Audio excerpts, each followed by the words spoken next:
Hi! Hello, Akira. What's up? Hi, Alex. Alexu. Alexu!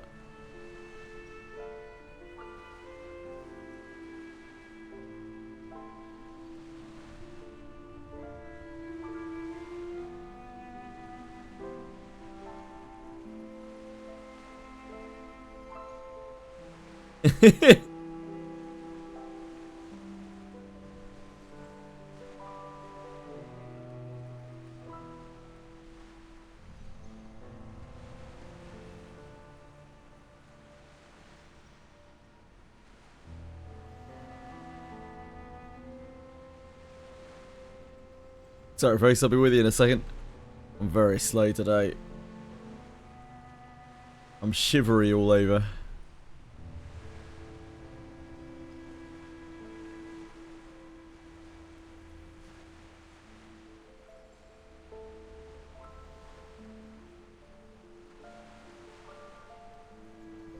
Hi, gang. Hi.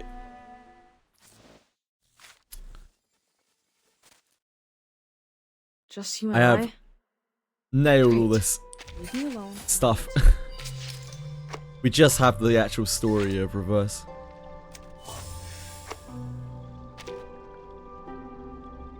Oh boy. Hi, goodbye. What's up? And on here. Weekly tribute I deserved. I was completely forget about that. Do you have any stamp?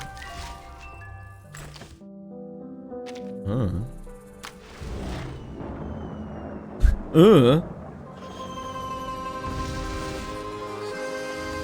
think this is about like Marsha and Igor and Charon.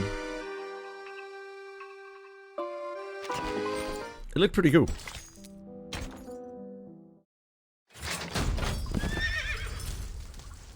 That stock horse sound. Love to hear that.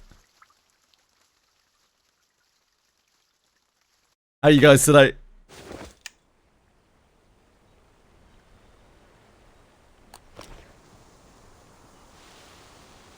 Did you see the bandits? Not even a sign. Just some chipmunks. Lilia. Think we should take a rest, Lieutenant? Sun's beating down. There's so and we many need to get characters the in Reverse horses 99. watered. We've gone quite Feels a way like it's farther than a the assigned year. watch point. Even last if saw we can Lily. push on, the horses can't. Never exhaust your horse. You're playing Remember. Slime Rancher. Fine. Take a break. Is that a soon. safe for work game, Akira?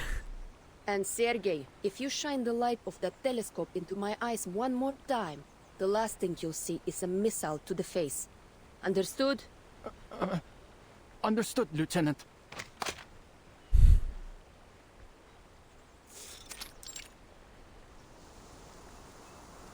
Lieutenant Lilia retracts the telescope and hands it to Sergey. She hops off her horse and pulls a handful of oats from her saddlebag. The horse snorts as it eats and nudges Lilia's neck affectionately with its nose. Hey, soldier. You want some more? Yeah, literally a farmer's snines. No, it's no big deal. Hi, Dark Chaos. What's up, sir? This your first time riding this horse, Lieutenant? Yeah, he's a hungry fella. I wonder why she's not riding a broom thing. No, he's just greedy. Uses the same trick on all the new riders. If he wants something else to eat, he'll have to find it himself. Oh, little liar. You heard him. No more oats for you. Go get some water. Lilia pats its neck a little harder, denied another bite, but the horse lowers its head before giving Sergey a dejected Leave him to me, snort. Lieutenant. Another soldier steps forward and fastens his the flying broomstick from its saddle and leads the disgruntled horse down to the river for a drink. Lilia sets the broom down beside her. In the unseasonably warm air, she catches a dry scent, sharp with river water and wormwood. This feels wrong, doesn't it? It really shouldn't be this warm. Ever seen a November like this, Lieutenant? Yeah, but on the other side of the world. This is weird for sure. Usually, the snow would be thick by now. But this feels like early autumn still. Newly enlisted cavalryman lifts a hand to wipe the sweat from his forehead and points to the river, its surface glowing with a greenish light. The dawn would usually be frozen over in the shallower I don't know, parts, too. Darkhouse. We'd You tell be me, able sir. to walk right over it. The meander's just a little farther. Berigrad would be too, if we could just cross it. You been to the city? The city. To the people of this steppe, these words mean Berigrad. Yeah, to go to the Foundation branch. Delivering letters, dealing with procedures.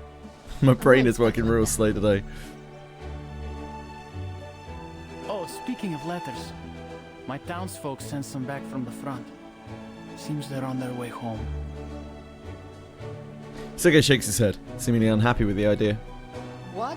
They beat on you or something? Ah, makes sense, Darkhouse. Why'd you say that?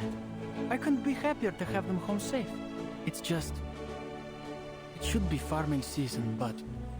They'll come back to find nothing to farm. He squats down and grabs a fistful of the grass beneath The his weather feet. was just right last year, but something went seriously wrong. It grew fast, tall too, but didn't make any seed at all. Our summer harvest was a complete disaster. The barns are almost empty. At least they won't starve to death at the front. But Manus Vindicti could strike at any time out there. Probably safer for them to come back. Do you think the Manus will reach the dawn? Hard to say. The main force is in Western Europe for now. But the Manus are like rats. Who knows where they might show up next. The young Cossack scratches at the few thin hairs on his upper lip. The boy's best attempt at any kind of mustache. Ugh, I swear I did more fighting Sounds during like her. training than in actual service. All I do is wait around for orders. And this one's just stupid. Find out where the bandits are hiding. Are you serious? You're telling me we have to find just a few dozen people who only come out at night somewhere in all this forest. They may as well have us search for a needle in a haystack. IMSD! So what do you think real How's it war going? is like? Alaska. Oh, I know what it's like. All the men in my family have fought on the battlefield. Мой дедушка, papa, и брат. He dodges the question, fixing his eyes on the flying broom Lilia always carries. Next ford's a few kilometers off yet. Why don't you just fly over and take a look? It'll be a heck of a lot faster. Be able to return to camp before dark. Red 38 isn't fueled by grass like one of your horses. And its flight time is measured in minutes, not hours. Or are you trying to keep me grounded if we get into a fight? I know. Why don't you teach me to fly a broomstick and apply for a new SU-01VE? Then we can take turns scouting. It's the first time I've ever heard that read out loud. There is no way that I could repeat that. Oh, I'd love to see your Not face today, when you Breadstick, fall no. from the I mean, we've only been live for But 9 I'd rather minutes. not tell your commander that his cavalryman broke a leg flying my broom. He Like tempted. you're any better. If it weren't for Colonel Sternova, you'd have gone It's still very face early. first in the dirt your first day on a horse. I, on the other hand, was regularly riding from my village to Berigrad with sacks full of beets at half your age. I reckon my day. Broomsticks aren't horses. You're waiting to do the If I funny. catch you sneaking in to steal it at night, you're a dead man. Got it? Nobody You're is right safe. to warn him, Lieutenant. Sergei's been stealing since he was a kid. The cavalryman returns with the horse just in time to join the verbal beating. Just last year he tried to nab our fishnet. My dedushka caught him, of course. Nearly broke Sergei's hand when he wrestled it from him. The other cavalryman bursts into laughter as Sergei's face flushes beet red. He turns away but barks a hasty rebuttal. Shut up! It's not like he ever used it anyway. He can't stop the taunts. The cavalryman take obvious delight in dredging up the old scandals one by one. Blin, stop making things up about me. Oh, I can't stand it here. Life is You know hard, what? Sergei. When I get back, I'm going straight to the commander. to get transferred to the Prisklonne Company. You mean the 5th Company? Isn't their commander your old rival in love? Even louder laughter erupts from the Cossacks. Our boy Sergei can't catch a break here. Ignoring their rowdy banter, Lilia lifts her gaze to the heavy clouds drifting beyond the river like white fortresses floating in the sky. Dry, warm air sweeps across the plain, driving the floating castles forward and tugging at Lilia's sweat-soaked hair. Already sweating. This heat's not normal. No one in the Foundation got the time to look into this? Maybe they'll send Wirtz in. That wouldn't be so bad. Her eyes are drawn to the merging line between earth and sky, a view she could never have seen from their Foundation, hidden away in the mountains. Then, along the slope, black figures burst into view, tearing ragged gaps into the horizon. Huh? Sergei! Someone call me? Me! You got the telescope, right? Hand it over. What's that, Lieutenant? I can't hear you. I said... Oh. Ah! A bullet tears through Sergei, the price of a moment of carelessness. Blin! Sergei's having a bad day. Before the cavalryman can even react, Sergei has collapsed onto his back. The plane explodes into gunfire, screaming horses and panicked shouts. Among the chaos, Red 38 roars to life. I'm not sure what the setup is. Like, I don't really know anything about this chapter. Just that it has like Charon and Marsha in it, and Igor. Lilia kicks off, circling low to draw the enemy's fire. Bandits! Across the river! Sasha, get Sergei behind the rocks. The rest of you cover fire in this direction. Empty a clip and mount your horses. Copy. What about you, Lieutenant? I'll take a little trip to their rear. Hi, Katakuri! Wouldn't want to Stop. swallow my exhaust. Seconds later, the battle-tested... no way I'm going to tie that. Soars 100 feet in the air, Right, let's see what you got. effortlessly carrying its pilot over her enemies. Broomstick.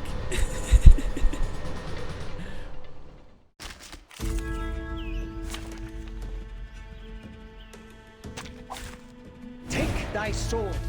Duel with someone fair and trumpet sound. His trumpets sound. Judgment day hath come.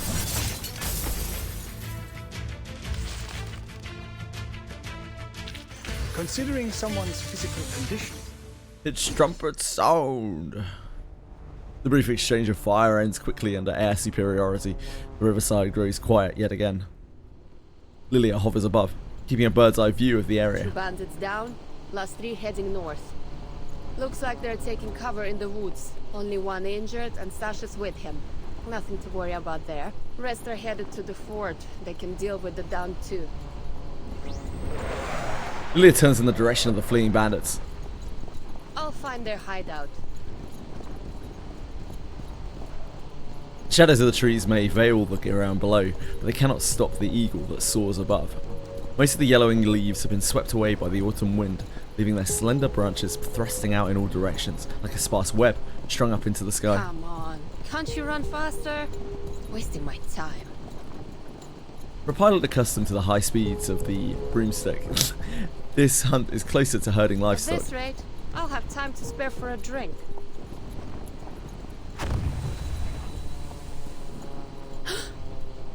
A black cloud explodes beside her ear. And another, and a third. Hundreds of tiny metal fragments slice countless cuts into her clothes. Triple A? How the hell did they get that? She drops down, flying so low that the tips of the branches nearly catch her as she presses on toward its source. Just a little closer. Let me see what you're hiding in there. Bare branches slice her view into fragments. Black smoke smears everything dark. But her determination grants her a fleeting instant, just enough for her to catch sight of the small glade where an anti-aircraft gun stands. She pulls the broomstick upward, driving it into the heavy clouds at a near vertical angle. Weapons not from this era. No way bandits could get their hands on it. Yeah, there's no mistaking the model. Automatic anti-aircraft gun 37. ACP-37. It's Xeno. Need to report this to the commander. Wurzel will want to know too. Huh? Her broom's been hit. It's failing. No, not now, buddy. Please get me clear of the woods. It's too late. She's already pushed the broom beyond its limits. She's falling fast. This is bad. Really bad. Steady.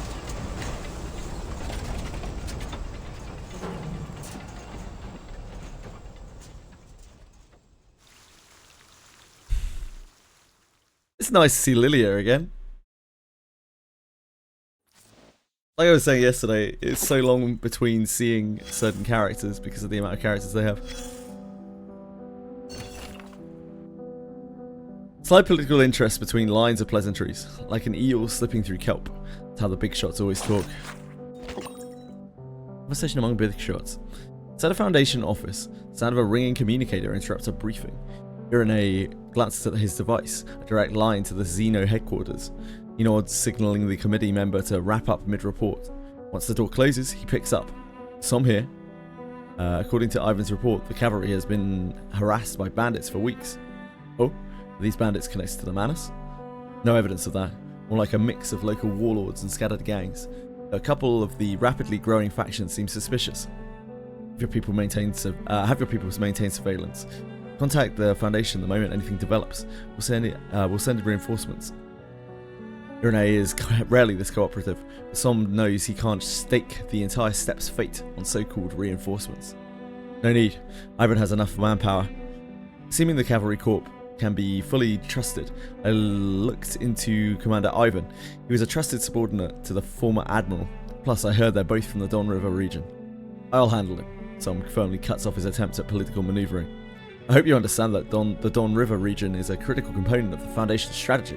To ensure downstream stability and the safety of our new recruits, supporting the cavalry corps is our top priority. The leader of the Hawks leaves no room for argument. Save it. Since 1999, I've dealt with more politicians like you than I've smoked cigarettes. Dawn is just a crack in the dam. What really matters is the line of battle along the Black Sea and the Baltic Sea, right? Stay in touch, Admiral. After the call ends, Irene straightens in his chair, drumming his fingers against the desk. He begins to ponder, could this small crack pose a risk of total collapse?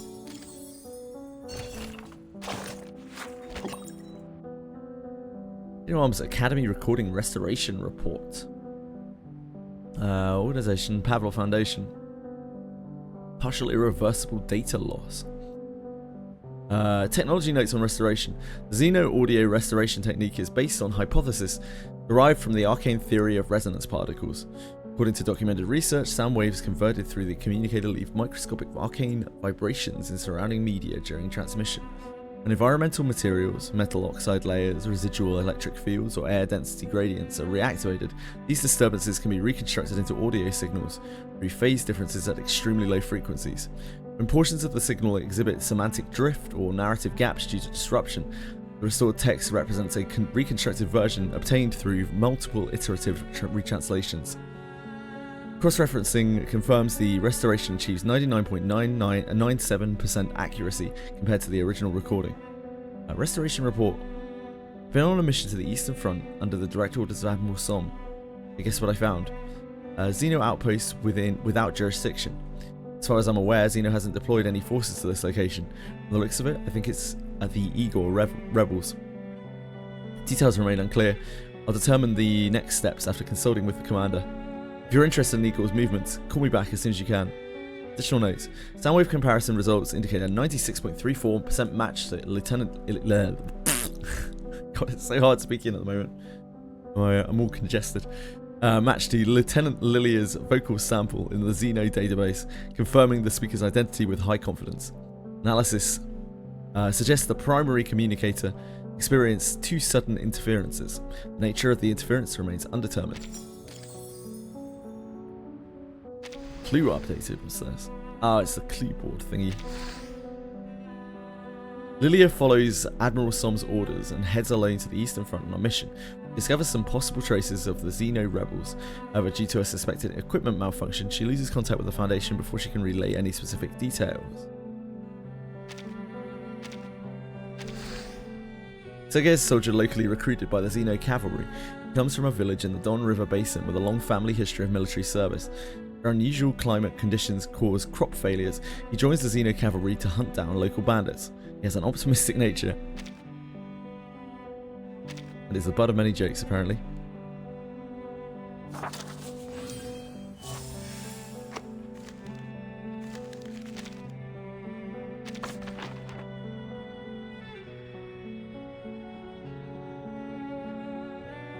Okay, nothing crazy there.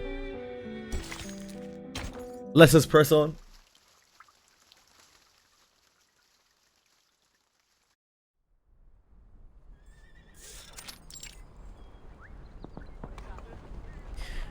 Downstream of the Don, on a stretch of flat meadow, the camp rises from mud-packed earth and stacked logs. It's no grand fortress, but it's enough to shelter an army at rest.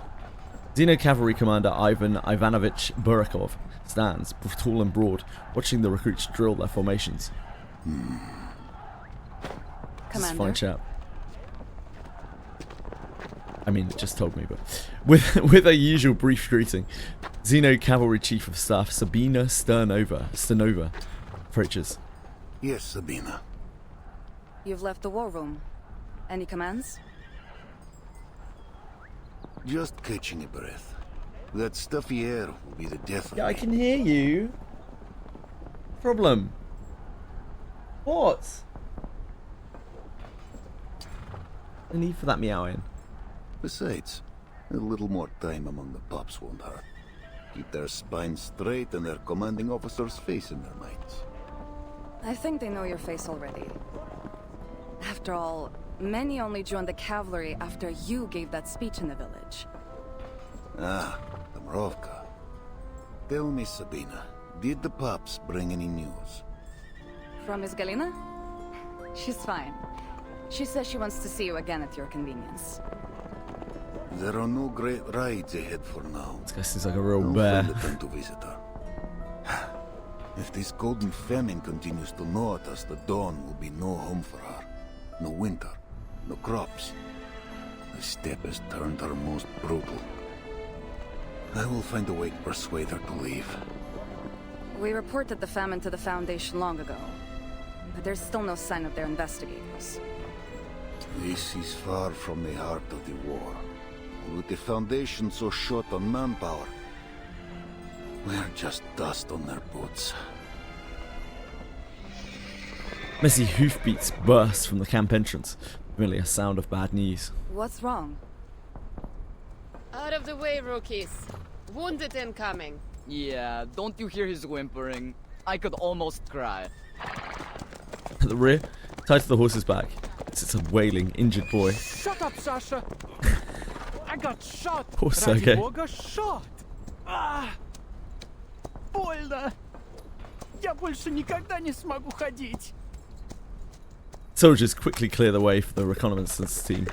Lilia dismounts first, followed by the rest of the team, except Sergei. Leave Sergei to me, Lieutenant. You should report to the commander. On it. And find a way to shut him up before the whole camp's forced to listen to the wails of his great military feat. Chance to see the commander striding forward. No need to hunt me down, Lieutenant. What news? Bad is what? Broomstick's broken. Won't be flying until I get the parts to fix it. But it gets worse. We have a situation, sir. And I think it's a big one. To the war room. You too, Sabina.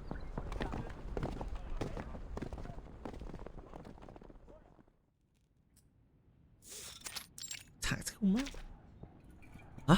Strategic map feature has been added to the campaign style. The bandits have Xenoazy Real-time based shoot RC-7s positions. and arcane-guided Pieces on VTQs the map, on the which aircraft flashes farms. location. Huh. You swear it, Lieutenant? Hi, Bellico!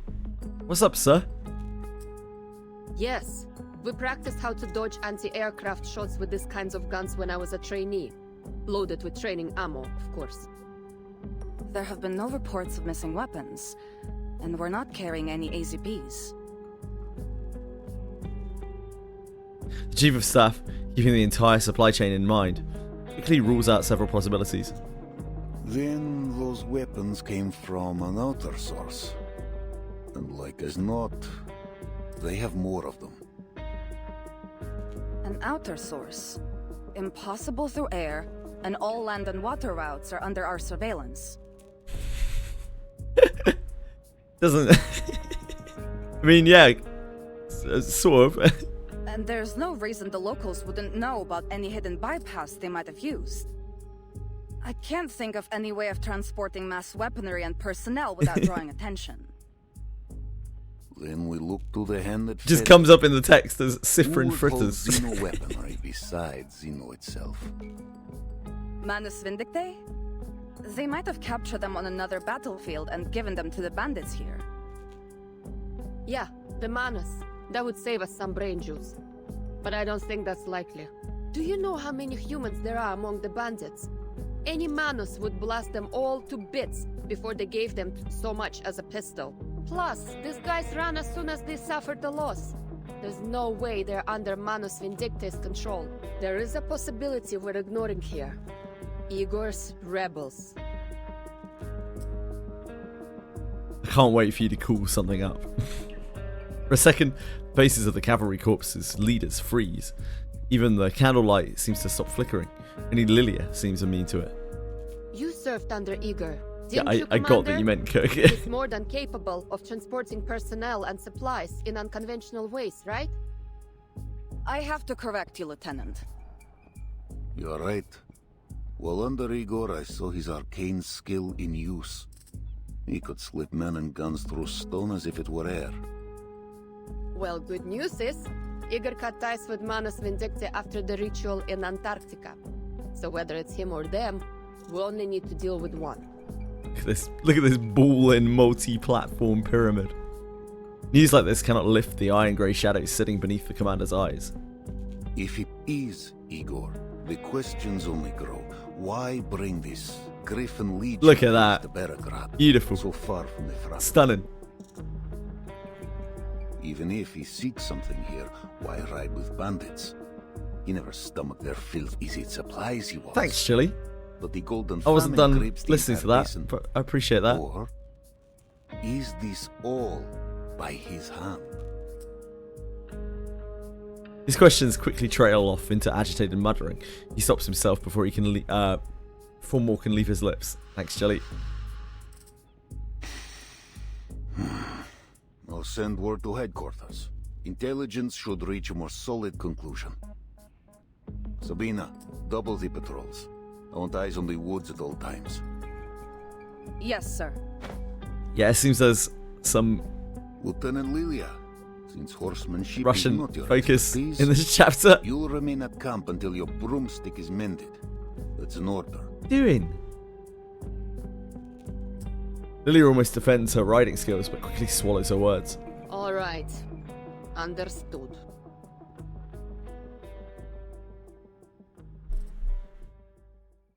That is a shame, Bellico.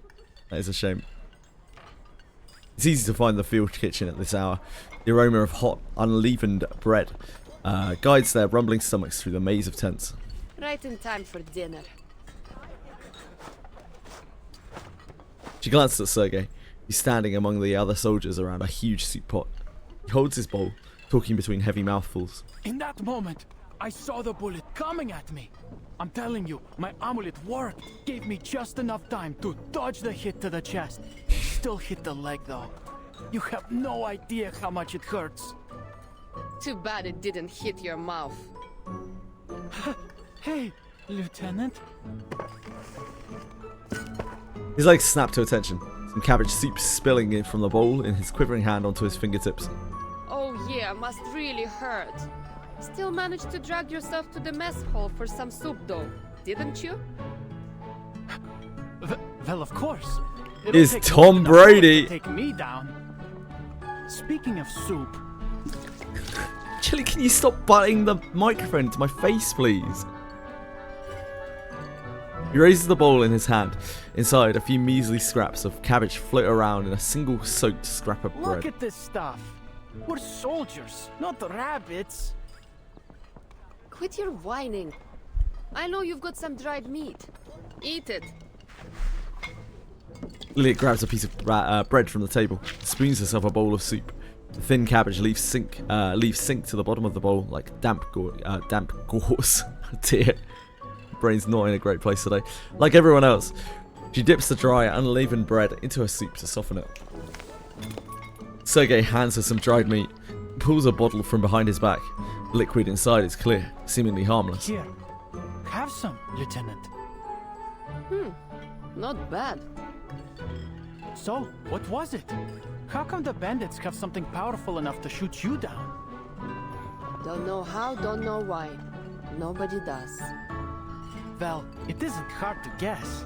They're obviously going to rob the villages. Wait. This is bad. All the young don't say. have gone to war.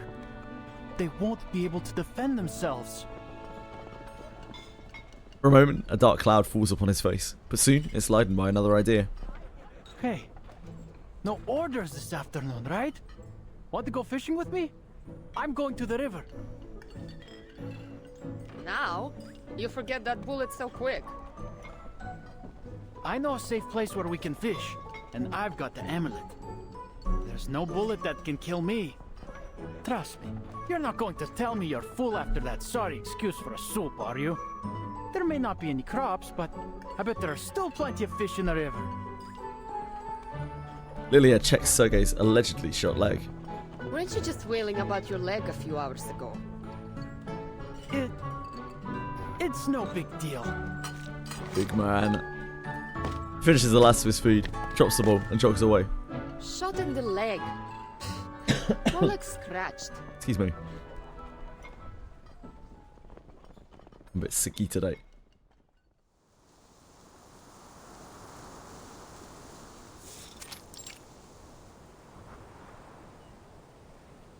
The arid wind blows the needlegrass into a sea of rustling waves. The horse's playground. But for a fugitive on the long run from the authorities, it's hell. It's Meryl. Charon, how far have we gone since we left the road? On the open grassland, one might travel for hours without seeing another soul. Among the endless waves of grass, it's easy to lose your way. 15 kilometers southeast, perhaps less. Our speed is slower than usual. Are you weary? Would you like to rest? Maybe later. This doesn't seem like the best place for a break. Do you think this map is reliable? The one the cart driver gave us? The cart driver? All right. I'll refresh your memory one more time. Or should I say, for the millionth time. It all started after we left Poland. Somehow, we got ourselves on a train heading east. The one full of Czechoslovakians. Memories of you insisting they let us aboard the train because you can avoid the soldiers in black in the east come to mind. Of course you'd remember that, of all things. See, Meryl abandoned got on the train, the Foundation, right? Before we I could remember get correctly. too far, we was stopped by some group. A fight must have broken out because there were gunshots everywhere. Foundation don't like that sort of thing. It was utter bedlam, so we grabbed Andreas from the stock car and slipped away south. The warhorse seems grateful for the daring rescue. That's when we met the cart driver I mentioned. He'd lost a horse, so we made a deal. We'd lend him Andreas for the day, and he'd take us somewhere safe. Then he has fulfilled his promise. This is indeed a peaceful and safe place. Hardly. We're in the middle of bloody nowhere. If we can't find people soon, I'll starve to death. Charon lowers his head, troubled by his failure to consider the needs of the living. Andreas also turns his head aside. He can live off the grassland alone. Oh, not to blame you two. Forget it. Guess there's nothing for it but to keep moving forwards. She lifts the messy, hand-drawn map again, squinting to make out the shape of a river among its chaotic lines. He said we could find his niece in Peravosnia by the Don River. But which one is the Don? If we're even going in the right direction, that is. Or if this map is actually accurate. Andreas? Could I stand on your back for a minute? Kinda cute that the horse answers. Andreas lowers himself, allowing the girl to clamber onto his back. Then they both rise at the same time, Meryl's feet trembling. What are you doing, Meryl? You could fall. I'm fine. Just be ready to catch me if I fall. All right? Meryl shakily detaches the telescope she picked up in some ruins from her belt and looks toward what she believes to be the east. Where could it be? All I see is grass and trees. All right, other side, other side. Charon! Charon, I see rooftops! Right ahead, you... Help! She hops in excitement, as expected, loses her balance. Not the brightest, apparently.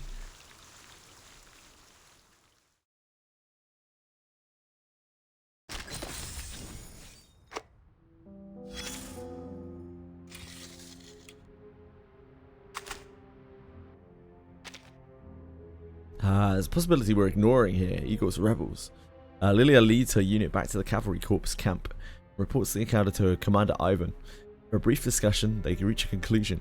The enemy is likely either Xeno rebels or forces affiliated with Manus Vindictae. It hurts. I'm never going to walk again. During a routine patrol, Sergei is shot and wounded. Despite his complaints, the injury is not serious. Resting briefly, he ignores his comrades' attempts to stop him and heads to the river to catch fish.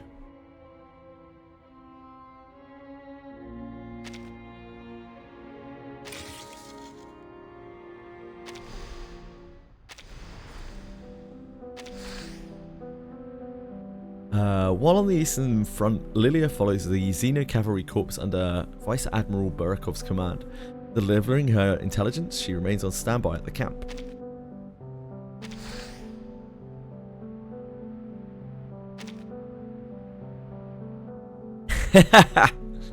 True say, penguins. Vice Admiral Ivan Ivanovich Burakov, commander of the Xeno Cavalry, comes from the Don River Basin. The region's suffering from the Golden Famine. He leads the cavalry corps to protect local residents from bandits. Vice Admiral Burakov was once one of Igor's subordinates and has some understanding of his arcane skill. Based on Lilia's report, he suspects that the bandits might actually be Igor's rebels. Colonel Sabina Stanova, Chief of Staff of the Xeno Cavalry Corps, is known for her military acumen and unwavering loyalty to Vice Admiral Burakov.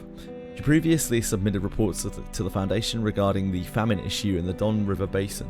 No significant progress has been made. Colonel Stanova infers from Lilia's report that the weapons used by the bandits are not something they can acquire independently, strongly indicating Manus Vindictae support.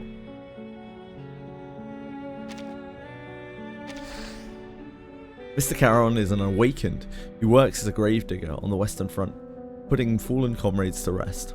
After the war on the Western Front, he travels with Meryl and his beloved horse Andreas. According to information sent by Miss Marcia, 12 squads Blackbird Meryl left her squad during the war on the Western Front and subsequently disappeared.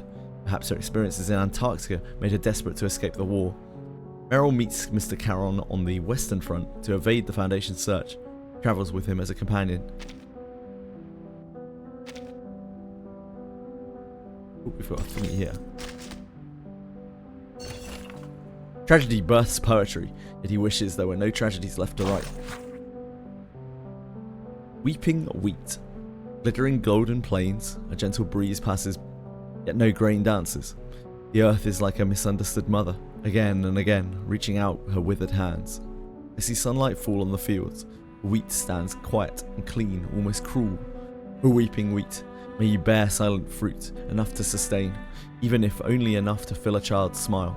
Anonymous poet, wandering along the door.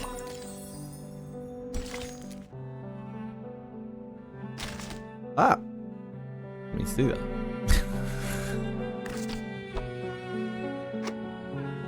Okay, fixed. Fixed! Japan considered the US to be west or east of themselves. I don't know. I have no idea at all. East, I would guess. You know. You fell off your horse? Probably not going to think of America as being the entire way around the world, are they? The mighty Ottoman has fallen once or twice. But I can't say for sure. Young man in uniform comes to the tall, fruitless pear tree Meryl is seated under and offers her a bowl of steamed rice mixed with wheat. She gazes at him longingly. Here you are. Thanks again for helping my uncle with his car. I know it's not much, but this is all we have right now. She reaches out her hand, then pulls it back awkwardly. I'm sorry. I thought I heard you had a strong harvest this year. The past few years were good, it's true. People had to leave to fight, but the land still blessed us. But this year has been strange. Certainly the winter. Soon after planting, the wheat grew wild. The fields are gold, yes, but there's no grain. Even as he speaks of the failed crops, he still hands the bowl to Meryl. You look starving. I've enlisted with the cavalry. There'll be plenty enough food for me there. The cavalry? The Xeno cavalry. Meryl forces a cry of Xeno down, lowers her head, and begins to eat. The young man turns toward the shadow that has been hiding behind the tree. Are you sure you wouldn't like any food? I think he's good. Sustenance. Thank you for sharing the little food you have left. How may this kindness be repaid? Ah, no need. I'll be leaving soon and there's no work to do right now. You have a beautiful horse. Wish I could have one as lovely as him. Oh, don't get me wrong. I'm not asking for him. Alexei. Don't show really the pretty horse. Commanding voice stops the new recruit mid-sentence. What are you dawdling for? The team is leaving. Who are you talking to? Just 2 refugees, sir. The conscription officer steps forward, his eyes lingering on the strange man covered in white cloth. From where? From Poland. I was looking for a friend there, but because of the war, I couldn't find... She stammers, looking wildly over her clumsy lie. Fortunately, the officer is too distracted to notice her embarrassment. Arcanist, aren't you? We could use your talents in the Xeno cavalry. Room, board, and meals provided. Apologies, sir. I am only a wanderer. There is no desire to join. And I don't have any talents at all, officer. Sir, I can't even hold a gun.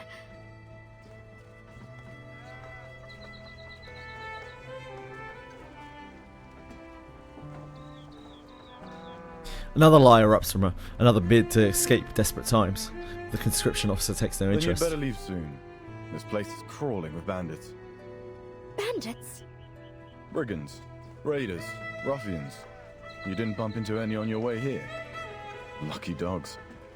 Though you can thank the cavalry corps for that. But even with our efforts, the situation's been getting worse. Somehow they've got new weapons. We might be facing a serious battle. Even all this way away, they're still fighting? The flames of conflict burn everywhere. This is why I'm asking you to join us. Xeno needs new blood if we're to ever know peace. If you change your mind, come to our camp. It's downstream of the Don, past the city. The conscription officer turns around. Just then, a dozen newly listed Cossacks gather behind him, standing in the little groups of those they know. They show off their new uniforms, competing over who takes better care of his horse and whose shashka is the most legendary history. Quit milling around like chickens and form rank. Sir. A fully armed cavalryman gallops in from outside the village, plunging himself between the panicking ranks of recruits. Half of his body is smeared dark with blood, the horse beneath him snorting heavily. Bandit cavalry incoming, the size of a platoon. What do we do? Can you still ride? Yes, sir! Then hurry to the sitch and report this. The rest of you, form a blockade. Do not allow the bandits to enter the village. Sir, yes, sir! conscription officer scans the area. The unsettled young cavalryman, enlisted less than half an hour ago, look to him as if he's their only Rookies, saviour. There is no escape. Turn your back to the enemy and they will take the opportunity. Which age is this? I actually don't know which era we're in now. I think it's still 19. It's like 19. I think it's like 1946. Yeah, I get pretty lost with Reverse 99 because of how much the story jolts around. The boys shake off their scared looks, leaving the huddled groups and shouldering their weapons, albeit a little clumsily. Hi for him! What? Bandits? As Meryl's mind goes blank, she feels Charon press the reins into her hands. Let Andreas take you.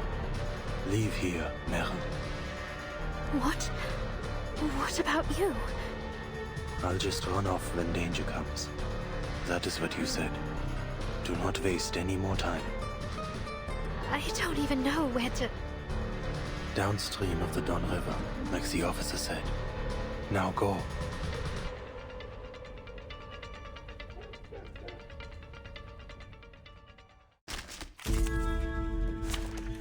You get him, gang. Sound some trumpets. Thy sword. Hi, Akiben. Duel with someone fair is Oh some yeah, stuff. sorry, wrong war. 1920. Yep. Judgment Day has come. I got my wars confused. Simulate calculation. Merci. An adequate sample. Decrypt the cosmos. So long lives this, and this gives power to thee. It's like the year after World War One, but World War One actually hasn't ended. Judgment Day has come. Because Mannesman Dictate meddled. I will pray for you.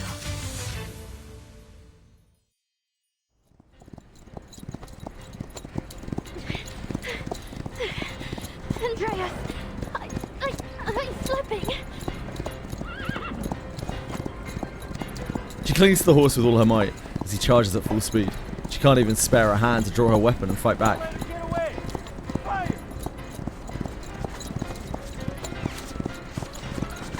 A series of crackling gunshots blast past her on all sides.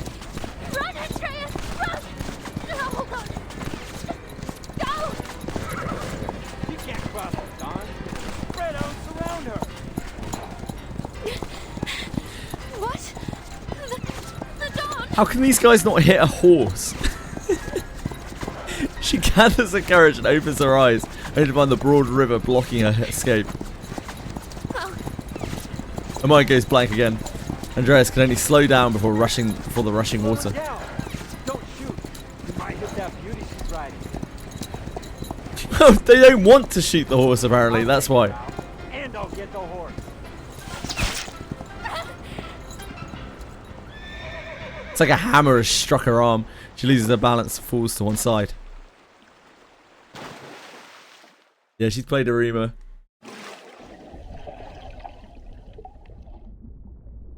Dark, freezing water swallows her in an instant, followed by the piercing pain of a bullet. No.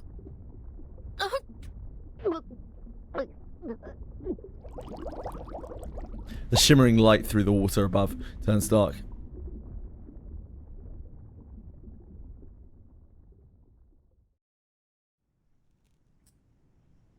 Commander!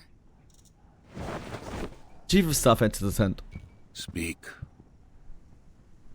The commander's voice is hoarse, yet Stenova delivers her report without pause. Perevazная is lost.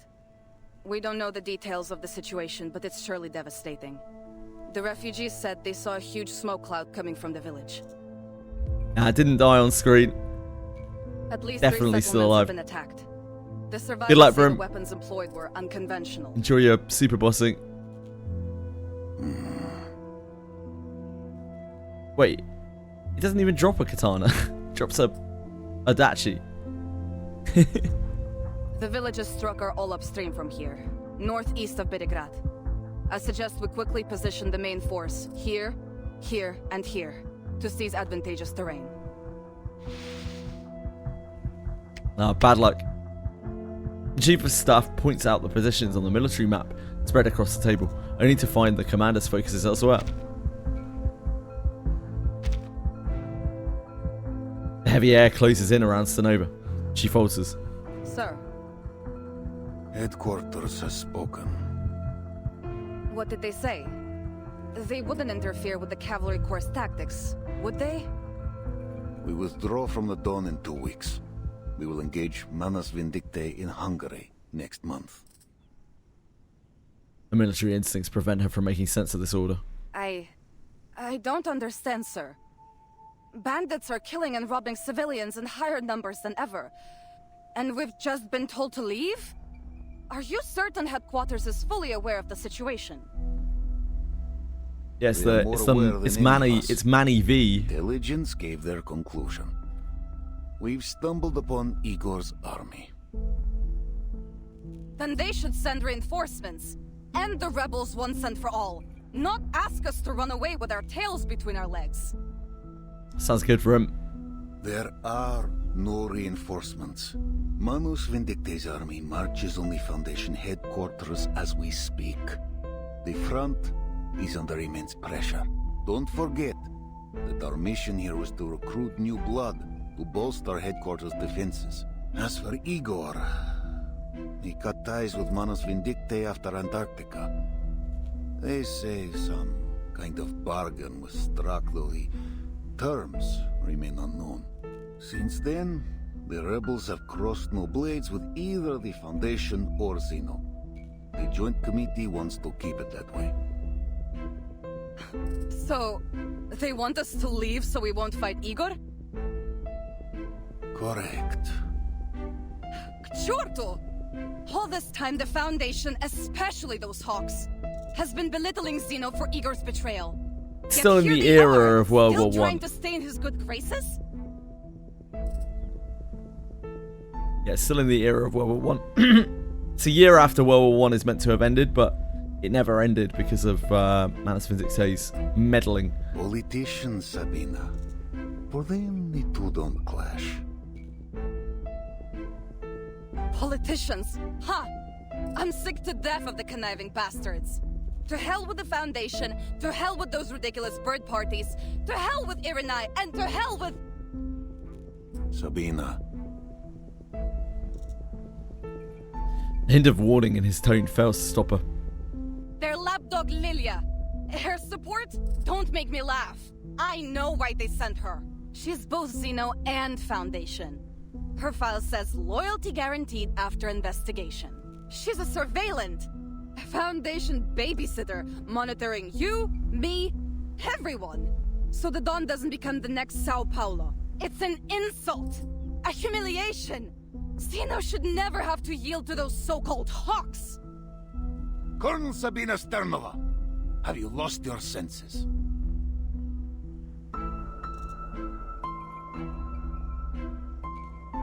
His general warning proving ineffective, the commander turns to harsh reprimand.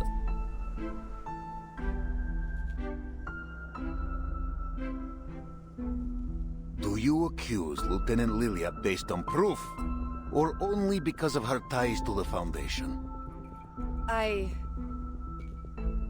The commander purses his lips, his jaw grinding as if he was chewing on a piece of steel. He bends down, draws out a crumpled letter, passes it across the table. Zenova takes it, her brows knitting together. Ivan, Irenai's people have done it. Zeno's fate is inevitable. I write this letter only as a reminder from one friend to another. The Joint Committee is tightening its control over Zeno's military operations. Every commander stationed outside of HQ must be accompanied by a liaison entrusted by the Foundation. You were once Igor's most trusted subordinate.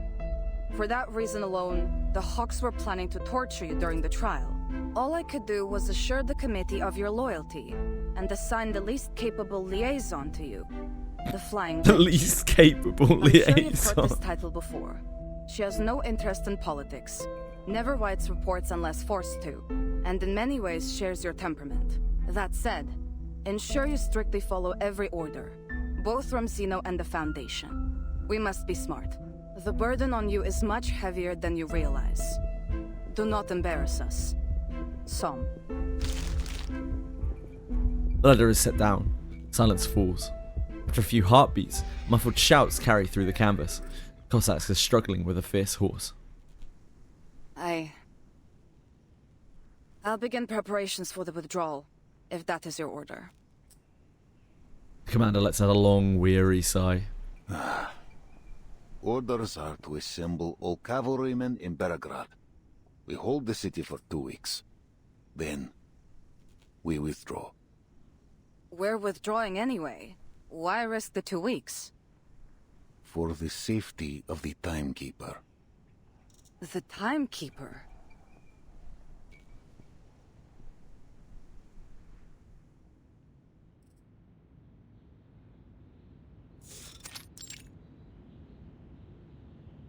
We've contacted the cavalry corps in the Downriver Basin.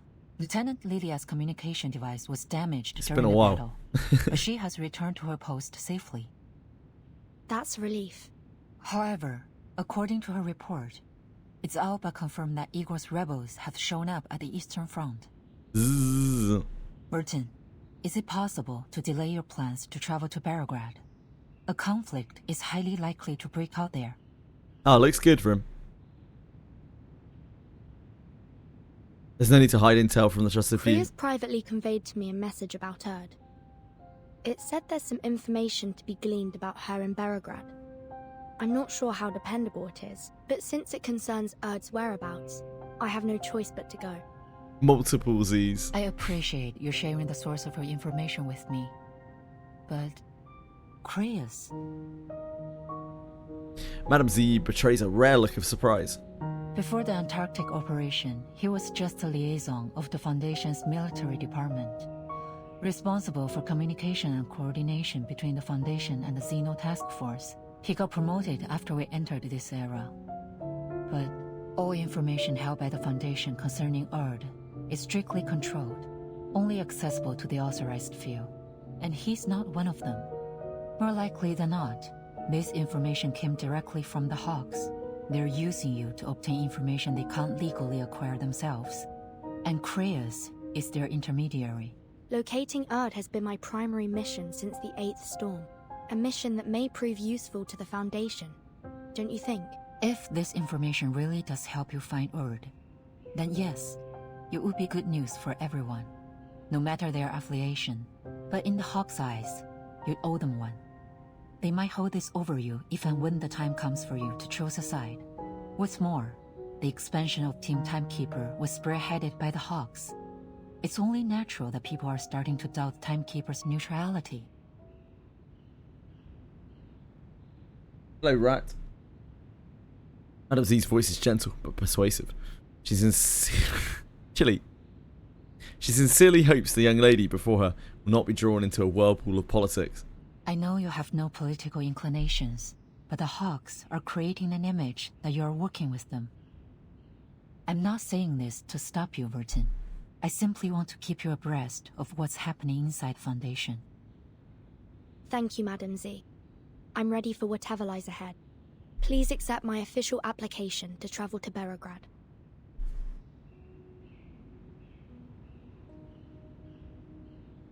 Only by stepping into the flood can one uncover the secrets hidden beneath the water. I see. After the Joint Committee's admonition, Admiral Sohm ordered the Cavalry Corps to prioritize the safety of the city. Belgrade should be safe for a time. What's the committee's attitude towards Igor now? Igor is the enemy. However, reports from the Western Front state he's no longer working with the Menace. We're currently re-evaluating Igor's motivations. That said, the committee does hope to avoid making enemies. Our relationship with Xeno has become somewhat fragile since the real war began. Permission granted, Timekeeper. Pack your bags. I'll have Sharon deliver the paperwork to Seneto. Thank you, Madam Z. I'll do my best to return before the war breaks out. As she turns, a soft sigh comes from behind her. You always follow your own judgment, Vertin. A precious quality in this era. I hope Underwater as opposed to within water, I have no idea.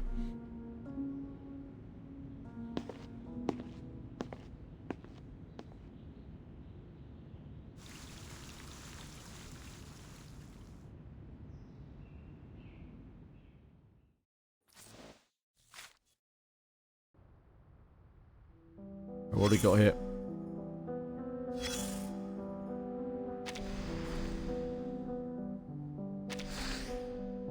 Mr. Iranai fights to increase the Hawks' influence within the Foundation. He firmly believes that establishing a Foundation army is essential to overcoming the unfavourable situation caused by Manus Vindictae and regaining the initiative. Doves disagree with the Hawks' radical approach, leading to two opposing voices within the Foundation. They work together on the surface, but each side acts for its own goals in secret. So the Hawks and the Doves are like two factions within the Foundation, right? The Hawks want to bring things to a head and fight, and the Doves want a more peaceful approach. If I remember correctly. Mr. Chris is previously served as a liaison for the Foundation's military department and is now the captain of the newly formed 12 squad. His accomplishments on the Western Front earned him more support than within the Hawks. Madam Z deduces that this is a key reason he could obtain intelligence about Erd. Mr. Chris shares the intelligence he has with the Timekeeper to facilitate cooperation between them. Madam Z has helped the Timekeeper many times, making her one of the few Foundation officials to earn the Timekeeper's trust. Madam Z doubts Mr. Chris' reasons for reaching out to the Timekeeper. She fears the Hawks' plan to pull the Timekeeper to their side, or even force her hand. Nevertheless, she trusts the Timekeeper's smart judgment and approves her mission. Mr. Chris' letter mentions there's information on Erd hidden in Beregrad. Erd is her mother. On the Eastern Front, which is also where Lilia lost contact with the Foundation. To investigate Erd's whereabouts and ensure Lilia's safety, Team Timekeeper must head to the Eastern Front. I think anyone who can answer it. Like I would guess. The friend or foe, never hurts to understand them first. Dear Verton, I hope this letter finds you well. I'm sorry I won't be able to see you off. Things have piled up due to factional disputes within the Foundation. We live in such chaos that even an organisation as self-professedly irrational as the Foundation cannot avoid being swept into a political whirlpool. I wish you safe travels to the Eastern Front. I've enclosed a copy of Commander Ivan Ivanovich Burakov's file. You're about to enter the jurisdiction of the Xeno Cavalry Corps.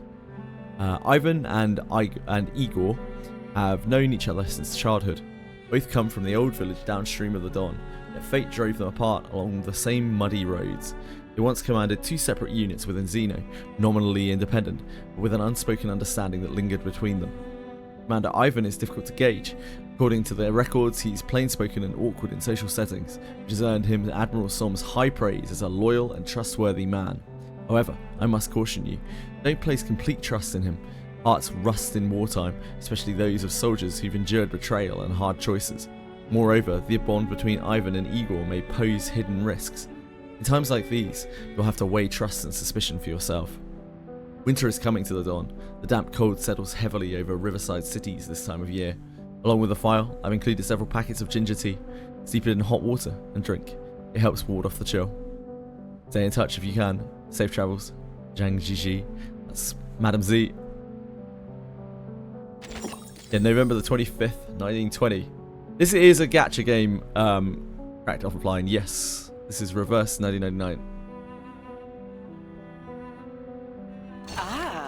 You moved from the Western Front to the What did I say? What did I say, Breadstick? I don't know. What did I say? Hen. Really anything big enough to grab your attention. Will you ever learn to stand on your own? When will you grow up? When I find her. And then what? Watch her disappear. Yeah, again. it's a very pretty game with a very specific kind of art style to it. It's largely just a visual novel. You're not an idiot. It tells a lot of Why do you pretty keep interesting making short the same stories, really, mistakes? with an overarching plot. You aren't the type to find joy in running on a treadmill, are you? Then again, maybe you are the type after all. At least when it comes to chasing fashion. Is the concept of family so strange to you? What's that supposed to mean? Of course I understand family. I know what love is.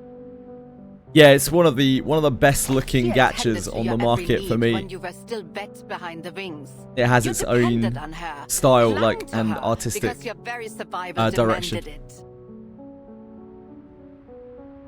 Then one day she And it was sticks gone very from your firmly to life. it.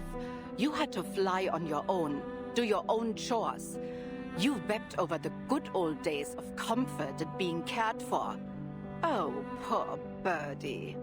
But the truth is that care and affection were nothing more than her way of feeding a sick obsession with control. That's what love is, shallow as a bird bath. I was loved once. I loved others too. I've experienced it firsthand and I understand it as well as anyone. Come, take a seat. I've set your favorite chair facing east. The view's better that way. Not to mention that the river helps wash away the stench of corpses. I like this narrator. You get there's like a new narrator every arc. It's one of my favorites. Newly emerging darkness covers the land.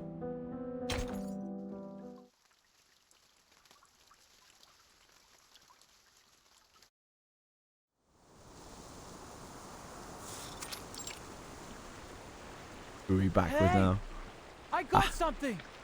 Sasha, come give me a hand! Not far from the camp, Sergei has been watering the horses while he fishes, undeterred by the danger of brewing across the steppe. The fish net he failed to steal last year ended up in his pack before he left home. Old Somov put it there himself. Got it! Oh, I mean, this is heavy. Must be a big one. Come on, Sasha, put your back into it. Two young men, children of this very river, use all their strength to drag the fish net onto the riverbank. Have you ever caught a fish this big before? If I get Samurai Yaramas, what best weapon am I looking at? Refined saber, silver katana? Shit, what's it called? The katana that starts with a Y. But its name has absolutely escaped me. Good luck getting a good one though. You have to camp ninjas for it. Yoto, yeah. No, not Yoto. No. No, not a Yoto. Floor 4 to 6 ninjas. Yotos are something different. They're the cursed katanas.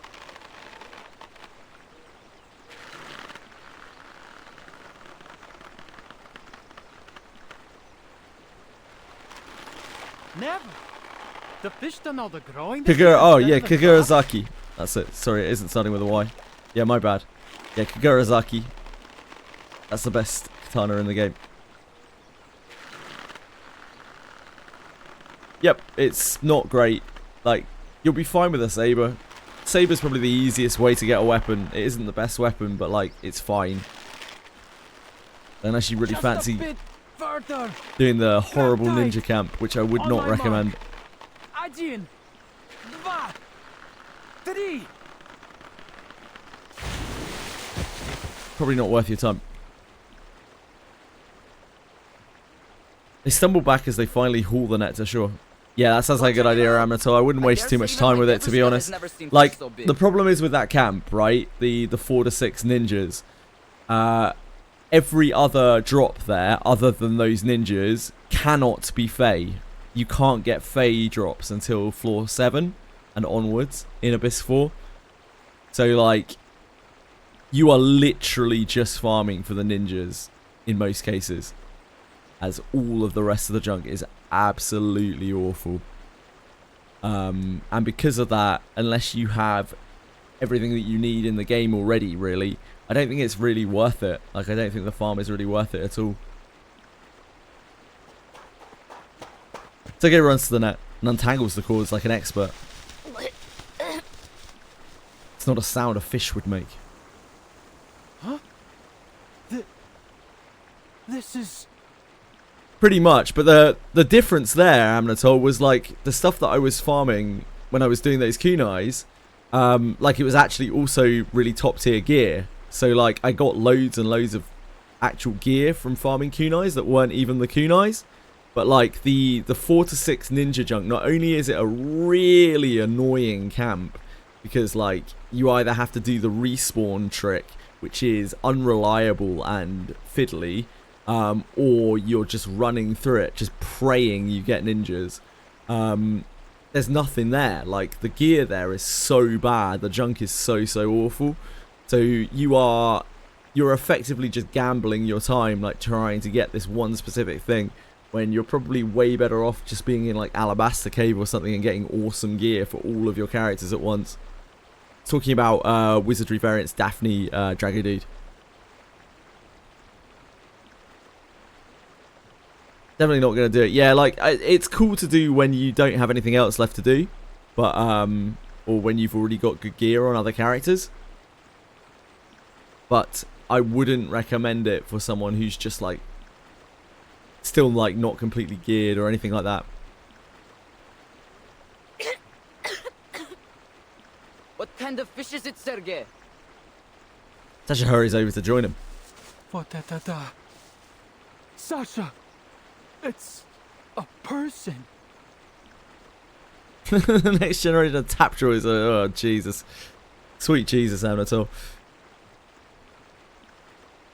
Hello, Silka. How's it going? Don't get spoiled with the R99 story. That's fine. Don't worry. Thanks for lurking. I appreciate it. A person? Have you lost your mind? Help. Help me. Blin, hurry up, will you? It's a living person. We have to take her to camp.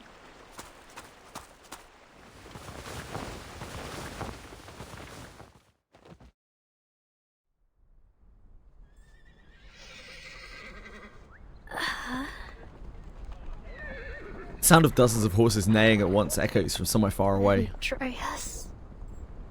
Charon. Where am I?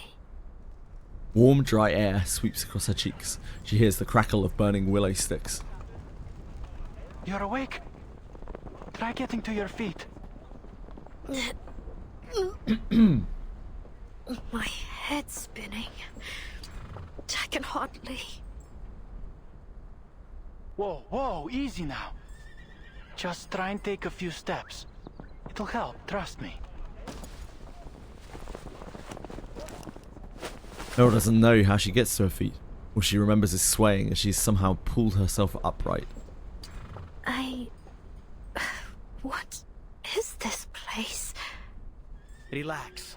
You're in the Xeno Cavalry Corps camp. It's safe here. Xeno? Oh, you've got to be kidding. That name is like a hellbent killer pursuing her to the ends of the earth. Sergei doesn't notice the unusual panic that grips her. To him, she's simply a frightened, lost girl. Errol looks around and sees a soldier in a different uniform walking toward her. Sergei, I heard you found the girl. Hello, Chili. No, it can't be. We fished her out of the river, Lieutenant. She just woke up. And you just brought her straight into camp? She's obviously not a local. What if she's a rebel spy, huh? Sure, she's not a local. Chili, but come she on. doesn't seem like a bandit either. Come on, you little devil. Lilia steps closer and stares at her for a long while. Fair enough. What's your name?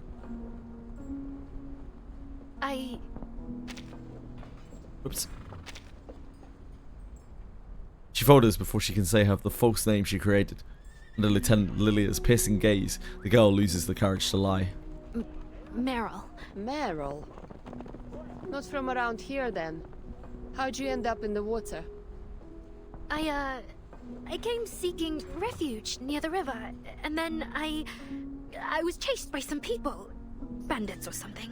I tried to escape, but I fell off my horse and into the river. Hearing a tale of misfortune, Lilia shakes her head helplessly and turns to Sergei. Send her somewhere safe after she recovers. We'll decamp tomorrow morning, station in Tamarovka for a day, and then head to the city. Commander's orders. Dunno. That's my home. I can visit my aunt and uncle. I can sleep in my own bed for a night. You'll have to apply for leave to do that. You eaten anything, Meryl? We still got some canned meat from the Foundation. Canned meat? The temptation of canned meat outweighs all fear of the Foundation. She swallows her saliva. After the lieutenant leaves, Sergei returns to his usual complaining. Too bad I only caught you today, huh? Sorry? Don't worry. It's not every day you fish a person out of the river. Oh, If by it were, the way, that would be concerning. You can stay at my uncle's when we arrive in Tamarovka if you like. It's no Zimny Dvorets, but it's better than a tent, that's for sure. You live with your uncle? Yeah. Father died at the front 4 years ago, and my mother was sick. Lost her 2 years later. My aunt and uncle took me in. I do have to do farm work to I wonder earn who my gave him keep, this amulet but that that's he no keeps big talking deal. about. How about you? Where are you from? You said you're a refugee. Where's your family now? The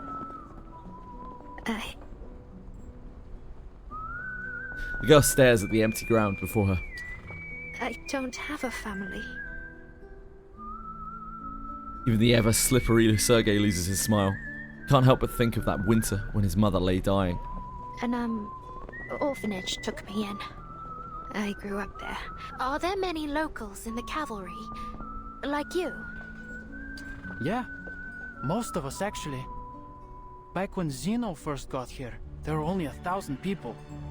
The cavalry corps didn't even exist when the famine struck the steppe, and even potatoes wouldn't grow. The cavalry gave us food and shelter, so I thought maybe it wouldn't be too bad to join them. At least then I could save some food for my family. But you've enlisted in an army. You'll have to fight. But I haven't had to yet. And everyone's alive and fitter than ever. Isn't that enough? Friends already, huh? She precisely tosses a can of meat into Meryl's arms. Nothing for me, Lieutenant? Too slow. Got to get it yourself now. Meryl, silent among the chatter, stares at the Foundation symbol on the can for a long while. Finally, she slips her index finger under the ring and pulls the can open. She lowers her head and sips on the oily gravy.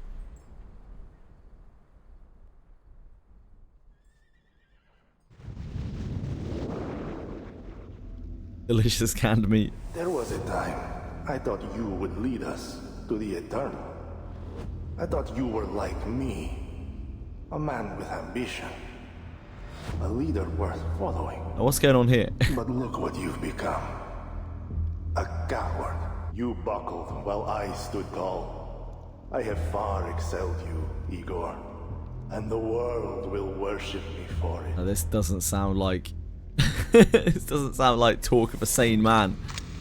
He whips out his pistol, aims at the tall figure blocking his way, and pulls the trigger, only to hear the faint click of the firing pin. No mortal can transcend eternity, Krutov.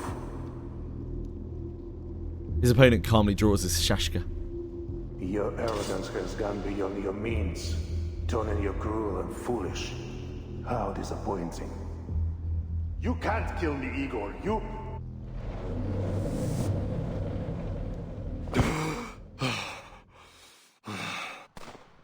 Shouts, gunfire, curses, as men shove past one another and hooves kick up an almost scalding dust. Bring everyone here!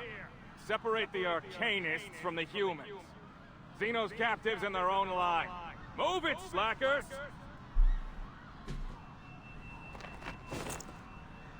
He wakes from his restless dreams. Incense still lingers in the air around him, the hateful scent of henbane clinging to his nostrils. What's going on here? Useless. I knew that witless ritualist was not to be trusted. General Krutov. Ah, awkward, you're still here. As if having foreseen that the man in the tent would awake. An oddly dressed ritualist slips inside. You have awoken, yet the incense has yet to fade. I suggest Some you return interesting to your colour dreams choices until here. you're capable of overcoming your nightmare. Enough of your riddles and trickery. Why are you here? Captives. The first batch has arrived. Then you do as we agreed. Take the Arcanists and leave the rest to me. What part of that do you not understand? There is a peculiar individual among the captives. Unawakened. We didn't discuss how to deal with them. Unawakened? Those can be particularly useful. What do you know of it? Thanks to the knowledge bestowed by her, I was Purple? able to glean some insight. It's the Though I'm deep surprised blue to have and encountered it gold here. of Manus Vindictae. It seems the human fools named it after a mythological deity, as if by doing so, it would somehow render it capable of resting their sinful souls in peace. Interesting. Take me to it.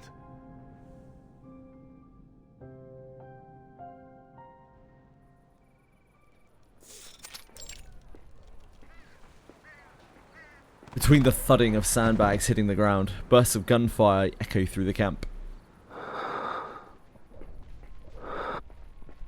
Having already given his life to the tragedy of this age, Aaron has already sensed what is happening around him.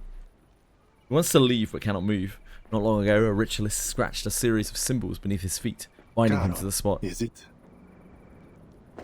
He senses the approaching footsteps, only when they are already close, and turns toward the voice. Why did you kill those who surrendered? Well, too many mouths to feed. There isn't enough food across the entire Dawn to keep everyone alive through the winter. You could have set them free. They were only civilians. They would cause you no trouble.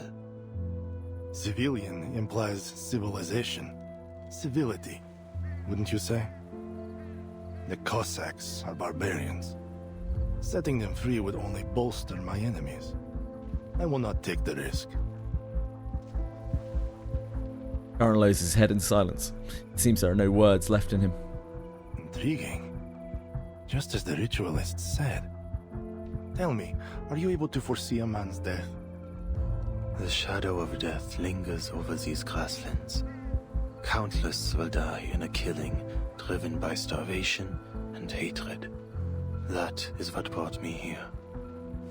Aaron's a very cool character. I still know very little about him. He's like an awakened corpse or something. Butov looks off of the edge of the camp, where the yellow pasture grass bows gently on small rises. He was a soldier, but he died or something at some point. He doesn't seem to live anymore. Doesn't seem to breathe. Gunfire crackles again, along with the sound of something crashing to the ground. A shadow, you say? I see a man walking the grasslands, the dead nourishing the soil. He stands amid a bountiful harvest. I am that man. Your shadow of death means nothing. What I need is a precise prophecy, one for a single man. For me. I cannot do such a thing, nor is there any desire to. I am offering you a chance, Awakened. Serve me and my army, and I will spare you the ritualist's hand. Ritualist? Butov gestures toward the binding ritual between beneath Charon with his chin. This is her work. She tells me you dispelled another incantation cast by her kind.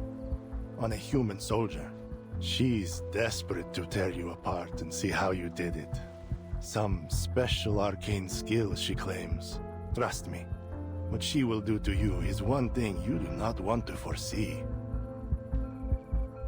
Manus Vindictae. Ah, so you can see some specifics. Well, what is your decision? No.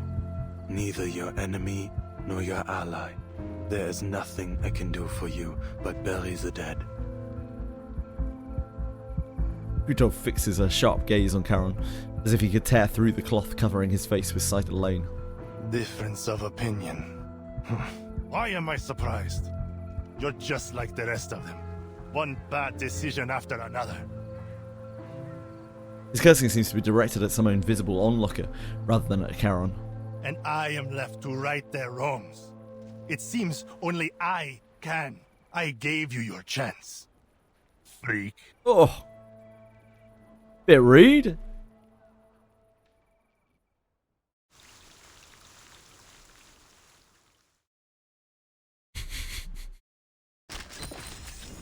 Breadstick is a delicious baguette, no doubt.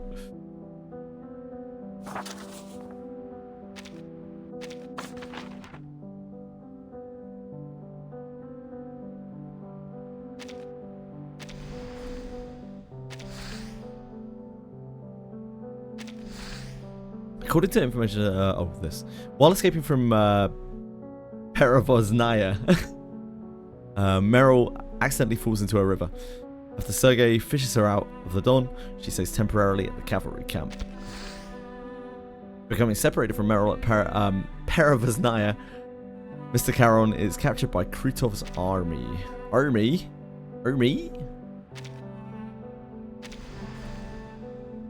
So we have here, down here. A ritualist of Manus Vindictae commands Manus soldiers and manages prisoners of war with Krutov's army. The true name and genuine purpose for cooperating with Krutov remains unknown. Krutov was once a subordinate under Igor. By working with Manus Vindictae, he has built his army's power in the Don River basin and become a local warlord. Interested in his arcane skill, Krutov wants Charon to serve his army.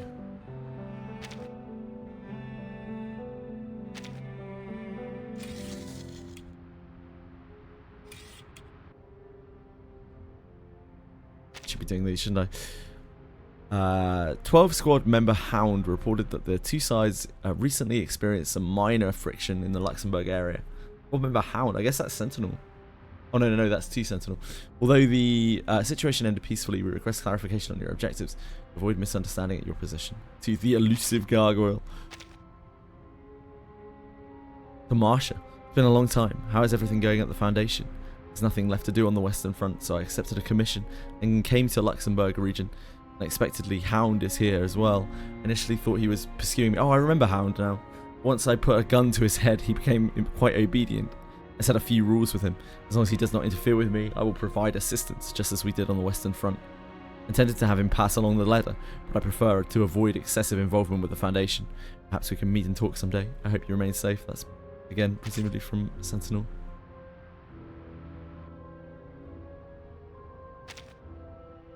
November 20th, 1920, Eastern Front, Don River region. A Xeno Cavalry Corps detachment conducts a routine patrol and engages bandit forces along the way. While pursuing the fleeing bandits, the unit unexpectedly discovers a suspicious camp. Suspicious camp.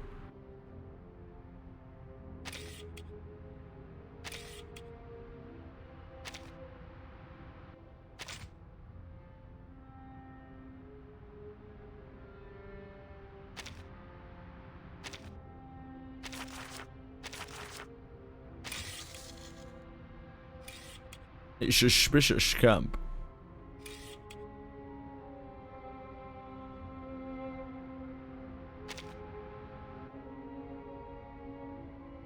Oh.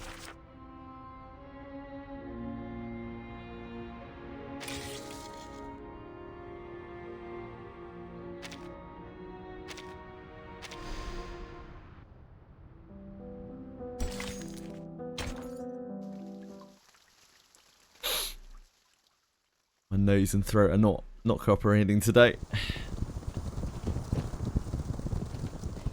Thousands of war horses carrying fully armed cavalrymen travel to Tamarovka, their heavy hooves pounding the dirt road into hard-packed earth. Cavalry corps reconnaissance team reaches the village first.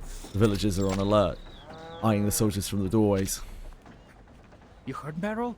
A Foundation big shot's coming to the village. That's a first. OG Arknights just did an event where they implemented gacha inside a gacha.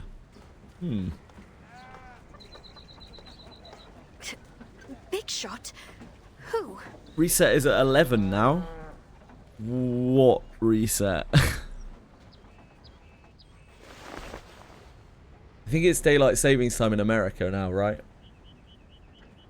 That's why. Not sure. But the commander needs to welcome them. You're American, aren't you, Radius? Natash! Huh? As they pass a nearby house, Sergei seems to spot an old acquaintance in the doorway. He leans forward to greet her, but she shuts the door in his face. Hostility radiating from the onlookers in every direction makes Meryl want to curl into a ball. Sergei, isn't this your hometown? Why are they staring at you like that? They're running out of ideas. I mean, they have been running the game for a long time. Do you think Yuzu with Citrus Blossom Hairpin is better than the back row fighter with a spear?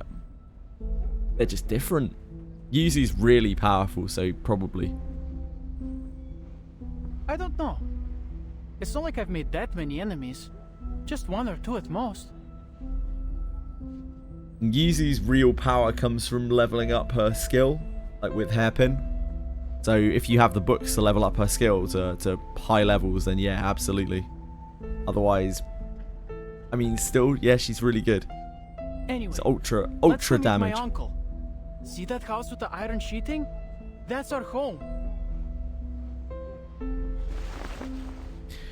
Meryl follows his finger to a house with a blue iron sheet roof. A man holding a cane stands in the yard. Sergei takes off his hat and excitedly waves it in the air. Pietro! The old man only strikes the ground with his cane. It's chilly! His heavy blink seems to say, "Don't start, boy." What's going on? Maybe something happened? Should we go ask him? Sergei never expected his return home to be so dispirited. His uncle pulls him aside.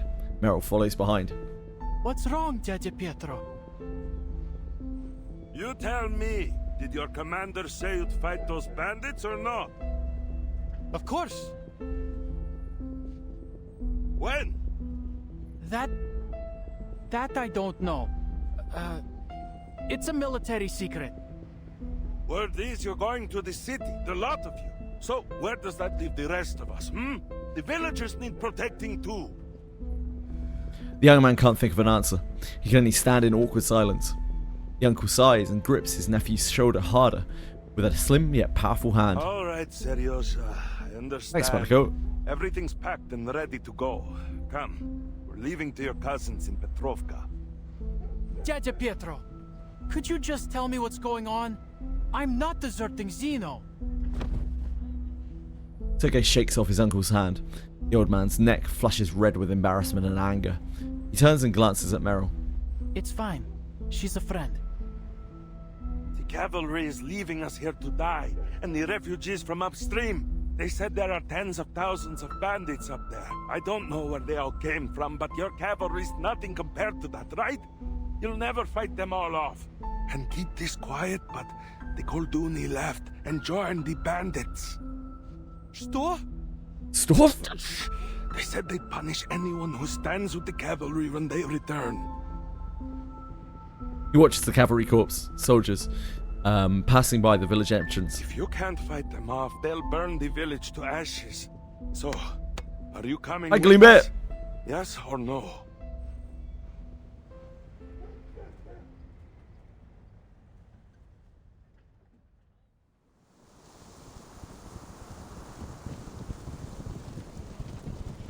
I see Lilia.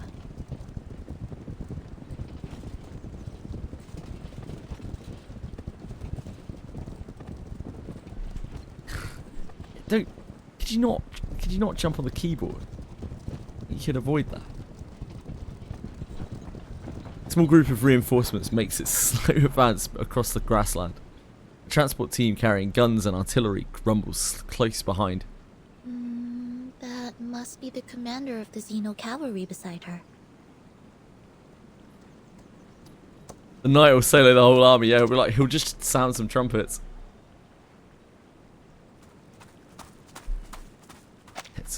Thanks, Chili. The cavalry corps... Come on! What are you doing? Come on! Cavalry corps officers are waiting them ride out to the head of the team to guide them to their destination. Before the commander can reach them, an old friend steps forward to greet the timekeeper. Capitan, why did the Foundation send you here? Isn't exactly the safest place in the world right now. I applied for it. There's something I need to find in Beregrad. Don't give me that look, Lilia. Madame Z approved it. Alright, what Z says goes. I'm glad to see you safe and sound, Miss Lilia. Your message had us worried. Huh. The Foundation seriously needs to update their communication devices. At least make them bulletproof. The commander approaches as they chat. Timekeeper. Commander Ivan, it's a pleasure to meet you. If you could, a brief walkthrough of the situation in Belgrade and the surrounding areas would be most helpful. Of course.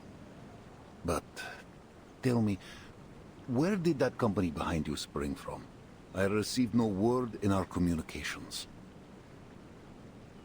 The commander's eyes settle on a small detachment within the reinforcements, about 100 soldiers strong, led by a red-haired knight. The knight notices him too. She dismounts and steps forward. This is Marsha, right? Vice Admiral Burakov. I am the medic of the Foundation Special Unit 12. Behind me are the soldiers returning from the front lines, and our field medical team. Every one of them is willing to enlist in the cavalry and join the fight against the bandits. Yeah, this is the new unit. She was also in, Chapter, was it 3.1? She's introduced there. Somewhat tied to Sentinel, the Gargoyle. Good to know. Go to Colonel Sabina Sternova. He will see your men settled. Yes, Commander. The knight leads the special unit away. Follow me, if you will, Timekeeper.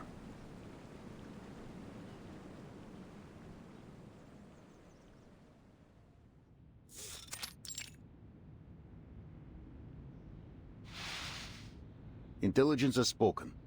The scattered bandit forces are converging upstream of the Dawn. They carry Xeno weaponry, though their identity is yet unknown. Most likely, this is Igor's doing, though we've kept clear of them thus far, as headquarters ordered. Villages have been plundered. Many have fled downstream, yet most cling to their homes. The commander lifts his eyes from the map, still deep in thought. Xeno has ordered the cavalry station in Belgrade until your mission is complete. We ride at dawn. Many of your cavalrymen are locals from the era. What do they think of Igor? What happened in Sao Paulo is classified. To them, he's a warlord like any other. We do have a controlled route to the city, but, Timekeeper, are you certain you wish to enter? The rebels could strike at any moment. Yes. I'll complete my mission quickly. Hopefully before any conflict arises. I see. Then tell me the details of your mission so that I may lend my hand. There's a place in the city called the Amber Room. It's said to hold an important clue about the storm. Does it sound familiar at all, Commander? What? I have no idea what you guys are saying. Not the Yantarne Komnata in St. Petersburg, I presume. We're a long way off from there. I'm sorry, Brim. Then no. Can't say it does. Skill issue? It seems I cannot aid you much in this. Commander pauses and asks the question that's been gnawing at him since the Timekeeper's arrival. Timekeeper, may I ask, besides your storm investigation, are you also here to deal with the Golden Famine?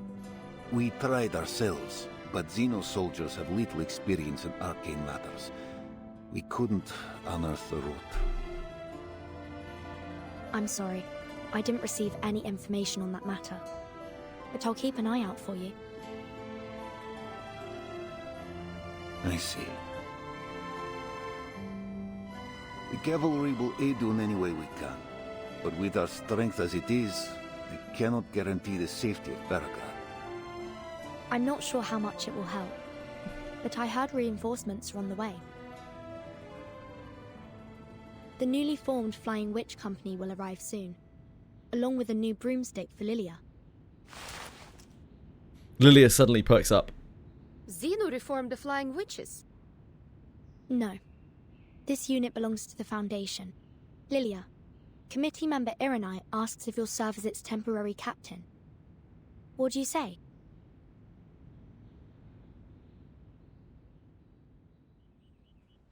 feel like entrusting Lilia with any kind of responsibility is a huge mistake. Snooper gestures to a lonely, empty house. We haven't seen the owner of this place for 2 years. The elder said you can stay here for a few days. We haven't seen her getting drunk this chapter yet, though. That's the Lilia classic. She's just constantly sipping at her vodka, isn't she? Where's her flask at? This is spacious. If you ignore that its decrepit state, a fairly decent place for a short stay. Yeah. The stable and the yard still need some fixing up, so Cleanest the cavalry will water, have to take care indeed. of your horse, if you don't mind. That would be kind of you. Thank you very much. It's no big deal. What's one more horse to feed? Zenova hands the key to Marsha and leads her horse away. Just as Marsha is about to slip the key inside the lock, a rustling sound catches her attention. Is that a rat? Not the sound a rat would make. A small black shadow vanishes behind the once leafy elm in the corner of the yard. Or a child from the village? Easy mistake to make. Could be a kid, could be a rat. Never mind. I need a rest.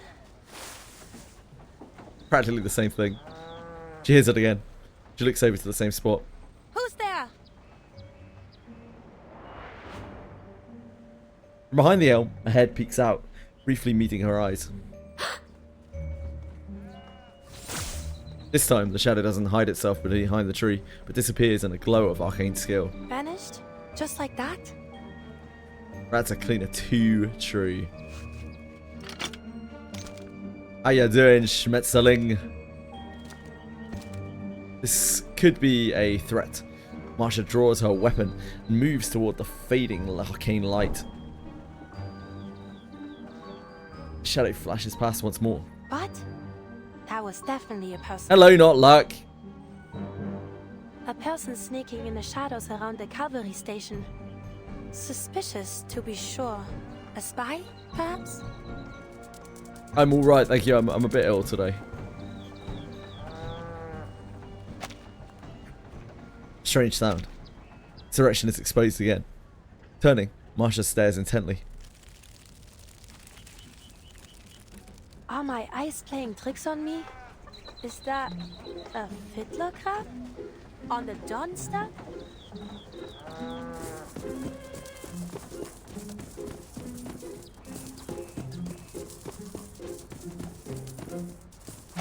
The knight runs towards the dubious fiddler crab at astonishing speed. Her heavy armor doesn't seem to slow her down in the slightest. In its desperation, her opponent flees sideways toward the outskirts of the village. But there is no escape. The knight is closing in on the crab. Excuse me. Sorry. Take thy Maybe sword. I'm a bit like that today. Someone fair and square. Living in with my parents. Carry the majority of the luggage there. Absolutely fucked you. Oh no. Thank you.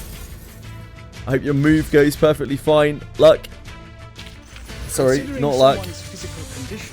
Wrong luck. The investiture can be simplified. I need to find a game in my library that I can unironically play with one hand. What are you doing with your other hand? I guess I need to ask. Gotcha. Forced into a corner, fiddler crab snaps its oversized claws in the air.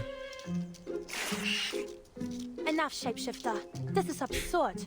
How would a fiddler crab make it out here to the plain? And might I remind you that you're too big to be a crab?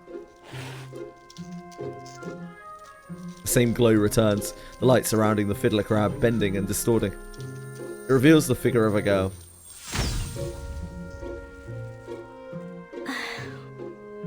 The newly appointed medic of the 12 squad locks eyes with her team deserter. Hey, nice to see you again. Vero, how did you... Marsha stepped forward. Caught at last, Meryl squats down, covering her head with both hands. Don't hurt me. I'll tell you everything. Ooh, healing a bit of lack of skin that I cut off from my fingertip. Ooh. Ouch. You mean to say you plan to Sorry to stay hear that. here until the war is over? Well, I don't really have much choice.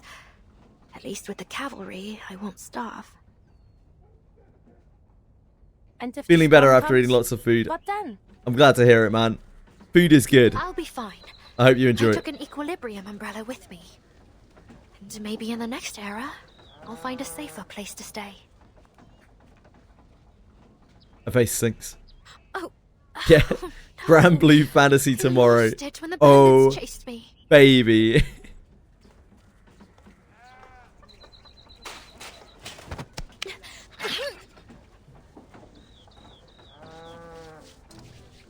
When the most interesting gacha of the year so far is a 12-year-old gacha launching on Steam.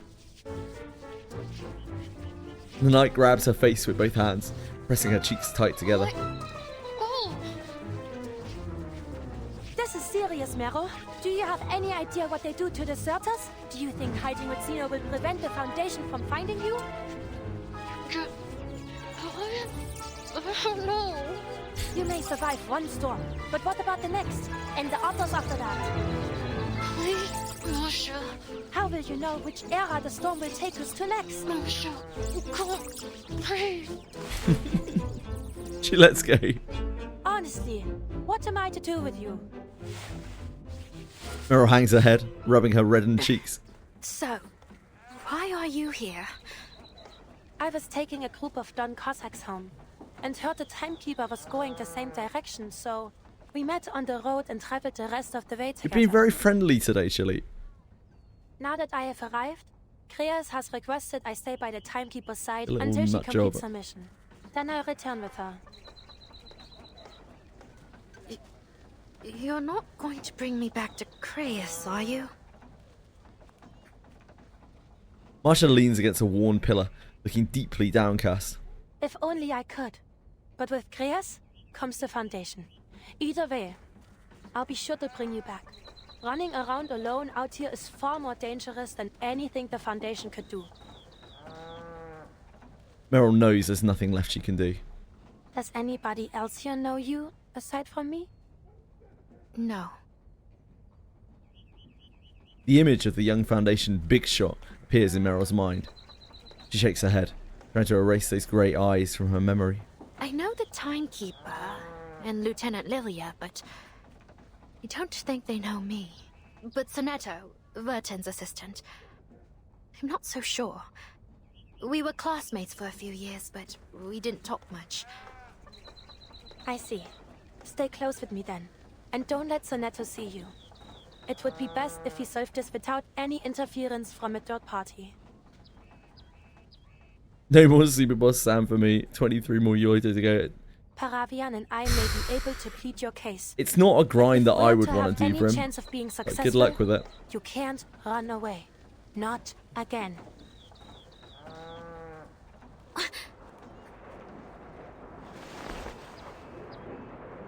My motivation for Wizardry has definitely taken a bit of a nosedive over the last week, that's for sure. Sharp noise breaks the silence, startling the still nervy Meryl.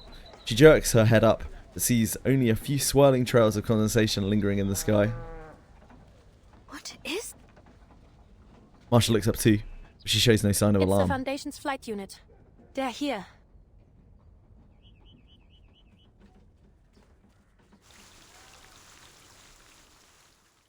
You are shedding. You're shedding your winter coat.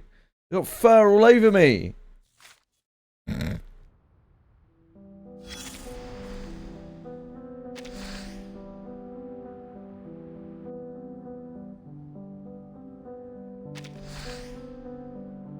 For some reason, after the Western Front battles ended, Blackbird Meryl deserted the 12 squad and did not return to the Foundation. Mr. Kreas knows she fears him, is avoiding her former squad mates. The Commander Ivan's direction, Miss Marsha stations her team in Tamarovka, where she unexpectedly finds Meryl, who has deserted her squad. Later, Meryl follows the cavalry corps to Tamarovka, where Miss Marsha, also a member of the 12 squad, discovers her. Meryl can get help from her if she does not run away again. Vice Admiral Burikov is surprised by the personnel intelligence the Timekeeper brings, but seems somewhat disappointed to learn that she's not there to investigate the Golden Famine. Nevertheless, he promises to assist with the Timekeeper's operations.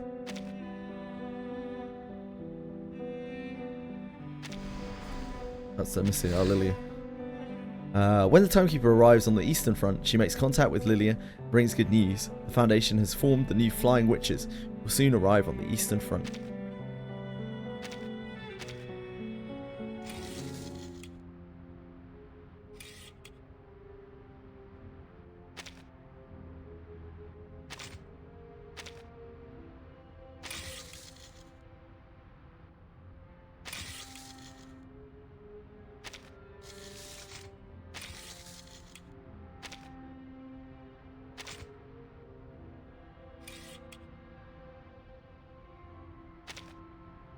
Crops still won't grow. At this rate, I don't think any of us are making it through this winter or autumn.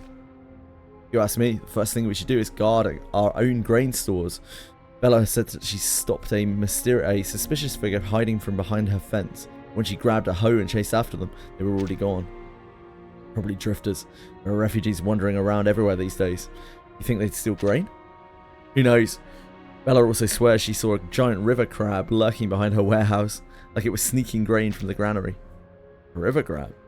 Stealing grain out here on the plains? Strange, isn't it? Very strange. Very strange.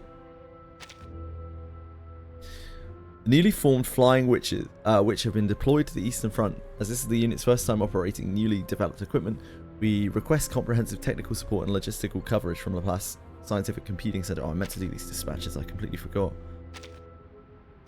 Fine though.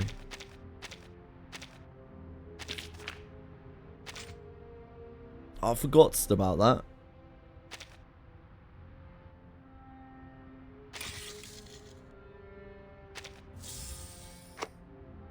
I forgot. The Sanova's arrangements, Marsha makes use of the abandoned house in the village to set up a temporary medical station. While cleaning and organising the place, she unexpectedly apprehends Meryl, a fugitive member of the 12 squad. The Timekeeper arrives in Tamarovka on the Eastern Front and meets with Lilia, officers of the Cavalry Corps and other personnel.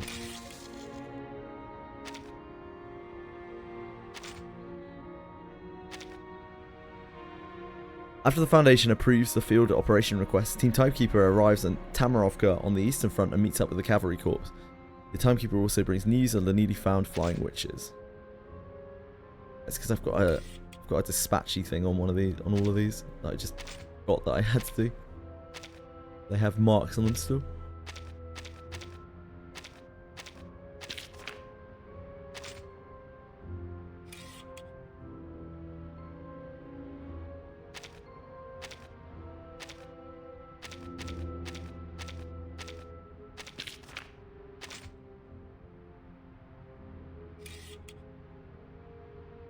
How flush we are with characters.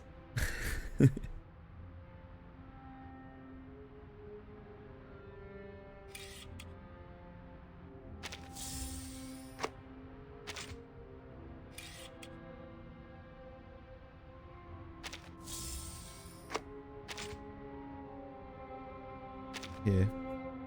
The patrol unit, we already read this, right?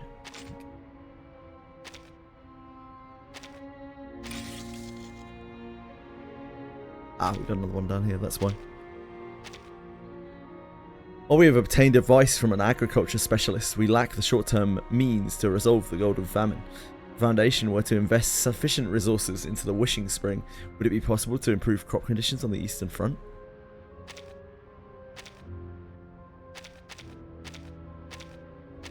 Only white rum is good at that, for some reason.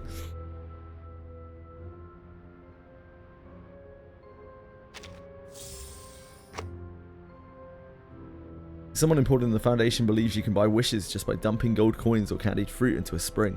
Well then, why not carry those sweets to the fields where nothing grows so people can actually fill their bellies? My little jar only holds spring water, so if you're hoping for a miracle, go find that guy who lives inside a golden lamp. All Quiet was on the Eastern Front. Very, very clever. Narcos, how are you today?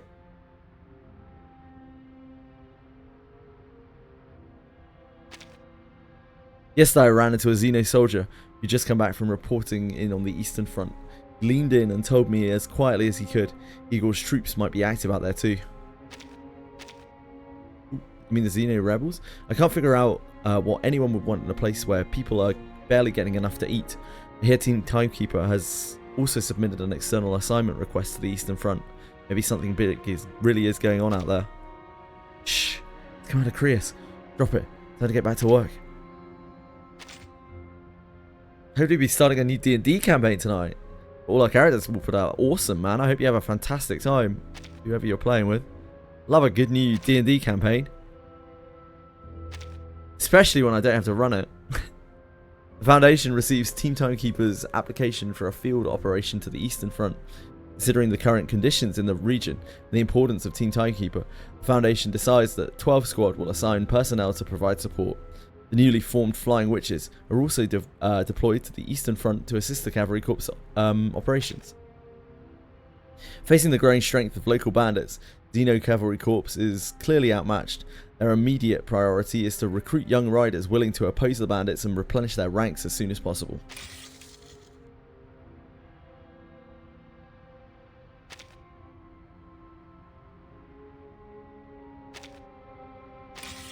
Narcos, it's very kind of you to give a sub to Bellicult. I appreciate that a lot. Thank you very much, my man. I hope you have a wonderful time tonight. One of our players is a whiner. That's pretty bad, like knowing that you're going into a campaign with a whiner. I'll be setting up a second character as a filler until they get their act together, I see. Doesn't sound ideal.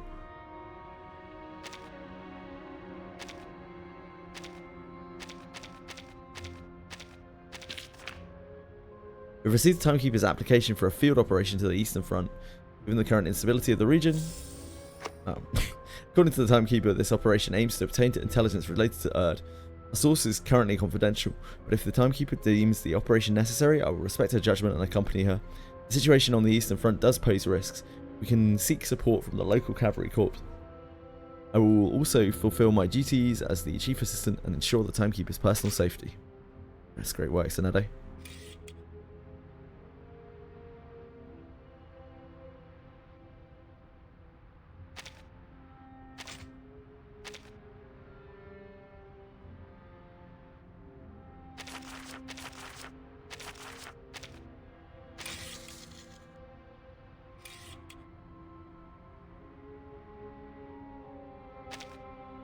Recently, I led a field medical unit to the Eastern Front. The plains are barren, yet the weather remains warm, far too warm for November along the Don.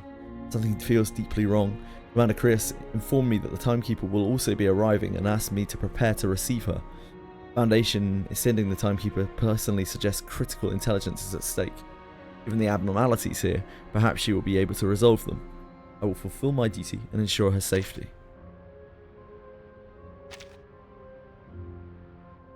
Reports from the Cavalry Corps stationed on the Eastern Front indicate the emergence of bandit forces of unknown origin.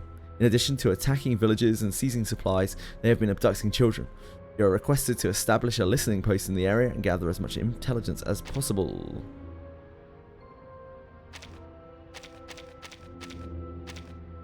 I think that's Bacorn Bloom, but I still don't really know anything about Bacorn Bloom.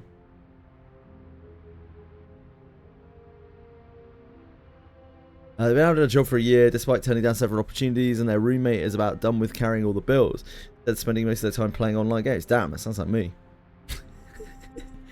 They're related to your wife, so they get a pass. Ah, I see, I see. Awkward. I set up a listening post in a mountainous area downstream, far from any settlements. Even in a remote area, enemy patrols are still visible. They wear black uniforms and operate in small squads along the lower river. Behind them, I hear more complex signals. Their scale may already be beyond estimation. Given their size and range of movement, the Cavalry Corps should devise a thorough plan before taking action.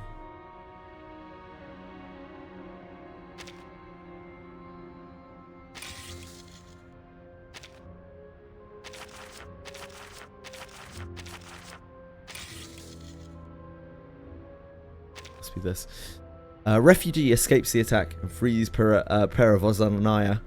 But Peravoznia, that sounds more right. Accidentally falls into a river, later pulled from the current by young cavalry soldiers. Yeah, we caught up. I sincerely hope returning time doesn't become some new form of competition. Fiddler crab shape-shifting for dummies. Marine Critter Biology Branch. Borrowing record. Sonetto returned after 2 hours and 36 minutes. And Levi's returned after 1 week. Cyril Lamar returned the following day at the same time at abandoned practice, claiming to hear the sound of 2 tsunamis in their nightmares. Lark von Stur returned after 5 days and 6 hours. Merrill returned after 2 days and 3 hours. Aside from Sonetto and Merrill, all returns showed claw marks along the spine, traces of salt residue. Going forward, this book may only be borrowed under teacher supervision. Let's take care of your library.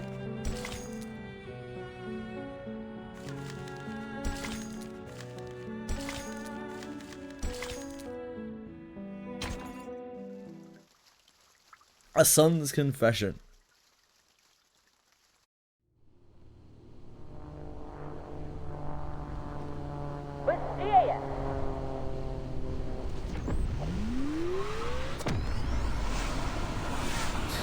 Lilia speeds low across the plain, the newest flying broomstick model cutting a narrow V shape into the grass.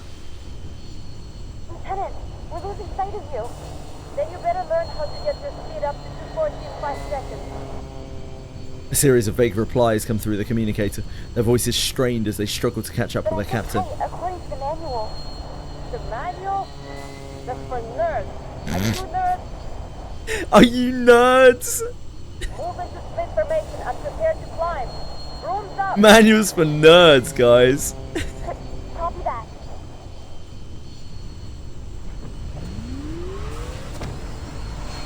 "24 flying witches follow their leader into the clouds above, slicing the sky in two with their vertical trails."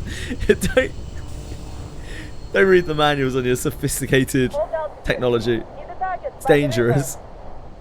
You wouldn't want to be a nerd. Yes, Lieutenant. Good. Real enemies won't just stand around and wait for you to strike.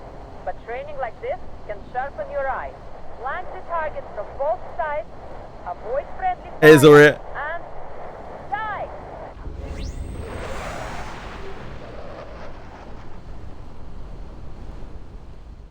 Manuals are for people who don't want to hurt other people.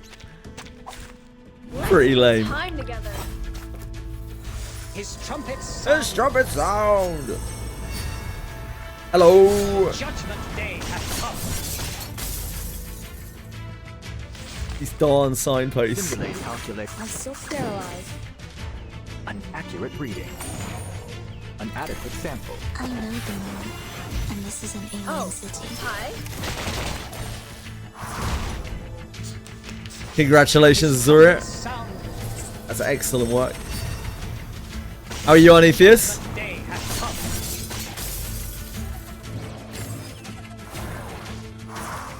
His trumpet sound. Never hesitate. Sure, we could probably not auto this. Do it faster.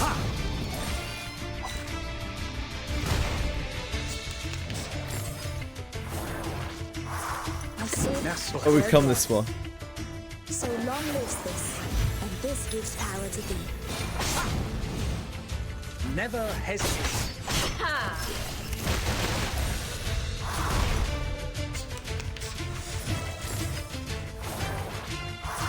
Yeah, wooden posts with HP gates.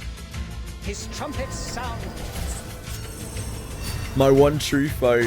Judgment Day has come. Who charts the star's orbit? Decrypt the cosmos. Sempre caro mi su quest'erbo gole. His trumpet sound. His trumpet sound. Judgment Day has come. His trumpet sound. I will pray for you.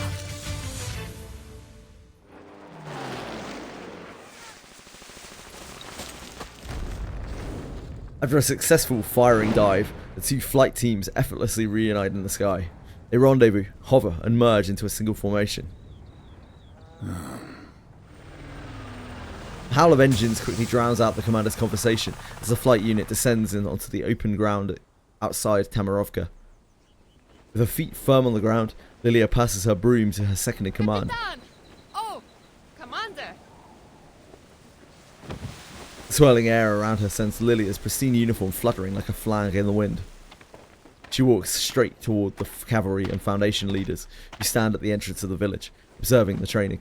New broom's nice. Rookies aren't too bad Oh, either. this is Only fresh problem and is new. They rely on the tech too much. Should spend a little more time on their arcane skills. Have to say, I never thought I'd wear a Foundation uniform. Wait. Don't tell me I have to follow the committee's orders from now on. Don't worry. You're still on Team Timekeeper. Your new uniform's just for easy identification while you're acting as flight captain. Alright.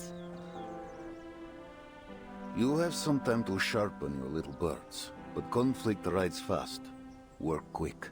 The Foundation swore us enough fuel and ammunition for your entire unit, and more besides. You alone have access to it. No applications, no paperwork. Just go directly to the quartermaster. Nice. I'll make sure the rookies never step foot on the ground. Mr. Iranai said that this is the Esu Noi Nouveau Voyer combat debut. He hopes to hear some I'm glad feedback. that she can say that. Well, it's faster, got stronger firepower, and better maneuverability. Basically an all-round improvement. Haven't used it for long though. Any major defects you know of? The price. 102 costs nearly triple the amount of an 01, or even more. Who's paying for repairs? Me.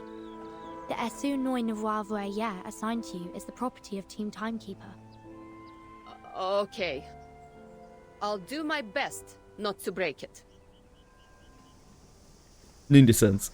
The sun hangs tilted in the sky, casting an unseasonable dryness across the grassland. The aroma of simple meals drifts from the households.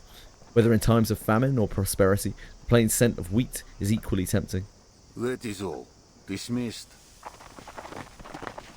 With the order given, the high-ranking officials outside the village drift away.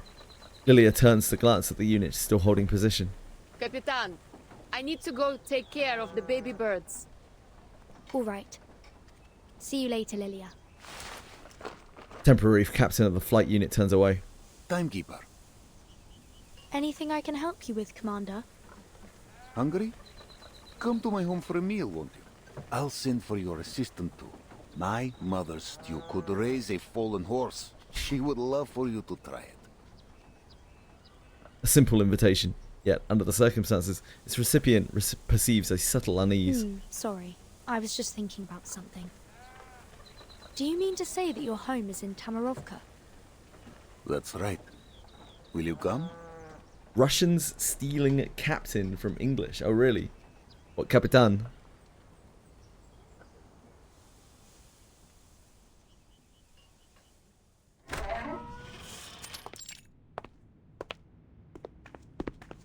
The commander pushes open an old wooden door, followed by two special guests. Faint candlelight reveals a rope strung above their heads, where dried vegetables and smoked meat should be hung, but now hangs bare. Mama. Vanyusha, did you bring guests? Good afternoon, madam. I'm Vertin. I'm all timekeeper of the natural, baby. Foundation. And this is Sonato, my assistant. Oh, so you're the one. Galena looking a little different today.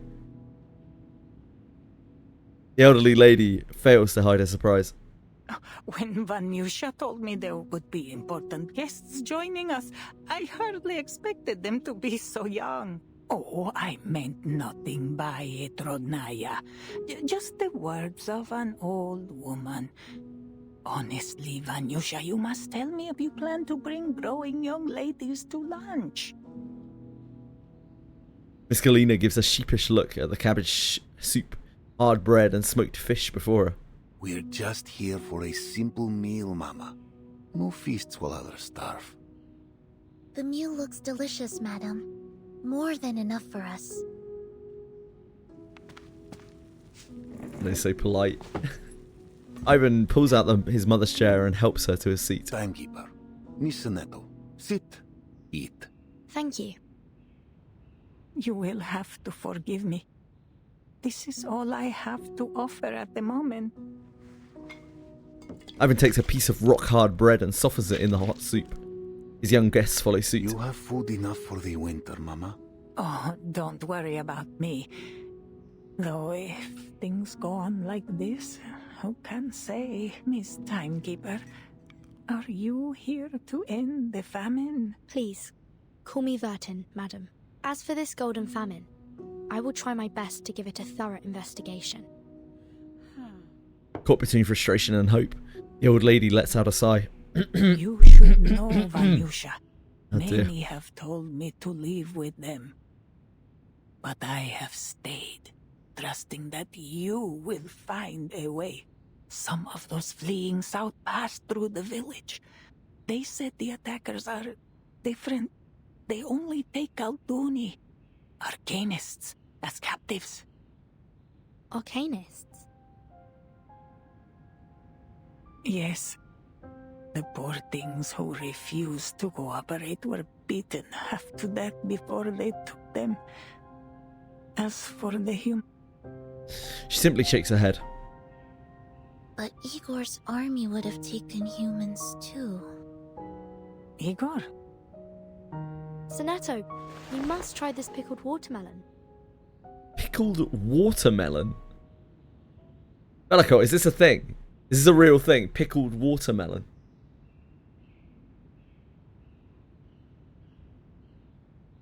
I can't say I ever would have thought of pickled watermelon. A spoonful of sour, dark red flesh is suddenly shoved into the chief assistant's mouth, stopping him from revealing any more.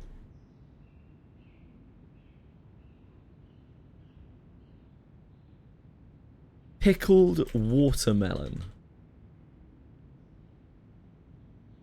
A tangy, sweet and crunchy southern delicacy. Jesus. I'd try it.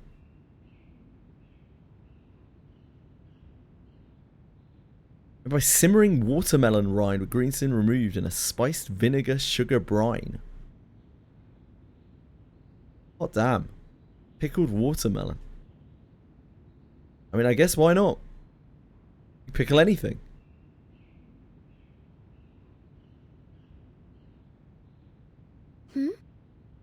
Oh, okay. It really is delicious, madam. Quite different from any I've ever tasted. Might I ask how you made it? She pickled some fucking watermelon. It warms an old woman's heart to hear such things. But nothing special, really.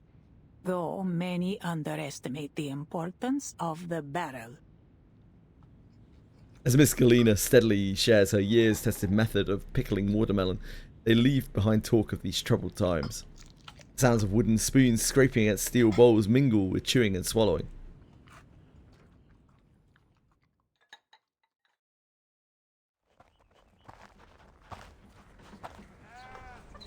Lunch finally ends in an uneasy silence. Leaning against the door, Miss Galena says goodbye to her guests. Apologies again for the poor meal. It had pickled watermelon in it. It looked delicious. The meal was hearty and our bellies are full. There are a few stews better than yours. Yes, it was just what we needed, madam. After her son's reassuring words, the old lady finally closes the door. I know you have questions, but this is not the place to talk. Come, walk with me.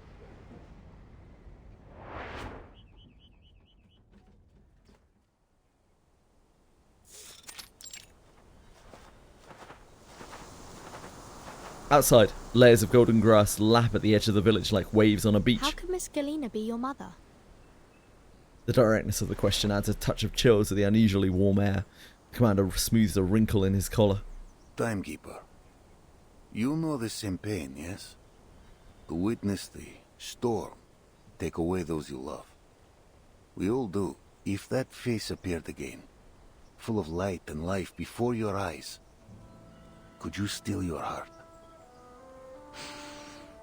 When I saw her again, she was no longer my mother, but a teacher with no children, devoted wholly to her students.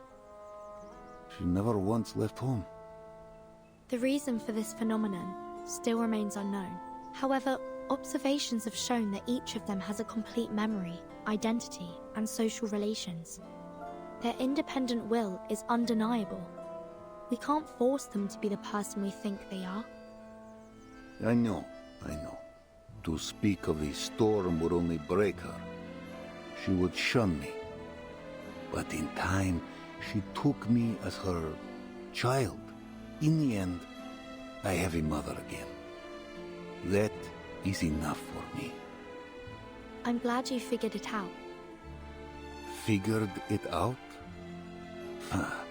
The truth is the opposite, Timekeeper. I chased Kalina like a lost pup, hoping to find my mother in her. And her face, her body, every line and wrinkle, she is the mother I lost to the first storm, down to the gentle smile when she talks to me.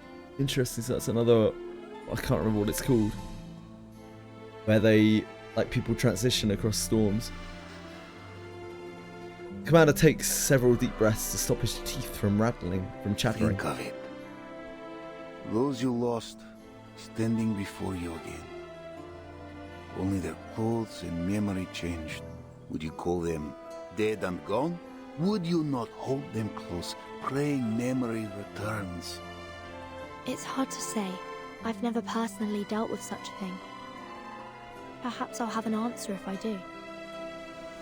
Commander stops his questioning and turns to the meadow bowing before him, withering amid abundance, stretching endlessly into the horizon. It was on land like this that my father first set me on a chestnut mare and showed me the reins. My mother watched on. The friendship quests were great in that game. But she knew this was the way for every child. For centuries, the Cossacks have lived by the steppe. She feeds us. She fights us. Rebellion runs free in our blood. The steppe never changes, nor do her people. Sometimes I find myself asking, is this truly a false 1920? You, Timekeeper, you have lived through many eras. We will never wholly understand one another. From what I do understand, you were a survivor of the first storm. You've lived through all these eras too. I don't see the difference. True. Yet I am marked by my hometown. My own time long before the storm ever struck.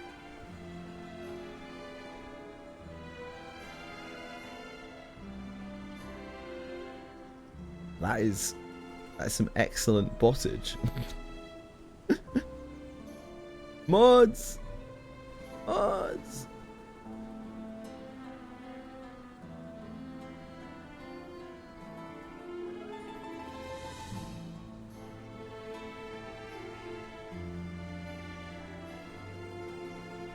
Mods!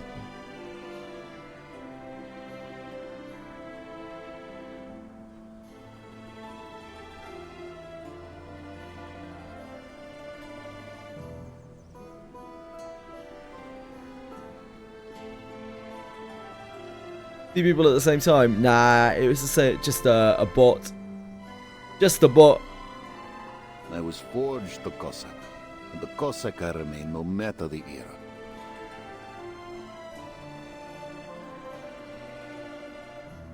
And you, Timekeeper? Which era is your home? Even 1990? I do not belittle your path. I only say losing time and home leaves a wound in the heart. Oh, were they? I didn't see that on mine.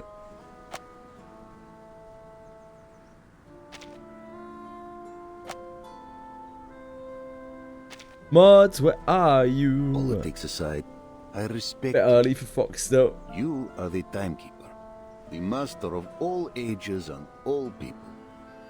Many consider you a savior, and I am but a man with mortal ties.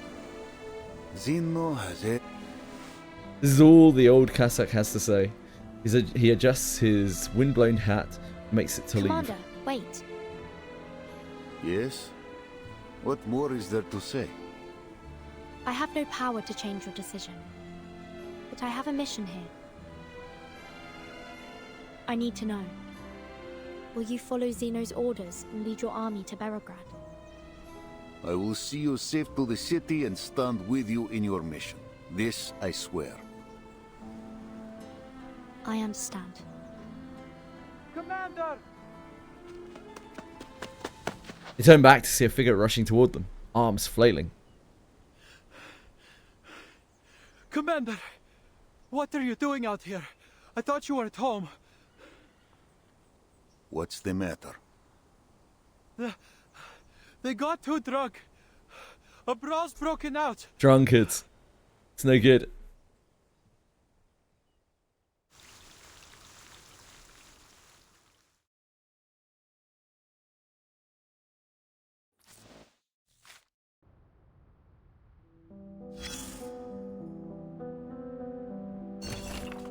Mothers have a gift for turning imagination and a little miracle into a fine meal. Miss Galina's wartime recipes. Rye bread. Oh, maybe we'll get to see the no pickled watermelon. Aged flour, wheat husks, potato skins, a little salt. Dry and grind the potato skins, then mix them with the wheat husks into the aged flour. Add warm water and knead into a dough, and bake beside the stove ashes. Golden famine leaves us short on oil and grain, so there's no oil in for the bread. The baked loaf comes out hard and bitter, but at least it fills up the stomach.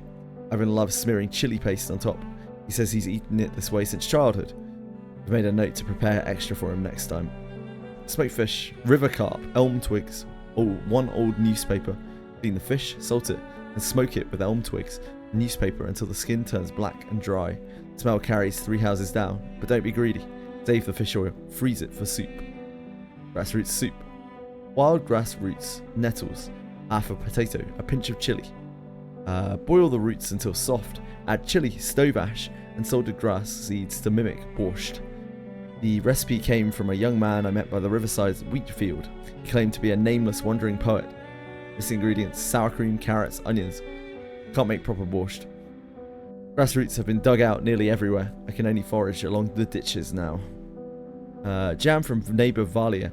Note, they hid 2 jars of real apple jam before the famine hit and gave me one. I've tucked it on the top shelf of the cupboard, wrapped in old cloth so the rats won't smell it. A husband lost an entire wheat field's harvest. May the Mother Earth bless the kind couple.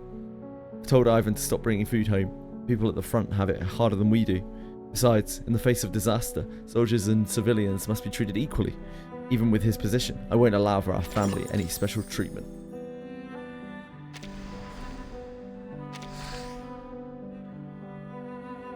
Lilia temporarily leads the newly formed Flying Witches.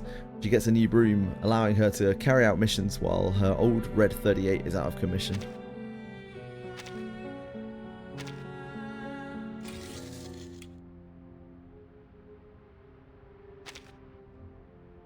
Timekeeper gains a general understanding of the Eastern Front and receives the commander's assurance that the Cavalry Corps will assist her operation in the region. In the end, I have a mother again. That is enough for me. Commander Ivan invites the Timekeeper and her companions to his home in Tamarovka to share a meal prepared by his mother. You better learn how to get your speed up to 40 in 5 seconds. Foundation's newly formed Flying Witches, temporarily placed under Lilia's command. Alongside this assignment, she has issued an e-broom, a flight vehicle for operational use. In the end, I have a mother again. That's enough for me.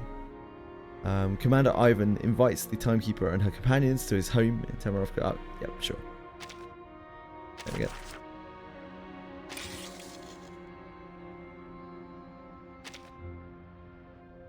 Our troublemaker has completed adjustments to all logistical equipment required by the Flying Witches. Given their instability, on-site operations must be reassigned to other personnel. We look forward to seeing what you can do.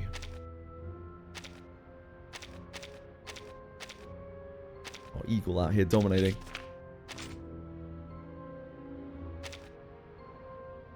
Bandits are everywhere outside the village. Wheat will not grow, and the heat is unbearable. Is this really November? This morning, the sound of thunder, or perhaps roaring winds, came from across the river. When I looked it up, I saw several enormous birds, the likes of which I'd never seen before. It sent a chill through me I cannot even describe. When Medicine Pocket returned the brooms to the Flying Witches, they kept muttering things like, "Remember to come back and smash Laplace's windows." Utter nonsense. I can understand the LSCC's concerns. Who knows what they might have done to those brooms? There's no helping it. This sort of thankless work falls to me. I'll treat it as a business trip. I'll get overtime pay when I'm back, so it's not all bad. Wouldn't you agree? That's Hisabith, right? I still don't know anything about Hisabith other than the Medusa, which is cool. Haven't played Cosmic Overture, still waiting on that to cycle back.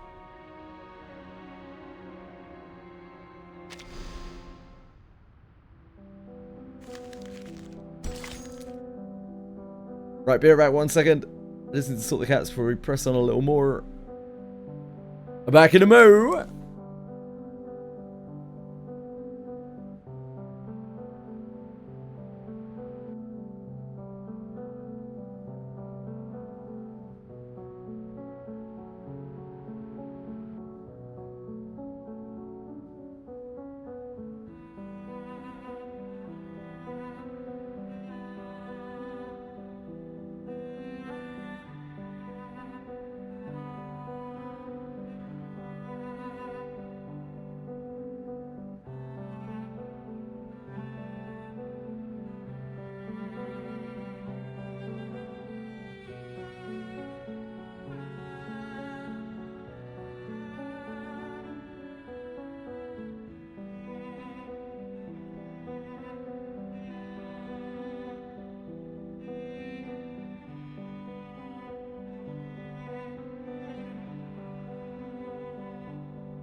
Hello, darlings.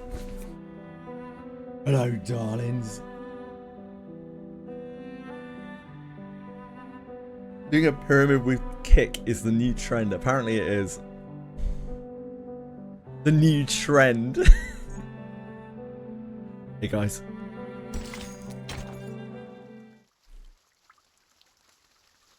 Both sides of the river.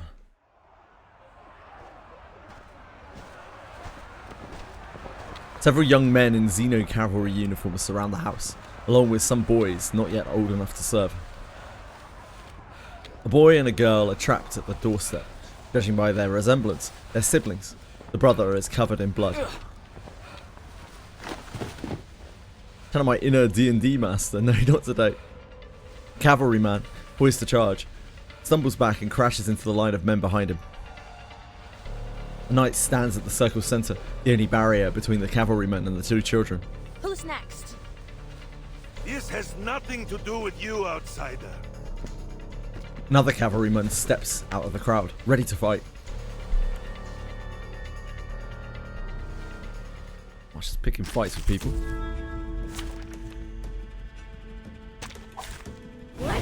Gonna have to sound some trumpets. Trumpets sound. The judgment day has come.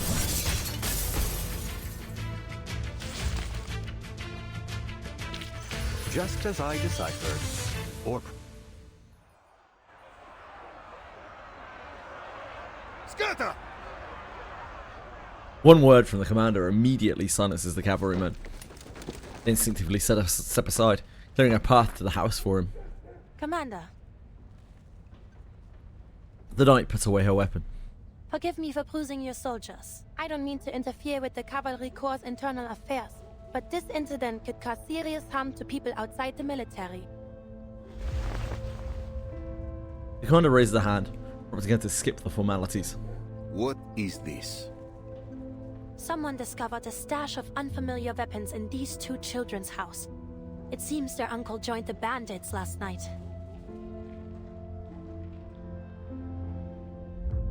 These children, they're from an Arcanist family. Yes, some Arcanist villagers fled upstream, claiming they would join the bandits and return to rob the others. Some soldiers thought it prudent to do a preemptive strike. The commander looks over the soldiers sternly. Their evasive eyes prove the knight's words. Are you hurt? No, they didn't harm me. You've stopped the worst. Thank you, Miss Marsha. Leave them to me.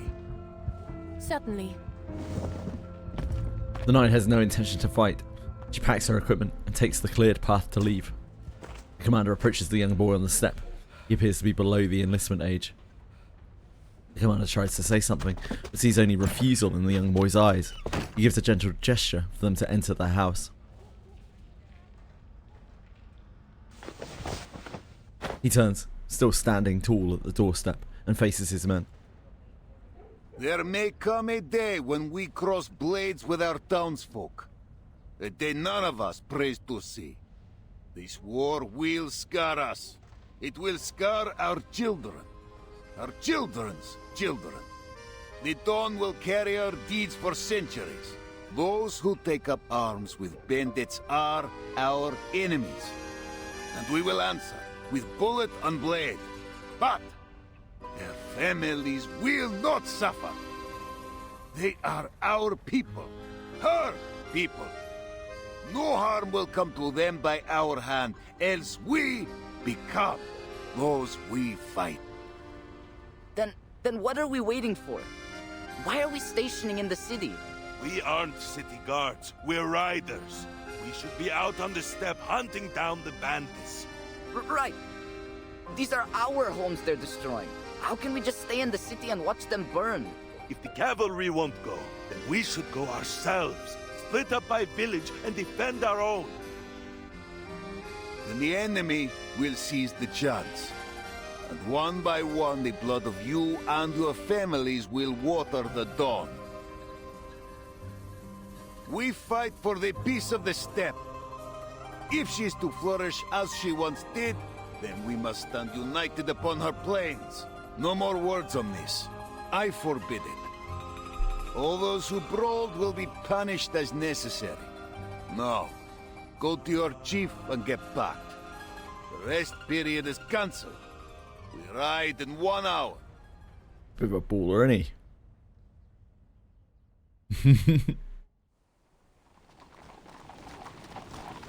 An hour later, cavalry leaves Tamarovka, where they have barely paused.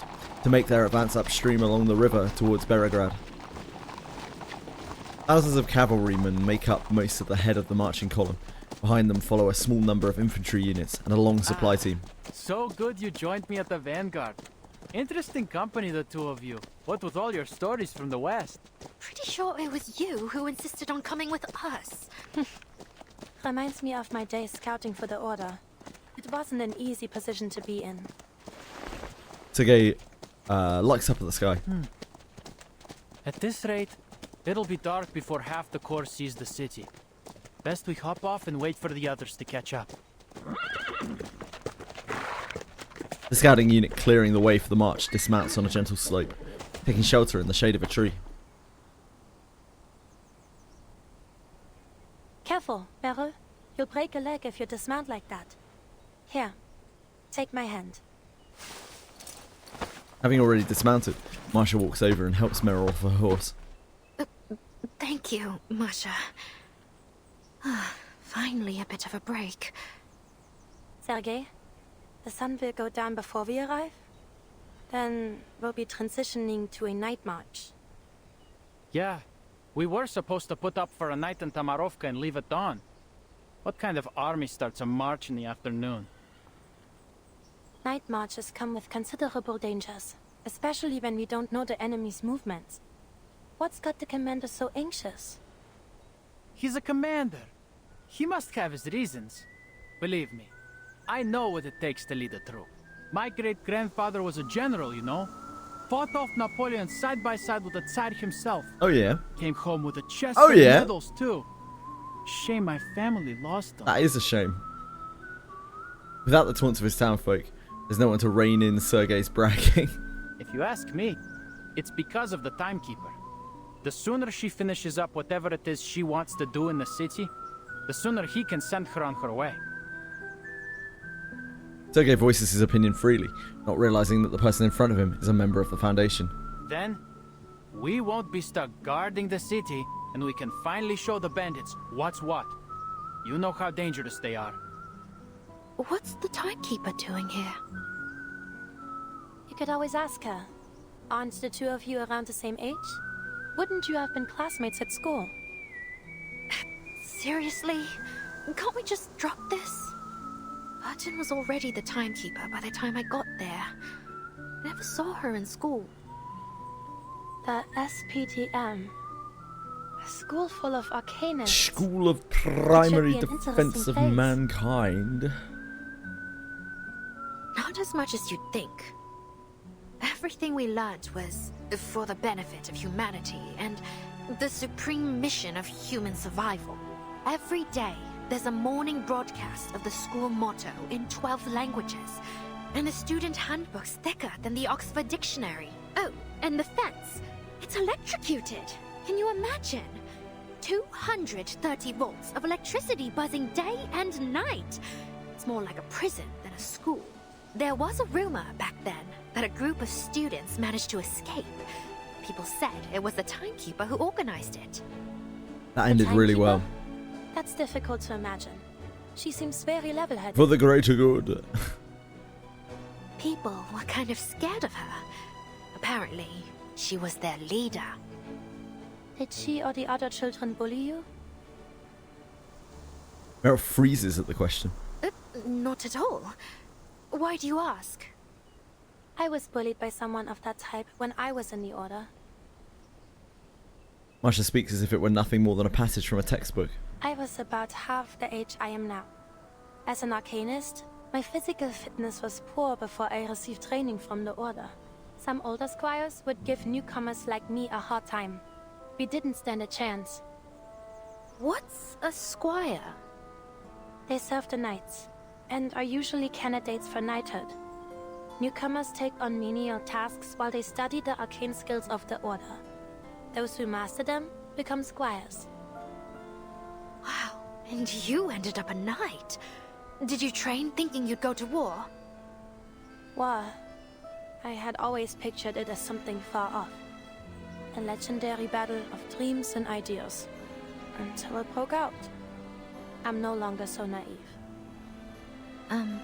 You must have taught those bullies of yours a lesson, right? Rush's mouth curls into a mysterious smile. Very few squires are granted knighthood. Sergei, who's been listening along, cuts in. Alright, rest's over. Back in your saddles. Better not let the team see us lounging around. Sergei straightens up, checks that the saddles are securely fastened. The others follow suit. You'll see Berigrad once we reach the top of the slope.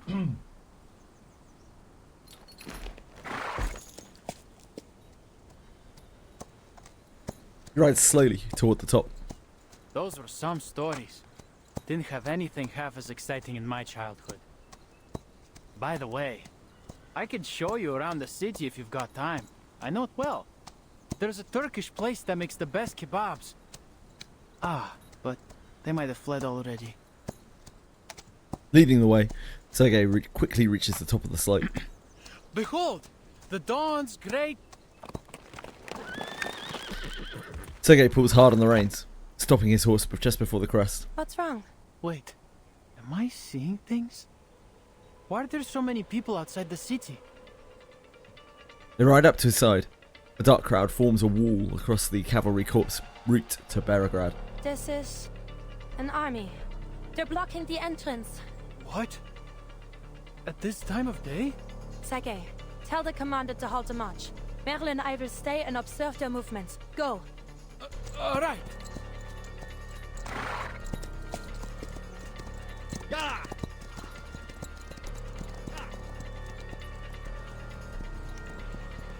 Outside Berigrad, did you get a clear look? Bandits or other forces? I'm not sure, but they're definitely not bandits. Oh, and a banner with a griffin on it. A griffin. The commander's brow darkens. Hold all regiments. Hold the advance and take the high ground outside Berigrad. Do not engage. Yes, Commander. The temporary liaison rushes off. The commander turns to the solemn chief of staff and flying witch captain at his side. Griffin. Igor's banner. So he's here. Just outside Berigrad. Only half a day's march away. Our orders are to enter Berigrad. If Igor blocks our way or tries to attack, we have reason to engage. But the city and its people may already be under his thumb. If the upstream villages truly were pillaged by his hand, then he may threaten us with the lives of Berigrad's people. The commander's hand instinctively reaches for a gun at his waist. The cold metal calms his nerves. Lieutenant Lilia, your unit will confirm the number and formation of Igor's army. Retreat if attacked. Suffer no losses. On it. Just suffer no losses. It's just that simple.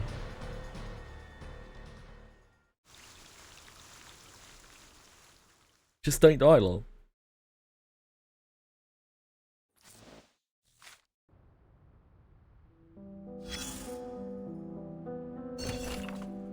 The crumpled drafts in the bin prove how much thought she put into this.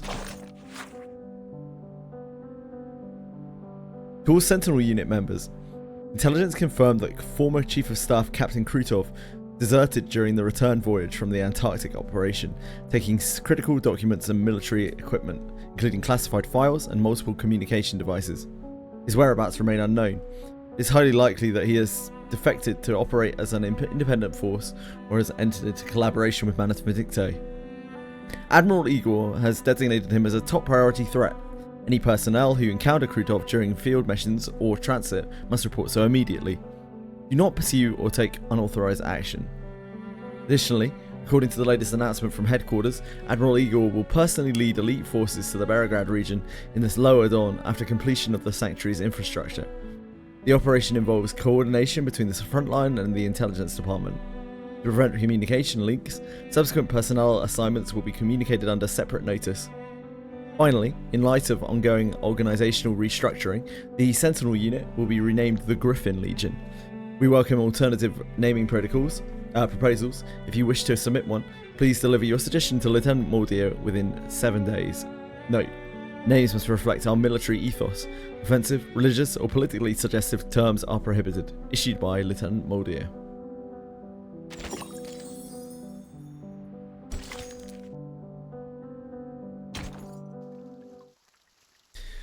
The negotiators and the judge.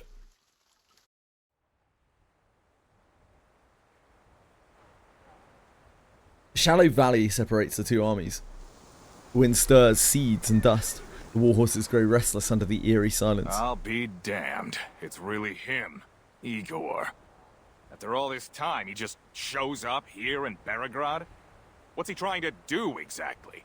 Whatever it is, he should do it soon so we can end him. I bet he wants to take his chances against us, too.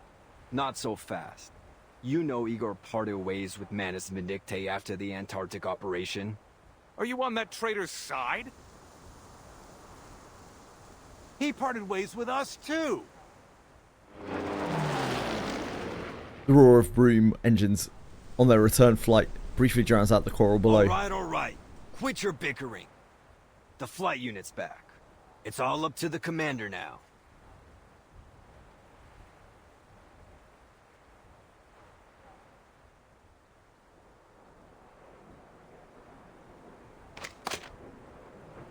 Commander lowers his telescope as he awaits the Flying Witch's news.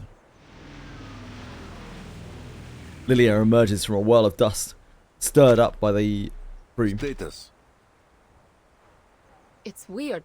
It's Igor, all right? Triple ace and all, but they didn't attack. I flew low, too. Even looked eye to eye with the soldiers. But they still held fire. As for the city, there's That no seems signs extremely of damage dangerous. or of Igor's men. His soldiers are all outside the city? Yeah, got his main force positioned along the main road to it. It's like he wants us to see him. He wants us to see him. If he wanted to stop our advance, capturing the city would have been the best bet. It's almost like he's welcoming us. The commander raises his telescope again. This time, he spots a soldier rising out from Igor's army. What? The messenger crosses the ground between the two forces, drawing closer to the cavalry. His rebel's uniform causes quite a stir. Calm yourself, Lieutenant. A rider must assess the terrain before he takes to a gallop. The commander holds fire. The messenger reaches the cavalry formation and approaches the commander, escorted by a guard. Commander Ivan Ivanovich. Ah, he's our boy. A long time indeed. What message do you bring, Ptolemy? Lovely chap. The messenger stares straight into the commander's eyes, intent on carrying out the mission entrusted to him by his father. Admiral Igor wishes to talk with you and the Timekeeper, who is currently under your protection. There's something important he wants to discuss. About Belgrade, the Dawn, and the Timekeeper's mission.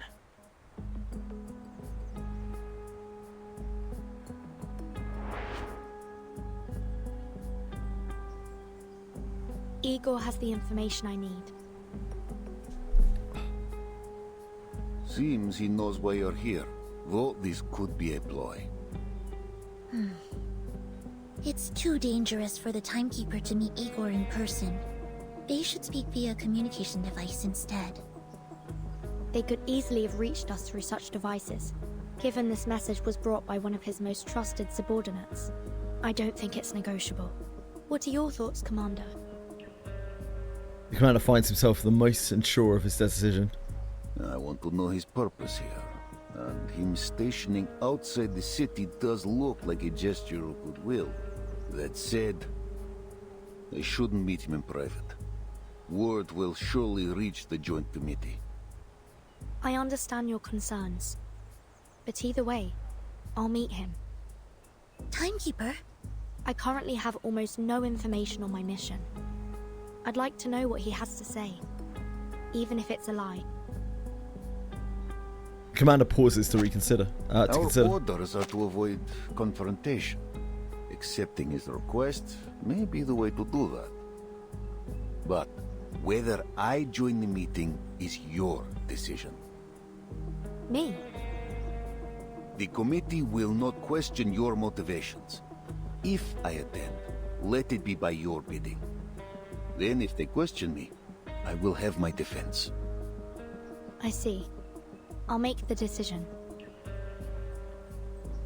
But how can we ensure the safety of the timekeeper and the others? Meeting Igor, huh? Take me with you, Wurtzen. I'd like to hear what he's got to say.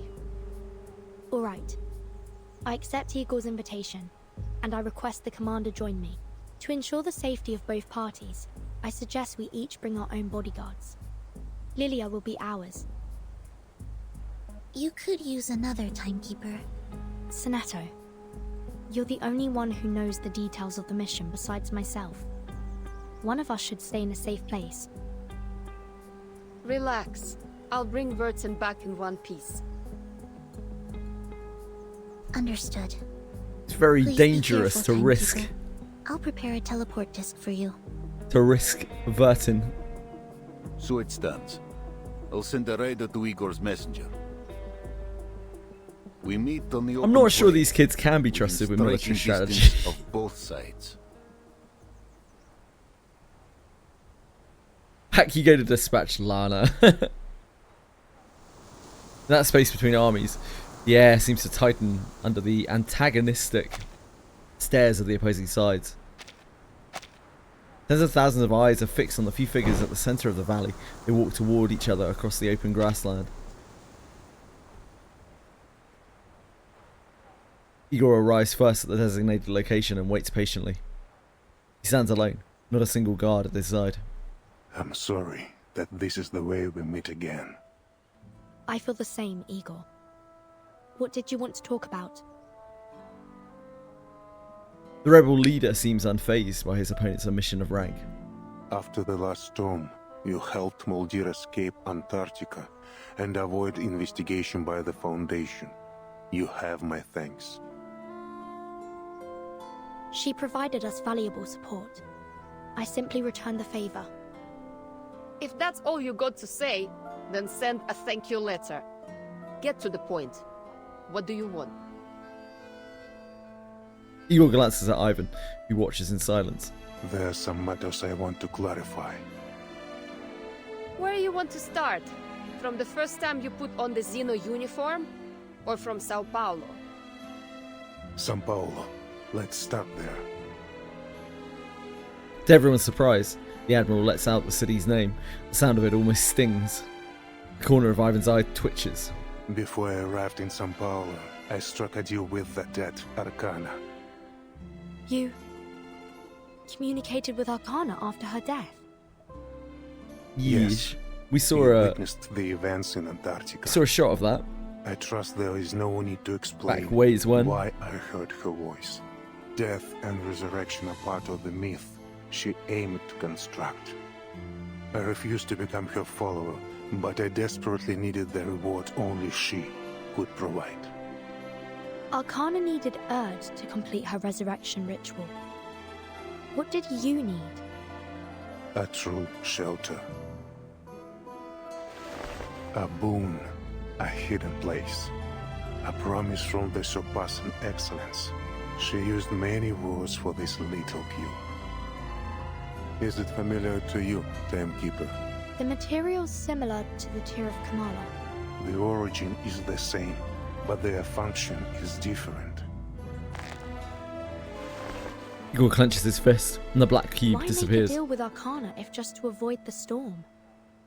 The Foundation already provides you shelter. When you learn of Earth and the Amber Room, you will understand why I cannot trust the Foundation's promises.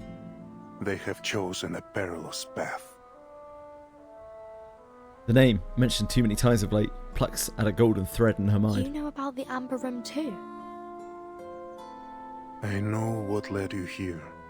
Earth, Amber Room, the words appear together. But whoever gave you this intelligence likely knows little more than that. Belgrade is not a large city. How are you? But without guidance, you will never find the Amber Room, even if you turn it inside out. Fortunately, its location is not a secret to me. 360p, hot damn. Because I was involved in it. To be fair, that might be better. You don't have to look at my mug in quite as much detail. How much more do you know? No more questions. I am no longer bound by the Foundation's confidentiality rules. I can lead you to... Igor gives him space to consider the deal, then turns around to the cavalry commander, who has not spoken a word. Ivan, I know you care deeply for the Dawn. I admit some responsibility for the looting of the upstream villages. Then... it was you? It was Krutov. Krutov? Hear you. What difference is there? He betrayed Zeno at your site in Sao Paulo. He follows your orders. Not since Antarctica. With the new era, Krutov has taken his own path. We have some differences of opinion. The Manus deal was a one-off, but Krutov wants more. He believed... yeah, last Thursday was 3.3 patch. Only a small black cube was like pleasing a child with a toy. Callum. A traitor among traitors. Guess people do get what they deserve. No worries. You're right. I should yeah, quite a have big known patch. that without like Zeno, a proper main story his patch. desire would grow beyond my control. I will take the blame for his madness. All sorts of things going on, as always, in Reverse 99. And for the Xeno soldiers you killed in Sao Paulo. Internet's actually using your hotspot. Thanks for being here anyway, Quantum. I appreciate it. That's coming and keeping me company. Tonight, and I will atone. But I must first stop what Krutov has done to the Don Basin. I trusted him, trained him under my command, but failed to see his inflating ambition. In the end, he built an army from my soldiers and weapons, and from the Manus and other sources. In this era, our relationship has become rancorous. He hopes to snatch the boon, and I hope to end this matter once and for all. Then he and his bandit forces now belong to Manus Vindicte. He works with them as an ally, not a follower. He has not undergone the masked trial. Likely his arrogance is the reason. Whether he has joined the Manus or not, it matters little. These differences of opinion among you rebels are the cause of the Don's suffering. If an ounce of duty is left in you, end it, quickly. I will launch an attack on Krutov when the time is right, but the battle will be hard fought.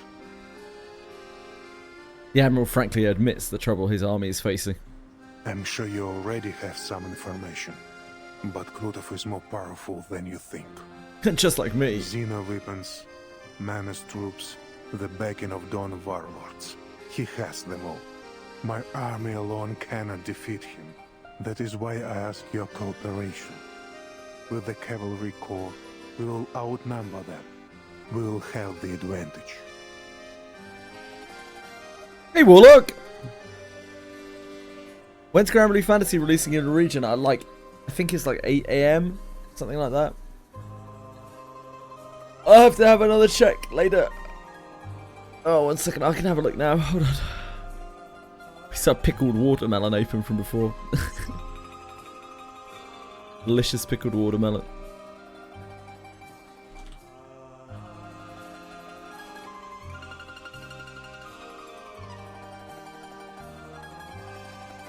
Side games!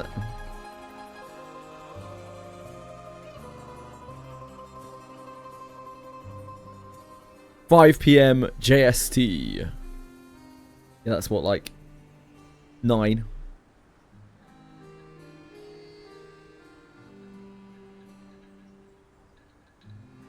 Pre-order goes live an hour early at 4 PM.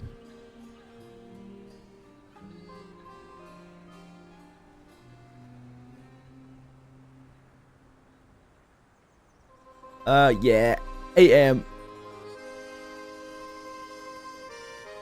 9 hours ahead, right? Yep.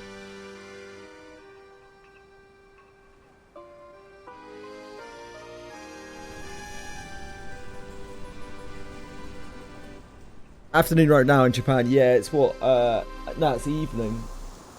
Like quite late evening right now. Are you sure you know what you're doing? I'm sure. And I hope I have Actually, it's proven my night even. success. It's morning, in fact. It's what, The half past? Yeah, it's half past 12 in You'll Japan. bring peace to the dawn, and the timekeeper will learn what she seeks of Earth. When is my daylight savings time? Ugh.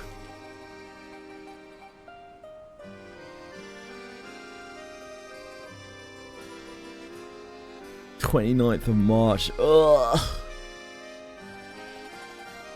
I hate it. If you agree, everything will be settled within a week. Yeah, American daylight savings was yesterday.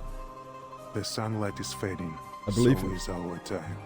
I hope the deal can be made now.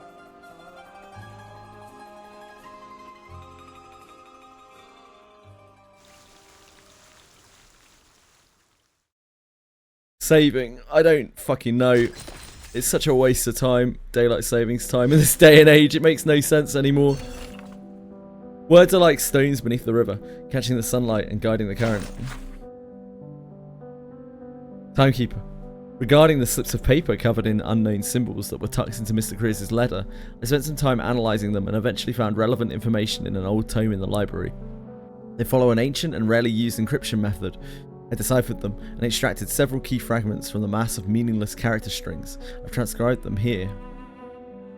Berigrad, list, Amber Room, the Foundation related, secret experiment,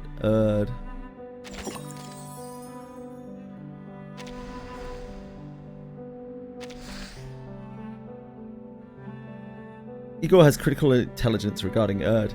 He will share it if the Timekeeper and the Cavalry Corps agree to work with his Griffin Legion to confront Krutov's army together. Former Xeno Admiral Igor defected during the San Paulo incident, taking his forces to join Manus Vindictae. After the Antarctic incident, he separated from Manus Vindictae, causing a split from his close ally Krutov, who continues to work with the Manus. Igor proposes forming a cooperative alliance with the Timekeeper and Vice Admiral Burakov to stop Krutov's forces. Krutov seems like a cheap and disposable villain. Lilia temporarily leads the newly formed Flying Witches. She gets a new broom, allowing her to carry out missions while her old Red 38 is out of commission. During negotiations with Igor, Vice Admiral Burakov discovers that the bandits are not just Xeno rebels, but Krutov's army working with Manus Vindictae. He recognizes the value of Igor's proposed alliance, but still feels hesitant about dealing with his former colleague turned traitor.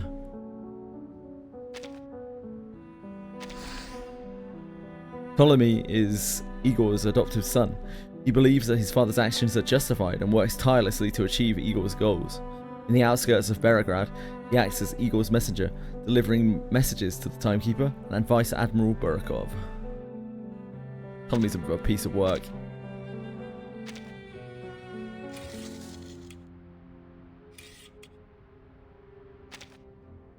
After a brief period of rest, the Cavalry Corps departs Tamarovka and begins moving upstream along the river toward Berigrad. Before the Cavalry Corps arrives, the Griffin Legion has already moved secretly to the outskirts of Berigrad, occupying the key routes of the city. Who's next? The village's young cavalrymen clash with the locals over the bandits. Marsha steps in and shuts the dispute down. Wait, am I seeing things? Why are there so many people outside the city? As the vanguard of the Cavalry Corps, Sergei advances to the front of the column entering the city. As they near Berigrad, he realizes the road ahead is blocked by a force bearing the banner of the Griffin Legion.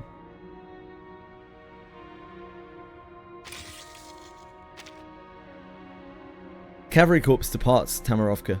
As they approach Berigrad, they discover the route into the city is under Griffin Legion control.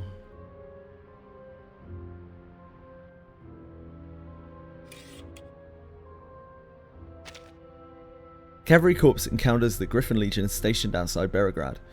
Opinions among the young cavalrymen differ regarding the Griffin Legion Admiral, branded a traitor, and the army under his command. The Griffin Legion sends a messenger to the Cavalry Corps stationed near Berigrad, seeking to arrange a private meeting between the two sides' senior leadership. I'm sorry that this is the way we meet again. Igor leads the Griffin Legion to the outskirts of Beregrad and sends a messenger to contact the Cavalry Corps, arranging a 3-party meeting with the Timekeeper and Ivan.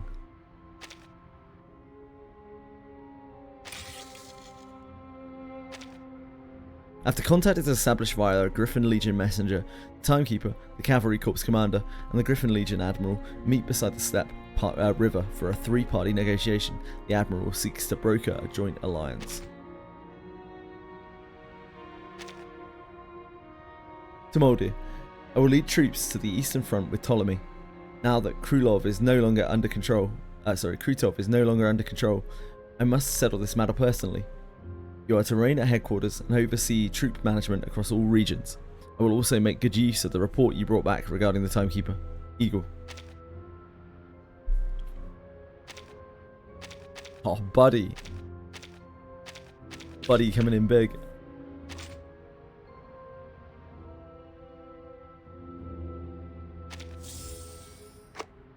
Judging by Father's tone, he intends to settle matters with Krutov.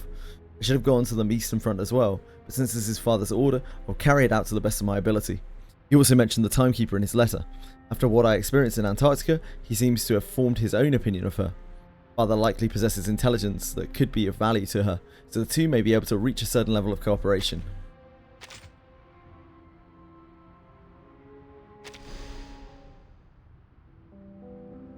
Everything resets an hour ahead of what was, before. It'll be really weird as well. Usually I have a load of Americans coming through being like, you're really late or really early because of daylight savings. I'm just like, yeah. But it does, and then it evens out like at the end of the month for me with America, and then I'm out of sync for literally everyone else. Daylight savings is stupid as fuck. Like, any country that uses daylight savings is, I mean, it's dumb. Any country that uses daylight savings is dumb as fuck. They need to reevaluate their lives. Like 5th world countries.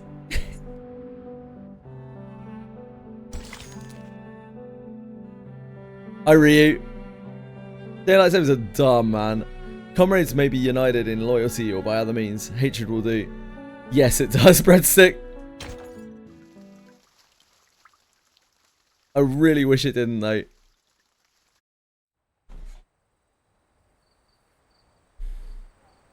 Ours is later in the month. It's at the end of this month. 28th, I think. Under the cover of night, the Xeno Chivalry Corps, Cavalry Corps, resumes its march toward Beregrad. The Griffin Legion holds position by the main road to the city. Both armies remain on high alert. Alone on the fields comes the slow crunch of 2 pairs of heavy boots. It must have taken some convincing, especially with Sternova. She's rarely easy to sway. I swore it would bring peace to the dawn. Sabina objected, of course. Once a traitor, always a traitor. Her exact words. She's right. Igor pulls back his sleeve. A circle of neatly inscribed symbols glows faintly across the scarred arm. Arcane incantation customized by Xeno for every arcanist commander, preventing the misuse of arcane skills. Never thought I'd see it again. Your arcane skill can vanish an army in an instant. I must take precautions. Ever cautious. Good. Though I'm surprised you still remember how to write it. I warn you now, Rio, there are horses in this chapter, so please try not to get too excited. I knew a day would come when I'd need it. I never thought. Can't eat these ones. Commander has no desire to pursue the topic. He looks away. Keep your promise. The hawks are circling. Cons! Me and Som if given the chance. Hans!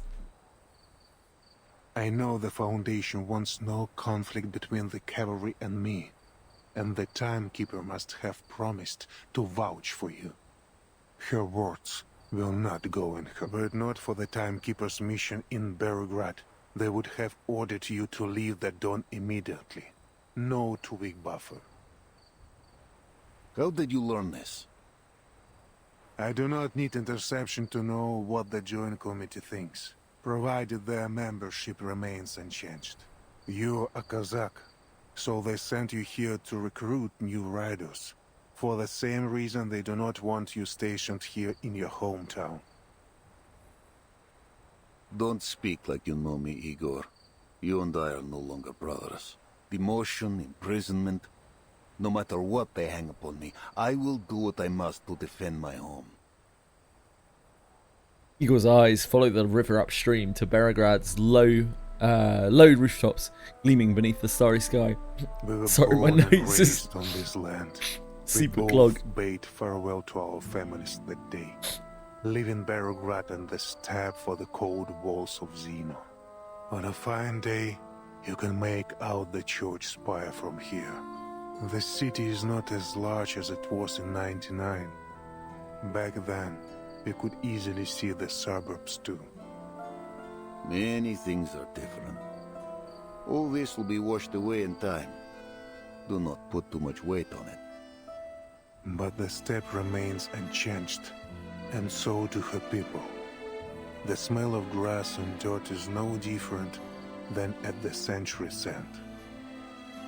I still cannot trust you. Krotov is but one stain on the Dawn. There are many more to be blotted. The Golden Famine will strip the steppe bare. Her people will either starve or leave. Most will have to leave off their food stores. Some poor folk have none at all. What does the Foundation believe to be the cause? They haven't investigated. The Foundation is stretched thin. The steppe is not worth their focus. Our best hope may be the next storm. If it is kind, the Dawn will wake as she should in the next era. Igor lets Ivan's almost cruel joke pass. This heat is the result of an arcane ritual. A ritual? Bending the weather over the entire lower Dawn. How can it be done? Commander! The messenger's shout cuts the conversation short. He runs up to them and bends over, hands on his thighs as he attempts to catch his breath. Yes. The messenger's breathing is unsettled, not from weariness, but from sheer fear. He turns to the Xeno rebel leader with a curious expression on his face. Igor. He mumbles something imperceptible to himself, gradually steadying his breath. The moment he straightens up, he whips out a pistol. For Alyosha! Yeah. Igor staggers back 2 steps and drops to one knee. The messenger's trembling hand throws the shot, of course, denying the bullet its deadly purpose. After a brief moment of shock, the commander lunges forward to seize the messenger's wrist. Soldier! What do you think you're doing? Because how do I use Shio? You hit things with her, and you inherit an Alice to her, and then you do Lingering Blossom stuff anytime you fight anything difficult. He forces the messenger's face to the ground. He tastes the dirt of his home with every word he roars. Alyosha! My brother! You killed him! You killed him in Sao Paulo! Why did you do it? Because he wasn't an arcanist? Because he wouldn't help you cozy up to the menace scum? No one answers. Besides his struggling, the knight returns to silence. Your commanders may execute any soldier who sabotages the army's strategic goals as a traitor. This is Xeno law.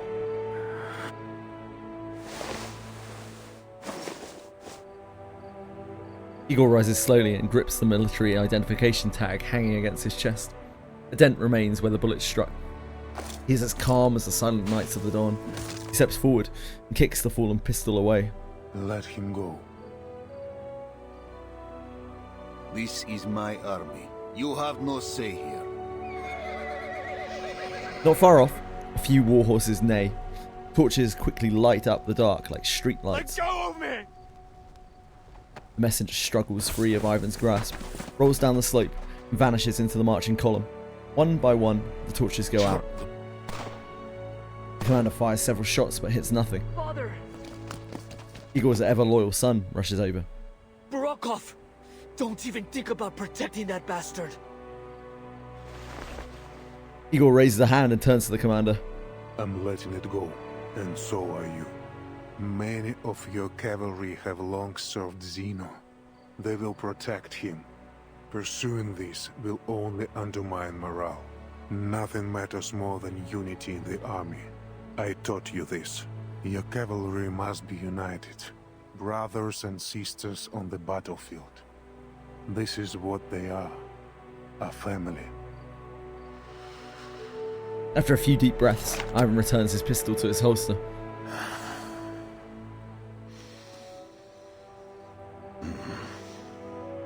The hatred of those who once trusted you.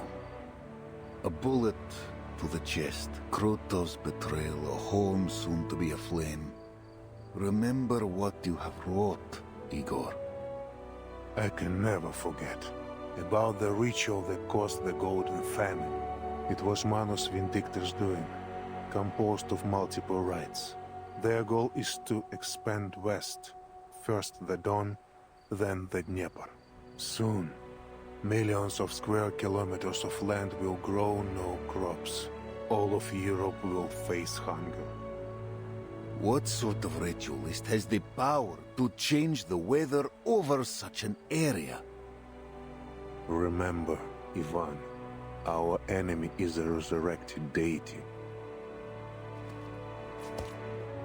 With Ptolemy's support, Igor makes his way down the slope.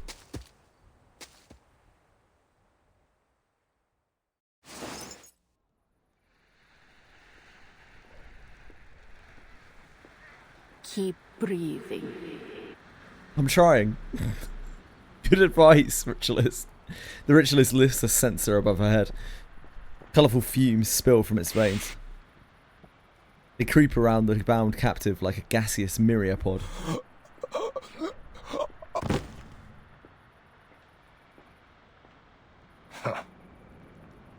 Just breathe, lol. Utov raises an eyebrow of contempt at the horrifying display. Is he dead? The Ritualist gives the censer a wave. The fumes rush back inside in an instant. I overestimated the human's mental capacity. Next time, I won't make the same mistake. Why not bring them to the iceberg? Or do you aim to monopolize the fruits of the experiment? Every glorious achievement is hers. The Ritualist's answer is vague. Utov waves a hand, signaling a soldier to drag the body away. I have no time for your little experiments. My army departs for Beregrad in 2 hours. Beregrad? News clearly catches her off guard. We will eventually conquer the city, plunder it of its wealth and vitality. But departing now, you say? There were no such orders from the iceberg. Starvation will be our enemy's end. She entrusted me an army and the power to deploy them. Now that Igor and Ivan have met, they are sure to head to Beregrad. I must stop them. A low growl of engines rolls in. The transport unit is responsible for... Sorry. The transport unit responsible for heavy weapons is departing. My army is ready. This is my chance to eliminate Igor for good. If you won't give me the boon, I will take it myself. The loss of one right will affect the efficacy of many others. If the weather cools and winter returns, our attack on the Eastern Front will be jeopardized. Our entire project will be delayed. Your privilege has its limits, General. You and your followers will accept the trial. It is only a matter of time. Watch your tone, Ritualist. You never asked Igor and his men to wear the mask. You have no right to ask us. He presses his gun against the Ritualist's forehead, but she doesn't flinch. She grins. Igor is a weak, indecisive coward who doesn't dare face his true desires. I am greater than he will ever be. Do you think a gun to the head will scare me? Death is but a return to her embrace. She will resurrect our arcanists, clarify our deeds. I will die with her name on my lips. Rudolph lowers his gun. Monsters.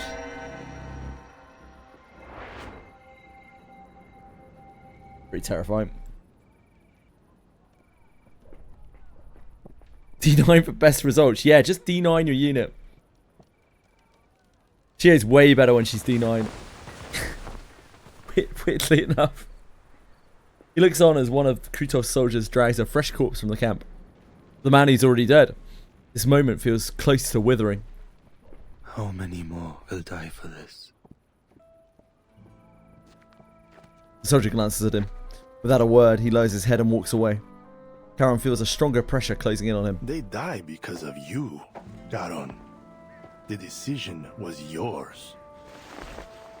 Charon turns back. If joining you will teach you to respect life, then I will do so. But it is unclear what difference my choice will make. These people will still die by your hand, only for another cause. I am not so deranged as the Manas. I simply value efficiency. If you are not one of them, if you detest their behavior, why do you work for them? They work for me. These lunatics know nothing of military tactics. They simply point in a direction and let their entire force loose.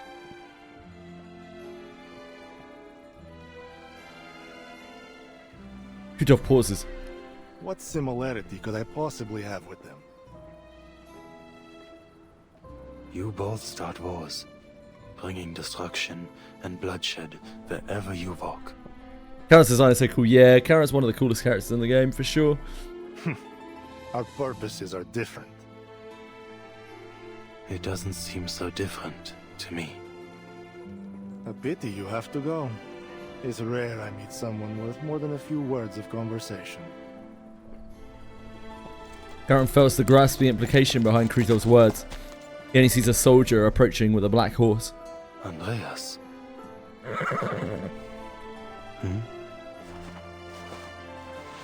Before he even realizes it, he is bound with rope by the two soldiers behind him. Why do you bind me? And Charon, the ritualist has already limited Charon gets referred to as an awakened quite a lot.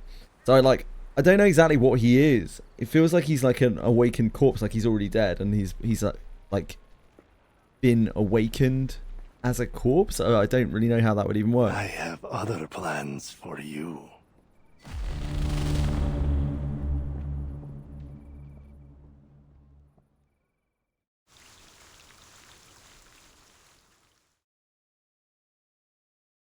Because he definitely was human at some point. Right.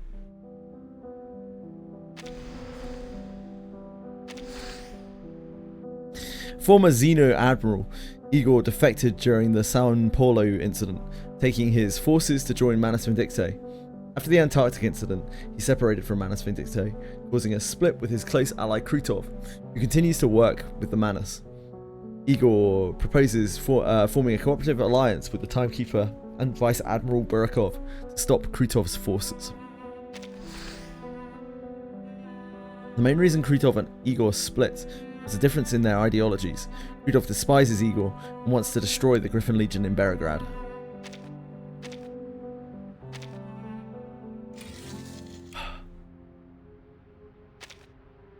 I'm letting it go, and so are you. During talks by the Steppe River, Igor is targeted in an assassination attempt by a cavalry corps messenger. Although he even persuades his men to cooperate with the Griffin Legion, some remain dissatisfied by the decision.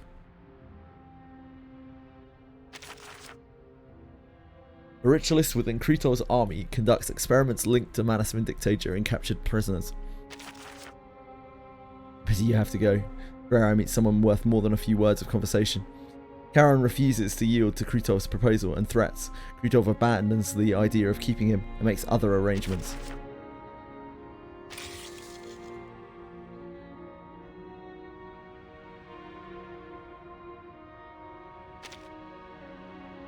Nightfall.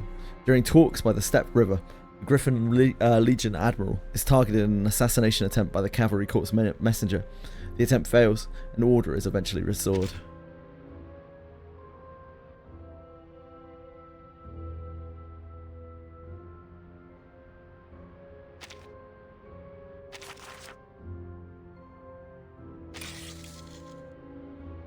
What am I missing here? Ah, up here.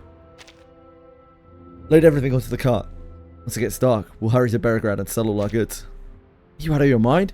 These refugees from the east say Beregrad is packed with soldiers right now. They're fighting in the city. Idiot. Food is scarce everywhere, especially for the army. We take this into the city, hike up the price, and sell it all to the military. They'll buy every last bit. You're not worried about catching a stray bullet on the road? That's exactly why we leave at night. If we pull this off, we won't have to worry about winter anymore. No wonder everyone calls you Mad Mark. Mad Mark.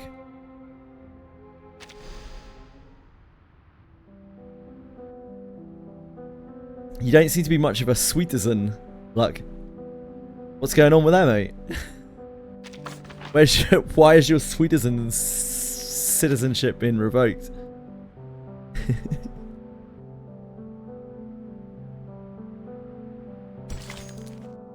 Hello, Luck.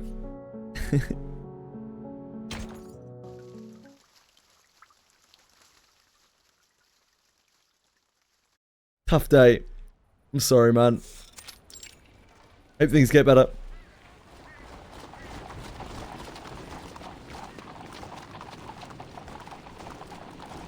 Obviously, the main reason why it's tough is she hasn't been able to play Monsters and Memories.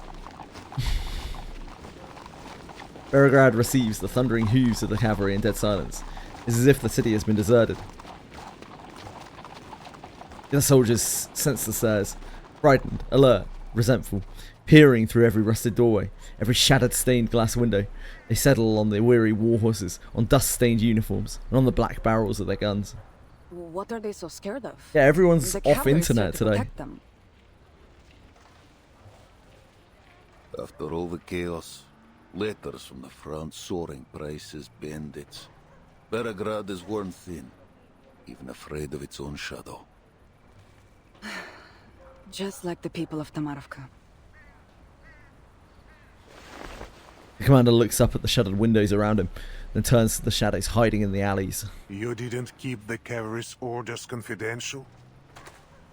Igor walks beside him. From time to time, he presses against his ribs, where the sting of the gunshot still echoes. Word always gets out. Then the citizens must know that you will soon withdraw from the Don. With no one left to protect them, they have lost all faith. They do not know why the cavalry comes. I'm certain their minds are filled with the war's possibilities. They think you will plunder the city, no doubt. That's most of what they have faced since this began. I see. We'll find a man of standing. Fyodor Petrovich, perhaps, and convince him we bear no ill. People don't understand what they cannot see with their own eyes, and you cannot tell them about the Foundation or Zeno. In the darkness, several citizens lurk with weapons in their hands. Not one of them escapes Igor's eyes.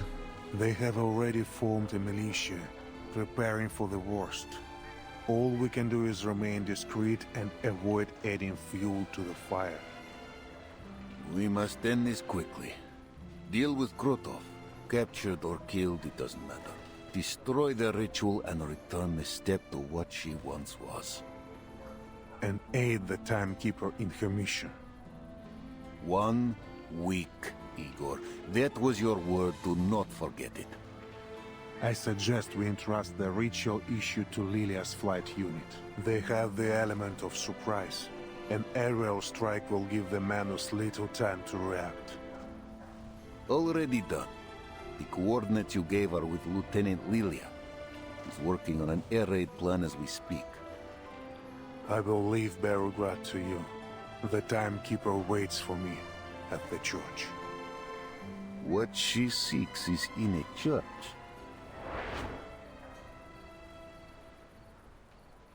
Lilia brings her broom to a stop outside a church. This church is unremarkable among the many others in Beregrad. Medium-sized and without a distinctive dome. Only its position sets it apart. It stands on higher ground, giving it a clear overlook of the Golden Plains.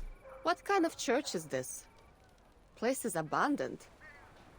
Capitan, I don't know what you're looking for here, but you got to take care of yourself. Especially As she glances over, she spots Igor approaching from afar. I will, Lilia. Have a good flight. Never had a bad one. Though smashing into the Vice President's office would make it a little better than the rest. It's a farewell in Lilia's own style, but she doesn't leave. Instead, she fixes her gaze on Igor. Lieutenant Lilia, my interests do not conflict with the timekeepers. The coordinates I provided are correct. We are on the same side.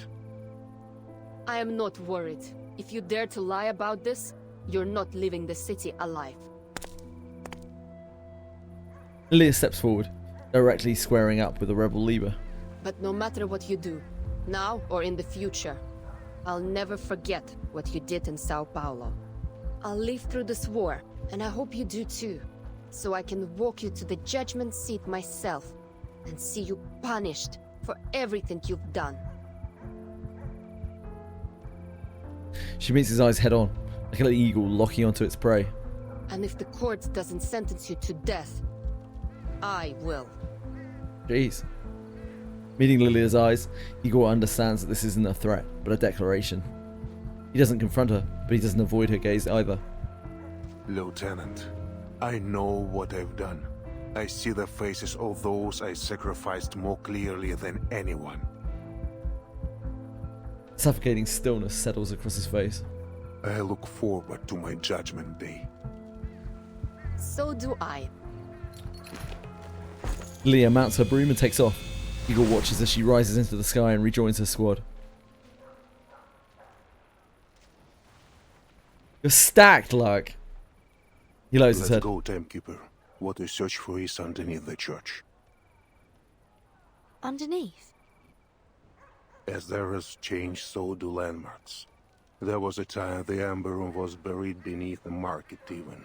The church's cellar is deep, near the periphery of the Amber Room. Ptolemy led the digging of a simple tunnel between them. Just there, about to set off, Soneto lets out her anxious hesitation. Timekeeper, are you sure you want to go down there alone? It's all right, Soneto. Only Igor and I are allowed in the Amber Room. You and Marcia can just wait for me here. That really set her at ease, I guess. I don't know. It didn't seem very reassuring.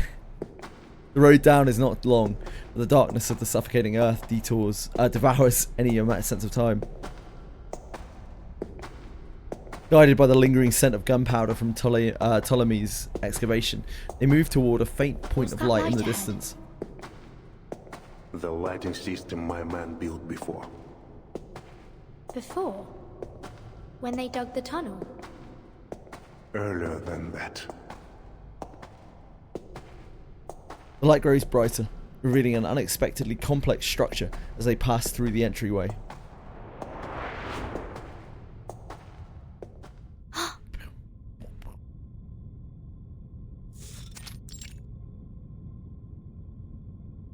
It appears to be a vast subway station, or some grand theatrical stage. I actually thought, whether or not an ode has ever been sung here, this is clearly not something that could have been built in this era. A metro station. Looks like Cold War period. What's it doing here? It's because of the Amber Room. The range of its storm immunity expanded, covering the station. The immunity range expanded? So this isn't the center of the Amber Room? Of course not. There was a metro station here when the Foundation and Zeno built the laboratory. A laboratory built in collaboration between the Foundation and Zeno? There is still some distance to the Amber Room. Let's talk on the way. Much remains to explain. I am, thank you, and yourself, she thought. Now they've entered the subway station, the aged Zeno trader finally seems to shed the veiled wording in his speech. The Foundation and Zeno have worked on many projects together, of many security levels. I am now free to talk of them. After the second storm, several Zeno generals and committee members requested my military support for a research project on the storm. At first, I thought it was similar to the Changeling project. Shady perhaps, but not too harmful. That project still caused harm to tourists at the Green Lake campsite and the surrounding residents. This is Green nothing Lake was compared to Jessica, what right? the Ember Room did. After I joined the project, my orders were to station on the outskirts of Beograd and build a military zone. Excellent, to Sheethor. protect I'd love the to hear it. underground site. At the same time, the Foundation asked for a thorough review of all soldiers who served Xeno after the first storm, but did not appear in any 1999 records at headquarters. Were they not registered? No, their records were flawless in each branch across the world, but compared to headquarters records from 1999, anomalies were found. Some had similar resumes and ranks, but different photos from those filed in headquarters, as if their identities were stolen or replaced. Xena also encountered people whose faces matched their archive, but whose names were different, with no connection to Xeno at all. Sound familiar, Timekeeper? Yeah, this has been cropping up more and more and more through the story. Mr. Duncan in Sao Paulo. His appearance matched an acquaintance of mine. A man I saw dissolve in the storm. I was tasked with locating these abnormalities and bringing them to the Amber Room. For what purpose, I did not know. The guard there confided to me that people look different after leaving, as if no longer themselves. Did you ever consider finding out what was going on? No. Back then, my faith was firm. I wholeheartedly believed in the Foundation's vision of peace and honored my duty. That is to say, I followed orders. That led to my deepest regret. After the 6th storm, they brought in Earth. The Foundation found Erd that long ago.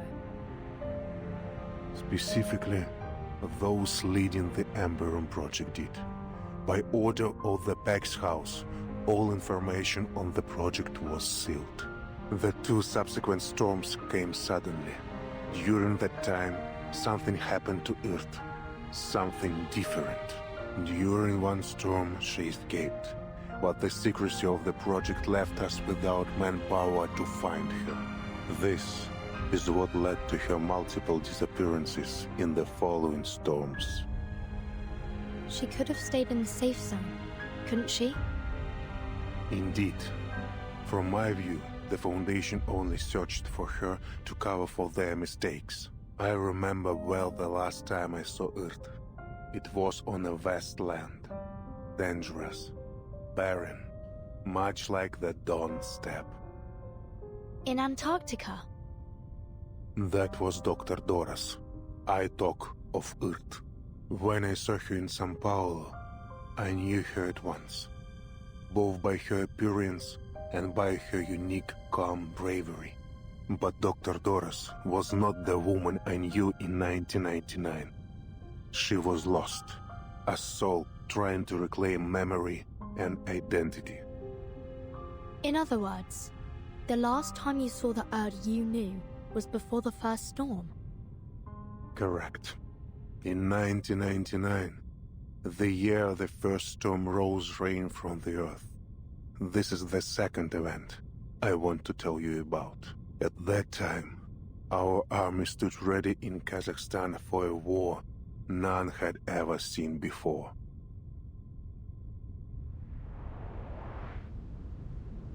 Miss Earth, the army is combat ready. This is interesting. We don't really see that much from before the first storm. At the moment they start the ritual, they'll be their most vulnerable. I need to be close to its center at that time. Understood. You know what you are doing. I believe in you. Their defenses are weak. There is no need to worry, Miss Earth. Everything will go smoothly. I'm not worried about myself. I'm worried about her. You mean your daughter?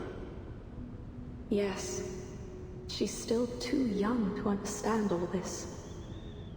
The SPDM will take good care of her.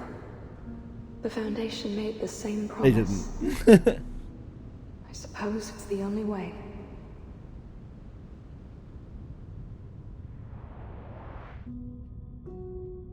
Manus Vindictae held its first space-time ritual on December 31st, 1999.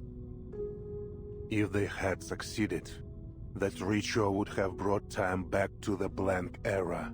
Antarctica was their second attempt. The results were much the same.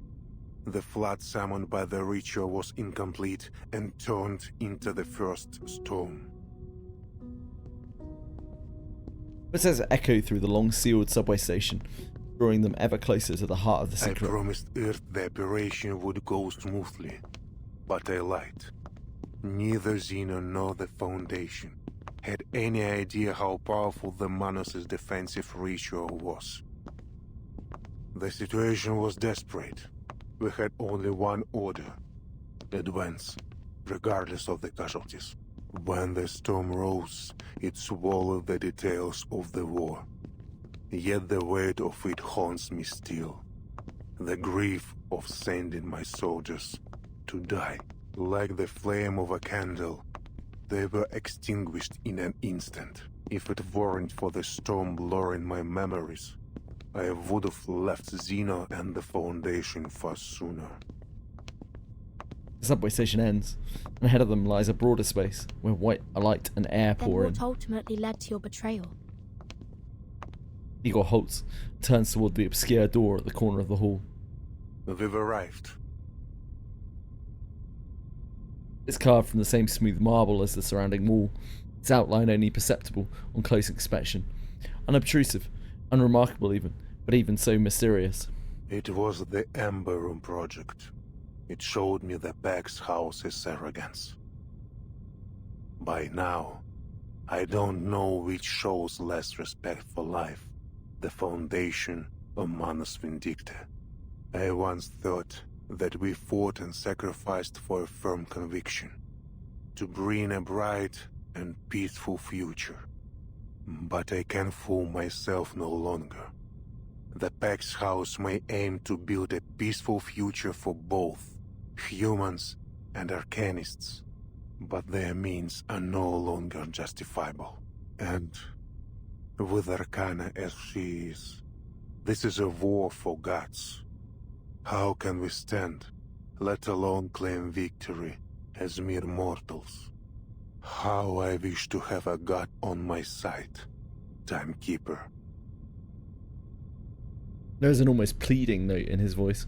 What lies in the Ember Room, I cannot fully say. Data fragments, Miss Earth's words. Whatever it is, she wants you to have it. Destiny has seen it survive several storms, waiting for this hour, for you. This is a door only you and Miss Earth may open. Go. Walk through it. I'm still not sure if you're telling the truth. But thank you for bringing me here, Igor.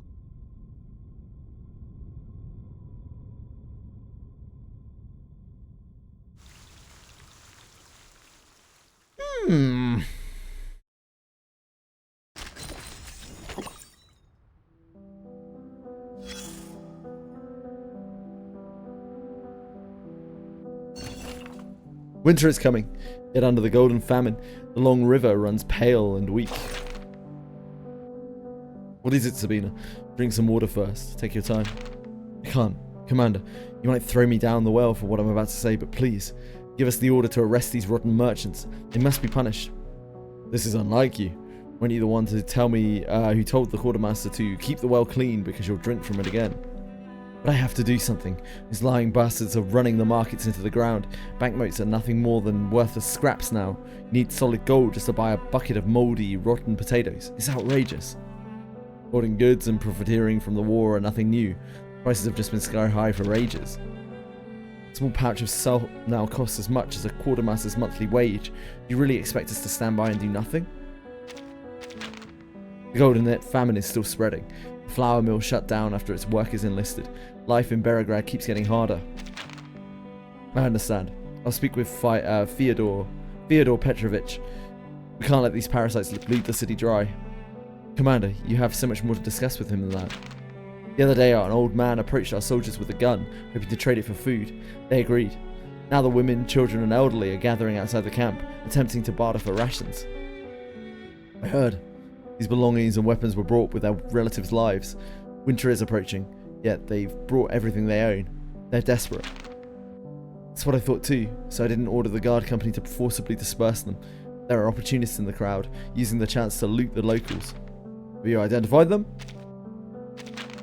Yes. They aren't bandits or infiltrators, but refugees, the stronger ones among them. Set up barriers outside headquarters. Post guards, begin screening and control measures. This cannot continue. Yes, sir. Then what about the women, children and elderly? Screen them out and get them settled. Provide as many rations as possible. I won't have these poor people getting caught in the conflict.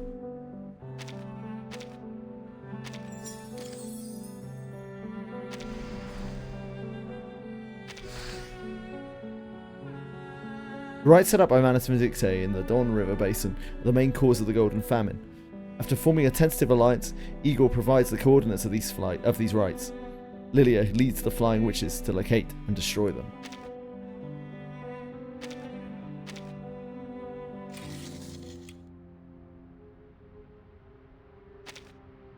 Never had a bad one.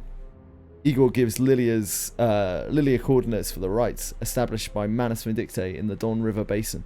As long as the Flying Witches can dismantle these rites, the Golden Famine can be brought to an end. Timekeeper accepts Igor's proposal and enters a mysterious facility known as the Amber Room to pursue leads related to Erd.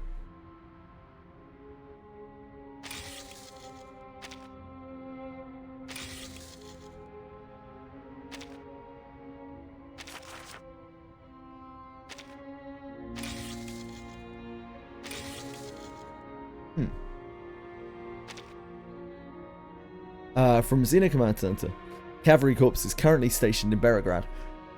We wish to understand public sentiment towards the Corps in order to adjust our deployment strategy. Considering our future developments, we will also require the support of local militia.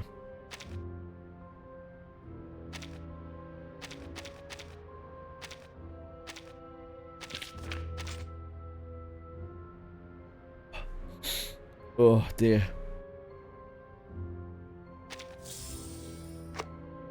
As commissioned, I took photos throughout the city. I don't know anything about Cloak.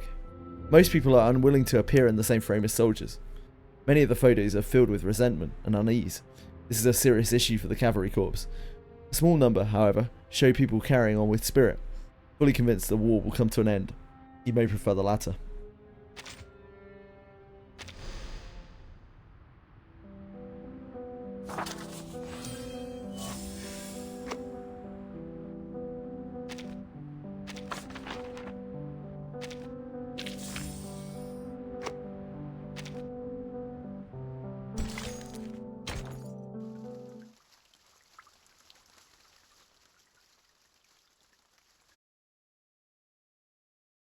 How are you feeling, Miss Erd?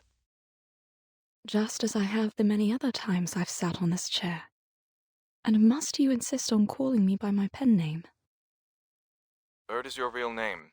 If you want to find the true you, you need to accept it. But I'm just a journalist, an occasional writer on hippies. Erd is simply a pseudonym for my submissions to a certain magazine. I still don't understand the purpose of this experiment. Your claims of world peace sound no different from many of my interviewees on the street. She's ready. Vessel ensoulment, test number 13. Begin. Ooh. Spooky.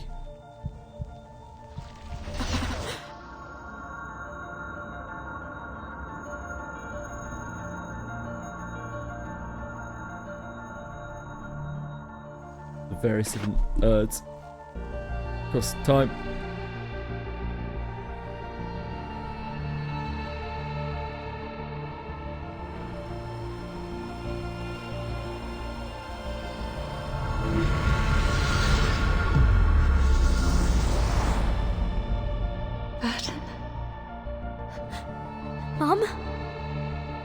It really is you, my child.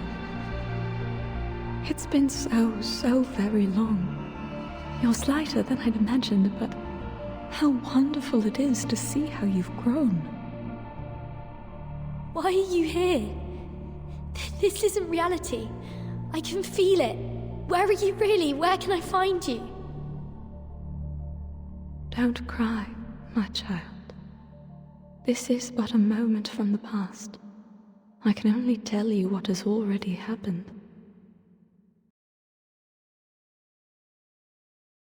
Was the ensoulment successful?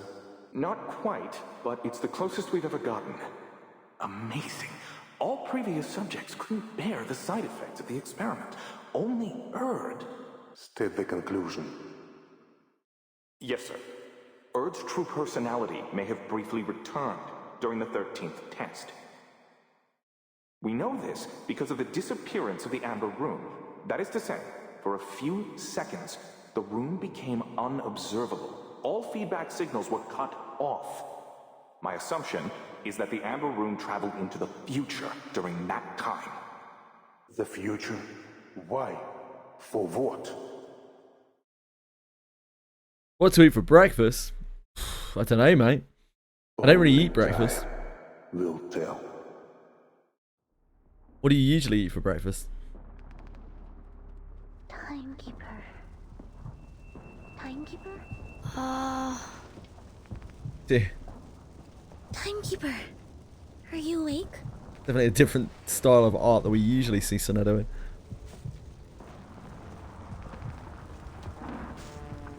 I do like egg.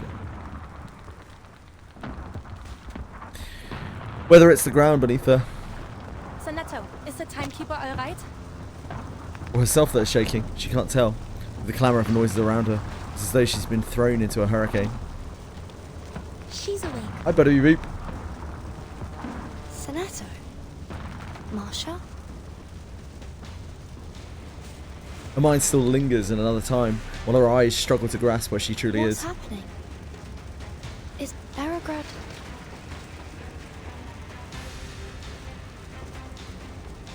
Krutov launched a surprise attack on Beregrad an hour ago. Some bandits have broken into the city under the cover of their air force. Don't think I've ever had Naruto. The cavalry and the militia have formed a defense. Igor went to contact his people for reinforcements. We need to get you to safety as soon as possible. How long was I down there? 15 minutes, right? 15 minutes? Timekeeper, you've been gone for almost 12 hours. I just brought you back above ground. Huh? Timekeeper, sorry for asking so soon, but are you able to move? Yes, I'm fine. Just give me one more minute. Alright, here's the situation. Krutov's vanguard has occupied part of the outskirts. Though this church is currently within the safe zone, it won't be for long. We need to retreat a few streets back. 10 minutes ago, a small force cut off our retreat. I'll attempt to break through a route connecting us to the militia stronghold. Wait for my signal, Timekeeper.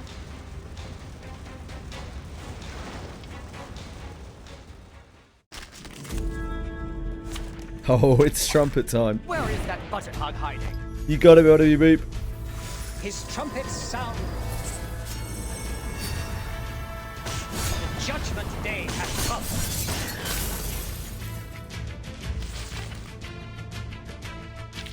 Just as I deciphered, or prophesized if you prefer. Freudian slip there. I want to pay Pokopia.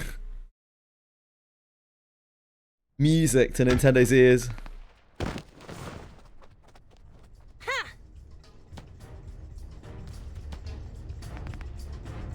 Knight's Trench Club proves an effective weapon in the cramped alleys of the city. It isn't long before Marsha has cleared a path. Timekeeper, Sonetto, this way, quick! Timekeeper, please hold on to me. Right. Even with half a weight on her, Tsunade manages to cross the open danger of the main street with astonishing speed. At the other end of this alley is the area under our control. The Cavalry Corps will escort you out of the city to a safe place. Aren't you leaving with us, Miss Marsha? I'll take you to the commander, but after that, I'll stay in Belgrade until the enemy is repelled.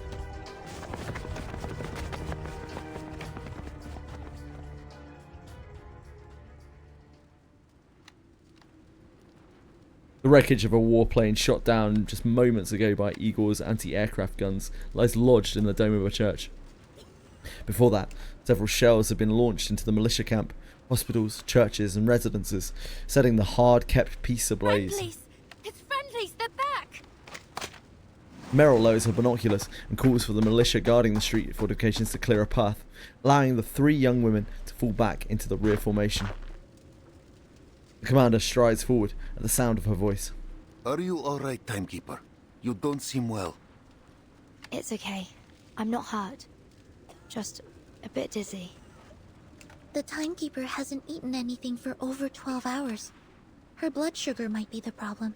I'll take her to have some food. I see. When you finish, take her to the siege outside of the city.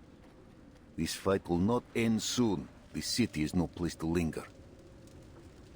Yes, Commander. I'll take her away as soon as possible.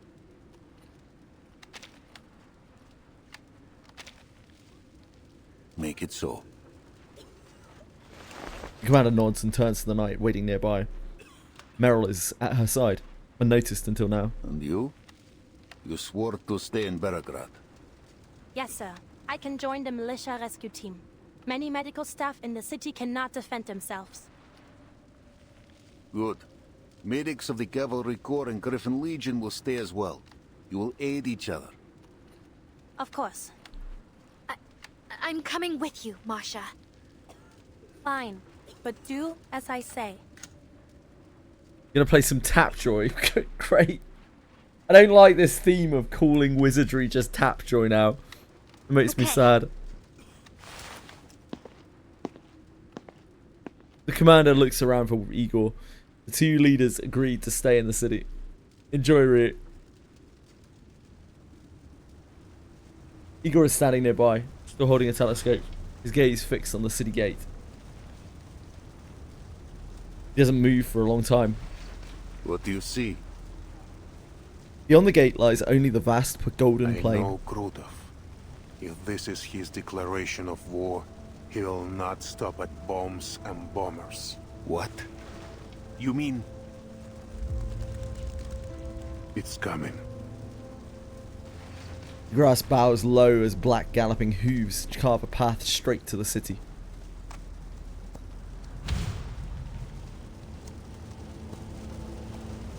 Here's our boy. Cloth-coloured rider bounces limply on the horse's back, carries a blood-smeared javelin like a Roman priest riding towards Carthage. A messenger bearing the declaration of war. A classic move. A pity the man doesn't know how to ride. The messenger does not grip the reins.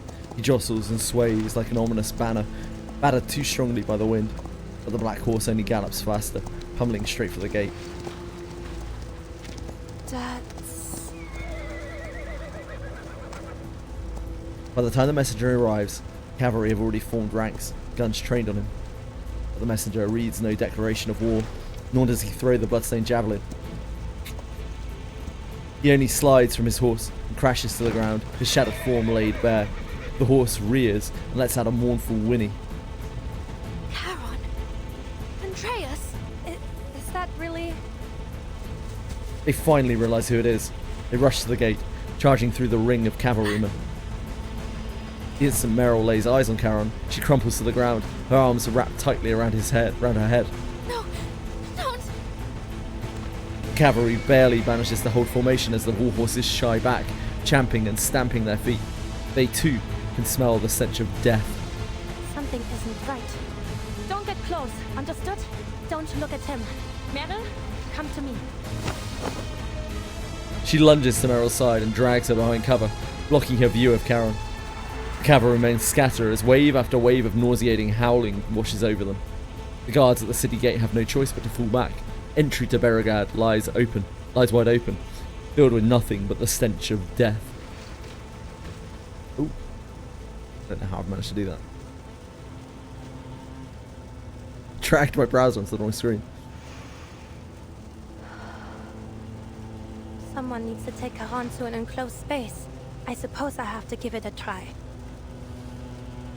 Just as she has done countless times before, Marsha draws a deep breath and stills her emotions, paying no heed to what may happen when she finally releases whatever fear she is soon to face.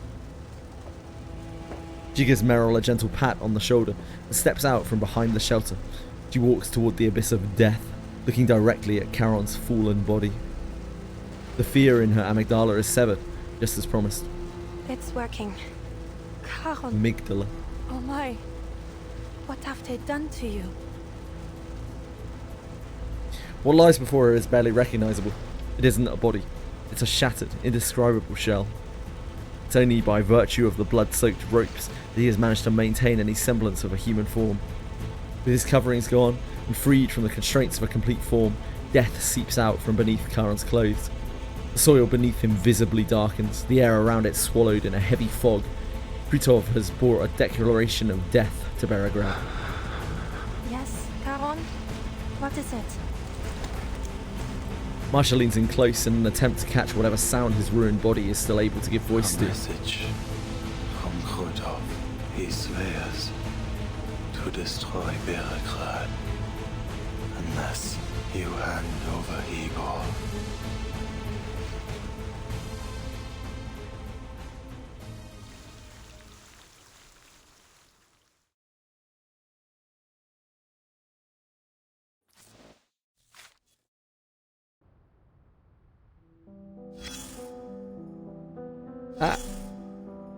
Many things. This man has turned stiff. Like myself, the tears and strains on the notebook are fresh.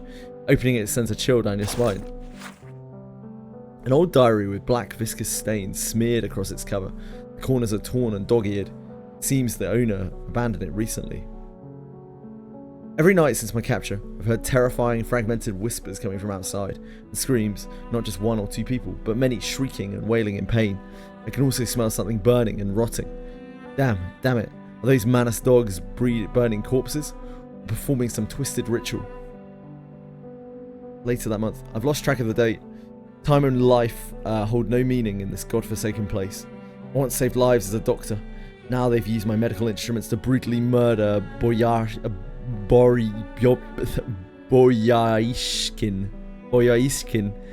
Artyom, and Maliekov, right in front of me. I don't care anymore. They're going to come for me. Eventually, they might as well hurry and end it now. Later again that month.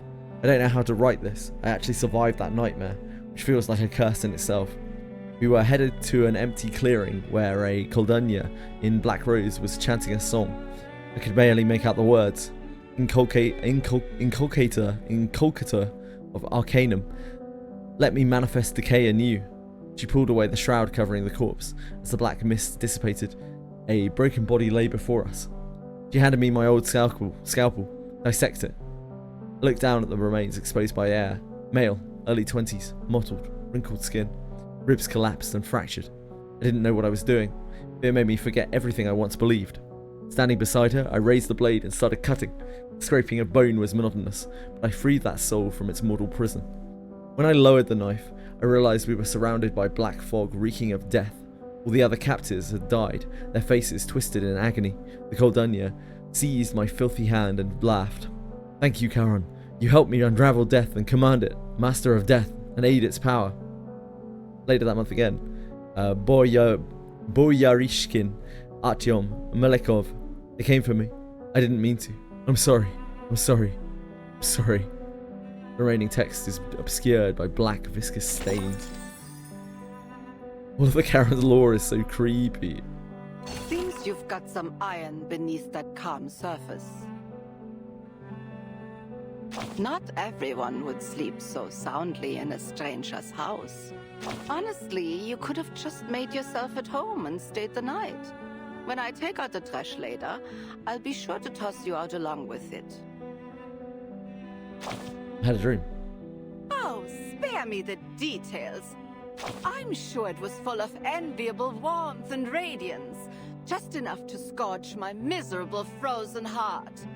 Whatever you saw or did in that dream, do yourself a favor and let it go. Let it go. You may not like Let the it reality go. served on your silver platter.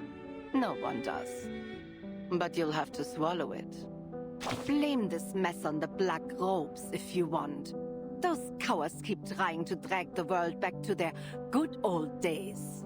And the white robes preaching the future? No less clowns for their taste in uniforms. Falling off their high horses again and again, brought down by their own arrogance. Who would have thought? The whole universe turned into one circus, starring two troops of fools. Why didn't that blind woman just let the world burn back then? It wouldn't have been worse than these chaotic times. And who asked her to play the martyr anyway? If you're lucky enough to find her, take her home and make sure she stays there, quietly, for everyone's sake. So grumpy.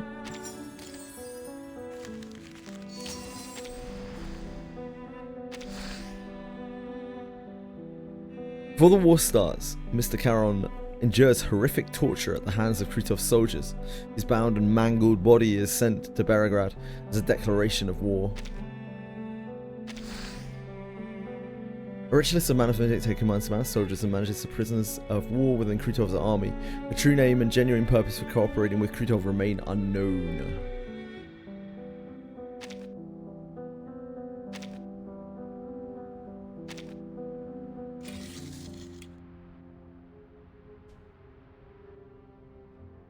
Love a bit of Tapjoy. Love it. Igor gives Lilia coordinates for the rites established by Manus Vindictae in the Don River Basin. As long as the Flying Witches can dismantle these rites, the Golden Famine can be brought to an end. The Timekeeper accepts Igor's proposal and enters a mysterious facility known as the Amber Room to pursue leads related to Erd.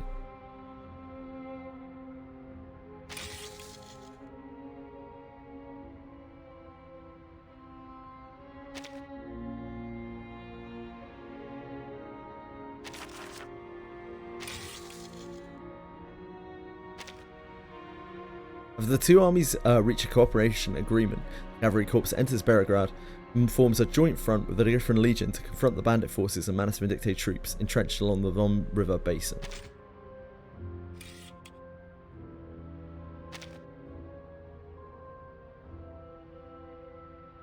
I suppose I'll have to give it a try. Charon, tortured beyond recognition, is delivered to Beregrad as a declaration of war. To save his life, Marcia uses her arcane skill to sever her fear of death and walks towards him alone.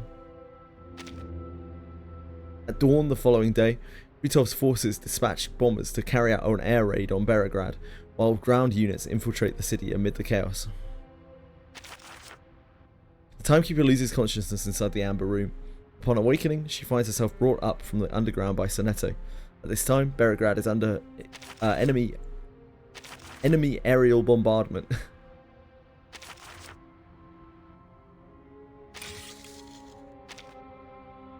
Medical supplies in the town are utterly insufficient.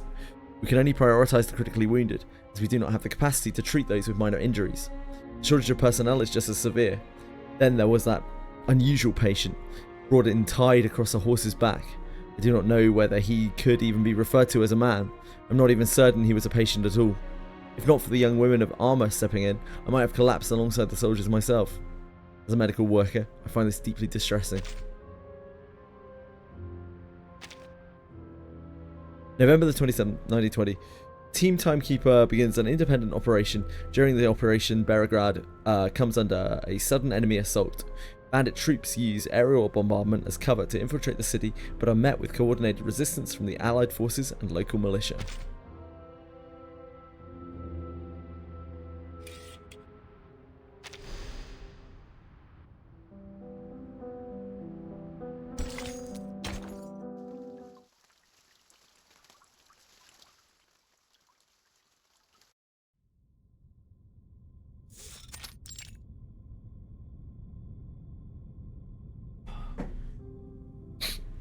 Might need to blow my nose in a minute. Can't really breathe out of it right now. He does not feel pain as the living do, but it has left its mark all the same. He must not have endured. He must have endured unimaginable torment. His bodily structure is too fractious to store his arcane energy. The leakage is worsening his condition. Charon's body is held together in an unnatural way, like a man crushed 1,000 times. His fragments should no longer fit together as they should. I've actually got to blow my nose a second. I'm really sorry. A second. My apologies. Oh.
I apologise. I apologise.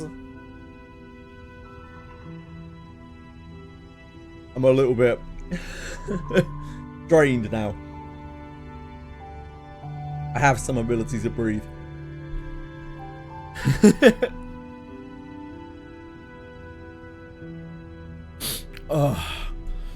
Charon's body is held together in a natural way, like a man crushed 1,000 times. His fragments no longer fit together as they should. How could the Manus do such a thing? Why? He's got nothing to do with any of this. I think Reverse 99 is a really interesting collection of stories. and I like playing through them, but I know it's not like super duper popular or anything in the West.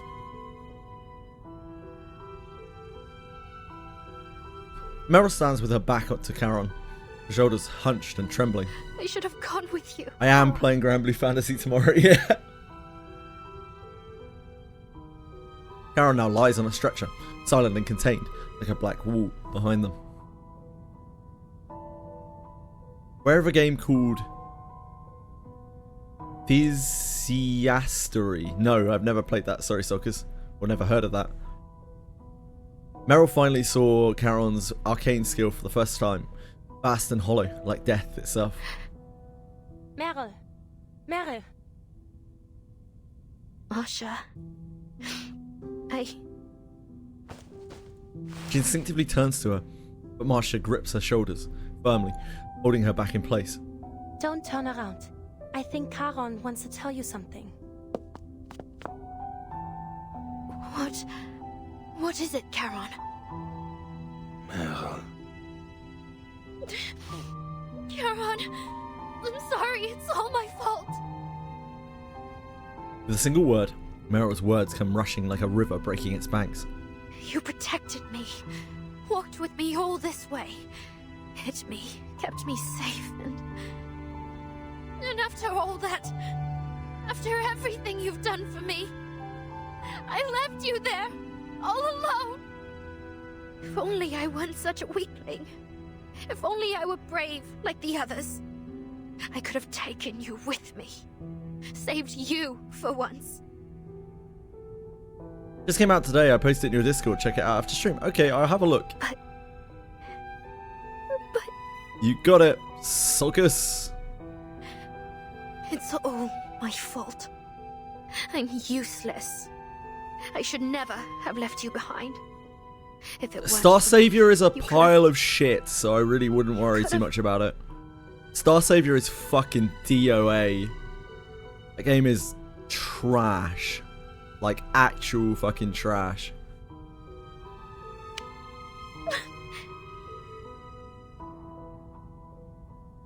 The words choke in her throat before they can be spoken. No, Meryl. Charon finds a chance to piece together his broken speech. You promised to run away when danger came. Why do you remain here? If I can, I might play Star Savior for a day to show off how utterly awful it is. No, I can't. I hate her, no. I can't run I don't away want to anymore. see people playing fucking awful games. So terrible. It's like Omega pay to win. And it's just Korean slop. I should never have run in the first place. If I'd just gone back to the squad. If I hadn't asked to go with you, if...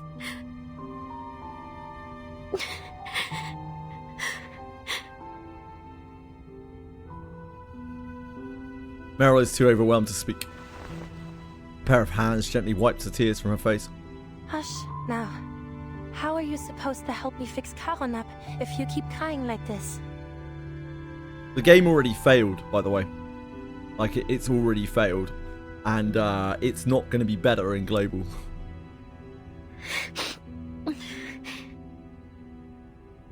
Don't forget what we need to do. Because they don't give a shit about global. Charon will be fine. As long as we can restore the vessel of his consciousness, he'll recover. I'm the only one who can look at him right now. And I need a reliable assistant. Only the two of us can help him. Do you understand? Yes. Right, I understand. Then take a moment and wipe your tears. I was locked in on old, but I've been looking Inquisitor, and it looks interesting. I don't exactly follow what you've just said, Radius, sorry. It won't be an easy task, but it'll soon be over. Just follow my instructions and give me what I need when I ask for it. Oh! Can you do that, Meryl? Paladin! Right, okay, I understand what you're saying now. Looked in on Paladin in Monster Memories, right, okay. I was like, locked in on old? And then you started talking about Inquisitor. I was like, what? Inquisitor? Like, huh? It's all good. Inquisitor looks really interesting. I don't know very much about it. Inquisitor is a new class in Monsters and Memories. It's not a class that I've got much experience with. I know they're like very anti-magic. They have all sorts of like enchanter, mesmerize tricks and things. Probably pretty good. Probably pretty effective, I would imagine. I don't think it's a... Compared to the other knights, I don't think it's a class that has much solo potential, because you don't have like healing and self-healing for yourself and the other various tricks that knights do. But I think it's probably a very good like group tank, because you can basically do like CC, you can tank and CC together, which is really awesome. And they get charms and stuff as well. So maybe you can solo through charming, possibly. I don't know how high their charms go, probably not like super high.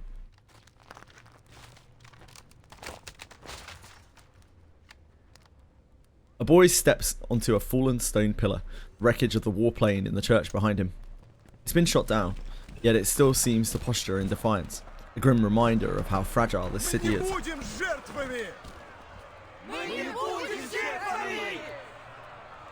One by one, people gather around Fyodor Petrovich, quickly forming a tight circle.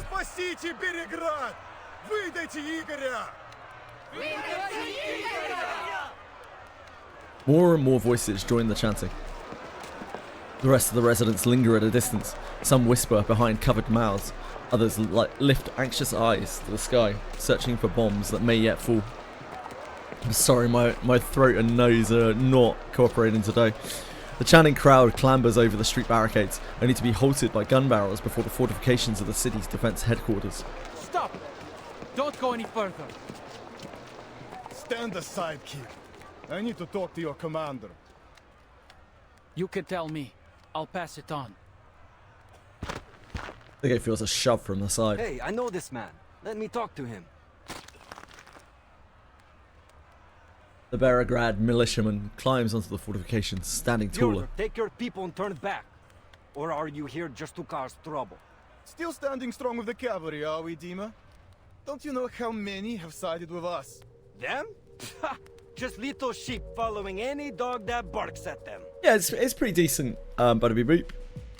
You work race, Duraki. Definitely a lot better than the last one for me. Igor and Krutov will leave us be. The choice is obvious. But it's quite slow. Quite slow chapter. The Durak, they're bandits. You can't trust a word they say. And this Igor, who is he? No one here has ever even heard of him. It's no skin of our back to hand him over. There's a lot of characters in this chapter as well. You know how I feel about that. Now, if Krutov has some personal issue with Igor, then there's a lot of like bouncing back and forth between a million different characters. You don't know what you're talking about. The drinks pickled your brain. Just look at your nose. You've got no say here anyway, so shut it and go home.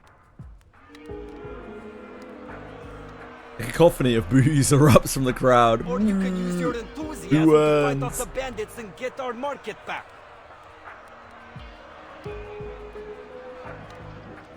The commander turns from the window. Tell the 1st Battalion's commander to evacuate the citizens trapped outside. Just a few sharp soldiers won't worsen the situation. Be careful. No misfires. Fyodor won't dare start a real fight. He'd sooner roll in his wealth than die. Oh, bored with all the characters. Yeah, yes, like... Commander. I don't mind there being a wide range of characters, but like, when they try to focus on too many at once, it gets a little bit convoluted. He has driven a wedge between us. Old-fashioned, but effective. He knows we need both the militia and the citizens to hold Beregrad. One whisper. The best stories that they tell, in my opinion, are the ones that like involve very few characters. He will do anything to bring me a humiliating death. Why? I never warmed to him, true, but I had no inkling his hatred ran so deep. I think that's why my favourite chapter they've done recently was Rabushka's chapter. Like me. Igor falls silent, as if fishing his thoughts from the depths of the dark pond. He can only continue down the path he has laid. Since the deal with Manus Vindicta, he has resented me. He claims I shot at him for his sacrifice.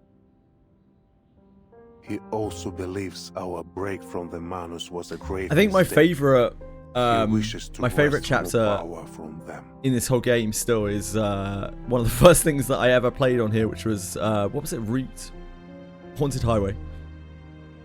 But I never promised him power. I promised him a chance at survival. Still, he calls the boon a sacred thing that will grant him the power of a god. Krutov took my choice as weakness. Now, he is obsessed with proving that his path is the right one. He wants to kill me, to take the boon, to prove his worth to the Manus.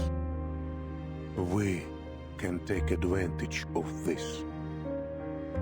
Yeah, like I said before, like this Reverse 99 storytelling is more like a collection of short stories, and like you'll like some of them and you won't like others. Outside arguments between the cavalrymen and citizens rise and fall on the street. That for me is why like Reverse 99 doesn't really stand up to Limbus Company in terms of storytelling, because like although like short stories are fun, like what I really want is an experience that follows the same characters for a long time. And Reverse 99 storytelling is a bit too disjointed. I still like it, I still enjoy it, but let us live together, Ivan. It's not at the same caliber for me. Our strategy on the way to camp. It is nice to hear everything voiced though.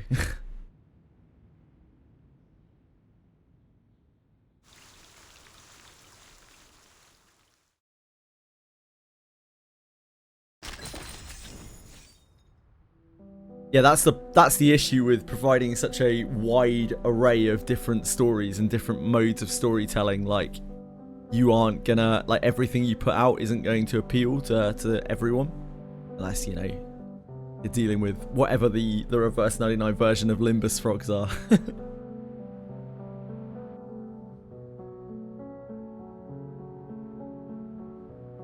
Yeah, they're all for someone.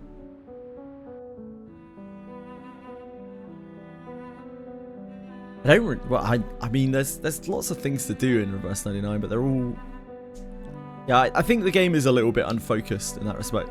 Where the horses, there were loads of horses earlier. Reed's just sitting there like, when are the horses coming on? They were back here somewhere. I guess like we're done with horses for a little while. I'm sorry, I'm giving you false promises.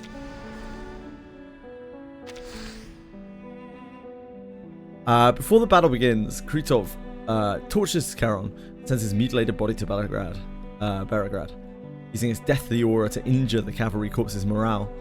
Krutov wants to kill Igor and prove his worth to Manus Vindicto.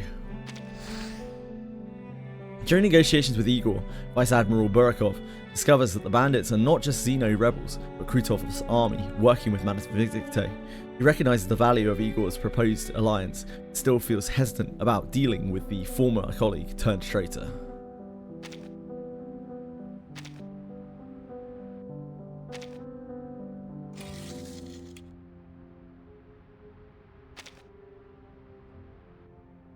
Charon's condition leaves Meryl overwhelmed with guilt.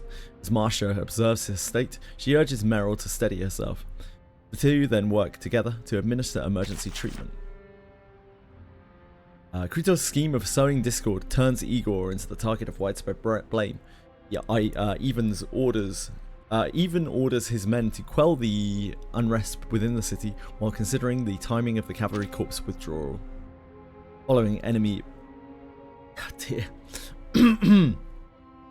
Following enemy air raids, resentment toward the Griffin Legion Admiral spreads among the city's residents, triggering unrest. Cavalry Corps commander orders evacuations and reassurance measures to prevent further escalation.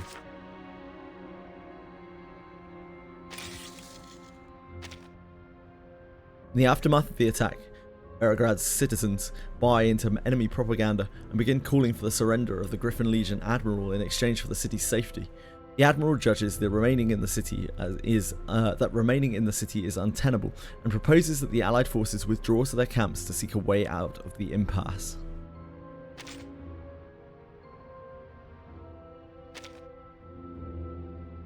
Rosina Command Center. Public opinion in Beregrad has turned against the cavalry corps, particularly after yesterday's air raid. Civilians are now directing their anger at the troops stationed in the city. We request that you arrange theatrical performances to soothe unrest. Who is this? Frightened playwright. I don't actually know who that is. Charlie. I kind of know Betty. I've seen a anecdote of Betty. I don't know who Charlie is at all. Or the fool, for that matter.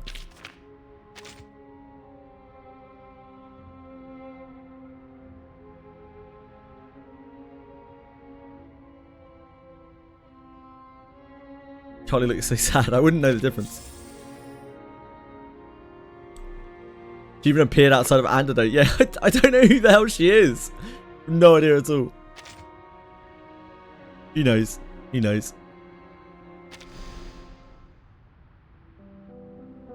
I'm still trying to make my way through the anecdotes, so like, I'm missing a lot of info there.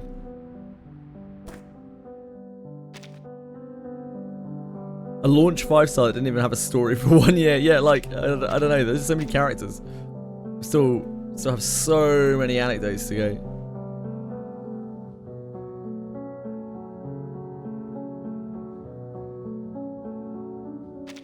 We're up to date with this. Well, sort of. Don't have enough thingies to unlock this.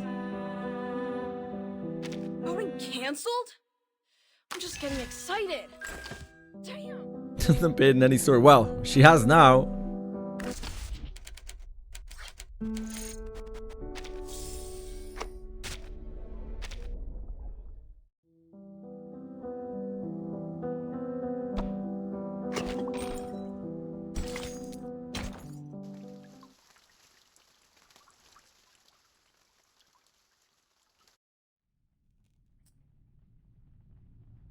So, you're saying you devised this plan with Igor?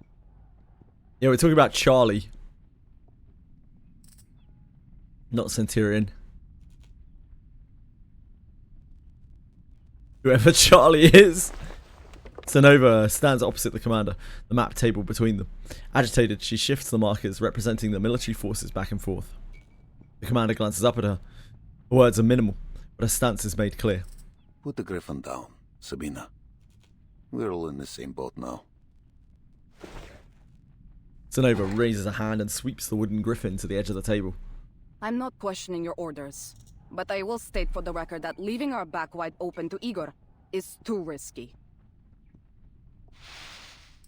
After dark, the cavalry will advance upstream with minimal gear to launch a surprise attack, cutting off Krutov's supply lines. It makes sense. Our riders know the terrain like the back of their hand. This will allow us to capitalize on our superior mobility. But we would be leaving the right bank, the forest, the siege, and even Belgrade exposed. We're throwing ourselves into the old lion's mouth and praying he won't bite. You're right, we'd be exposed. But the coalition without trust wins nothing. You've seen Krutov and his army. Neither the cavalry corps nor the militia can meet his air power or artillery. Belgrade would be rubble if not for Igor's anti-air guns. Thoughts drift to the poorhouse, its dome half destroyed in a bomb dropped during the withdrawal from Belgrade. The Griffin Legion is well equipped, but they're thin on numbers and supplies. They will hold cities and forests best. Let them guard the city. Our riders will flank the enemy by night. Both Igor and I agree on this. But she knows the commander has reasons, yet the smoke in South Africa still hangs heavy in her memory, casting an inescapable shadow over this coalition. I hear your concern, Sabina. He picks up the wooden griffin and sets it down on the sick. When the operation begins, Igor will come to our siege. All his communication will be monitored. What is a siege? Base? Top? Table? I don't know. Siege.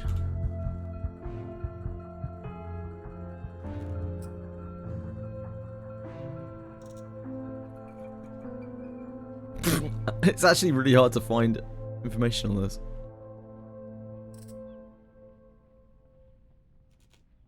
It means a lot of things in a lot of different languages. Russian? Siege Russian? A fortified administrative and military center. of the Cossacks. Okay. How? I doubt our operators can tap his line so effectively. You didn't hear the word from Dune. Hey, that just shows that media can grant you knowledge in all sorts of unexpected ways. There will be no such need. On our return from the city, I asked Igor to use only our lines for the operation. He agreed. Is it? I've never seen that used. I've seen Sitch, like with a T. Very rarely. I've never seen SICH.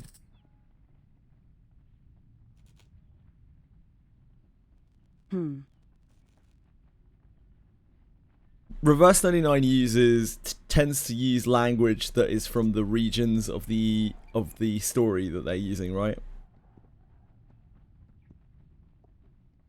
Sonova nods hesitantly. I see. Still, I'll be keeping an eye on him. Your scrutiny is welcome, Colonel Sternova. The rebel leader enters the tent, his presence tightening the already frayed nerves of the chief and staff. Under Sternova's piercing gaze, he placed a document on the table. What's this? All the information I have on Krutov. His background, academic record, military experience, psychological... Full splat on his face when you're actually from the country though, yeah, a little bit. Of his arcane skills. Like, when they do British stuff, it's usually quite cringe in this game, so I can only assume for other countries it's probably the same, but I like that they make an effort, especially considering, you know, it's Chinese and they, you know, generally Chinese games, Chinese publishers, like, don't really care that much about getting other cultures right or even trying to. The fact that they put so much work into the voice actors and everything, I think is pretty awesome in this game.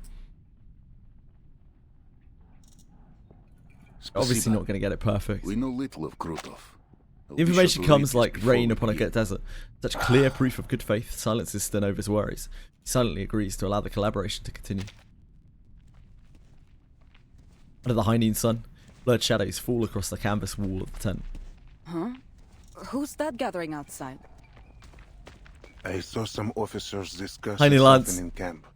It may be them. Let us hear what they have to say, Sabina. This is... Yes, what's she called? Willow. Maybe others, but Willow, I think, right, is Irish. The ballet dancing witch. Just as Igor protected, there's a group of officers standing outside the tent. Their hands rest along the seams of their trousers. Their faces each wearing a complicated, cautious expression. That's actually one of my least favourite chapters in this whole game. What's it called? Aluru Games, London's something or other. London's somethinging. Burning? London's burning? London's... I don't know. One of my least favourites. Absolutely awful. Like, really, really hated it. Why are Couldn't deal with you it. jabbering when you should be making preparations? Leader of the 5th Regiment takes a small step forward and delivers a textbook Commander, salute. I am here to make a request of you. On behalf of the men, sir. I'm listening. It's one that introduces Flutter Page as well. He's a very annoying character. He draws a deep breath. The goatee upon his chin trembles slightly. As you know, many of our comrades have homes nearby, families. We formally request a half-day's leave to visit them. I swear to you, sir, not a single rider will shirk their duties. We are Cossacks, true, ready to shed blood on the battlefield. Northern County of Down. Is that in Ireland? I don't actually know. We were born soldiers of the steppe, just as our fathers were, and theirs before them. We know that not all of us will live to see the rising of the sun tomorrow. Northern Ireland. So if we have a chance to see our loved ones... He clenches his teeth. Facing the commander, the speech he prepared seems to have slipped from his mind. So he remains silent. He simply remains silent. After all, the most important request has already been made. The commander clasps his hands behind his back, his gaze sweeping over the rows of Cossack military caps. The soldiers follow his eyes. No one dares break the silence. Then he waves a hand. A half day. No more. Go see your families. A bittersweet cheer erupts from the soldiers. The feeling spreads quickly throughout the camp, the other soldiers soon learning of the commander's answer from the rising fervor. Anyone who fails to return to the siege before nightfall will be branded a deserter. Do I make myself clear? The cavalrymen disperse to the tune of "Yes, sir," and "Thank you, sir." The commander lets out a long sigh and meets Stanova's eyes. Will you be paying a visit to Tamarka? She has a terrible voice actor. Yeah. No. I don't know whether it was the voice actor's fault. I don't know. But it didn't sound great. The whole story behind that chapter was just absolutely fucking ludicrous. It's all so silly. I don't know. It was almost like a comedy. It felt like a comedy relief chapter. There is much to prepare. Come, let us return to it. You like dogs.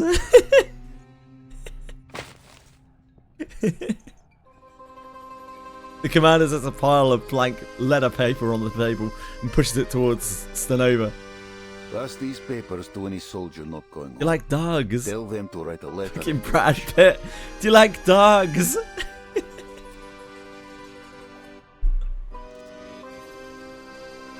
Stanova's gaze darkens. She glances at the commander, to Igor, back again. Then, at last, she nods. She gathers the paper, turns, and leaves the makeshift meeting room. Not the wisest choice. Sending them home just before a major operation. Their families will plead for them to stay. But they will return. All of them. You share their blood, Igor, you should know this. And a Cossack will do anything to protect their home and family. The embrace of those they fight to protect will only sharpen their resolve. The commander pours himself his temporary ally, a cup of dark tea spiced with pepper. Maybe you think you know them, but they know little of you, and even less about what Xeno expects of them. They will be sent to other battlefields, away from their homes. Their homesickness will be a liability. They knew what service meant when they enlisted. Though I cannot say if they are truly ready to leave their homeland behind. Homeland. Every war is fought on someone's home, yet its name is used to forge the young into unbreakable soldiers. It seems you still understand this. But tell me, Ivan, why don't you go to Tomarovka? The road should still be safe. Even lifts his cup, takes a sip. Or is it that the dawn of this era is no home to you? Are you afraid to tell your soldiers the truth?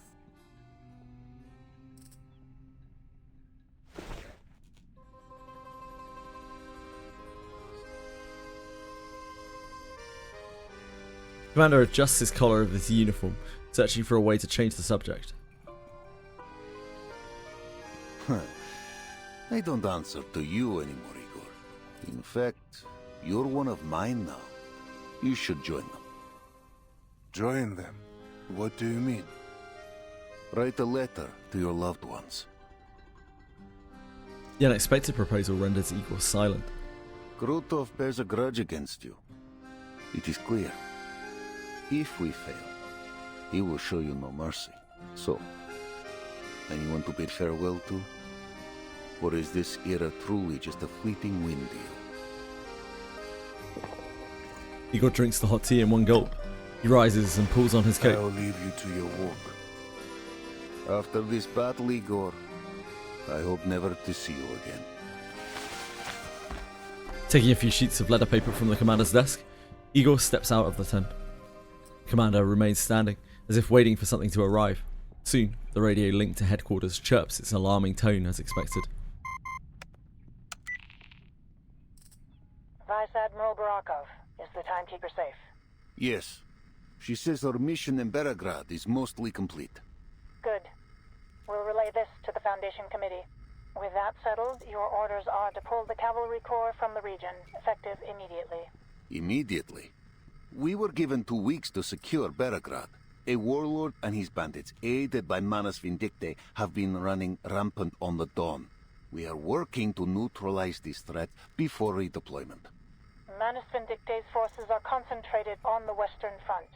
Our manpower is already stretched too thin. We can't afford to hold the Don River. Not while there are more important strategic goals. The decision is set. No 2 weeks. 5 days, that's all I ask. We will resolve the threat here and ride to Hungary without delay. And how do you plan to resolve the threat? With Igor's rebels? Did you really think you could hide your coalition with Igor and his traitors? You and I only turned a blind eye for the Timekeeper's sake. But the Timekeeper has finished her work, and you are still collaborating with them. Are you prepared to face the committee if they demand an explanation? Vice Admiral Barakov, do you read me? Ivan Ivanovich, you understand what I'm saying, don't you? You'll obey orders or you'll face the consequences, Ivan. To protect our home and kin. That is why I stand with Igor's rebels. That will be my only answer to the tribunal.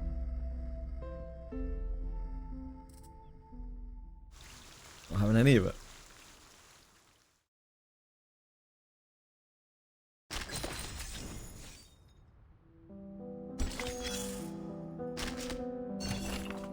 West opening. Operation Order Brief. Top secret. In accordance with Xeno military security protocol, this brief has been encrypted. Operation Orders Operation Frozen Horseshoe. Spear, Light Cavalry Division 0500. Mission. You are ordered to form a rapid strike team with the Shashka and Shield units. Hereby designated strike team will coordinate with Horse Hunter forces and the Old Citizen unit to establish a formation battlefront. Advance upstream along the Golden Bank of the Undercurrent waterway to launch a surprise assault. Your core objective is to restrict enemy deployment space at all costs. 2. Enemy intel. Our forces and Horse Hunter forces suffered infiltration attacks in southern town. We have confirmed the enemy's new attack target, enemy Black Locust forces. I really wanted to say Black Lotus, and I just said it so many times over the course of my life. Forces are massing on the Golden Bank of the Undercurrent waterway. They are expected to cross in full strength and launch a general offensive against southern town. According to reliable intelligence, yeah, there's potential horses here. According to reliable intelligence, enemy Black Locust forces are expected to mass for attack within the next 24 hours. However, the exact strength of the troops committed to the dark bank of the Undercurrent waterway remains unknown. 3. Execution. Rapidly ford the Undercurrent waterway. Before enemy forces complete assembly, execute a flanking maneuver from the narrow wing. Ambush and eliminate all encountered enemy units. Penetrate enemy rear positions. Ayo! And sever supply lines. All combat units must reach the Old Tree Riverside sector and assemble before the autumn harvest. 4. Coordination. Horse Hunter forces and the Old Citizen unit have been integrated into the Southern Town Defense Network and will conduct diversionary attacks from the Dark Bank. Long Tail forces will provide supporting fire and cleanup. Following the extension of the offensive, your unit must immediately engage the enemy and coordinate with friendly forces for encirclement. If you encounter an enemy counterattack, you may request air support. Due to logistical constraints, the Scout Short Sword Camp will assist in securing abandoned horses and equipment recovered during operations. 5. Command and signals. Maintain status quo until next classified order is received.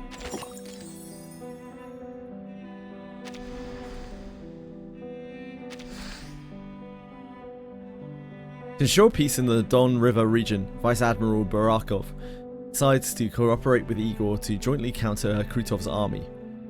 This decision goes against orders from the Xeno Command Center, and he's prepared to face a military tribunal for it.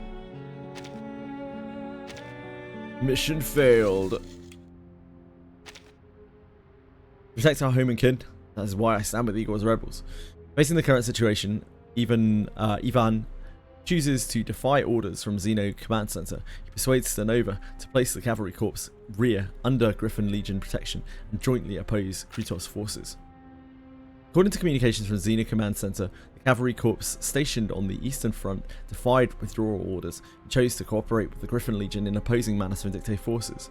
Should they succeed, this may yield long-term strategic benefits. For the time being, the situation is being closely observed. Facing the current situation, Ivan chooses to defy orders from Xeno Command Center.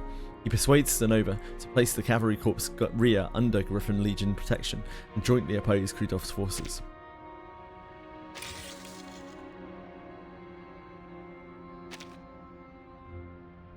The Allied forces formulate a plan of operations against the enemy. Before the operation begins, the cavalry commander decides to allow soldiers whose homes are nearby to return briefly to visit their families. I was granted half a day off, so I went home. The window of our earthen house was open. Mother was cooking borscht, dry bread, and a plate of potatoes. We never cooked this much food. I think she knew I was coming back and made extra. Mother said Ksenia came by yesterday. He left me a small wooden box and told me to open it only after I had gotten rid of the bandits. When the war is over, I will propose to her.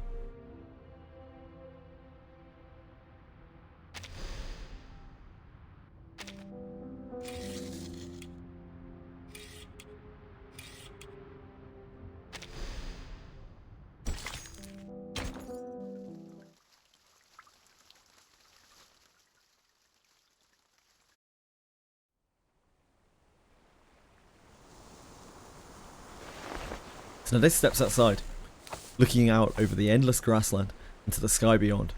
The afternoon wind rushes from across the steppe, carrying an unseasonable dryness. It gently rustles through her hair, the weariness from her relentless schedule, the weight of the coming war, and the tension she bears from her responsibilities are, for a brief moment, faintly eased. Greetings, Miss Sonata.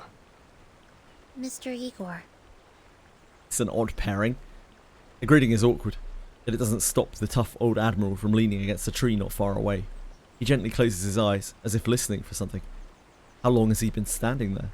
And then he swallows the question before it reaches her lips. What are you doing out here? There is a sound as the wind brushes over the grasslands. I find it eases my mind. Tsunade focuses on the same sound. After a moment, she resumes her questions. You're here for the timekeeper, is that right? Is she still resting? What she saw in the amber room must have impacted her greatly. Aware of the old man's special status, Tsunade tightens her grip on her wand hidden behind her back. I only want to have a Medicine Pocket's still usable. I mean, I use Medicine more. Pocket, but then my whole roster is absolute jank. I think like Medicine Pocket's okay. They're a good like generic healer.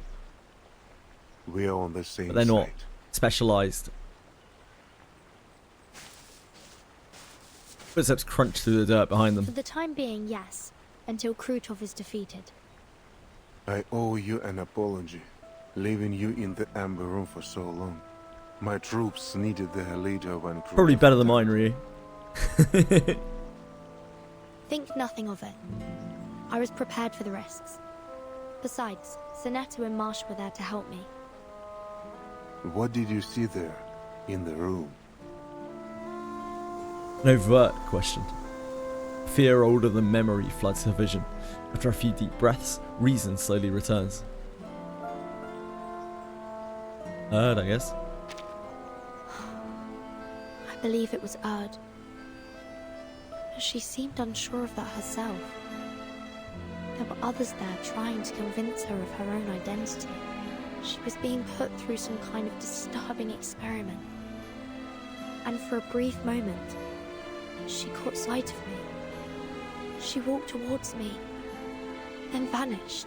I saw other things too, but they were blurry and fragmented. The video clips. Then they didn't take their devices with them when they evacuated after all. No. Whatever I saw wasn't footage. I have to enter the amber room once more, to make sense of what I saw. Igor falls silent for a moment, then shakes his head. I advise against it.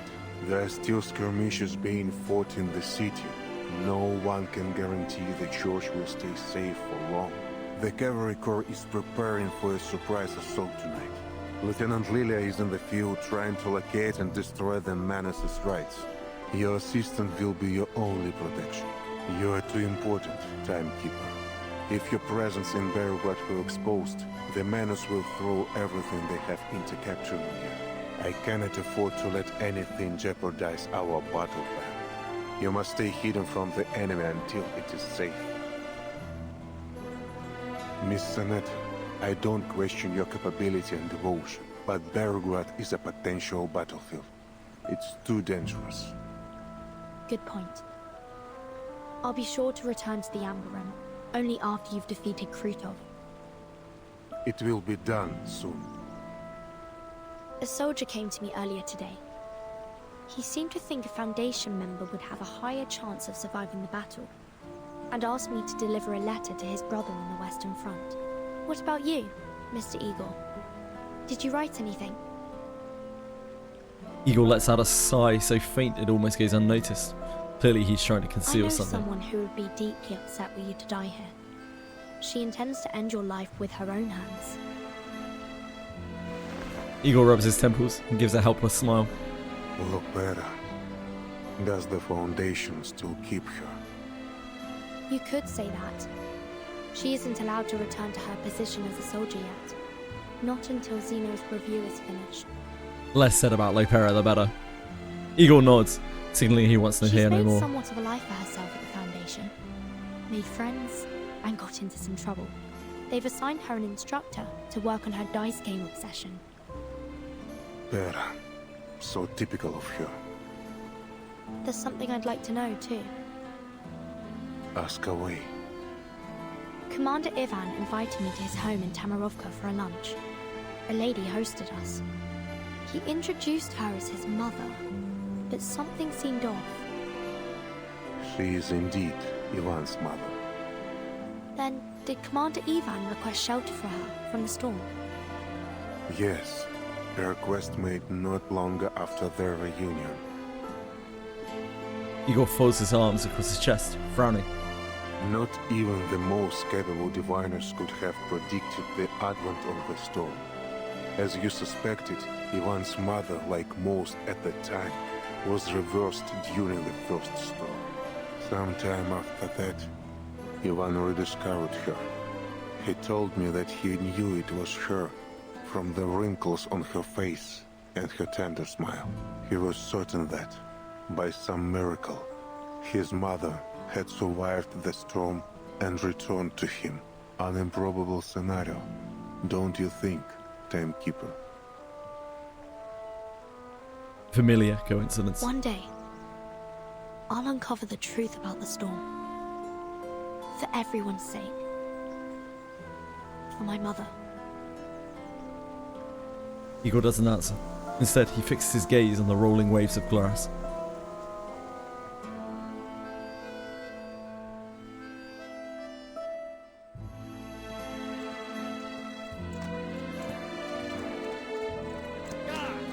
Night falls over the steppe. Amid the chaos of pounding hooves and shouting voices, Zenova lifts the tent flap. Colonel Sternova, is the Corps prepared to ride out soon? Yes, our forces are assembled. We're ready to go. As for the Griffins, 3 of their air defense squads have been stationed in Belgrade, while the rest are heading to Visakagoria, the mountain north of the city. Visakagoria. Is Igor marching with his army? No. Both Igor and Commander Ivan will stay at the command post in the siege. I'm here to check on you at Lieutenant Lilia's request. She said you're good at slipping away and making people worry. Tsunade suppresses a laugh before deftly steering the conversation elsewhere. 3 squads. That's all the city has for air defense? That and the militia. With our reduced numbers and the danger of street battles, we have to rely on the support of armed citizens. Outside the tent, the agitation has only continued to build. The commander's orders ring out, half lost in the swelling noise. Timekeeper, for your own sake, I suggest you leave the dawn. Or at least make sure you bunker down someplace safe. I'll take my leave of you now. Commander Ivan is about to rally the troops.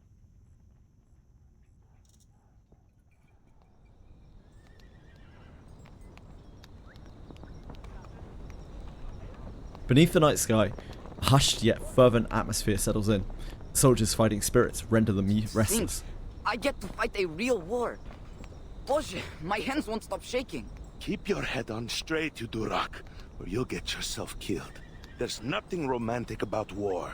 I've fought alongside many soldiers like you, dreaming of glory, victory, and the praise of our people when we returned home. But I returned alone. The rest died on some god-forsaken battlefield, along with their dreams of glory. I visited their graves before I left. Hope their spirits are with me. I went home to see my girl. You didn't promise you were going to marry her after we win the war, did you? Oh, that's the guy in the, No, the thing. I didn't say anything at all. I just looked into those beautiful eyes of hers. She understood the rest.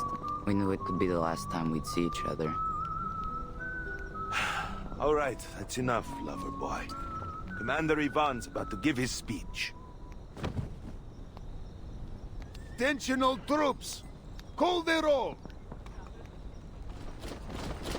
Strong, unified voices rise from formations, joined by the thunder of hooves stamping the ground.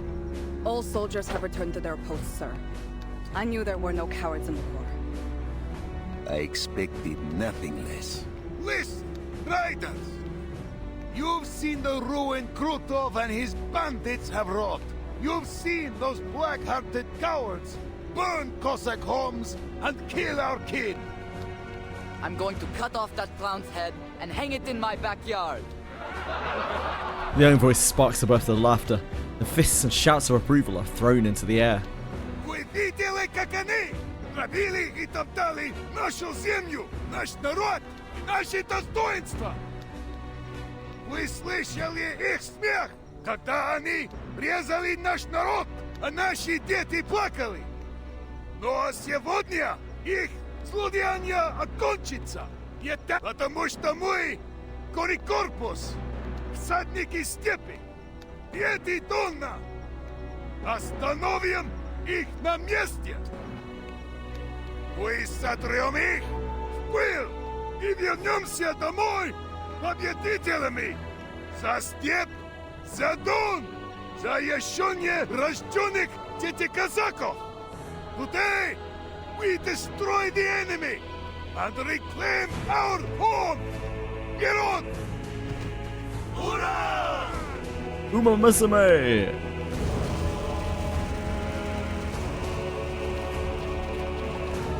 This land, the great mother of the Cossacks, trembles beneath the vigour of her sons and daughters. At the commander's order, the cavalry formations make their march. Scouts at the front, lifting their torches high. Winners, I see, but I go. The flames of glory burn bright, setting the curtain of history ablaze.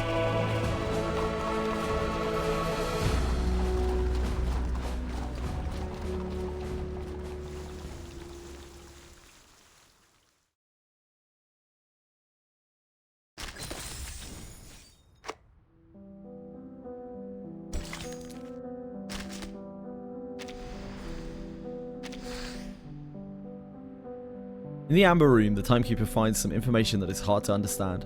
It seems she wants to go back there after the war ends.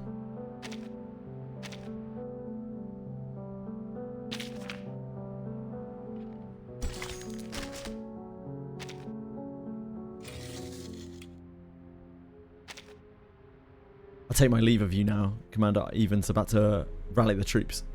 At night, Stanova conducts pre-battle mobilization alongside the commander in the camp. To defend the Don, they lead the cavalry corps toward the decisive battlefield. The Timekeeper exchanges information with Igor by the Steppe River regarding the Amber Room and Erd, then returns to the cavalry corps camp.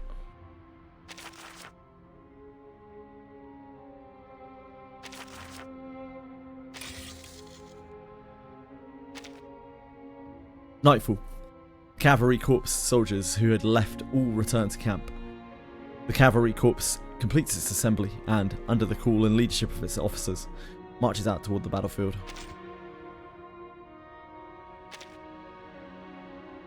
The castle owner on the eastern front has opened the estate as a refuge for officials and other parties seeking peace. Drawing hostile attention, we request that you infiltrate the castle under the guise of a maid and discreetly protect key individuals. This is Bunny, right? I don't know anything about her either.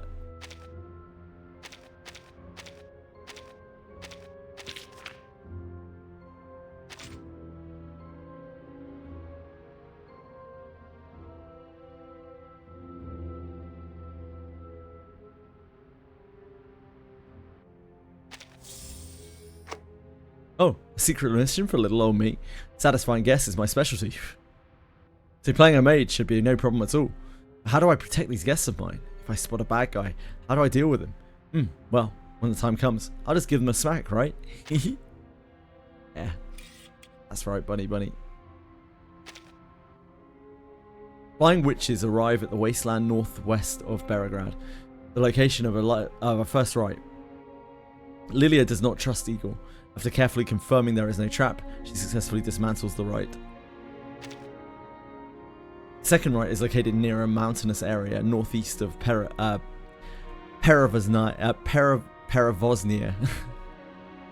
Lilia maintains a high level of vigilance. However, having spent too much time at the first site, she does not hesitate for long this time and swiftly destroys the rite. Based on contact with the Timekeeper, personally supports the operation between the Cavalry Corps and the Griffin Legion. In practice, Team Timekeeper's operation also receives intelligence support from the Rebel Admiral. However, the Timekeeper states that only initial operational objectives have been achieved and that she is unable to withdraw from the Eastern Front at this stage.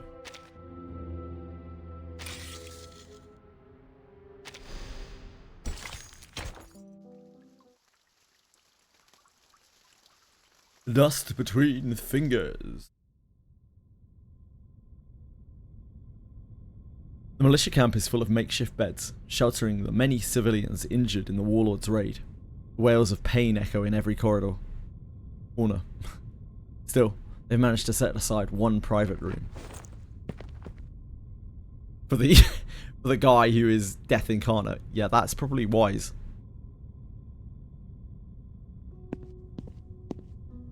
Meryl rises from her chair for the 33rd time, pacing around the only bed in the room to check on its patient again. The patient no longer oozes death, yet she still can't bring herself to fully look at him. Her gaze drifts aimlessly toward the single basement window, grain of the wooden chair.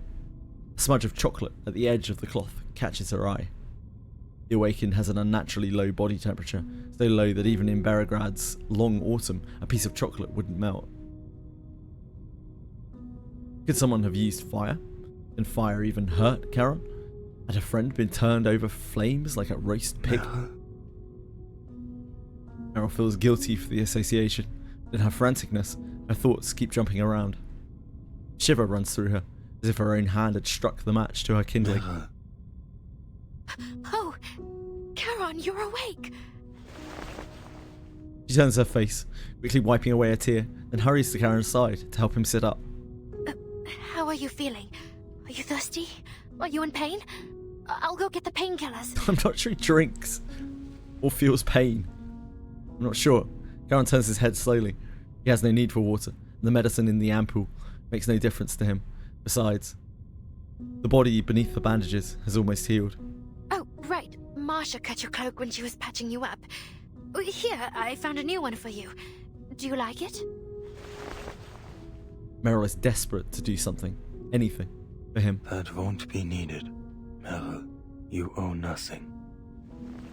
The cloth covering the death beneath shifts as if a breeze has just disturbed the air in a sealed room, muffling Charon's next words. No, I owe you a lot. What I did was wrong. A no is both a denial of him and herself. I'm an arcanist trained by the SBDM and the Vigils. I even fought a little in Antarctica. I can fight, I can. But I didn't. We could have escaped together. If if I hadn't run away. A horrifying thought grips her. I should never have forced you to take me with you in the first place. If I hadn't been so desperate to run off from the 12, you'd still be tending flowers in the graveyard back in Montpay. Instead of... Death's call had grown heavy in the east. The path forward was clear, so long as Krutov's atrocities grew unchecked. This was inevitable. He tries to comfort her. She's like a cracked cup, no longer able to contain her emotions. I'll go get Andreas.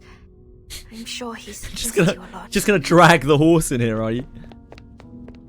Perhaps escape is one way to heal wounds. Karen doesn't stop her.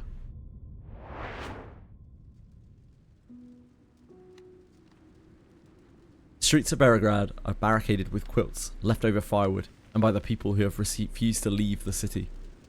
Women speak in low, anxious voices about what will come of this unusually warm autumn, and about family who are now far away.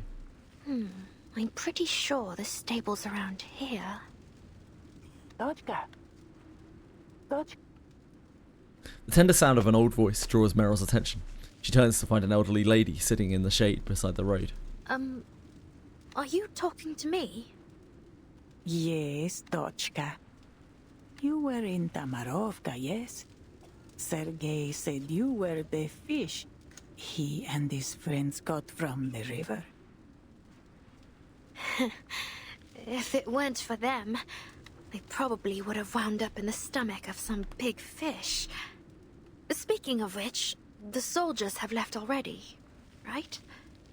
Ah, so you don't know either.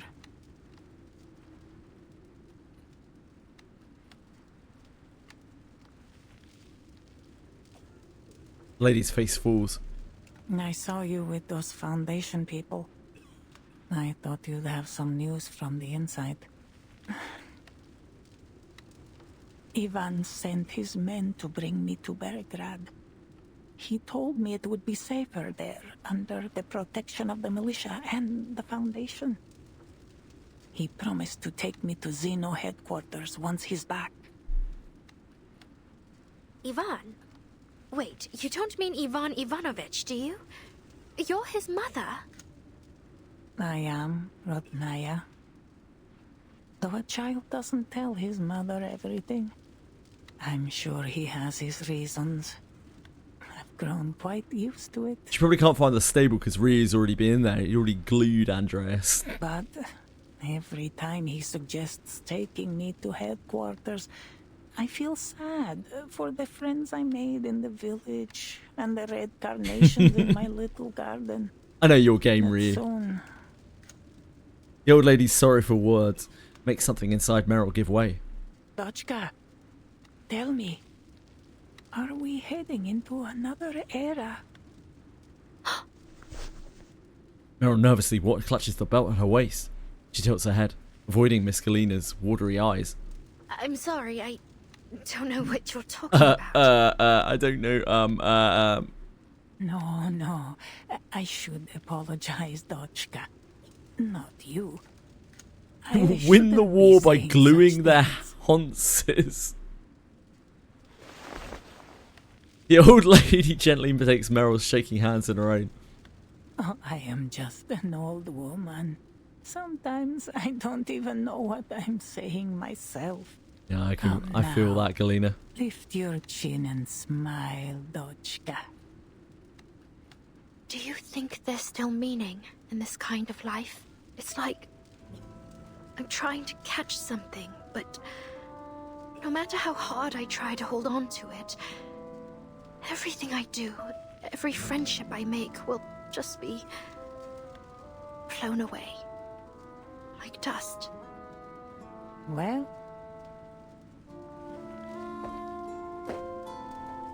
Miss Galina gives the kind of nod only someone with many years behind them can give, and guides Meryl to sit beside her. I was in a coffee house in Kreshatik, Kiev, watching the Salyut 6 space station launch. There was a marching band outside rehearsing Prazdnichnaya Overture, the festive overture. As the piece moved into the exposition, I saw Ivan push aside the drum major and run straight toward me. Boże, he barged into that coffee house so fast that he nearly shattered the door. And the first word from his mouth was Mama. Miss Galinas breaks into a soft laugh. So, did you believe him? That he was your son? The smile grows, and deeper lines appear at the corner of her eyes. Did I believe him? I called the police 3 times. The first time I told them I was being harassed. The second time that he was a scammer. What about the third time? The third time I told them Ivan was a lunatic who claimed to be a time traveler and should be committed to a sanitarium. But every time he was quickly bailed out by Zeno or the Foundation. He'd loiter around my building, holding a rusty tin box he claimed held legacy items I left behind. The nerve of that boy. I was still alive and well. What was in it? Did you see? Half a homemade cookie and a photo of the 2 of us. A photo so clear that it couldn't possibly have been produced in my time. He spent months following me to all sorts of places around Kiev. One day, outside my building, he told me how I planted red carnations on the windowsill at his childhood home. But none ever bloomed. Well, I mean, they even mentioned that here, right? Like, she was like, what the fuck? Who the fuck are you? At the tailor's, he said that whenever a button fell off his clothes, he'd send it home for me to mend. And I would sew 2 buttons with irises on them. She speaks slowly, the stories she tells gradually becoming her own. Her eyes are filled with wordless emotion. I didn't share those memories, but over time, I grew attached to them all the same. Now, when I think of them, there's a bittersweet pricking in my bones. I just knew he was telling the truth. Yeah, it's cool that she had like a reasonable reaction to it. She leans down, gathers a handful of dust from the ground, lets it fall into Meryl's open palm. You see, Dochka, the wind does blow away. Yeah, you should be sorry, Bellico.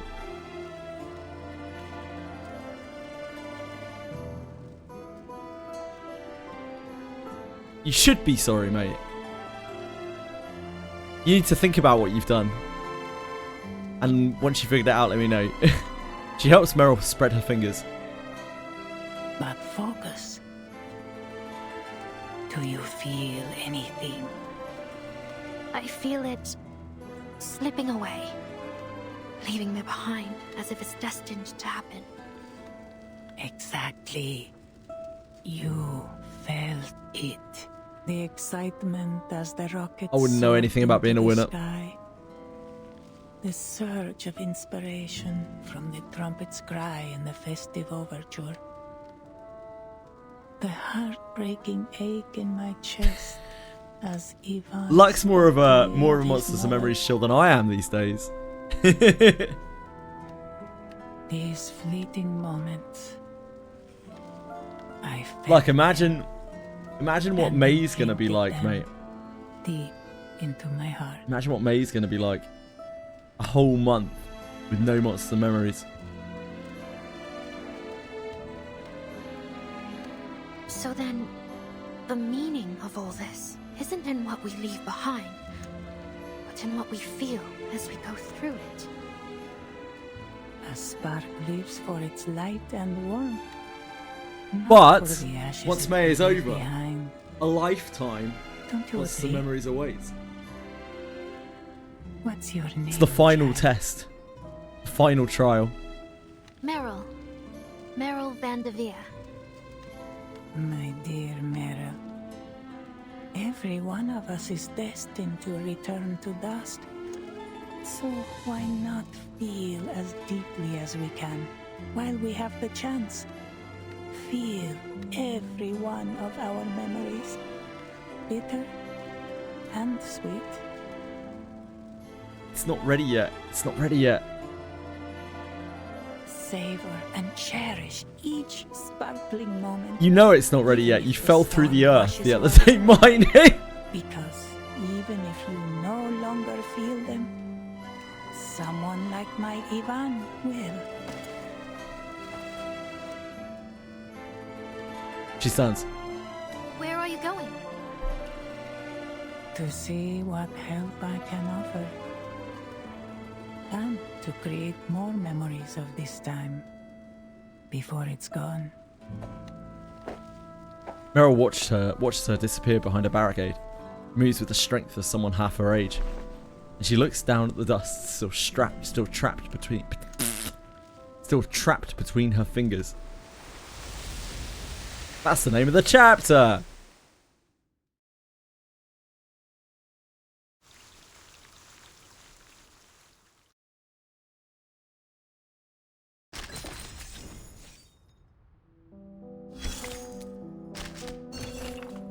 Discipline and merit, two ends of the scale.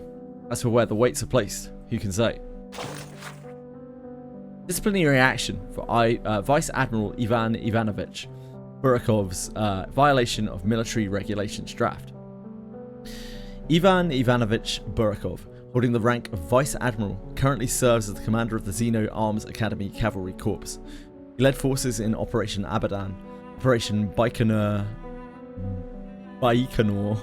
Cosmodrome, and others during the Storm War, earning numerous commendations for distinguished service. Reply: be clear on merits and demerits. List everything. However, following the third storm, Vice Admiral Burakov deserted his post while on active duty and subsequently, on multiple occasions without authorization from superior command or consent from the individual, brought a human teacher, Miss Galina, redact the name, into Xeno headquarters in Geneva. This conduct raised serious concerns about relevant human authorities, damaged the Cavalry Corps' reputation, and severely undermined peaceful relations between Arcanists and humans. Necessary. Regarding Vice Admiral Ivan Ivanovich Burakov's unauthorized conduct in bringing a human into Xeno Arms Academy, following investigation by the Oversight Team and verification by the Military Discipline Department, the Xeno Arms Academy High Command has determined his actions constitute severe violations of the latest supplementary to Xeno Arms Academy Military Regulations draft.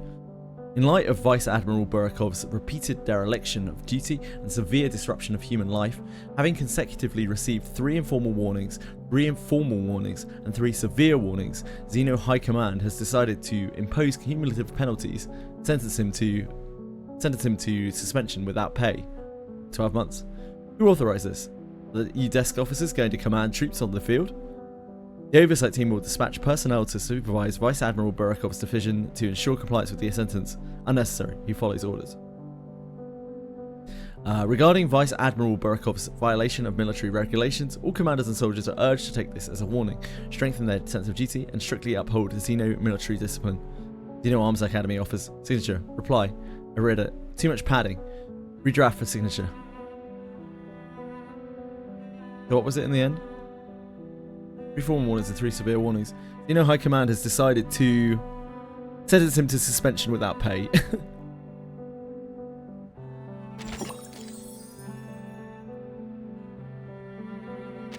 Hi, Polly Bullin.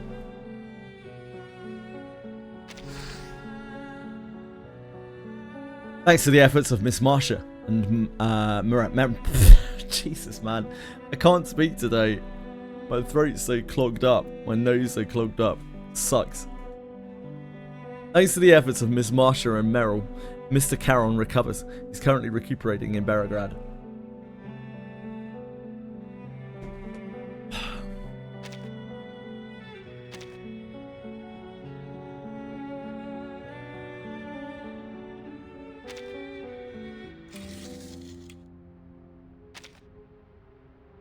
Caron's ordeal weighs heavily on Meryl. After the cavalry corps marches out, Meryl remains in Belgrade to continue caring for him. Karen's ordeal weighs heavily on Meryl after the cavalry corps marches out. Oh, same. It's the same. Mother says the bandits flew a massive plane over the city and bombed it. Awful people, through and through. The church roof was destroyed. Looks like gatherings will have to be held in the square from now on. Misha was practically bouncing with excitement. He says he has never seen such a huge aircraft before. Alec wanted to crash into the open field ahead so we could turn it into a secret base. I thought about fixing it instead, taking Mother with me and flying away, somewhere we would never have to fear bandits stealing our food again. That would be better.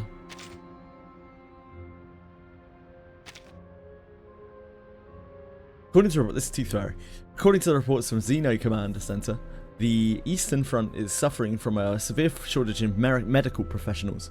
Given your past experience and record, we request detailed and reliable recommendations to the roaming doctor.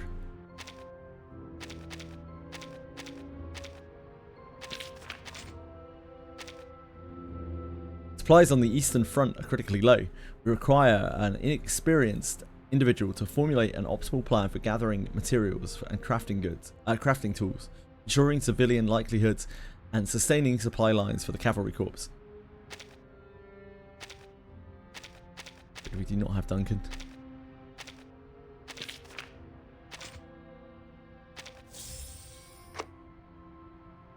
Hi Curty Wurty, what's up? What's up, Wurty Kurtster? I only tend to people's teeth. I'm not a general physician. Seeking my advice is not a wise decision. In wartime, frontline medics possess far more practical experience and skill than I do. Ensuring their personal safety alone would already be an effective solution. I will also do my best to leverage my connections to put Xeno in touch with trustworthy doctors. Pero ser duro aquí. Zeno still remembers old Duncan. Back when I was stuck in the sanatorium, I used to think someday a big shot from Xeno would come and asking for my help. Life sure takes strange turns. Right, back to business. When supplies run short, you improvise, and you get your hands dirty. As long as you can push through, that's a win. My rule is simple. If it works, use it. Hold on. Let old Duncan jot down some bright ideas. What? You're hoping for something more scientific and reliable? I mean, I'm sure we knew what we were expecting when we asked him to do his shit. Okay, chapter 16. Recovering after you got me on Discord. Wait, I got you? How did I get you? You seem to know a thing or two. I don't understand how I got you. Horses. Impressive. When I said launch the game, did you think I meant you can launch the game? What I meant was launch the damn game! Niche Worlds cult. Kids these days don't appreciate riding like they used to. Complaining that the stables stink. Ungrateful brats. Forgotten the foundation of Cossack life, if you ask me. No, I'm sorry, Kurt. That's my fault. That's my fault. Meryl brushes her companion absent-mindedly. Oh, it's got nothing to do with me. He's been a good boy since I met him in... Don't even think about it, really. Come on, mate. Andreas lowers his head, breathing warm, wet air against his neck. Against her neck. Watch it, Andreas. Meryl scrambles to wipe the damp spot with the back of her hand. The young militiaman laughs. Look at him. I know what you're thinking, that's all. You see a horse and you can't help yourself. Thought I'd get to see him shine. You're firing up the factory. I'm sorry, Kurt. I didn't imagine that.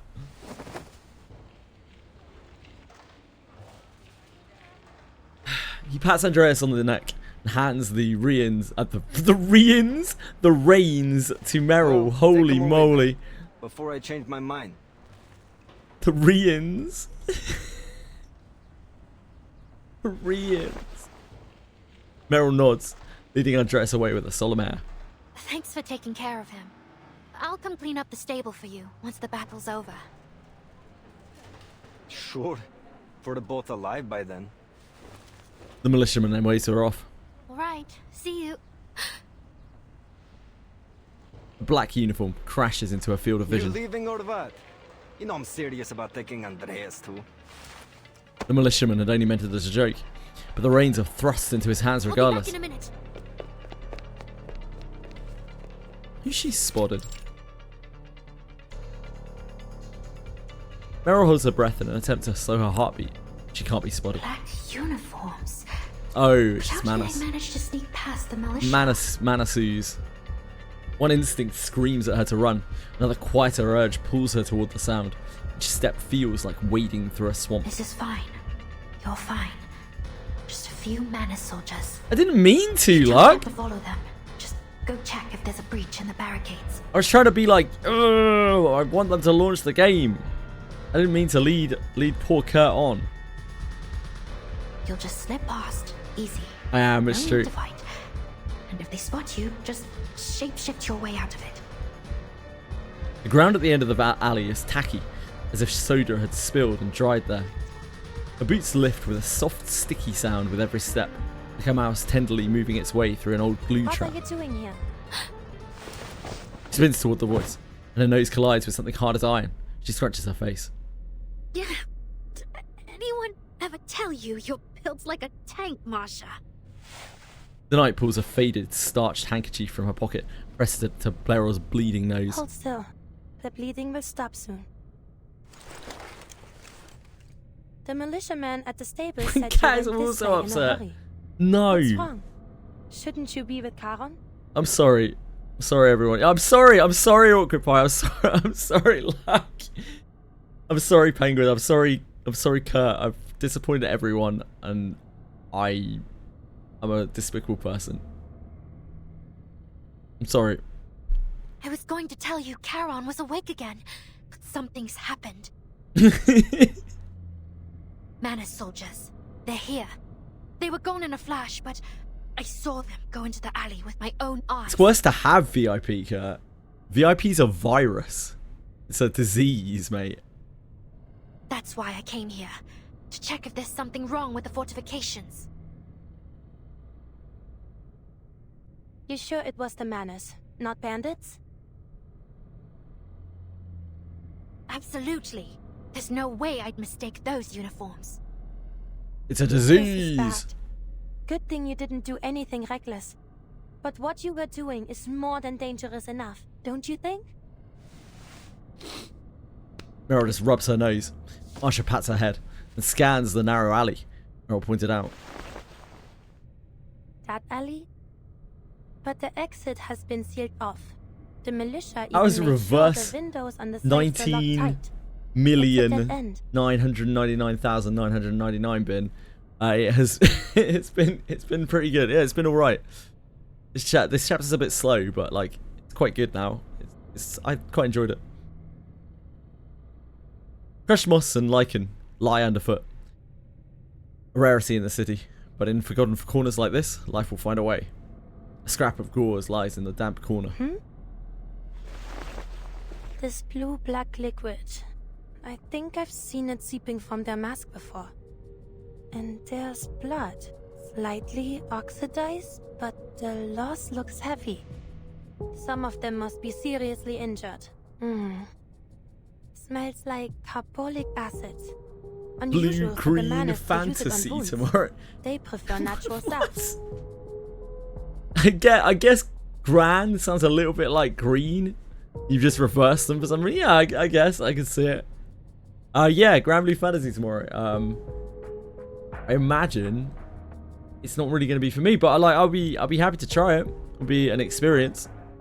You can usually only find disinfectants like this in large medical facilities. Wait. They must have been to one recently. What? But how? Unlock the achievement in Coffee Talk. Fucking up a person a drink before unlocking the achievement for making one correctly. Is that a game, Coffee Talk? I guess that must be a video game. They must have used some trick to get in I unnoticed. see, I see. But there's little point in dwelling on it now. There are 2 big medical facilities in this district. He's a Nearest bartender, one, not a the Coast barista. Children's Hospital and the sanatorium. Different 2 jobs, streets down mate. from here. Meryl, I need you to tell the militia and the Griffons to send men to both locations. The Manus soldiers you saw could be hiding. I know a few people who are playing PoE. He's making cocktails. Yeah. Understood. What about you? I'll go check on the kids at the children's hospital. I have to make sure they're safe. PoE 1, I'm guessing, yeah.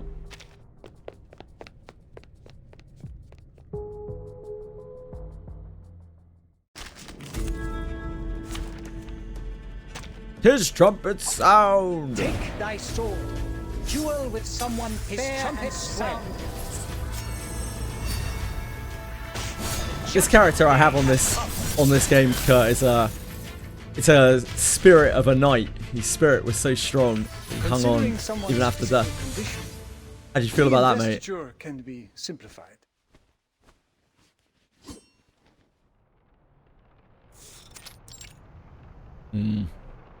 Yeah, I thought you might be.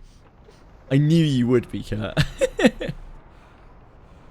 By a shattered window, a nurse shelters a group of children cuddled in a corner, their arms in plaster and their heads bandaged. Why won't you let the children go?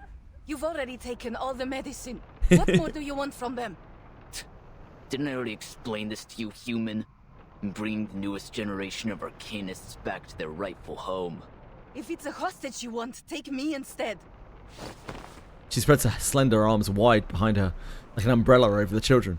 Her nose is bruised and her lip is split, but her eyes are steady. You're not worthy of even that, human filth. The officer lifts his gun and smashes it down on her head in an attempt to force her to her knees. The nurse staggers, but stays on her feet. I won't yield to you, and neither will my children. Soon the riders will come and crush all you invaders. Nah, I'm not a big tower defense fan, I'm afraid. The officer signals. A masked soldier moves to grab a child. Don't you dare touch him! The nurse throws herself forward, knocking the soldier down.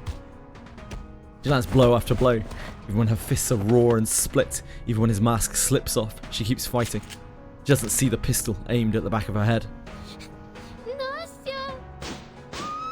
The shot and the children's cries echo as one as she falls to the ground in front of them. Marsha wipes away the useless sweat and tears from the corners of her eyes, grips her trench club, and presses herself into the shadow of a pillar. Manus Vindictae. They're really here. No signs of children in other rooms. And the adults are all gone. The Manus must have gathered every child they could find in here. The soldiers in black spread through the hall, kicking down doors and taking even the smallest of supplies. Hello, Uck Puree. Love a good Uck Puree. How are you, sir?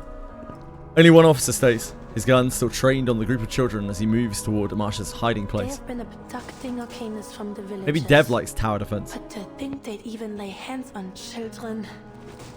Some hot stuff in here right now. What, you? I mean, you are here. Alright. Kurt's here. 10 steps away from me. 5, 4, 3.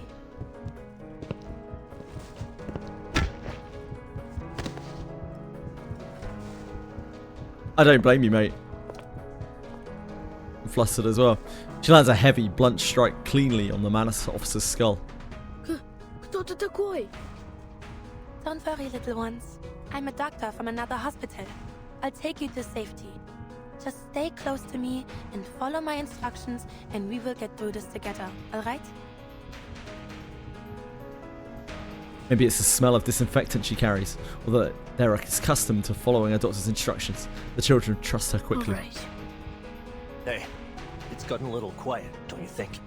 We should go check on the boss. The soldiers halt their search, turning with weapons raised toward the fallen officer. Come, get inside. Marsha crouches down and guides the frightened children into a small storeroom behind the stairs. She slips in last, swiftly closing the door as footsteps approach. Will Nastya be okay? Dev keeps these things on the DL. He's actually a long-term viewer. Marcia has no answer to this question. She takes off her cloak and drapes it over the children's heads. I need you to stay here in this room. There actually and be is a real one, yeah. completely quiet no matter what happens. Like a game of hide and seek. Easy. Can you do that? Can we glue her? The woman, really? You want to turn the woman into glue? Sorry, just so we're on the same page here.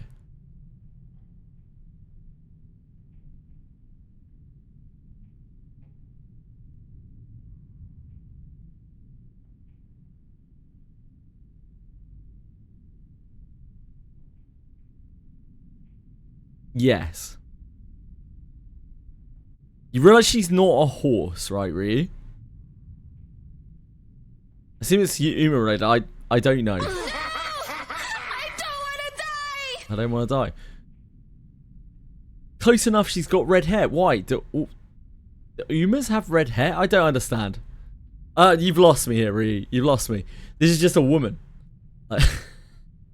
It's weird enough.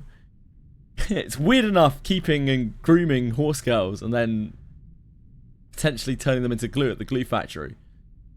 Like we've strayed from that. We've strayed even further from God, and now you're talking about. Sorry, you're just to again be clear here. You're talking about turning a living, breathing woman into glue. I'm not even sure that that's possible. Horses can be turned into glue because of like the thickness or something of their bones, right? I'm not sure you can turn Marsha into glue.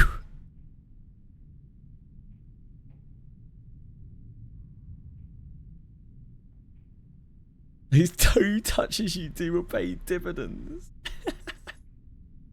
Can this Marsha girl twerk for us? I don't think so. Yes. Not really that sort of game, Kraus. Can you twerk for us, Kraus? She rubs her shoulders through the cloak and slows her breathing to steady her own racing heart. If she can't, can you twerk for us? Not really. I don't know. It might not even be against TOS. I don't know, but I'm not really much of a twerker. Like, it's not really my kind of thing. Her arcane skill smooths her frayed nerves, returning her focus. Will bring help soon, but there's no telling how many manas are here. The best course of action is to hold this room. Are you in there, sir? We better get going before Zeno and the militia find... Huh? Sir! Sir! In the shadows, the soldier finds his commander on the floor. Damn it! Those little brats knocked him out! They can't have gotten far! Search the room! What's a BBL?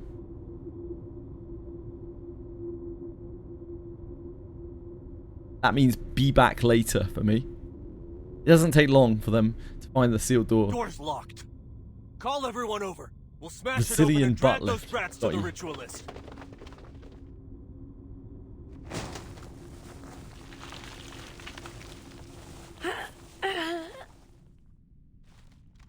The door shudders under a heavy blow. The sound of cracking white ash wood splinters among frantic shouts. Miss Doctor, I...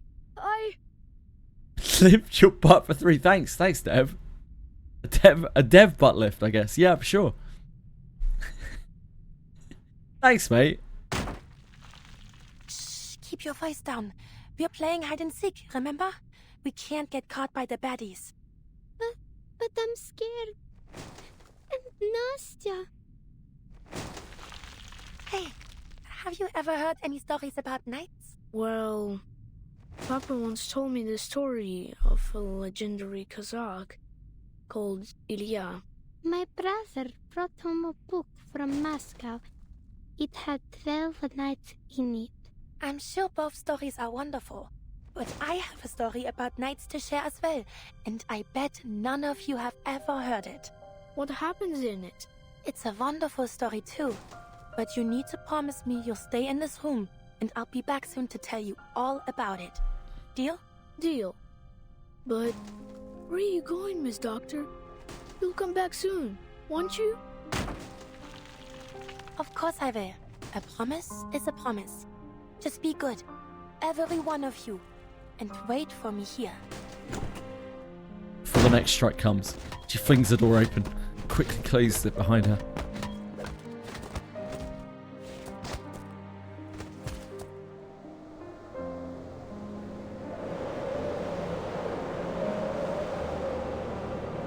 In a secluded monastery perched atop a high, snowy mountain lived a group of mysterious knights.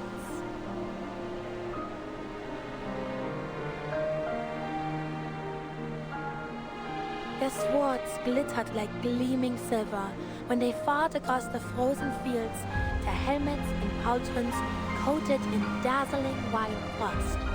One winter, the snow fell heavier than ever before, burying every path in the valley beneath a thick, white blanket. Amidst the snow, a little girl had lost her way.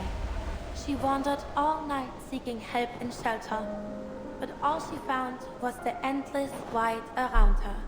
At sunrise, having used every last ounce of her strength, she collapsed, leaving a small hollow in the snow. Just before she froze into a little popsicle, a figure appeared, gleaming even brighter than the pale landscape. What's this? A girl? Oh, merciful Lord. I thought it only a stray fox. It seems my trip to the valley must be delayed. Come, child. Lean on my back and hold my hands.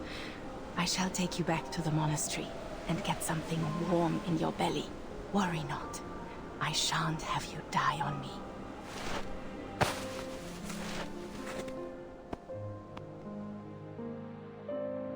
Thanks to this kind-hearted knight, the girl survived. To her, the monastery, which nursed her back to health, seemed like an impregnable fortress that even dragons dared not approach. After years of training, the little girl grew to become a capable knight, just like her rescuer that winter night. But then, war.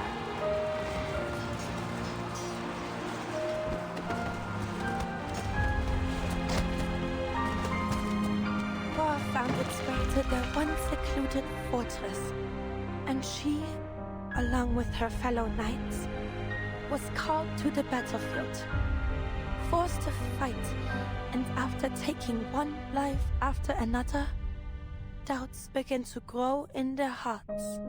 They were welcomed to the glamorous halls of the royal palace and praised for their skills, their slaughter. But for these noble knights, those words were not praise. No. They were wounds to their dignity and honor. We were fighters, yes. We raised banners and wielded swords, but we weren't. We were never meant to kill.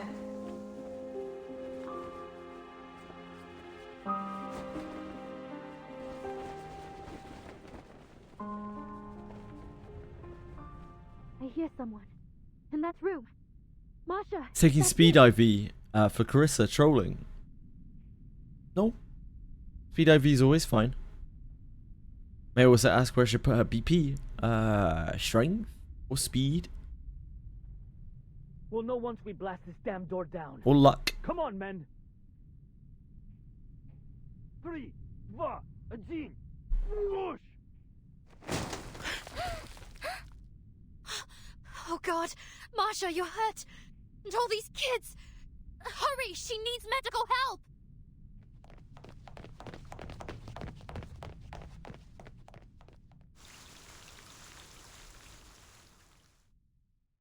That's sad.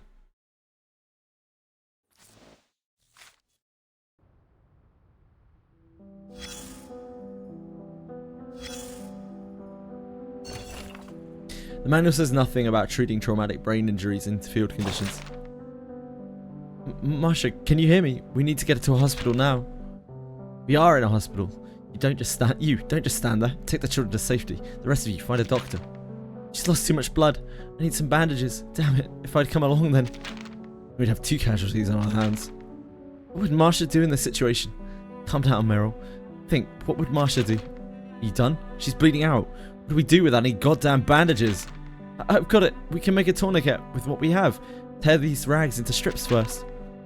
Yes, like that. Wrap it tightly around the wound. Tie a slip knot. Where's that rubber tube? Secure it. She's still bleeding. Are you sure she's not here? She's not... we're not killing her? Is that a doctor? The doctor's here. She's saved. Morphine? That was me. I gave her 1 shot. Or maybe 2. What? I shouldn't have. That's how we do it on the battlefield. Please, quiet down for a moment. Marsha, you're awake. You're alive. Maybe not for long, Doctor. Critical wound is in the upper right left abdomen, about 1/3 up, roughly half a finger deep. Gunshot wound. Please stop the bleeding there first. Please use anesthesia during surgery. Pay special attention to suture tension in the tendons. Protect the nerve endings. I still need to return to the front.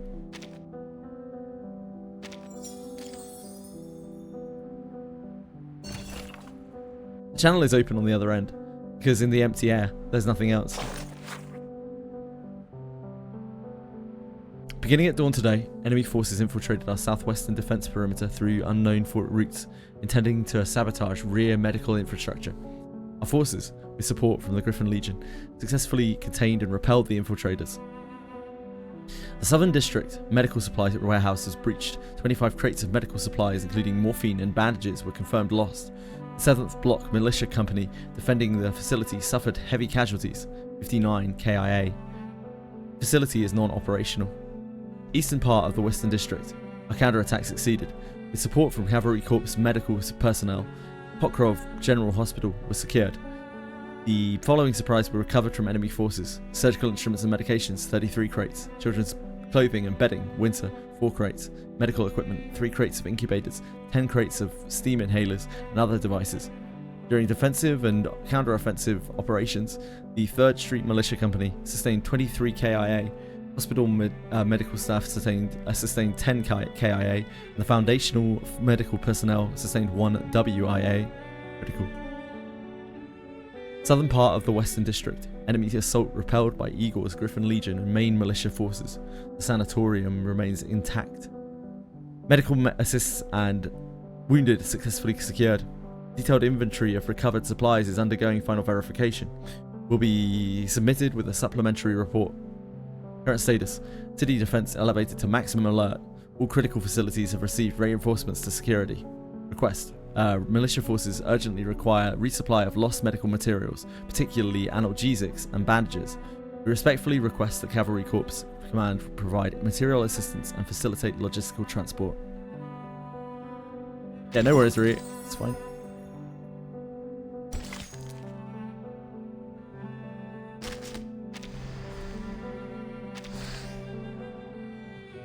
Before the siege begins, soldiers from Kritov's army infiltrate Belgrad to seize supplies. Miss Marsha rushes to the hospital to protect the children inside. She encounters an enemy assault and sustains serious injuries.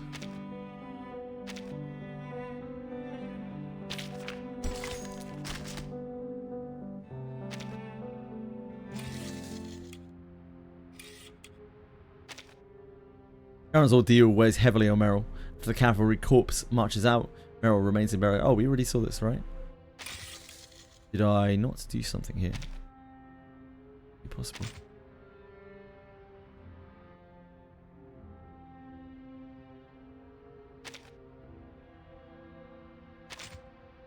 Ah, that was it. Manasvin Dictate's soldiers within Krutov's forces infiltrate Belgrad once more, attempting to seize medical supplies and children with aptitude for Arcanum. Marsha risks her life to protect the children from Manasvin Dictate soldiers who infiltrated the hospital. By the time reinforcements arrive and drive the enemy back, he's already gravely wounded and slips into a coma. Enemy squads exploit the chaos to infiltrate the city. The remaining Griffin's Legion soldiers engage the enemy and protect the civilians.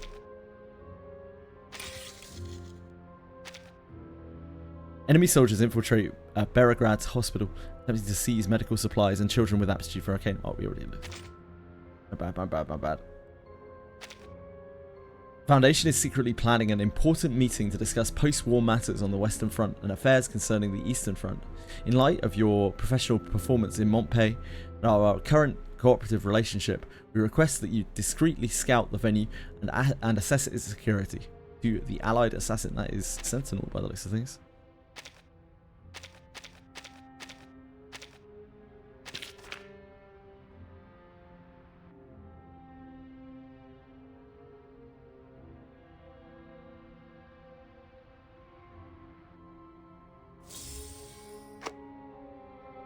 This is the venue chosen by the Foundation superiors. To a gargoyle born in darkness, this is a grand and extravagant setting. From a security standpoint, it has surprisingly few blind spots. The Montpay agreement has been signed here and might not have succeeded. As a secret venue, it is sufficiently secure. Still, if given the choice, that ruined church on the Western Front would make me feel safer.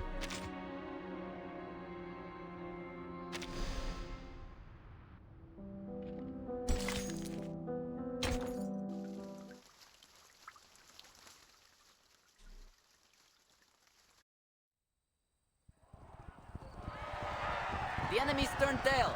Let's ride them down, Sergei. From horseback, the rider has a clear view.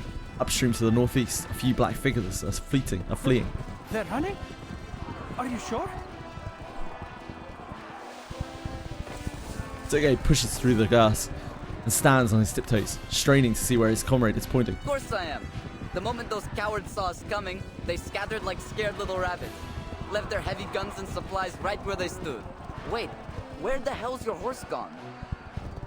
Sergei flushes red. I'm not sure. All I know is something flew right at my forehead, and before I could think, I'd swung my shaushka at it. I don't even know what I hit. Next thing I knew, I was on the ground. That's one way to end your first charge, Sergei. And to think you were whining about not getting to charge in first. Well, looks like you'll be waiting a while longer. Hey, wait! Take me up on your horse. I'm not missing out on our victory. He presses his way through the tall grass, finally reaching his friend's horse. Right there, all of you. Goat. A rider on a tall horse cuts off the chase. The old Cossack sits straight, his goatee trembling as he speaks. Sasha, Sergei, all of you, stop your pursuit. But they're on foot. We can still catch them if we go now. This order comes from the commander himself. So do as I say, or I will haul your disobedient asses straight to his feet. Fine, fine. But why? You fought all kinds of battles, Yuri. What do you think? The main force probably hasn't caught up with us. We would be exposed to a counterattack if we move too far ahead. But what about the stuff they left behind? Are we just going to ignore it? For now. It is not like the Ravens will swoop down and snatch them up. Then shouldn't we just grab their weapons first and then wait? We have been fighting for hours. Head back to camp. Catch a breath and a bite to eat while you can. For you and your horse. They will rotate another unit in later, after the scouts confirm whether the front is secure. Let them have the bother of retrieving the enemy's supplies. What? But we found them first. And you think that means they belong to you, huh? Are you a Cossack or a bandit? Sergei freezes. I'm no bandit. Then stop thinking like one. Leave the supplies for now. We must return to camp. But my horse is gone. I need to find him first. Stop your whining now, Sinok. I spied your horse wandering off toward camp. What? He ran back without me?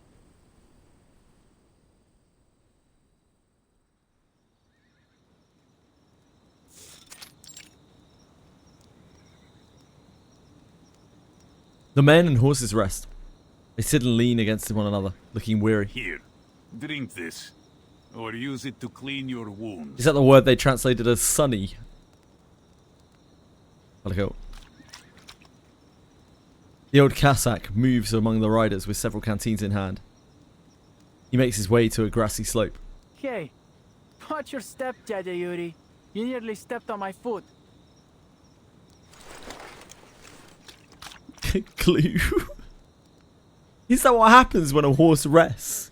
You are You're relentless. You're heartless. You're ruthless. He rolls over on the ground. The old man offers him a canteen. Read it 3 times myself. Drink up and be grateful. Sergei reaches for it and winces. I didn't feel anything after I fell off my horse, but now...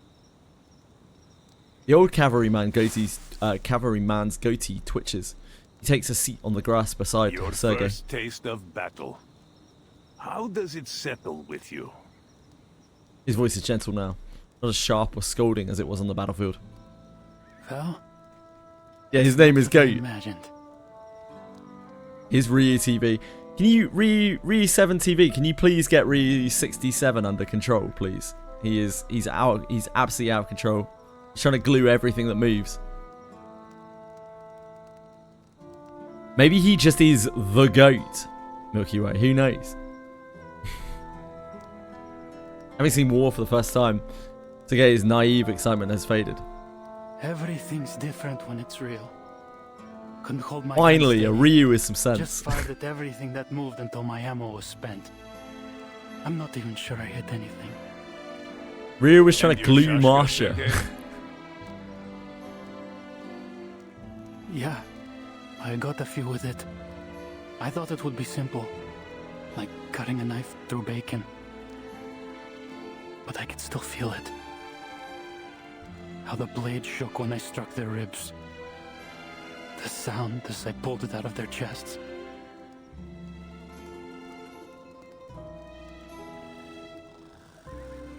Amid the snores of his countrymen, Sergei keeps his voice low. I think I'm going to hell after I die.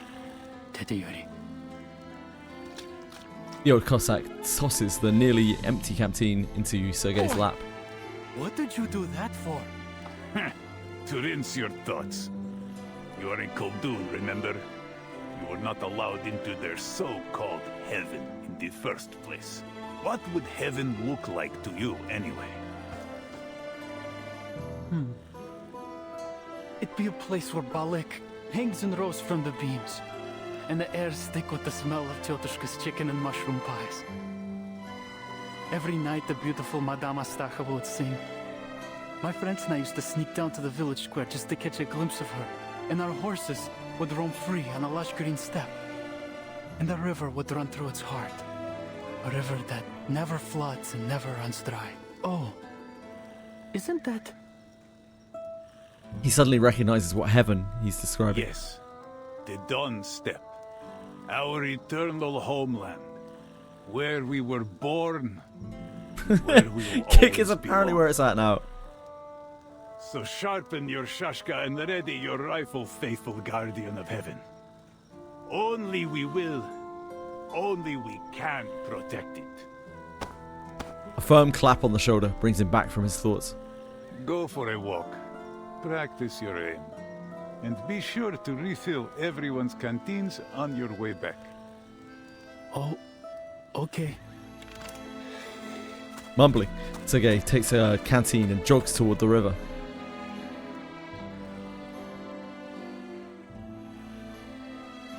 As the story so far, How can I become a sharpshooter like that? the tactical map honestly doesn't really seem to serve that much of a purpose. It just shows like where the troops are mobilizing. Doesn't really make a lot of sense. It's very extra. The story's pretty good. It's quite a slow chapter, but like the story once we started getting there is kind of good. One of the problems is there are so many characters in this chapter that it just keeps flitting back and forth between like 6 different groups or something.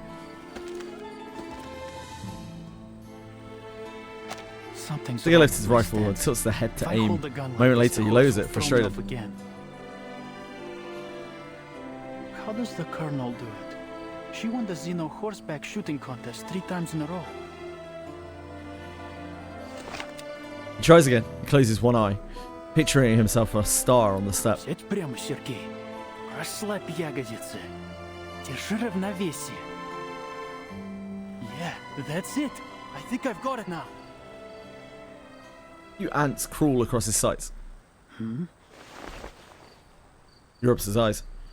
They're not ants. They're people. Черт! It's Krutov's men! Enemies! Enemies at all! Sergei's tongue sticks fast in his mouth. Look what we found. A Khaldun, those arrogant Xeno fools. How could they assign a gifted arcanist like you to such trivial chores? And so young. Can you even use that thing properly? Oh! Oh! Sergei answers the ritualist's taunt with action. Without aiming, he swings his rifle toward the night sky. The resting cavalrymen jump to their feet, their whistles cutting through the darkness as they press their thumbs and forefingers to their lips. Curse you, children of the great mother of resurrection. Show your devotion to her grand vision and the imminent, brilliant, blank I think she might era. need someone to have a little look at her hands there.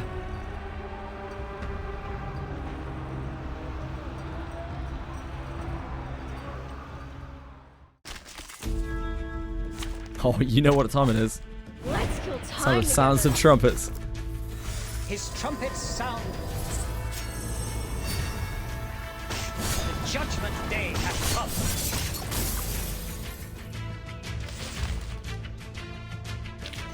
Considering someone's physical condition. Gunsmoke filters the light as dawn breaks.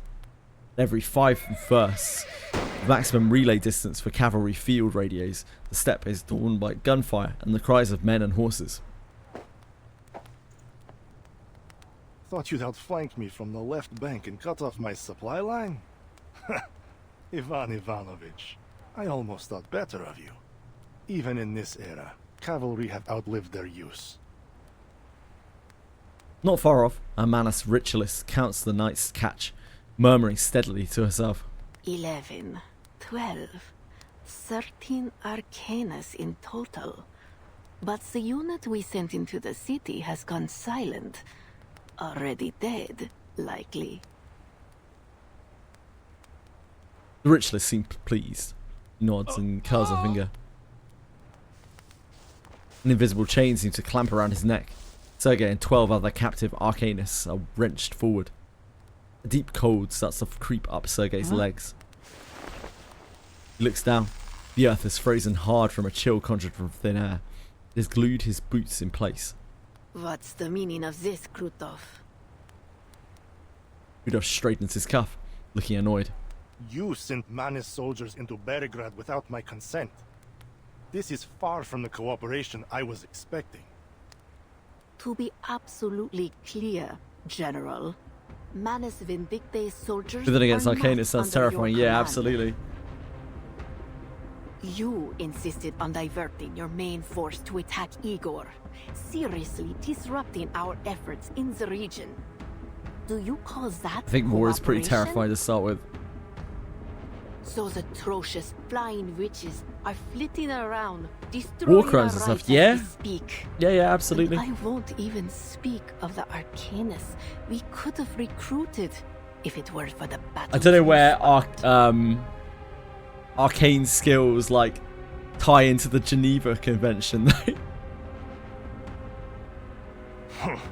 Soon, my army will reach the cavalry corps' siege.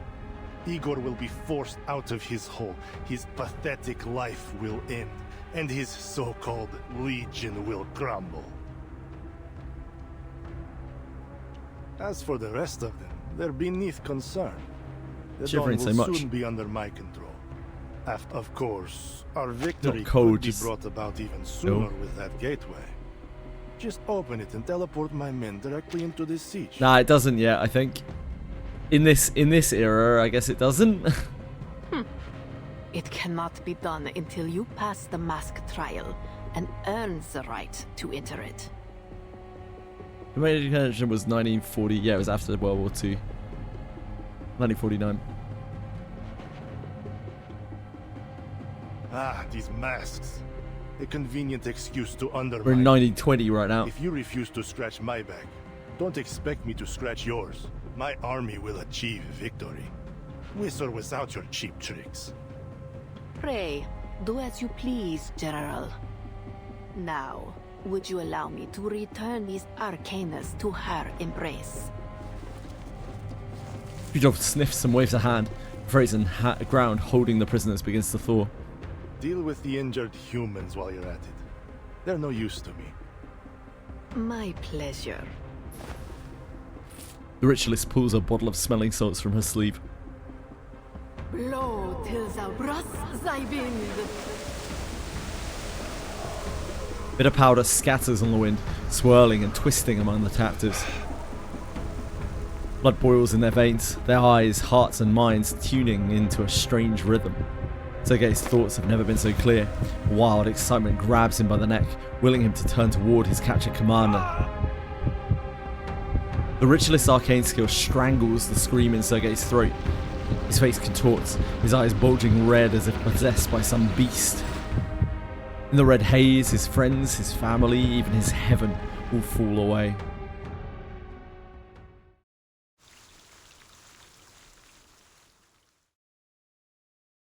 Spooky.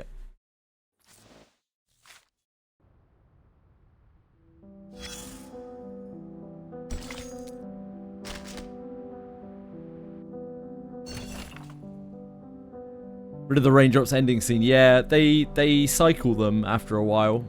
The various different ending scenes, right? I've seen over the course of the things there are a lot of different ending scenes.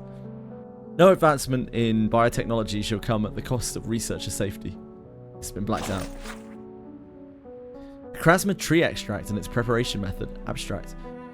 Technical field. This project concerns the Picrasma tree extract, picrasmine, and its preparation method. Background. Picrasma is a deciduous medicinal tree found in both wild and cultivated settings. Its roots and fruits possess medicinal value, with the primary active extract being a fat-soluble resin. The primary pharmacological agent in Picrasma is picrasmine, which activates cell populations throughout Arcanist's brain and bodies, and has shown no observed dependency effects. The Laplace Scientific Computing Center Medical Technology Division has included it in Pharmacopoeia. Experimental findings indicate that standardized picrasma extract, picrasmine, exhibits toxicity to tissue cells in both the brain and body of individuals with less than 1/4 arcane lineage. This toxic response may correlate with specific metabolic dysfunctions in such populations. Single high-dose administration or prolonged intake of picrasmine carries a significant risk of severe cardiac failure. Consequently, this project's findings must not be applied to general potion development and are strictly prohibited for use in pharmaceuticals intended for humans or mixed-blooded humans. Technical content. To achieve the project's technical objectives, primary extraction procedures are outlined below. A process flow diagram is attached. 1. Material sorting. 2. Washing. 3. Drying. 4. Grinding. 5. Primary purification. 6. Filtration. 7. Concentration. 8. Drying and grinding. 9. Secondary purification. 10. Concentration and pulverization of the secondary extract. Diagram description. The attached diagram illustrates the process flow for the project. Diagram. Implementation. Case examples. Notice. The preparation method and procedures outlined in this project must strictly comply with regulations issued by the Pax Security Council and must not be applied to pharmaceutical development for humans or mixed blood humans.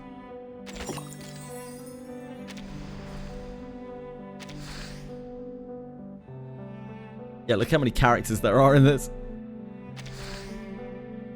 After the city's disturbances are quelled, Sergei's squad begins pursuing a patrol team from Krutov's army, but falls into an ambush set by a Manus ritualist, resulting in the capture of the entire squad. A ritualist of Manus Vindicte commands Manus soldiers and manages prisoners of war within Krutov's army. Her true name and genuine purpose for cooperating with Krutov remain unknown.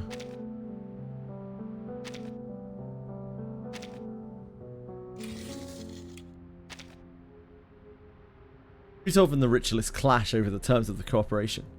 After a heated argument, the ritualist compromises, and Krutov tacitly allows her to deal with the prisoners in her own way.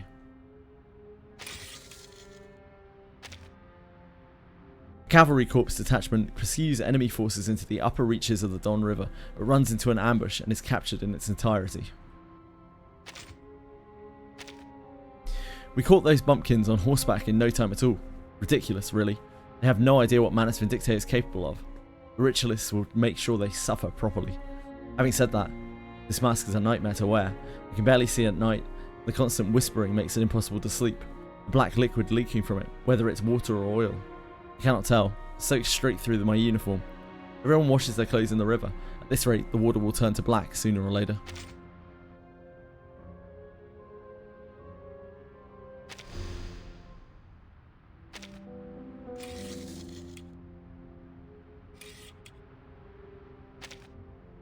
Manus Ritualist notices that rites set along the dawn are being destroyed one by one.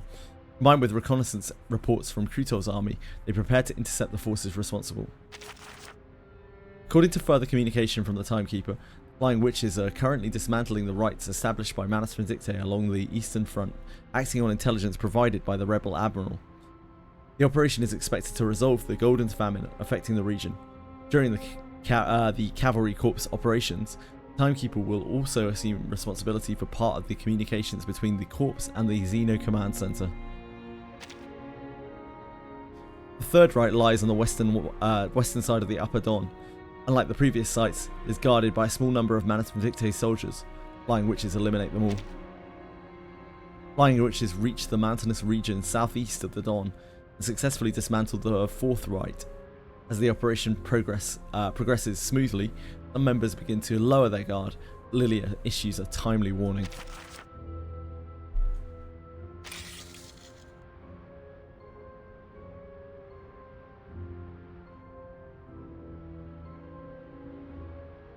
Okay.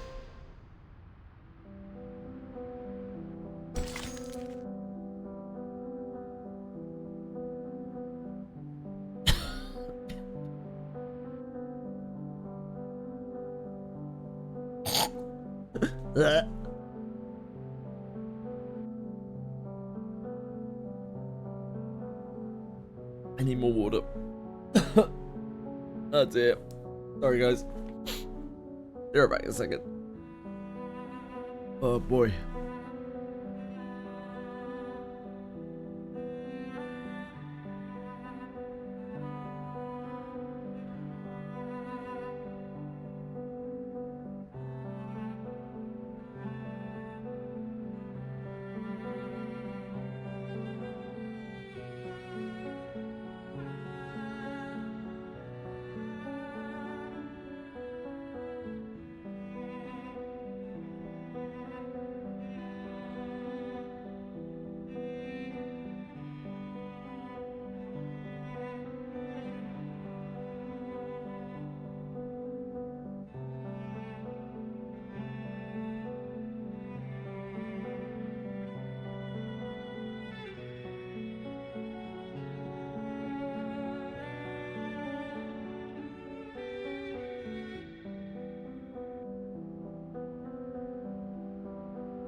I blew my nose again as well.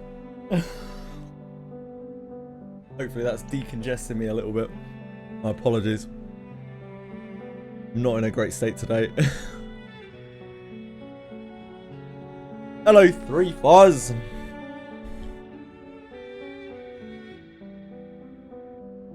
M&M waiting room. Yeah, we gotta wait a little while. But not too long. Under 3 months. What, like 82 days or something? Hello, sugar. What are you doing here, huh?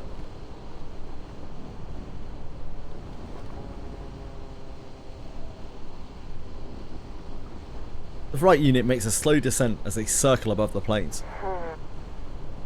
The temporary captain remains lost in silent thought. Nothing at the coordinates Igor sent us. Do you think It's been 84 years.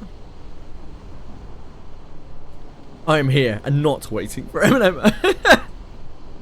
True.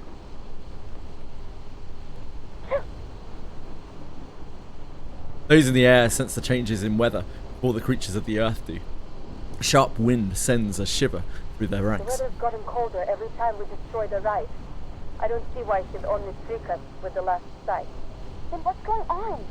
You can't move rights around, can you? Beats me. How's everyone holding up? If it's too cold, we can fly low until we get on some extra layer. They've been waiting for those words. The white-clad witches immediately lower their altitude. Her mouth falls open. Her eyes wide as blood gushes from the hole blasted in her neck. Her echo spirals out of control, flinging its lifeless pirate from its back. R.I.P. Alpha 2.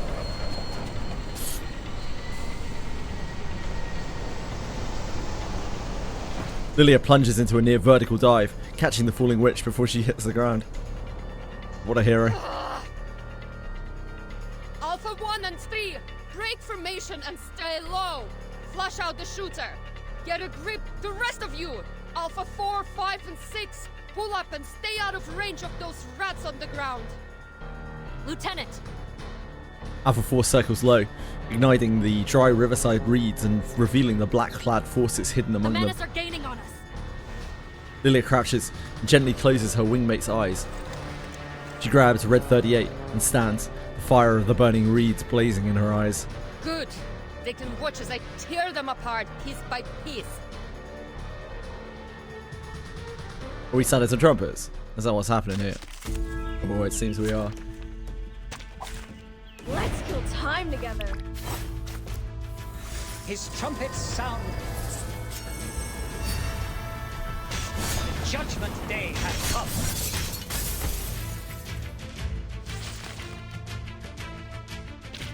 Just as I deciphered. Or...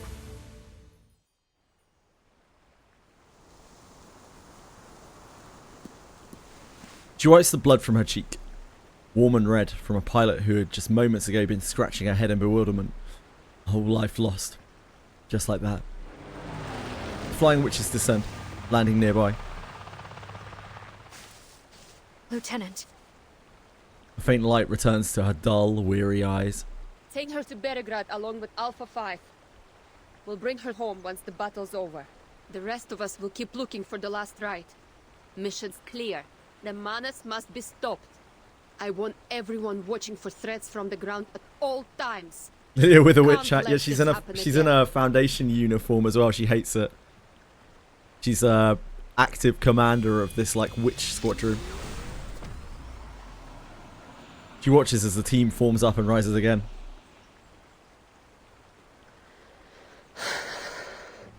Сука, ебать. Only when they disappear into the clouds does she let out a deep sigh, back sinking as she buries her face in her hands. Hey, Capitan. Are you alright, Lilia? Sonetta and I have been trying to contact you for the past hour.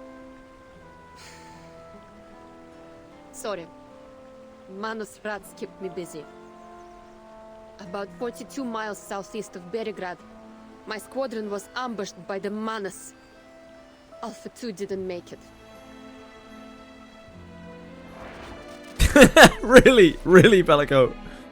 My condolences. Heavy grief and anxiety hangs between them, silence only deepened by the moaning wind outside. We've got some bad news of our own. Around midnight, the command post lost contact with the frontline cavalry. We haven't heard anything from Berograd either. Scouts reported flares upriver. There may yet be survivors. A flight unit's eyes would tell us for certain. Nah, mostly trying to stop Ryu from gluing horses and now women. I'm on it. What about the city? Ryu will apparently glue anything that moves. There's no stopping him. Igor stands up from the stand table. My soldiers are responsible. How you doing, for guys? defense. I will go there myself to assess the situation. He's moved on from just gluing horses. He'll glue Igor. anything now. Anything or anyone. A promise I intended to keep. But as you can see, we are struggling on Preferate. multiple fronts. And our enemy remains. I'm enjoying this one. Yeah, I'm enjoying this one. It's a bit slow getting going. And there's a lot of characters to kind of focus on. But yeah, it's pretty good. We all know this coalition's collapse is... Just up your character's twin. Nice, we Narcos. must act.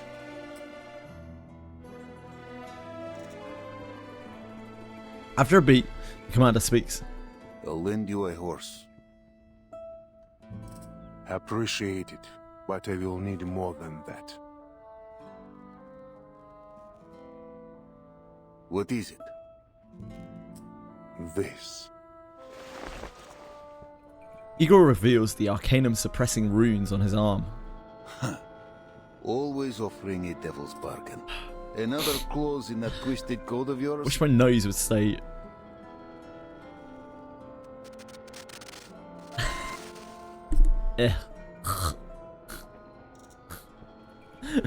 Static from the communicator left fades, leaving the tent in a dreadful silence. Not thinking of playing with your fireflies again, are you? Berograd is unlike that battlefield.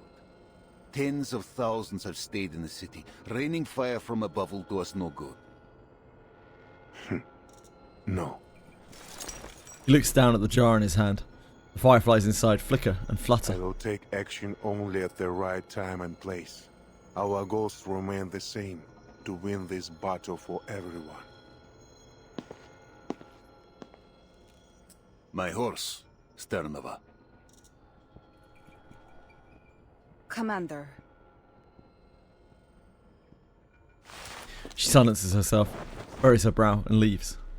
The commander turns to Igor with a wry smile and taps on the table with his knuckle. Igor places his arm on the spot. With a drawn dagger, Ivan pricks the rune-inscribed skin. The blade glows with arcane energy, flickering like a candle in the draft. That horse has carried me for years. Blood wells up, flowing over taut muscle, but the hand holding the knife feels no pity. Brave. A loyal companion. Give the command and he will charge into hell. Cold steel warms the blood as the gentle neighing of war horses reaches their right ears. He's not used to the water beyond the steppe. Make sure you bring him home.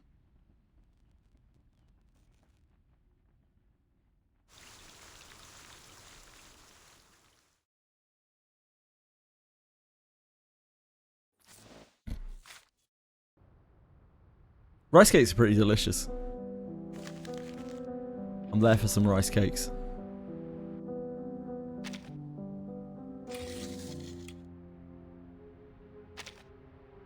Flying witches arrive at the coordinates of the final rite and finds the area empty. As confusion sets in, the unit is ambushed, one member is shot down, and casualties are sustained. During the cavalry corps's combat operations, the timekeeper assumes responsibility for part of the communications work. From midnight onward, all contact on both sides is cut off. The flying witches arrive at the coordinate. Oh, we already. Was that the same as that one? No. That was just the original one. That had Lilia's face on it. Contact is lost simultaneously with both the frontline battlefield and rear area towns. Flying witches are ambushed during their return, while enemy movements remain unclear. The Allied forces face the prospect of a complete collapse across all fronts.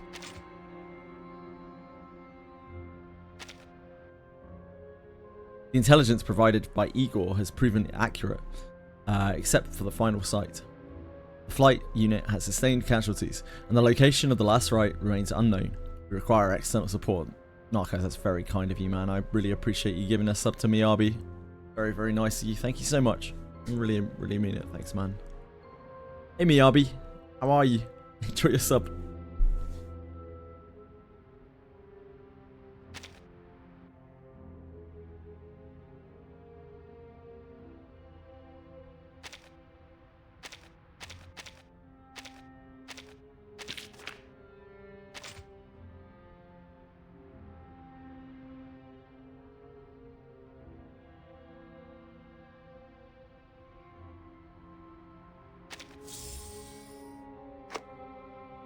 Oh, a big commission from the Foundation.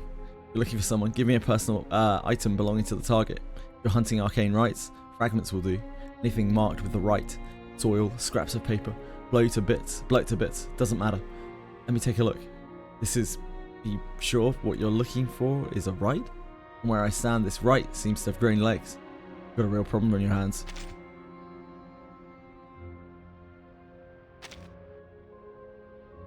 Dear Mother and Father, I did it. I passed the selection trials. Oh, this is probably the girl who died. I passed the selection trials for the St. Pavlov Foundation's new unit. I actually made it. Turns out it's a flying witches unit. Can you believe it? I get to ride a flying broomstick and soar through the skies just like that. Free as a wind. Oh, and they're still preparing my service number. I promise I will give it everything I have and make you all proud. Your daughter, Arya. Dad.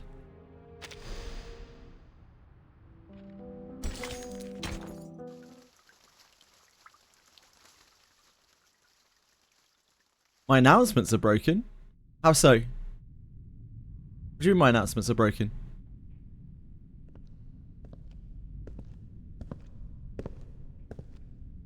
My announcements are broken? I'm confused, sorry.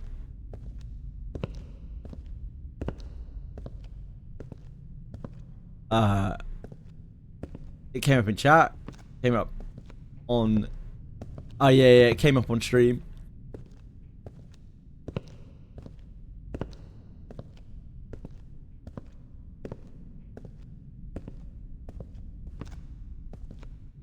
We're on the road to Viridian City.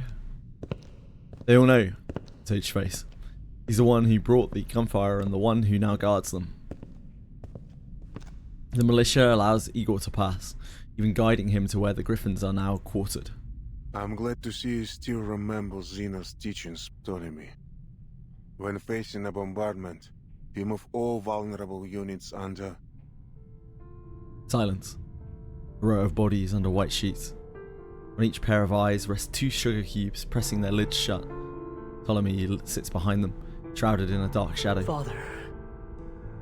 How did they die? His son stares at the ground, unwilling to show his face. Only his trembling hands betray his emotion. Here's a written report for your review, Admiral. Igor does not take the bloody papers. I will hear it from him. Raise your head, Ptolemy. Tell me your course of action as the commander of the city operation. He speaks calmly, but it sends a chill through the room. Yes. Around 1600 hours yesterday, we coordinated with the militia and cavalry corps to eliminate several Manus infantry squads that had infiltrated the city.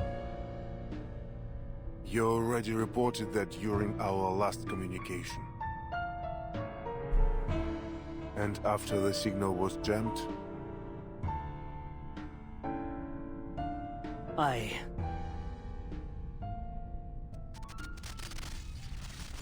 dispatched an ad hoc Finally cleared the squad to keyboard. investigate the source of the signal Good job. interference.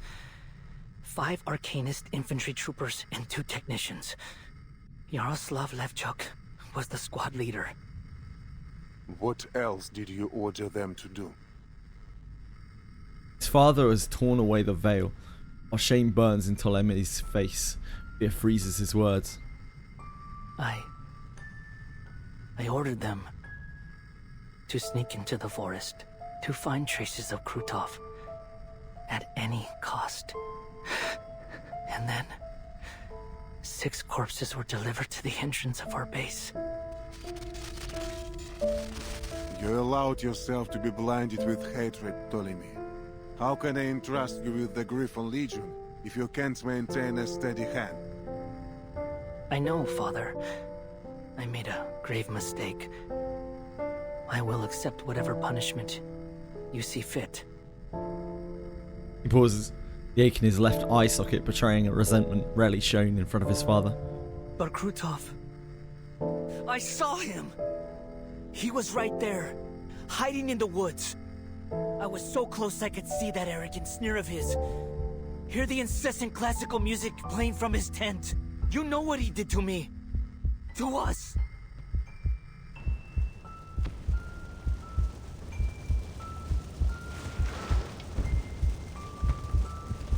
Every time I hear that wretched name, my eye aches with unbearable pain.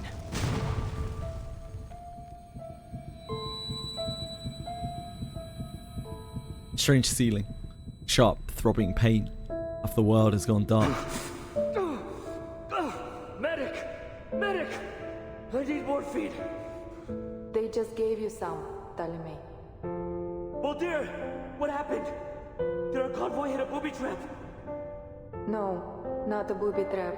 Enemies disguised as civilians were lurking by the farms you passed through.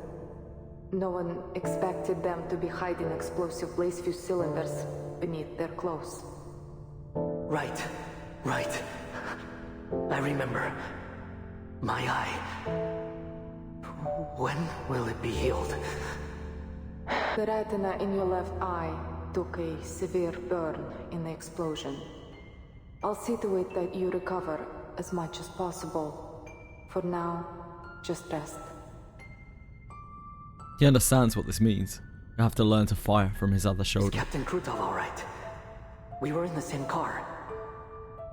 He only suffered a mild concussion, thanks to you. I doubt he would have survived if you hadn't pushed him off in time. You should sleep, brother. I'll ask the medic to increase your dosage.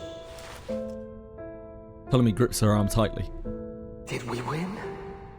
Of course. Father's strategy was effective as always. We destroyed the enemy command post. We took Sector 4 decisively.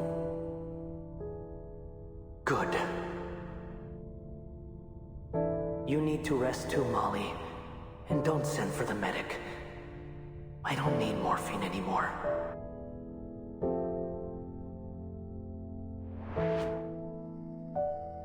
Waterdeep's my favourite D&D city. As we left Antarctica, By the cannon. I saw the documents those traitors tried to steal from your bag. I learned what Krutov did. Staging an assassination on himself. Making it look like an enemy ambush. Just to pressure the Foundation into approving the use of high-risk arcane weapons. Killing me was part of his plan all along. I only survived because the assassin hesitated when I tried to save him. Father, why did you keep this from me? Anger would only cloud your judgment, as proved with your actions. You will have your revenge, an eye for an eye, I promise you. But now, you must bear responsibility for your mistakes and honor the sacrifice of your brothers. They gave up past glory, identity, and every proof of their existence for us, entrusting the future into my hands. Do you not remember what I told you after leaving São Paulo? No more meaningless sacrifices. We don't leave anyone behind. You speak with my voice. You should remember this more than anyone. I will, Father. Ptolemy touches the bandage over his burning eye socket and nods, willing himself to remain steady. What's that noise? I thought communications were severed after Krutov's assault. We managed to re-establish a signal. It's been up nearly half an hour, but the only thing it's picked up is some bizarre enemy frequency. The operators think it's some form of interference intended to jam our signals, so they've muted it. You mean This noise is a signal from Krutov's army, from Manus Vindicta. Well, in theory, yes. Bring it up and unmute it. Now. Yes, sir. He cuts all the jamming signals at once and turns the volume to its maximum. The enemy radio station crackles to life. Faint gunfire sounds in the background. Falcon 6 calling the nest. Falcon 6 calling the nest.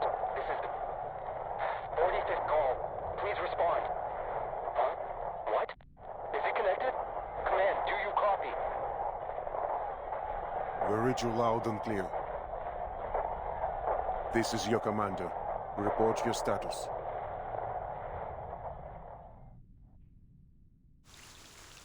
These frauds of Chapter 8 are back, yeah. They're not really my favourite characters.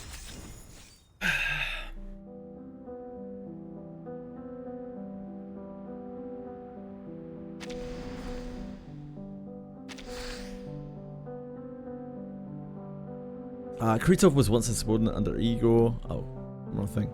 Even while he served under Igor, Krutov had big ambitions. He once staged an assassination attempt on the Griffin Legion to achieve his own goals, making him an enemy of Ptolemy as a result. Throughout their conflicts with Krutov's army, Cavalry Corps remains on the defensive. Blinded by his hatred, Ptolemy worsens the situation. Igor, however, sees something on the battlefield that gives him a slight advantage. During a past assassination attempt, Ptolemy lost his left eye while protecting Krutov. When he learns the truth behind the attack, he becomes blinded by revenge. Hey, blinded by revenge! Damn! You gotta do a guy like that. Leading to poor judgment in battle. Mean Blue Pock.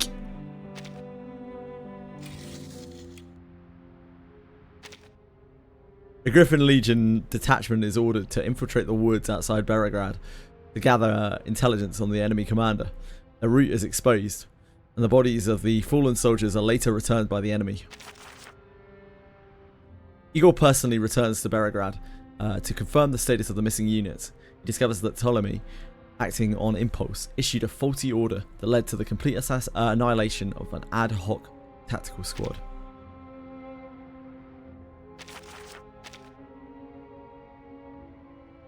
Griffin Legion detachment is ordered to infiltrate the woods outside of Belgrade.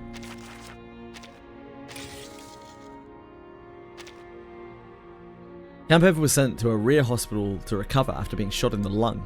I still owe him 50 rubles. He hasn't once pressed me to pay him back.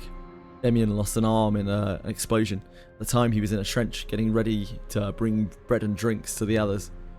The Admiral passed my condolence letter. I want to return to the front and keep following him. I want to drag this leg of mine to visit Kampev and Demian. I miss those old days. The Griffin Legion Admiral returns to Belgrade. Firm troop casualties.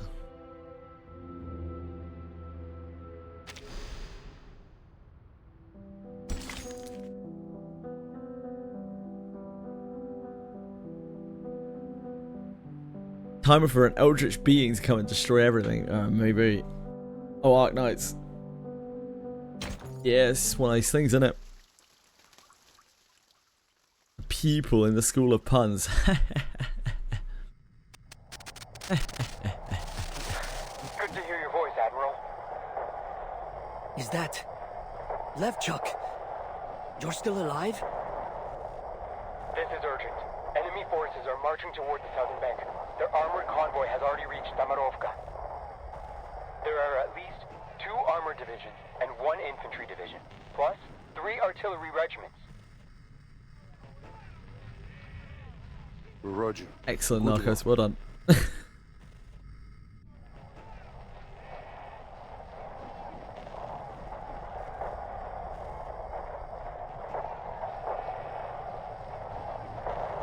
Yeah, apocalyptic worlds, I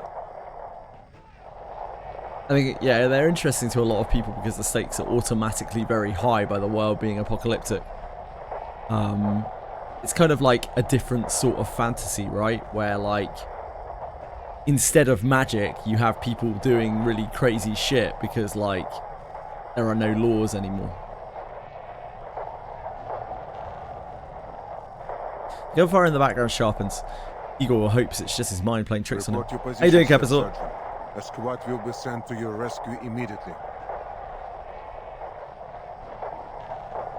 A long silence follows, and a soft laugh. The gunfire grows closer, unmistakably so. Bullets seem to be tearing right past the receiver. Have you secured your retreat? Commander, I, Staff Sergeant Yaroslav Levchuk, have successfully completed my task. Ptolemy pushes his way to the speaker. What are you saying? God damn it! Don't you die on me! I'm coming to bring you back right now! Stop causing trouble for the Admiral. You hear, Ptolemy? Artillery begins to drown out the staff sergeant's voice. It has been a true honor serving under you, sir. I have no regrets. As the gunfire swells, the signal is cut off, along with the heavy breathing of their comrade. Reorganize the troops, Ptolemy. All units save the anti-air squads are to evacuate from Belgrade. Evacuate Belgrade? To where? The safe house? No, to the cavalry corps siege. We will make Krutov return everything he stole from us.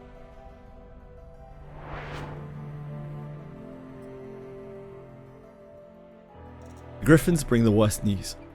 The commander swallows his grief and feeds the casualty list to the coals. In the solemn silence of the siege, he has already made his decision. Damarovka is the keystone of Krutov's plan. If it falls, Belgrade will face a formidable Arcanist force with armored vehicles. If only we had cut off their supply lines.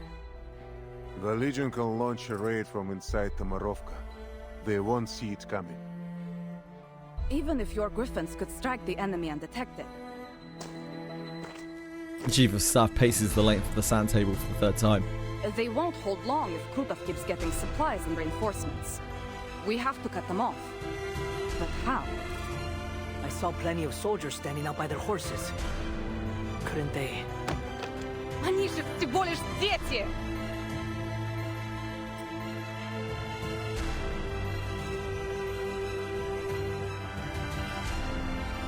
Sanovo slams her hands on the table, scattering the markers. Overgrown men rode out on the first sortie. Most of them lied about their age, just trying to get a good meal. Their hands haven't even been toughened by the rains yet. They're boys, not soldiers. Sabina. The commander pats her back and ushers her out of the tent.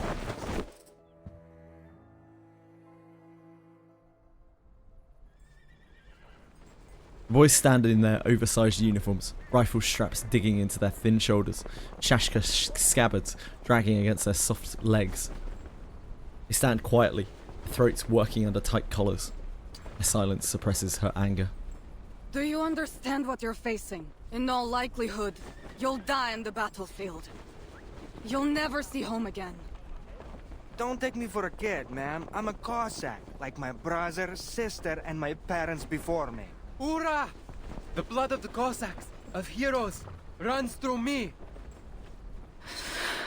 We may be young, but our blood is strong. No Cossack fears the battlefield.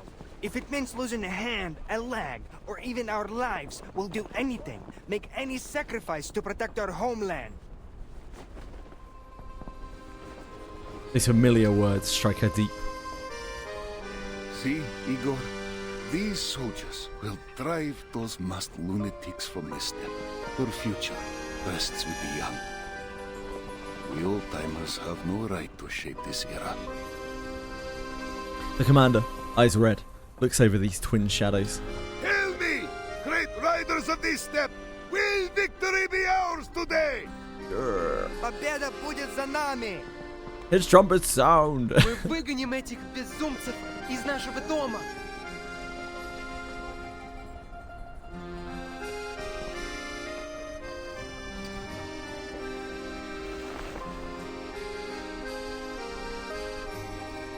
Not as good translating those lines. I'd like to translate arcane skills since they're actually Since they're even running Russian, yeah, that would be cool.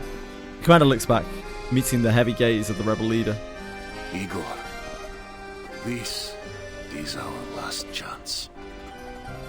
I don't know anything about Dark Souls lore. His hands are noticeably quivering, but no one blames him for it.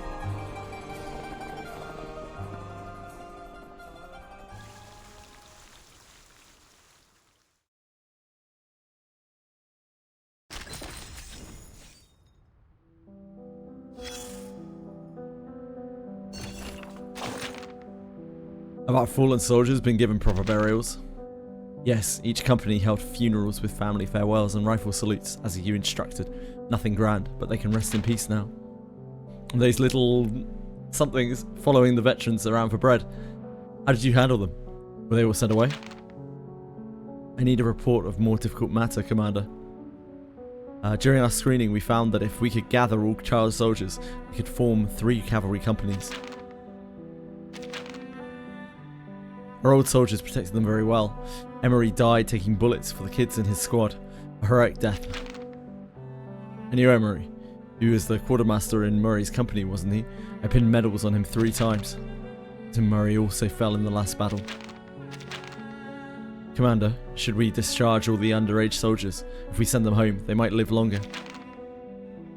For them, and for all the Emerys in our army, that may be the best choice. But with the Golden Famine here, does anyone have a home to return to?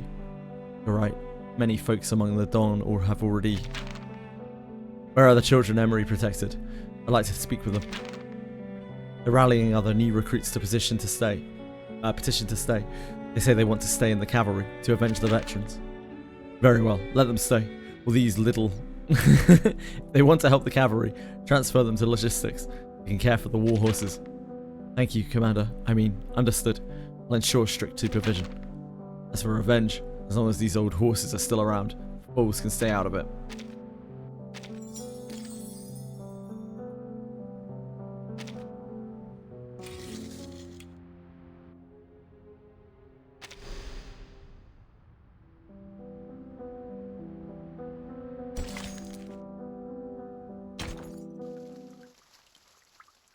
The Admiral and his men.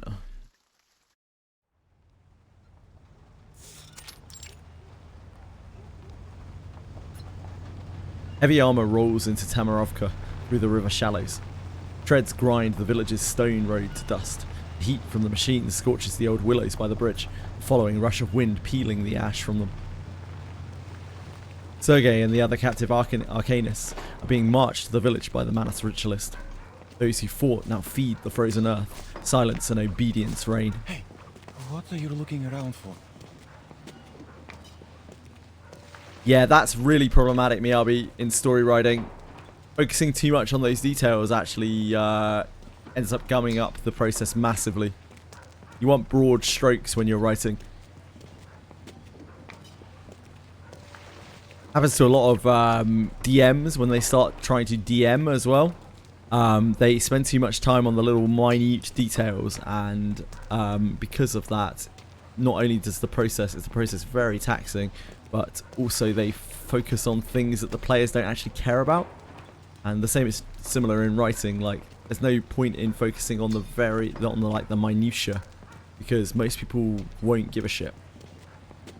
It's okay to have something like that kept in mind, but it doesn't need to be written. As the guns rumble past, an older captive hisses at Sergei. Despite the ritualist branding of her whip close behind, Sergei strains to look as they pass near the uncle's house. I'm from this village. Oh, I'm sorry. Hey, don't say things like that. I'm sure most of the villagers fled to the city before all this happened.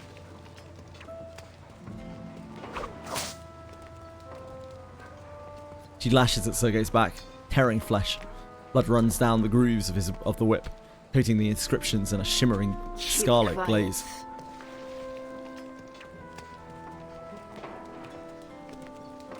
The pain renders him silent. The blood-stained runes sever his link to Numa, sending his arcane mind crashing to the ground and intensifying the pain. The older arcanist supports him, They bend low together, another silent pocket in the procession. Krutov steps out from an armored car, a heavy frown on his face. I need hands to clear this sludge from the riverbank, or it'll slow our advance. Put some of these captured Arcanists to work. Understand?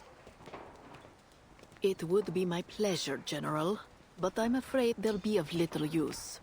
Per your previous command, I have yet to put them through her benevolence's trial. She glides her thumb over the whip's ridges, the coagulating blood smearing over the grain. She touches the inscription slowly, reverently, as if to confirm the channeling of some sacred affliction. And to avoid complications, I've prayed for her blessing to ensure their Numa remains completely dormant. Then where on earth are you taking them? Oh, just a small trip to the wilderness to harvest some hawthorn twigs, red carnations, holly leaves, and, if possible, a few devil's finger mushrooms. If you need to hasten the march, I could provide you a shortcut by freezing part of the river. You know such a skill? It's no great feat, really, but it comes at a small price. The soil we stand on will be utterly infertile for 3 years. So, do you wish to drain the life from this place?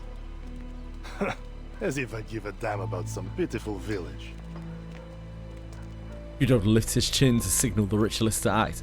We've already eliminated most of the Xeno cavalry, but their remnants will likely attempt to regroup and make another attack. We must take the battle to them before they get the chance. Let the river freeze, and we will carve it as Igor's tomb. She smiles a yes. As the whip is cracked, the air tears with a shriek. A flight of pointed hats splits the clouds above, their trails screaming like banners. It's Krutov! I spotted the bastard! Lilia dips her broomstick, and the formation tightens into a sharp arrow behind her. To me, Alpha Team! Target confirmed at 3 o'clock from the dead tree at the bridge. Weapon caught! The flying witches lower their goggles and dive like white shooting stars over the battlefield. Blow them to hell!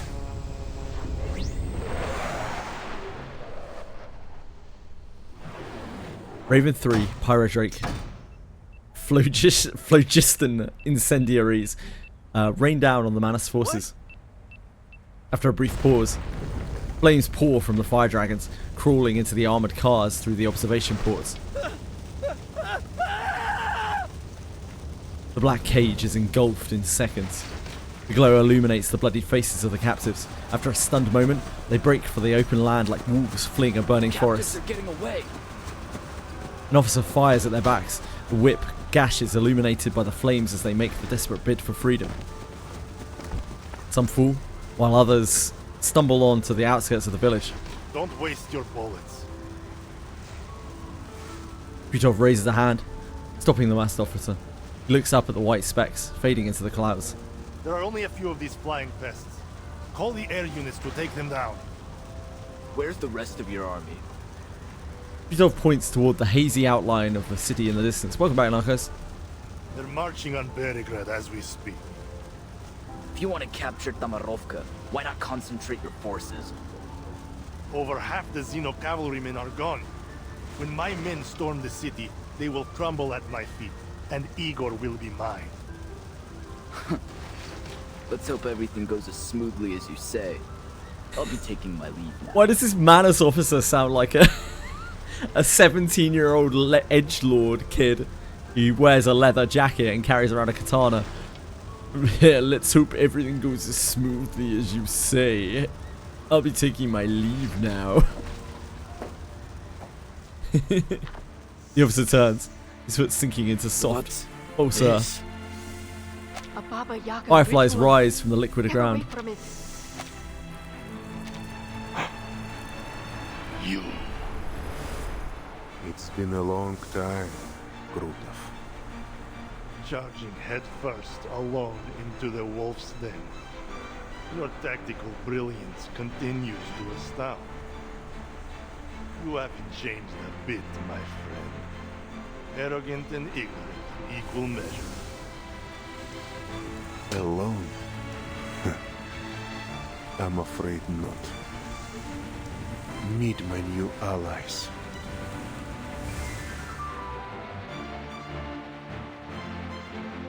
He and Commander Ivan share a firm nod.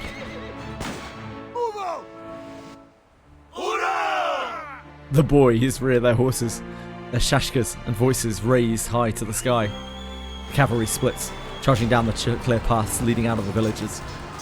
The guns, blades and hooves shatter the Manus forces. They're heading to...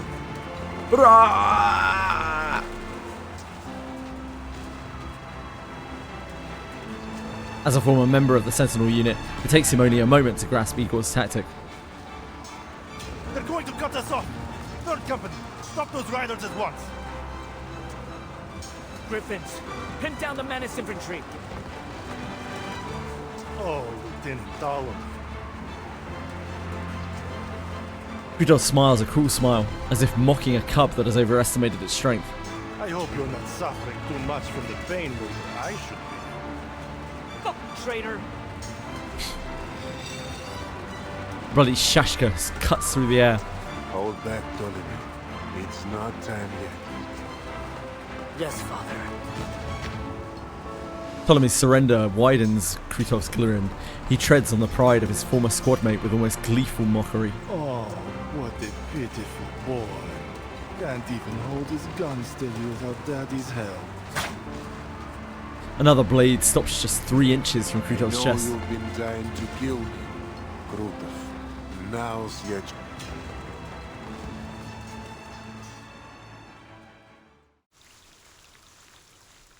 I thought our trumpets might be sounding there. Oh, our trumpets are sounding! Take thy sword. Duel with someone fair His and trumpets square. Sound. His trumpets sound! Judgment Day has come. This must be the boss. Actually, nah, it probably isn't. Probably the penultimate fight. I know them all, and this is an alien city. Being a rider isn't the only thing that's hard. My patient. His trumpets sound. Judgment Day has come.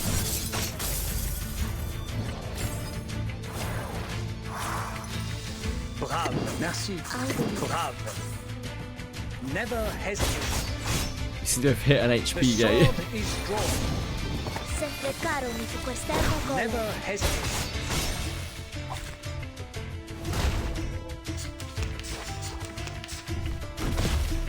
Freaking dumbass.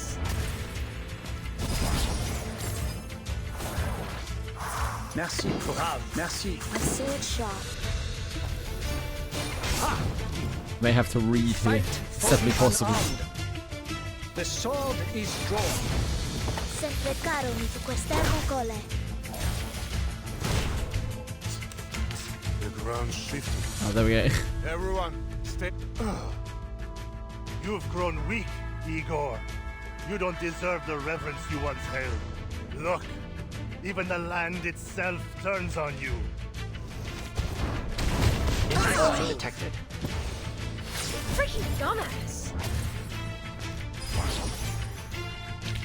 Just as I deciphered, or prophesized if you prefer. Finding a hat that fits the Green Knight must also be hard. Yeah, I imagine so. I imagine so.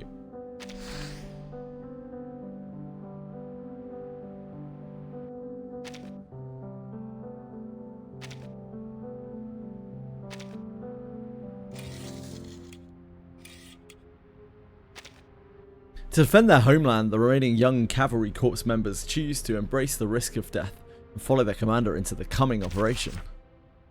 One survivor from the destroyed detachment successfully infiltrates the enemy camp and delivers crucial intelligence to the Griffin Legion Admiral, completing his mission in the final moments.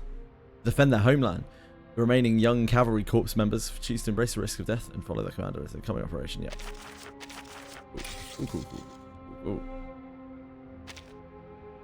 Thank you for tuning and maintaining the equipment. We can receive signals from much farther away now, and far more clearly. I only handle on-site after-sales support, but as long as everything's working smoothly, that's what matters. Doing occasional fieldwork has its methods. It lets you see the outside world and how it's changing. You're right. Maybe we'll even make a few new friends. Speaking of which, I happen to have a disc with a recording of Voyager playing violin. Want to give it a listen? There are 10 minutes and 30 seconds until the next battle report comes in. We've got plenty of time to take a short break. I'm looking forward to learning a bit about Hisabeth, but I won't be able to really until Cosmic Overture cycles around. I think there's like 2 patches left that I haven't seen in this game.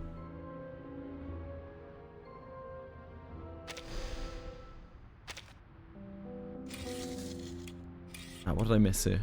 To this. Griffin Legion soldier attains intelligence at great personal risk, transmits it to the Allied rear. Using this information, the Griffin Legion Admiral formulates a plan of attack, a plan of action, and prepares the Allied forces for a counter-offensive.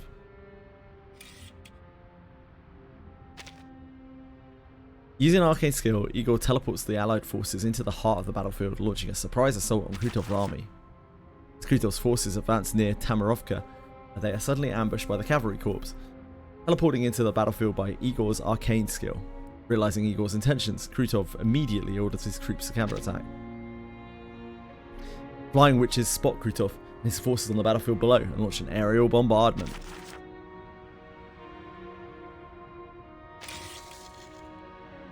An aerial bombardment. Griffin Legion Admiral uses his arcane skill, instantly transporting the Allied forces to the decisive battlefield in an attempt to stall the enemy advance and disrupt their supply lines.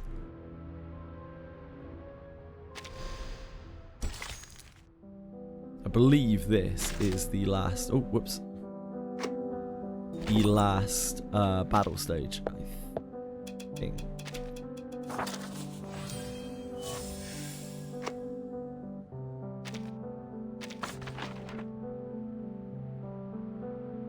Yeah, 22nd, 12th, 22nd, but there's probably some more story stages afterwards.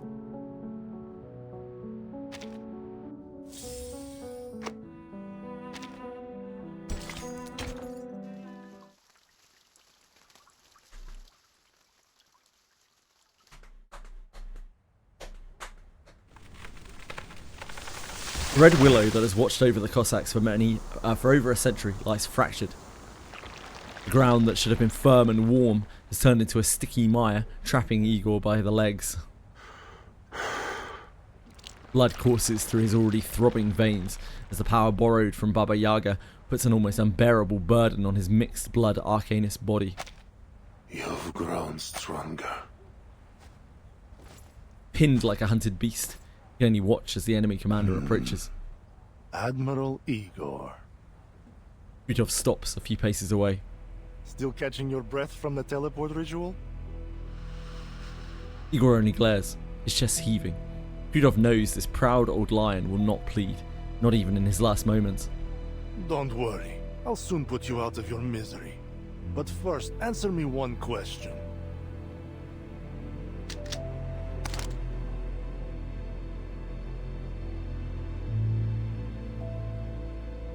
It's got throbbing veins and blood throwing through it as well. Like a body? I don't know. Brain? Like a brain? Cocks his gun, lining it up between Igor's eyes. When we were chained in the Bone Garden, you saved us. What deal did you make with Baba Yaga, the old hag of death, to free us from slavery? Or rather, what did you trade for those extraordinary powers that even Arcana was willing to bargain for? Powers that don't belong to a mixed blood like you. Just shoot already. Still clinging to your secrets? Seems you too have lost yourself to the witchcraft of death, my old comrade. Scorn and arrogance shadow every inch of Krutov's face. Then take your secrets to the grave. Farewell. A flash of sunlight glints in his eyes. No. That's not sunlight. What? Instinctively looks up toward the light. A blaze-fused cylinder is hurtling through the air, its active solution burning like a tiny sun. A one-eyed sniper fires, shattering it. It's an ion cannon! Scalding alchemical fluid splashes over half of Krutov's face, shrieks of pain mingling with the smell of cooking flesh. Any morphine to ease the pain, Captain? Freed from Krutov's incantation, the ground begins to harden again. Ptolemy lowers his gun and pulls his father up before his legs are sealed for good. They stand side by side. Thank you, Father. Just as you predicted. In his anger, he dropped his guard. But I still think I should have aimed for his heart instead. An eye for an eye. That was my promise.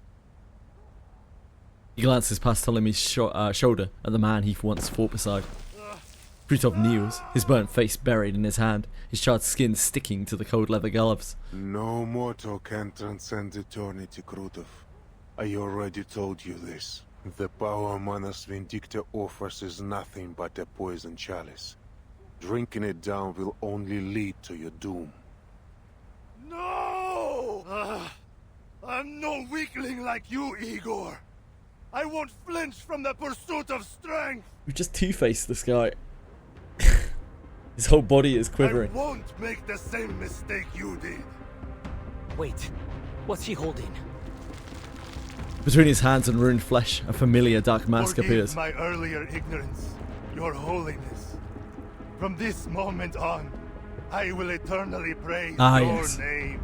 The pivot into fanaticism. An excellent choice.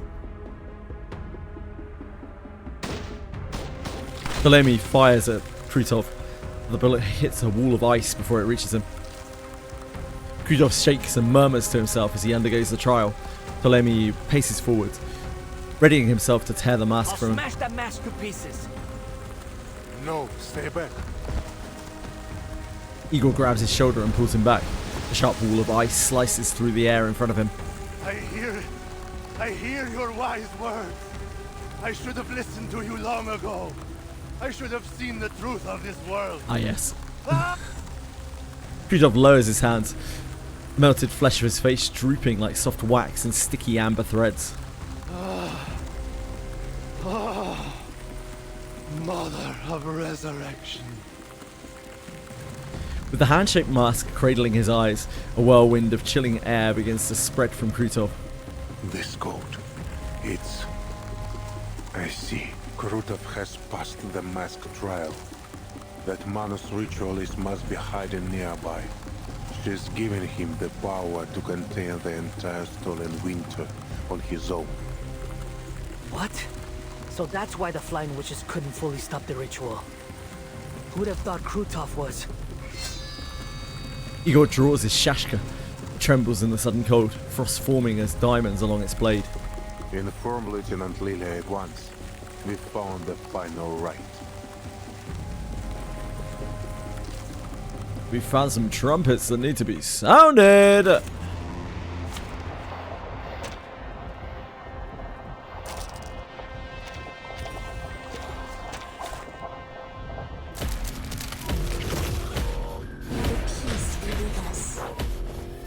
She must wasn't help during the next attack.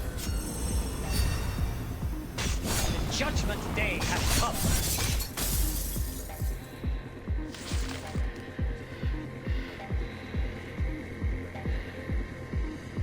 Better think carefully.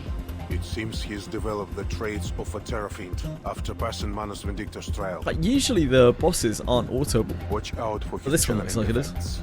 He's a monster now. Rotten to the core. Father, we need support from the Flying Witches. We just need to let a knight do his So does thing. the Cavalry Corps. I'm certain Lieutenant Lilia will adapt her support flexibly to the situation. We need to trust our allies if we want to win this fight. Initiates air support on the current area to attack Krutov. Yours, oh, I guess we're on auto. It's fine. An accurate reading. See how they are. So long lives this, and this gives power to thee. Help is on the way. Coordinate with That them. seems to have worked.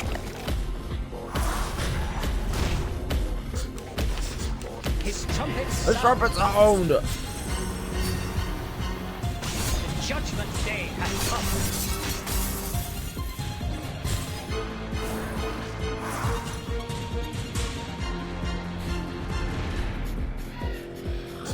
Bravo, merci. Bravo. The sword is drawn. Considering someone's physical condition. It's great trumpet sounding.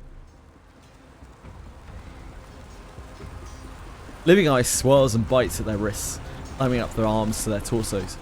Only their red-hot gun barrels are able to fight it Damn off. it! This bastard won't hold back the winter any longer. Keep shooting! Mana soldiers, one after another, throw themselves at the gunfire before they reach the collapsed Krutov. Soon, Krutov is submerged by the black tide of soldiers. Ptolemy swings open his gun cylinder and empties his spent shells. That would be like killing someone who stole Elsa's powers. Killing some strange, weird old man who's stolen Elsa's powers. Damn it! Where did he run off to? Hey, Flying Witch! How'd those menaces come up here all of a sudden? Did the cavalry all turn tail and run? Shut your trap! Flurry of condensation clouds closes from her. A flurry of condensation clouds from her mouth. The thinness of the stinging cold air has pulled her lower. Lilia runs a circle around the battlefield, knocking aside some straggling enemies before landing in a small clearing in its center. The cavalry are chasing down whatever's left of Krutov's bandits. As for the Manas, I got no clue how they managed to disappear like that. Must have used some kind of teleport ritual. The Alphas are looking for it now. There were a lot of them, so the ritual site must be nearby. Probably somewhere in the village. If that's the case, the Alphas can't do much. Too many buildings. You better have your men do a grid search. How about we carpet bomb them out? What about the villagers, huh? What about your own men? У тебя что, мозг отмёрз? A unit will be dispatched to perform a ground search, but they won't be as fast as you, Lieutenant. She has no words. After a moment, she clicks her tongue and climbs onto her broom.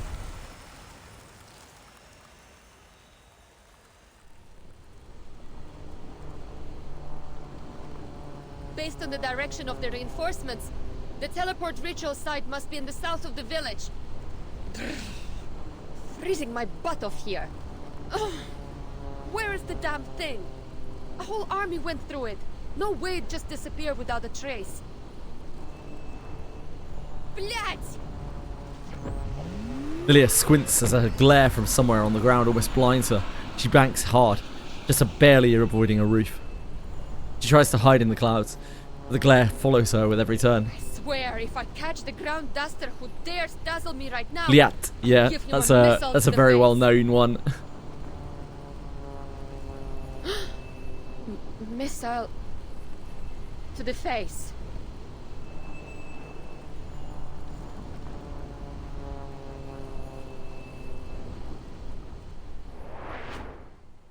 And Sergei, if you shine the light of that telescope into my eyes one more time, the last thing you'll see is a missile to the face. Understood? Understood, Lieutenant.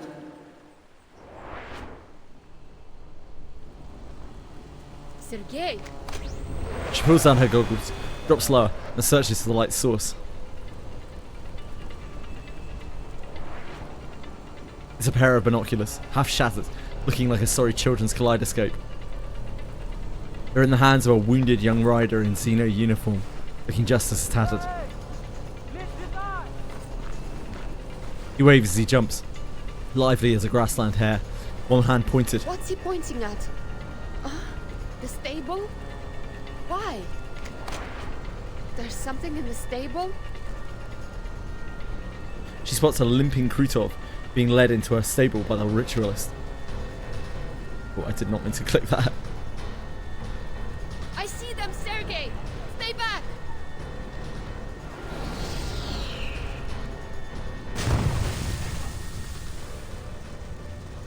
Ice and dust scatter in the explosion.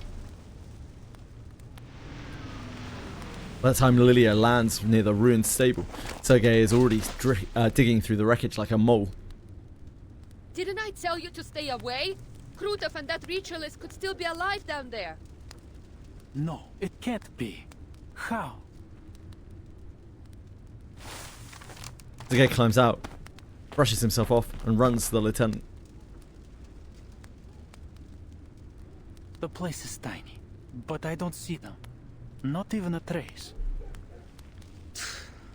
They got away again. Lilia kicks a small mushroom at her feet in frustration. Probably used multiple short-range teleport rituals. Please. Hopefully the Alphas find something elsewhere. So, how did you end up here? We can save that for later, Lieutenant. All that matters now is that I'm alive. Is that I'm alive? For a moment, I honestly thought that this would be it for me. He almost stumbles over his words to get his next question out. How are things in the city? What's happened to Commander Ivan and the rest of the Corps? It looks like the bandits and the menace are gone. What's going on? Come on, tell me! Did we win? Lilia crosses her arms, not knowing where to begin. She takes a long drink from a flask she hasn't opened in a long time. Yeah, we commented earlier. She hadn't drunk from that all chapter.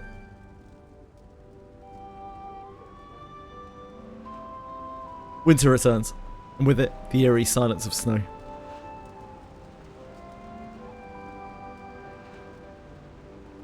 A distant sound answers for her. Hollowed voices, snorting horses, and the stirring of long grass all echo in the banks of the shimmering dawn.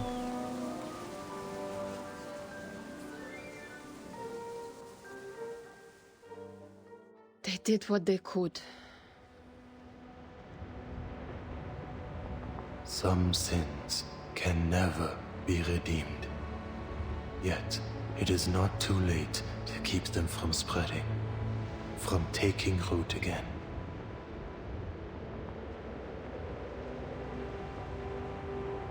For one's own sake, and for the sake of home and family.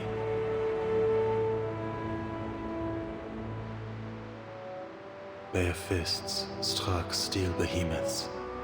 Soft flesh warded off fell sorcery.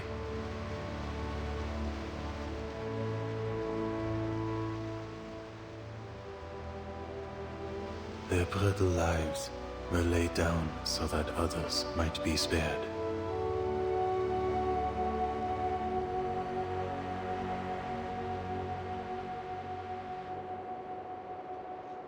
And the living lift their eyes as the first snow falls.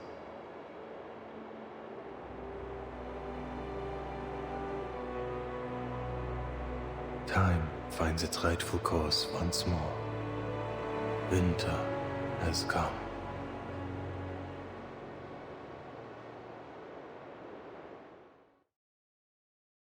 Luckily, we won. For this round, at least.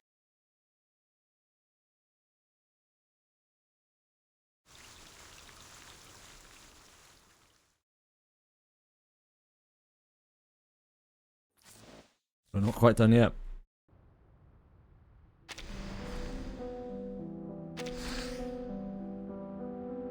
On the final battlefield, Krutov undergoes the massacre trial, covering the whole field in a harsh winter. However, under the assault from Lilia and the others, Krutov is ultimately defeated. He uses the Manus ritual rite to escape Tamarovka, vanishing without a trace.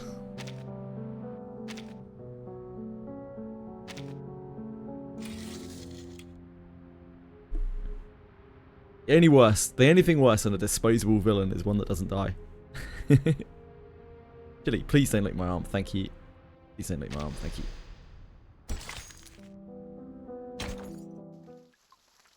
You little rat.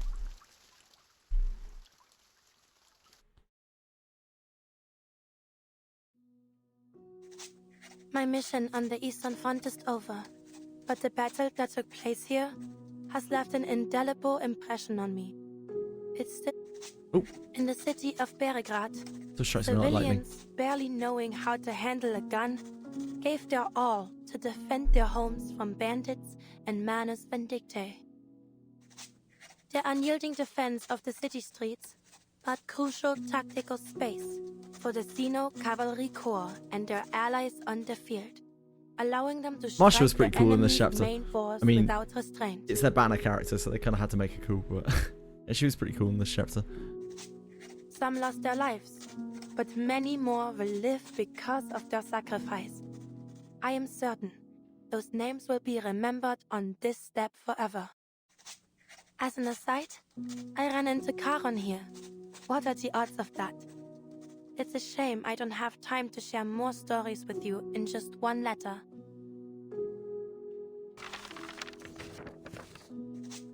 I hope one day to tell you all about them in person. And don't worry about me, my dear Marianne. I'll soon return to the Foundation headquarters. I look forward to hearing from you. Carmen, no, not Carmen Sandiego. Charon. Not this time.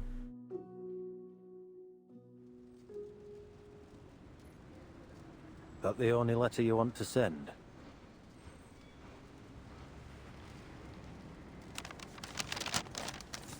The knight folds her letter, seals it in an envelope, presses the Foundation's wax seal on it with solemn care. I would have written more if I knew you'd be delivering them personally. If you're returning to the Western Front, please bring this letter to Montpellier. Someone there will pick it up. Ah, you mean that gargoyle girl, right? She's not hanging around Montpellier anymore. Huh? Do you know where she went? Can't say that I do, but I have run into her a few times since. Hound looks as though a chill has just run up his spine. First time was in Luxembourg. I was out looking for something when she decided to press the muzzle of her gun against the back of my head. I thought she was still holding a grudge over what happened at Hill 299. The only way you get better is trying, After all, Miyabi.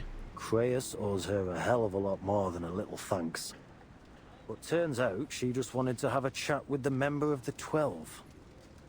What did you talk about? Something about setting rules. Said she doesn't mind helping out when her objectives overlap with ours.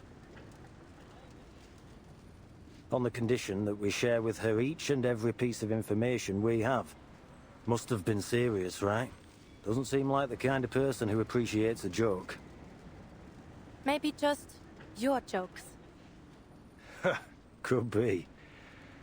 Anyway, I don't know her exact whereabouts, but finding her again shouldn't be too hard. I'm sure she wouldn't want to miss your letter. Thanks. So, why were you sent here? Creus wanted me to do some mopping up. Lucky me, always stuck with the chores. Watching to see if the Xenocore here show any unusual political tendencies after the battle. Making sure they've cut contact with Ego. Oh, and Blackbird. He pulls a document from his coat and hands it to Marcia. After a pause, he carefully Baron, opens it. Head to the Don River region immediately. Cover your tracks and investigate the Golden Famine there. Reyes, November 10th?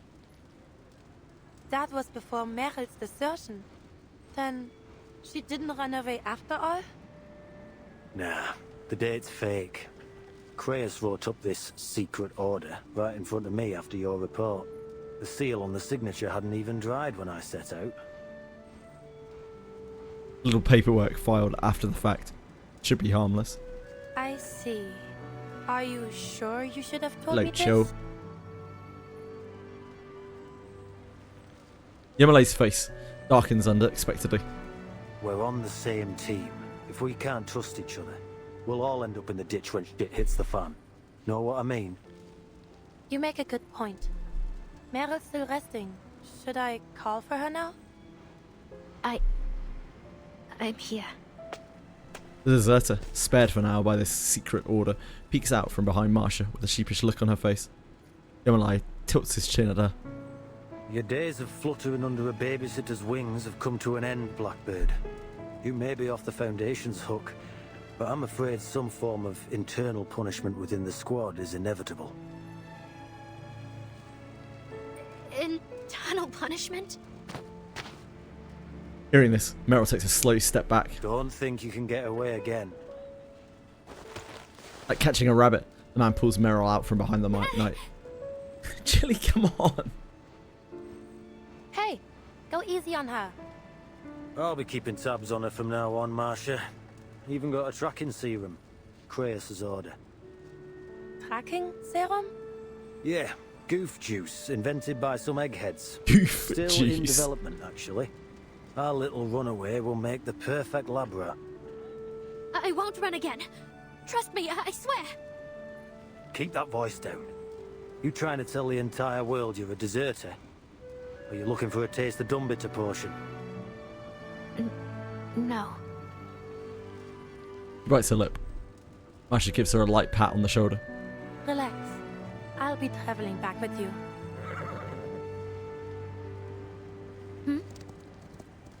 A black warhorse trots over from down the street, his old friend beside him. It is good that you've returned to your friends, Mera. May your journey ahead be a safe one. And thank you, Masha. Tending to this broken body must have taken a great toll on you. I am sorry for any pain it caused. Please, don't think of it that way, Charon. I can handle my arcane skills. I'm just relieved that you're back on your feet. Gotta say, I was surprised to hear you'd made it out this way, Gravedigger. Baravian told me it was you who covered Meryl's tracks. Ooh, wait, leave Charon out of this. I forced him to help me. What's I got quite you like so this cast. worked up? This little cast. All you did was follow Kratos' orders and cover your tracks, right? Yeah. No, wait. Did I? Yeah, you did. And keep that in mind if anyone asks. Oh, okay. Charon, struggling to follow the conversation among the 12 squad, gives up trying. Life must flee death. It is our most basic instinct. Death is impartial, unstoppable. No creature should be punished for running from its shadow. Sure. Don't worry. I'll make sure our friend here stays safe and sound. A small hope in this grey world. Now, there is more work to be done. You're leaving again, Charon? Why don't you join us at the... Ardation catches her in her throat. Never mind. I hope I see you again, Charon. Though, maybe not on another battlefield. I'd be happy to never see another corpse in my life. I'll miss you too, Andreas. Mera stands on tiptoes, wrapping her arms around Andreas' neck, and presses her cheek to his rough mane. Goodbye, friends. I've made so many happy memories with you. Well, aside from the drowning. I'll miss you from the bottom of my heart. May our reunion come in a more peaceful time. Leading Andreas by the reins, Charon makes his way out of the city. They disappear into the winter grassland, returning to the long, hard road they must walk.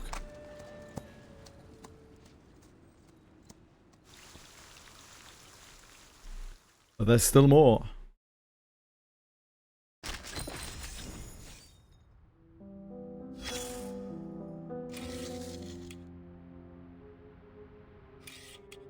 But wait, there's more.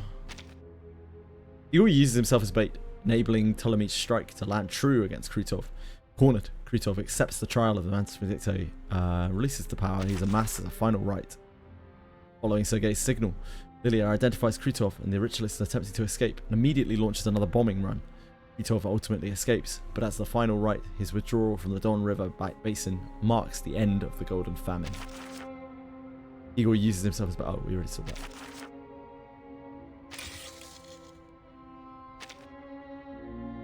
The Allied forces and the Flying Witches launch alternating assaults, routing the enemy's main force.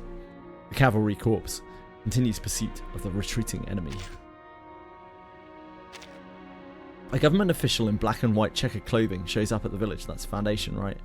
He says he is a specialist sent by the higher-ups to handle post-war matters. Everyone in the village thinks he's just being nosy.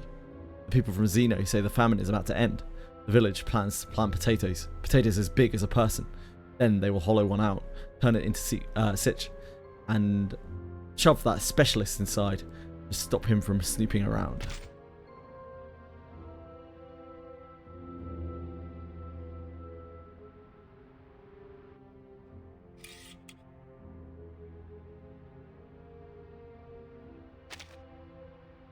Fighting on the Eastern Front is over.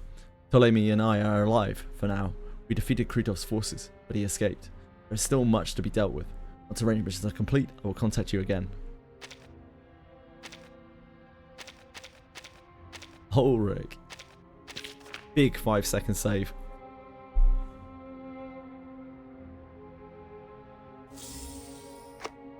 Father's operation has concluded smoothly at last. From his tone, however, it seems they will not be leaving the Eastern Front anytime soon. In the worst case scenario, if Xeno suddenly turns its guns on the Griffin Legion, I believe Father has already made preparations. Before our next contact, I must quickly inventory the remaining supplies at headquarters and accelerate the tasks assigned to field operatives. As for field work, this rare joint operation only leaves me hoping Ptolemy does not create trouble for Father. The war on the Eastern Front continues with the victory of the Cavalry Corps, the Griffin Legion, former Xeno rebels. From the Foundation's perspective, this outcome aligns with its strategic objectives. However, the potential consequences of extensive contact with rebel forces warrant continued attention. Team Typekeeper's mission is deemed complete. From Marsha, please accept my apologies for this abrupt message. The war on the Eastern Front has claimed many innocent civilian lives. I have learned that you are a caretaker of gravestones. I therefore wish to commission you to come out to the Eastern Front and work alongside one of our awakened to prepare proper rites for the fallen to necrologist. We know a little bit about necrologists. An anecdote.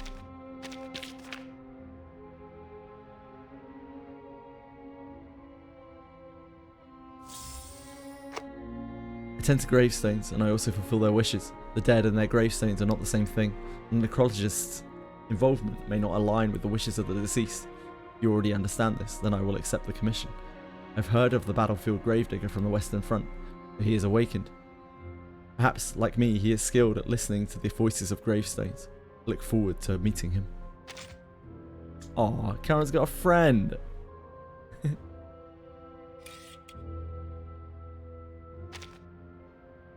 Marsha entrusts a hastily written letter to a teammate, asking them to deliver it to her friend, Sentinel.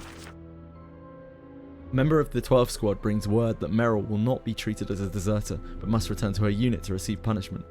He accepts the decision and bids a solemn farewell to Charon, his beloved horse, Andreas.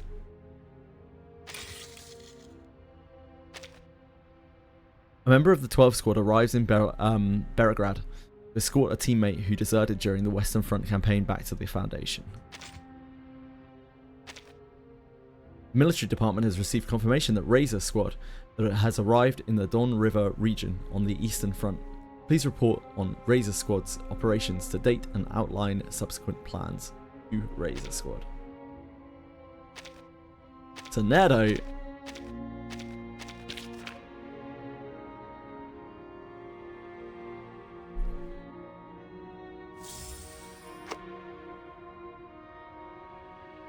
Fighting along the Don has subsided. Next, Razor Squad will focus on civilian evacuation and post-war relief. We'll complete intelligence sharing before the Cavalry Corps withdraws. As for matters prior to our arrival in the Don River region, ask the Knight from the 12 Squad. She can report on our behalf as well. That said, we should have submitted regular reports on our actions and status. Has the liaison been slacking off again? The Foundation really ought to consider reforming its staffing structure.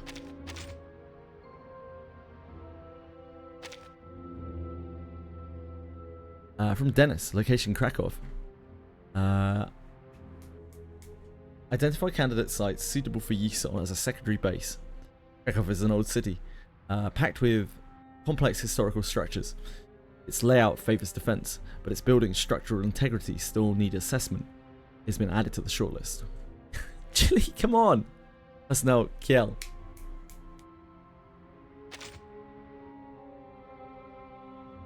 Right.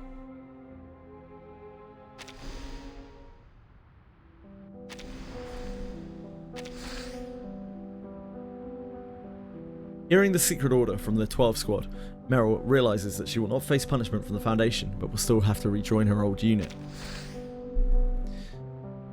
After the war, Mr. Charon bids farewell to Miss Marsha and Meryl, and continues on his journey with Andreas.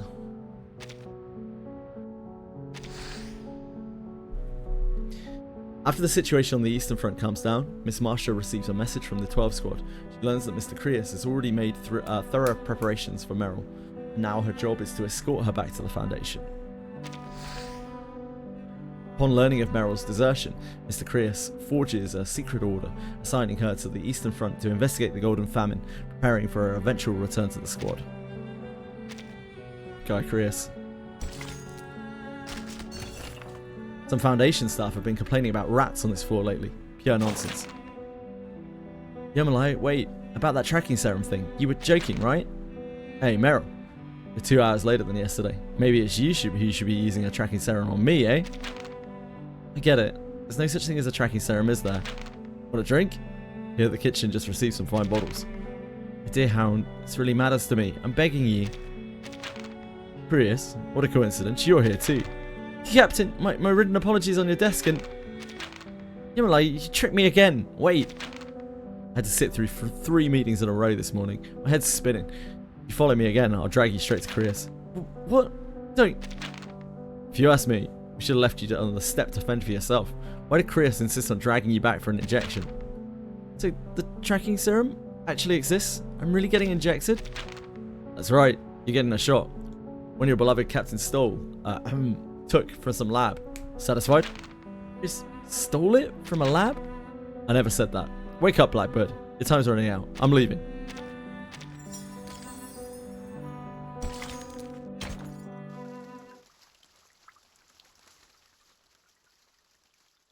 This might be the last part. We're definitely getting close.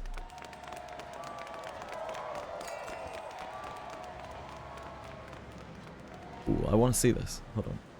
We press on with that.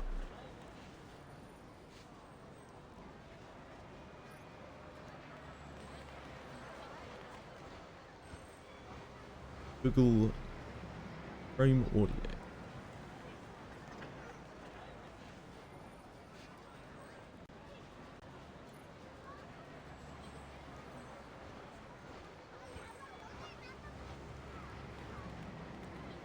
Our numbers the same way as if we were dealing with a board at a company. We want to have dashboards for you guys that are real time, so you can see how many subscribers we've got, Wait, how much revenue we're bringing in. Well, dude, that's sick. Subscribers from the They're gonna keep their transparency after launch as well. A cool merch shop. We'll be showing active server population numbers. We'll be showing you CCU, so you can see each server's concurrent user counts and dips and stuff like that. We'll provide you with how many unique players that amounts to. We want to post that information on the community hub. It'll show different metrics and dashboards and stuff like that. We do hope that the level of transparency that we provide will be something that reassures you guys that we're not trying to do a rug pull or some shit. Not that any games would have done that recently. Yeah, that's so cool. I fucking love these guys, man. I love these devs. Chili, don't drink the water out of my cup. What's the matter with you? Why'd you gotta be like that? Why you gotta be like that? You got your own water. Fuck's sake. Yeah, I didn't know anything about that. That's new knowledge to me. That's so cool that they're gonna continue to do that. Like after launch, they're gonna post stats of everything and their income and everything. How much money the game's doing, how much it's making, how sustainable it is. No. No, this is not becoming a thing, Adam. This is not becoming a thing. You're not drinking from my cup. That's fucked up. What's the matter with you? The streets of Beograd are packed. People hug and laugh. And the soldiers drink it. Stop it! I'll shut you out. That is actually the last straw. You're on thin ice, madam. You cause so much havoc, I'm not having you drinking from my cup. What the hell is the matter with you? The audacity. The people hug and laugh. The soldiers drink and sing to their hard-won victory. But deep below the church, in a room from another age, there is nothing but silence. Can we drink from your cup? No! It's my cup! It's my water!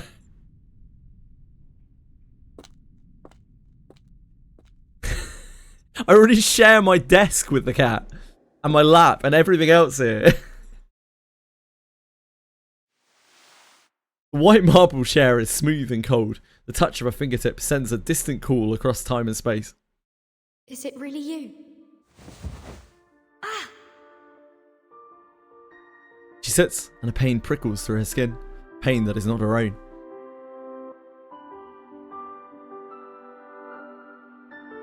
What have you been through?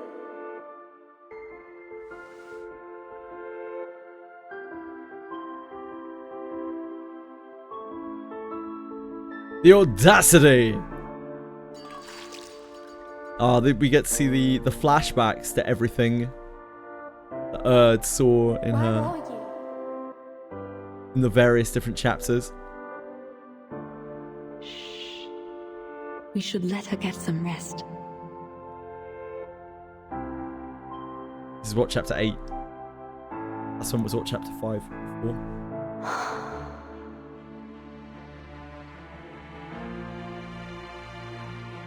Burton.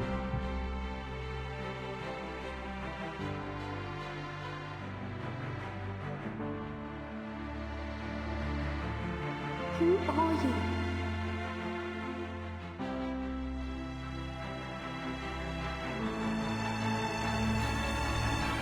The golden thread.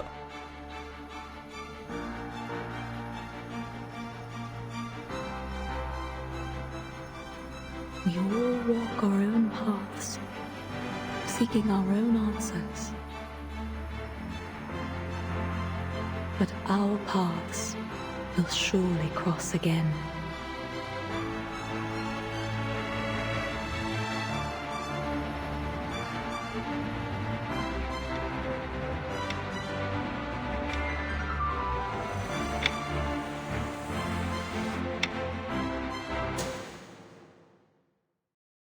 Walk 2 miles on the pad. Hey! Good man. Good for you, dude.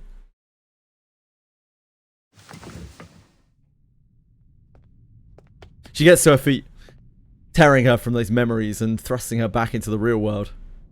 The footsteps that follow carry a note of caution. This room had always been locked to me, but now it is blindingly white. Mr. Igor. I wouldn't sit in that chair, not unless you know it to be necessary. Erd sat here. I wanted to try it myself. Find anything useful? Some documents on the experiment. The person who told me about this room might be interested. But if you mean to ask about Erd specifically, I haven't learned anything more than I did on my first visit. You were there. What do you know about the experiments in this room? What did they want from her? Her usually reasoned words come quickly, driven by her hunger for answers. What did you do to her? The things that Pax House did to Earth. I'm sure you've pieced it together somehow. After the second storm, the Foundation led an effort to build an emergency response system. But after Manus Vindicta reared their head, and in the wake of the vanishing of 2 eras, we realized no system could stop the storm. We needed Earth. And you tracked her down, only to find she'd become someone else. An investigative journalist, a humanitarian doctor, anything but the identity you were hoping for. You tried every method to force that version of her, a blind woman you had no need of, into becoming Erd again. The one from 1999. We, or the Pax House, believe that no matter the nature of the storm, whether Manus Vindicta forged new psyches from the realm of souls, or twisted the entire material world to warp memories on a universal scale, the key to every question about the storm was tied up in Earth, the original Earth. The Loop Laboratory and the vessel ensoulment experiments conducted here were dedicated to finding that key. Was that your goal? To find her and end all this?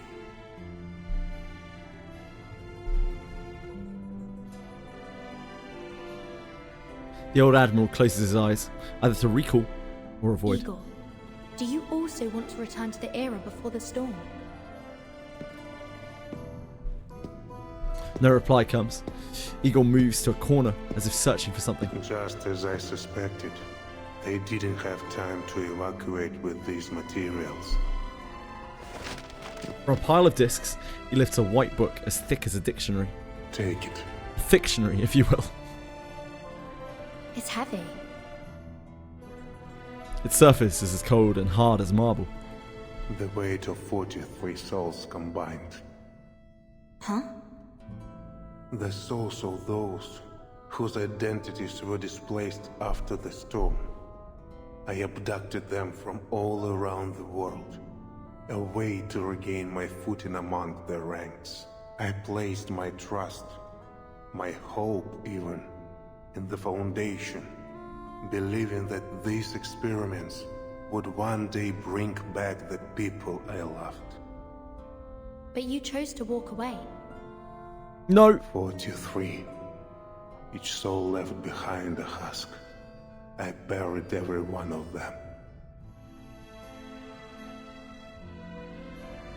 I'm very serious. You best not be drinking that. I've buried so many people since the storm. I've lost count. I stopped counting. He takes a black cube from his coat and murmurs an incantation. It floats above his palm. Arcana's body was annihilated, but her presence and yours. Even with my modest lineage, I feel her presence everywhere, at all times. She bestowed on me a boon that let my army cross the storm. It worked as she promised, but after leaving Antarctica, the barrier that boon created could shelter only one person. I did still use it as a beacon to find a new sanctuary, but it cost us dearly in time and effort. Meanwhile, Krutov seized the opportunity to wreak havoc along the dawn. So Igor, you're saying that you were craving a boon. Interesting. A bitter smile colours Igor's face. He stops channeling arcane energy into the boon. This is Arcana's mockery of me. The mixed blood arcanist who dared mimic Noah. But you managed to build your own ark, didn't you? He gives a dry laugh, but it's neither a yes nor a no. And he sets the boon down on the white book. When she reaches out to it, the ever-present threads pull taut and fade into the air. You are the true savior destined to lead us from the flood. Take it. Back to our deal, Timekeeper. I brought you to this laboratory as promised, and told you secrets the Foundation would rather keep hidden. Along with this boon, I believe I have done enough to earn your favor. What is it that you want? Only that you consider me a partner in the future, so that we may help each other when the need arises. I'm still the timekeeper of the St. Pavlov Foundation. You're betting your life and freedom on nothing more than my favor. Not my first gamble. I have confidence. You and I share the same enemy in Arcana. There is another matter. Krutov has passed the mask trial. He is more dangerous than ever before. Yeah, they're collecting villains. Him at the Morovka, but they're collecting disposable villains. Don't I let my cats drink my bathwater? I don't have a bath. So you're suggesting... And if I did, then I probably wouldn't, no. That's kind of a bit weird. Like, you would want your pets to drink your dirty water? Bit weird. They should have nice clean water. And I shouldn't have water that's drunk by a cat either. I suspect Krutov will become key to their future conflicts with the Foundation.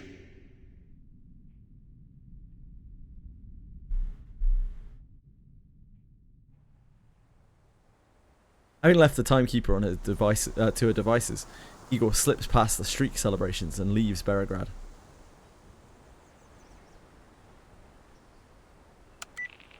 Father, As you said, Moldir, the Timekeeper is unlike most of her colleagues. A soft laugh comes through the communicator. The events at the South Pole are still fresh in her mind. She's a truly extraordinary young woman.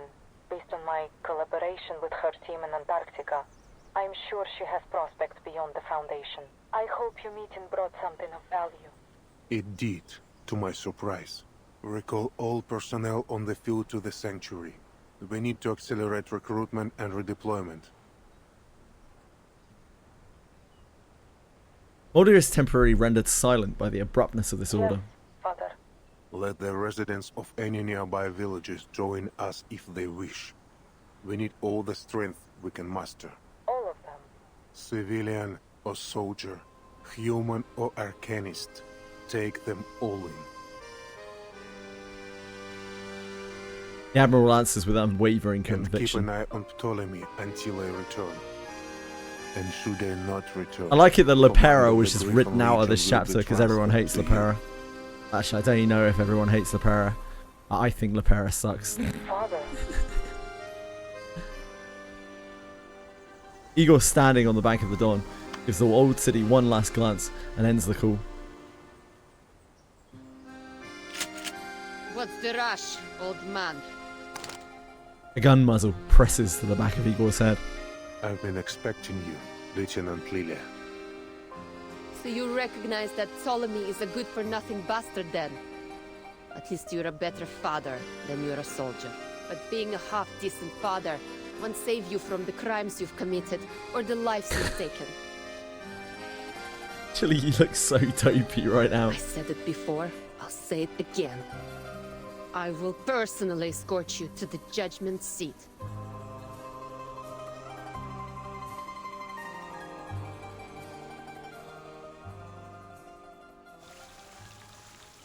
Oh, we're not done yet. We still going. A long old chapter. Give me a minute, I'll go deal with the intruder. Walking into my home with blood-soaked boots. Such insolence. Does he think sending people to die makes him special? He'll pay for this in blood. Just have him take shoes. That's nowhere near enough. He'll have to scrub every bloodstain off the floor. I don't want to hear any excuses. This whole mess is his own fault. So he claims those big shots forced him to stain his hands, huh? How convenient. And this plan to restore everything to how it was? Utterly foolish. I'm glad I gave myself a day for this, because like But the fact that he this followed has it to been the letter really long. makes him no different from the ones who devised it. To realize their grand vision, those so-called realists kept piling weight on one side of the scale. Sacrificing one innocent life after another, just so someone could remember a name that wasn't hers anymore. Absurd. I have one thing to say to those arrogant megalomaniacs wanting to play gods. Anyone who has forgotten their own name is as good as dead, and forcing them to wear it again won't change a thing. What happened has happened. Those bloody footprints can never truly be erased.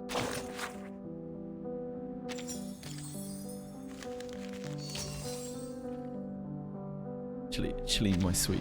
Can you move out of the way? During a past assassination attempt, Ptolemy lost his left eye while protecting Krutov.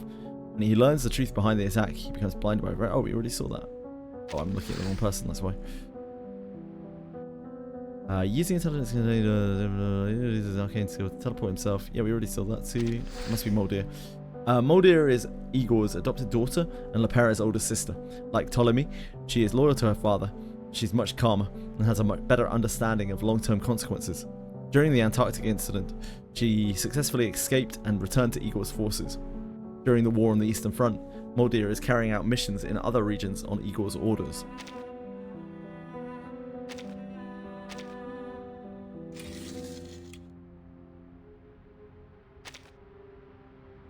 The Timekeeper secretly returns to the Amber Room and reaches a renewed cooperative understanding with the Griffin Legion Admiral. As the cavalry corps celebrates its victory, Lilia quietly leaves the camp and goes alone to the steppe riverbank, where she finds Igor by himself. She intends to carry out her own form of extrajudicial justice. Extrajudicial is a hard word.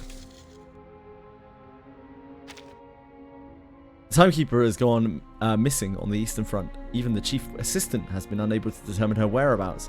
This appears to be an independent decision on her part, but given her cautious nature, she should have left an emergency contact method. If you have any information, please make contact on our behalf and instruct her to report back to the Foundation as soon as possible. How is Sotheby going to help with this exactly?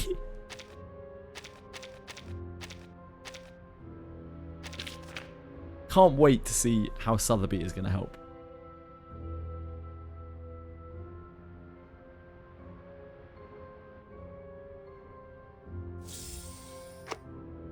I do not like that bearded gentleman. He is not a friend to the timekeeper or myself. Still, as a lady, I cannot refuse a gentleman's request. I will help. This is an automatic communication cylinder. There is one in her suitcase as well.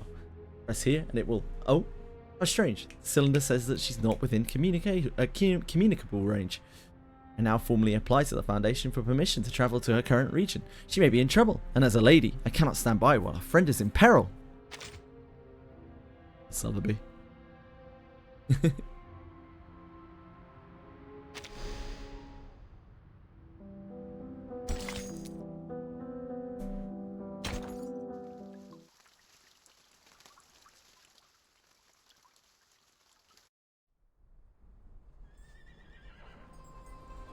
Raise your glass to the Xeno Cavalry Corps.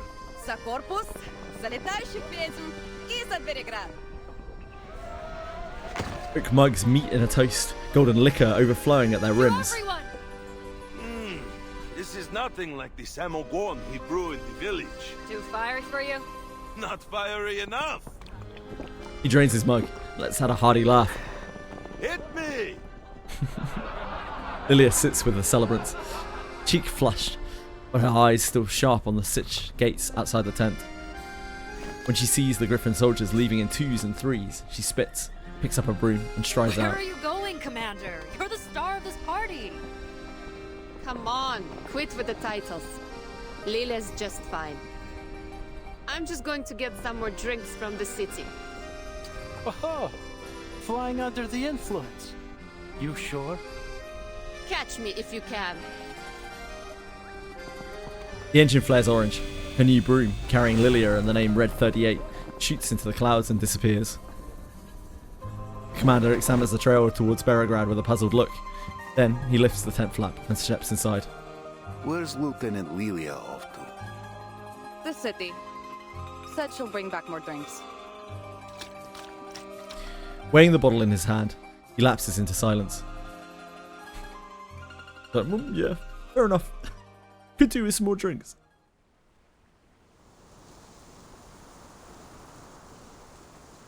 I'm afraid there won't be any judgment for me, Lieutenant Lilia. Oh yeah? What's got you so confident? This war between Manus Vindicta and the Foundation will grind on for a long time to come. They won't give the order to arrest me until it ends. The gun presses harder against his head. An Arcanist skull is like any other.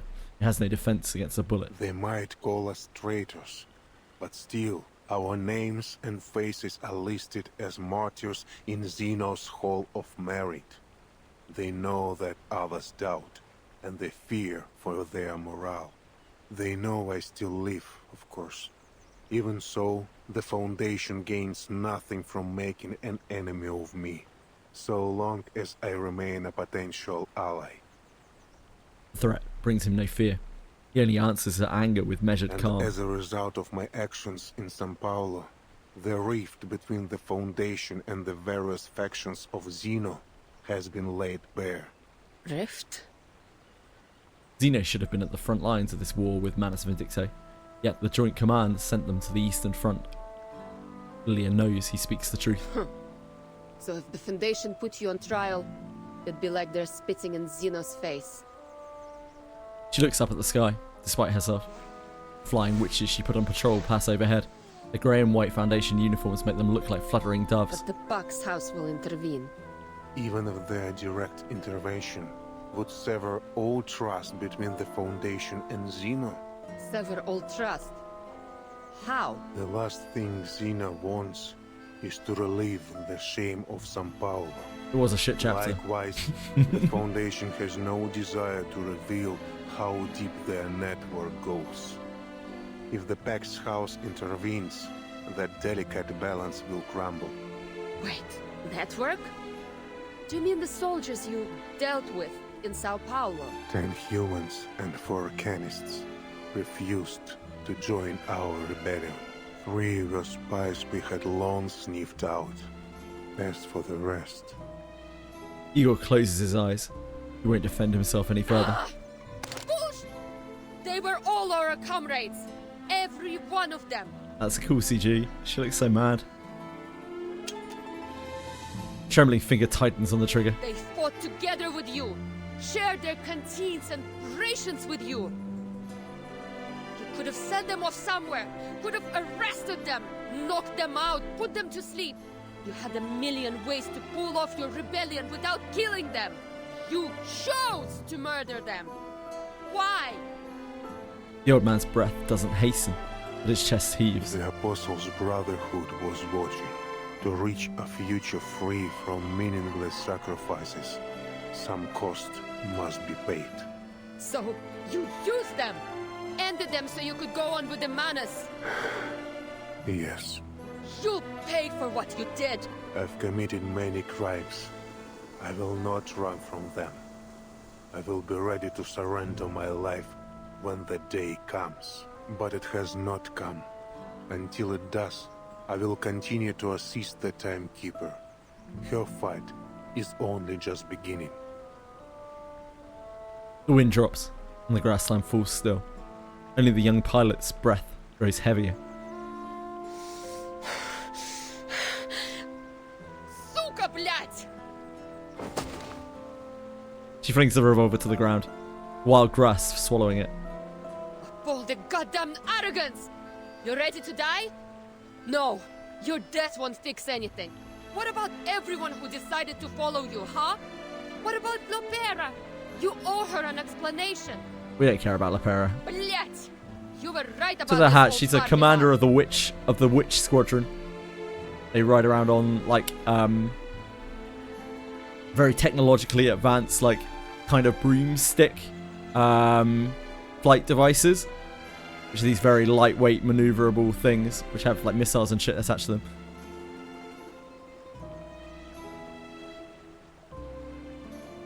He's got a screw loose in the brain. Someone should send him to Mesmer Jr. to sort him out. The commander steps out from behind a rise. Clearly he was watching, unseen from the start. He studies Igor, searching for a trace of the past in his weathered eyes. You are a madman, Igor. Except Manus Vindicte, who else dares challenge Xeno and the Foundation? And now even the Manus march against you. Your legion walks amid tigers. Igor has Chili walking in front of him. Igor turns to his old friend with an unusual calm, as if he weren't sinking into the mire. Chili has been at this for like 8 hours now. Just back and forth, over and over and over. My legion soars high above, like the indomitable griffin. My children will rend their foes with claws, and guard their friends with wings. And they will bear their ark safely through the currents of time. Don't flatter yourself. Lilia spits. Nothing you do will ever be enough to atone for what you've done. Agreed. Still, none can deny his deeds in Antarctica and Belgrade. Antarctica. I heard from the Capitan that Ulrich bypassed the Manus troops thanks to Lieutenant Moldir. That your order? No. This was Moldir's choice. I did not intervene, true. But I cannot take any credit for it. Stubborn old fart. If you step even one toe out of line, you're dead. She mounts her broom. Before starting the engine, she looks back at Igor. She points up at the flying witches in the clouds. We'll be watching you. I will be watching you. Igor responds with a slow nod.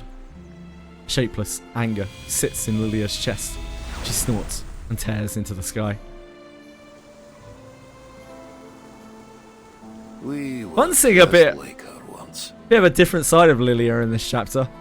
Like, she's always been this kind of like nonchalant layabout with everything she's been doing, but she took things very seriously in this chapter. Young, unable to ignore any Character development. You don't see that much character development in Reverse 99 because of how many characters there are. Yeah, it's fun. But we never put our lives on the line like her, did we? The scar on his brow moves with a smile. Memory does live in those old eyes. You did. So did you. War changes people, yeah, maybe. I never thought an old cat like you would change his spots. Not a change I favor, mind. A river turns foul when it holds. We must all find our way to the ocean. I like they were very subtle about it. They brought it up like towards the end of the chapter, but like I noticed even early on, like Lilia wasn't drinking. It's the only chapter where Lilia doesn't drink. It's only right at the end that they mention it, and like she takes a little. They even make a point of it. She like takes a little drink from her flask that she hasn't touched in a long time. Igor steps toward the river, his boot spurs cutting lines in the soft mud at the bank. I suspect you were the one that persuaded the lieutenant to leave her gun unloaded. I owed you for what you did for the Corps. The commander runs an agitated hand through his hair, joins Igor. Got a cigarette? I quit back in 99.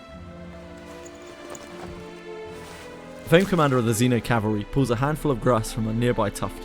Do you have any idea how many of my silly pups wish to follow you after Tamarovka? I found a place, somewhere big enough to welcome you and the Corps. I'm not ready to have a bounty. Yeah, it's good detail. Driving a broom sure harder than driving a car? I don't know. I've never driven a broom. Maybe. Chili, don't even think about it. Don't even think about it. That's not your water. That's not your water. I know you're just doing it to get attention. You're absolutely out of control. But you spoke in this bounty target's defense. What did you say to Lieutenant Lilia? I gave her a choice. End your life with a bullet, or let you live, bearing the pain of your guilt. Did you ever consider that I might just be a cold-hearted tyrant? That I feel no guilt at all? We've all changed since the storm. I read your letter, old friend. No truth serum could tell me more than it did. I tarnished with my own hands the honor we once held dear. Molly, please tell Lopera that... The dark arcane globe appears by the letter. A shadowy mouth emerges from it, chews it down, and drags it into the void. The jar in Igor's hand flickers. A firefly dims and falls to the bottom. Really? Running your old bones deeper into the ground just to protect your privacy? Privacy. I thought you'd never heard of the word. I didn't mean to pry. The soldiers were getting their letters. Yours was the only one with no name. We ride out come morning. We all know that many of us will never return. You still have a chance to come to the siege before we leave. You want me to take those young soldiers in? This was never meant to be their war. Lia's aircraft has left a lingering line across the sky. They deserve to see the new Spain.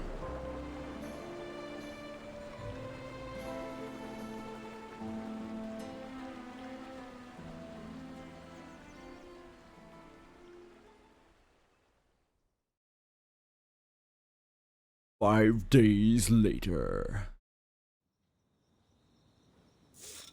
We're in the suitcase. Located in a Foundation facility.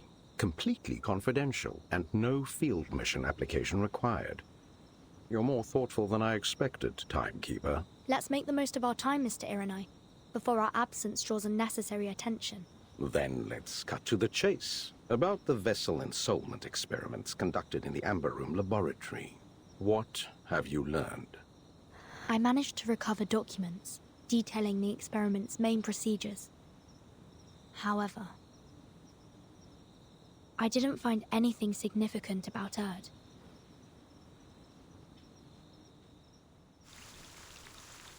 Fiend.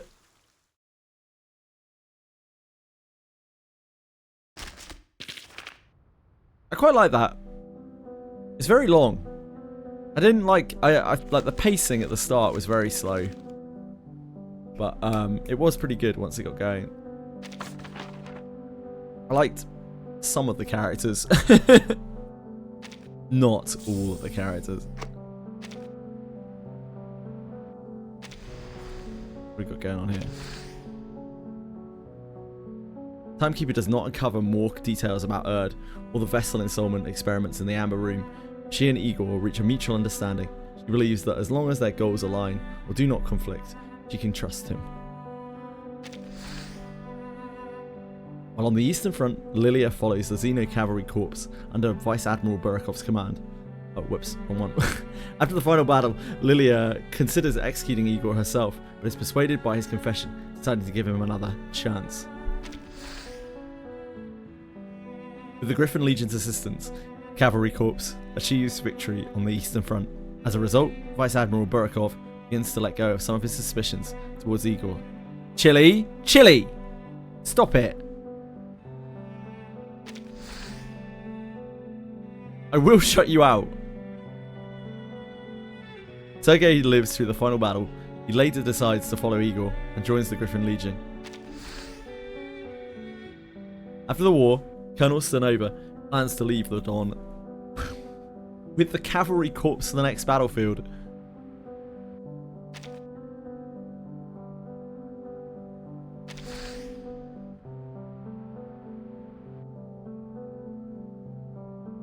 After the final battle, Igor and the Timekeeper seem to return to the Amber Room in secret.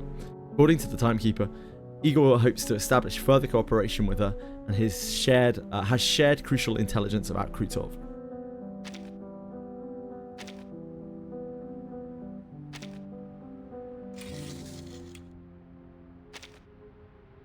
Committed many crimes. I will not run from them. I will be ready to surrender my life when the day comes.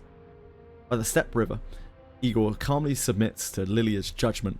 After his confession and Ivan's intervention, Lilia changes her mind, decides to spare him for the time being. With the objectives on the Eastern Front achieved, Team Timekeeper prepares to depart and return to the Foundation. Cavalry Corps receives orders from Xeno Command Center and prepares to depart for its next destination. Some young local cavalrymen choose to join the Griffin Legion. Both the war and its soldiers withdraw from the Dawn. Hey Dark Samurai! How's it going, man? How have you been? I wish to commission you to study the effects of the soul transfer on the human body. I'd like concrete information if possible, such as its impact on the brain and internal organs. I believe this may be achievable with the aid of artificial somnambulism. It's from Vertin to Mesmer.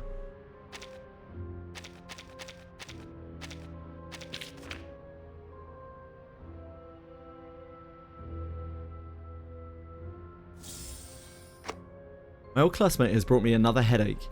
This troublesome bond dates back to our school days, and I have no intention of avoiding it, especially since she has prepared such an excellent room for me. That said, if she could reduce my workload, say by getting injured less often during field operations and requiring fewer examinations, I'd be most grateful. This time, the issue is soul transfer. I'm not sure what she intends to do with such knowledge. Artificial somnambulism may allow for the transfer of memories, but the after effects and risks cannot be reliably assessed. Miss Bunny Bunny, the war on the Eastern Front has concluded and your guard assignment at the castle is complete. You may withdraw via the evacuation method prepared by Xeno Command Center. Payment will be issued shortly. Castle owner's evaluation of your performances is follows. Flawless.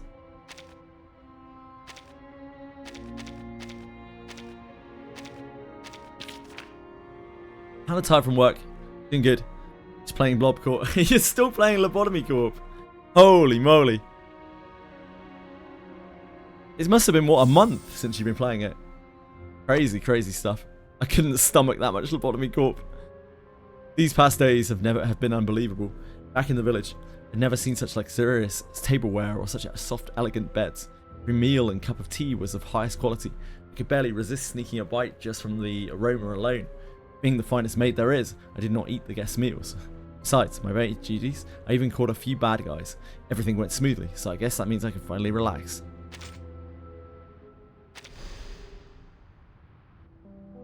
Day 4016 White Meltdowns. You're a beast. You're a beast!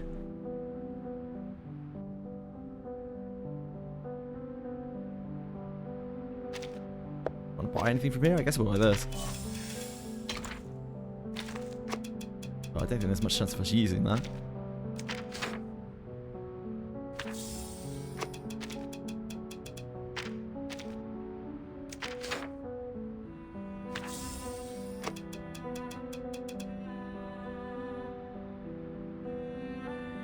Really need any of these.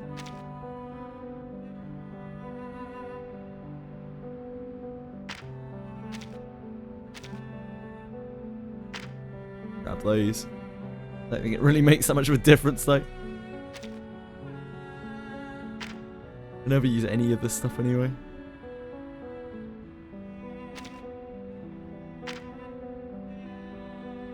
Hello, Chili.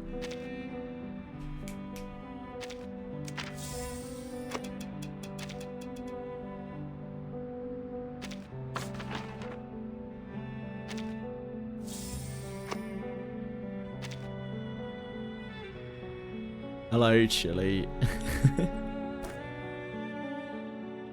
Wait, we need to get back on that, don't we?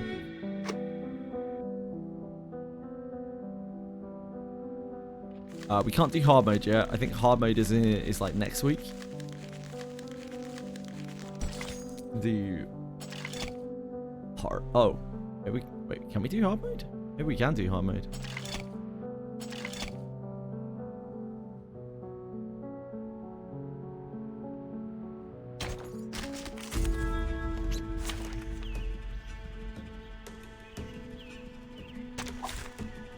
Thy sword, duel with someone fair and square. I'm sure a knight can handle this.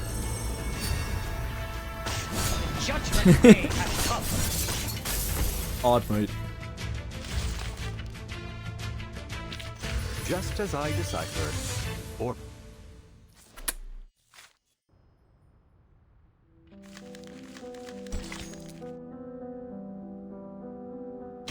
yeah.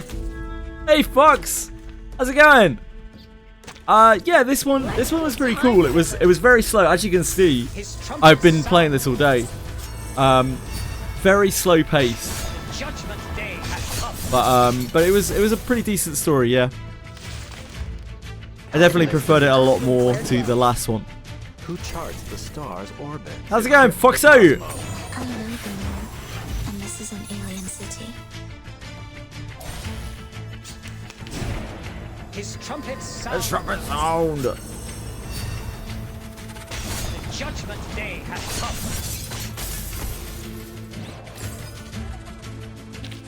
Considering someone's physical condition. His trumpet sound.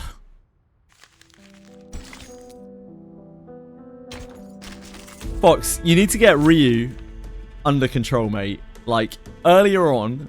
He's moved on from gluing like horse girls. He'll just glue anything or anyone now. He was trying to glue Marsha earlier. Like Marsha isn't even a horse girl. She's just a woman. She's just a girl. She's just a random woman. And he was just like, "Can we glue her?" I was like, "What?" He's losing it.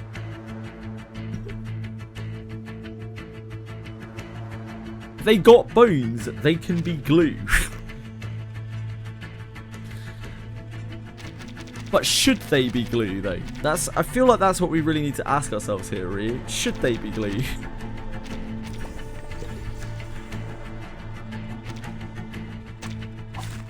Let's kill time together.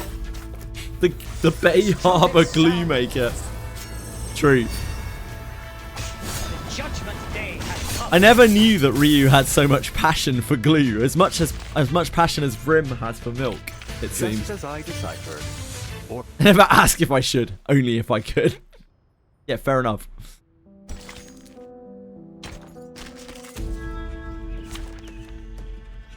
They delay your Yuzu. Yeah, I don't know when Yuzu is coming. His trumpets sound. They've kind of gone back in the cycle now, right? So like Yuzu only came out what, about 4 months ago? So I guess they decided that she isn't like ready for a rerun yet. So we may be waiting a while on Yuzu potentially. So long lives this, and this gives Get out of here! His trumpets sound. Judgment Day has come. It's signpost boss. Bravo, merci. I saw wear well. Never hesitate. The sword is drawn. Can't release it when my boss says so. Fox, I know I say this a lot, but your boss is the worst, mate. Your boss is such a dildo. Merci. Calculating the Arabic parts. I know the moon, and this is an alien city. Never hesitate. Who charts the stars? No, fun. If you like story games, it is. If you don't like story games, probably not. Simulate, calculate. His trumpets sound. Also, I guess like there is the matter of like the artwork as well. The artwork is very cool. An adequate sample. A message from the stars. The sword is drawn. I need some. What is that? Coffee. Good luck. Merci about this world. So long lives this, and this gives Never power to the hesitate. The sword is drawn. Huh? Already over?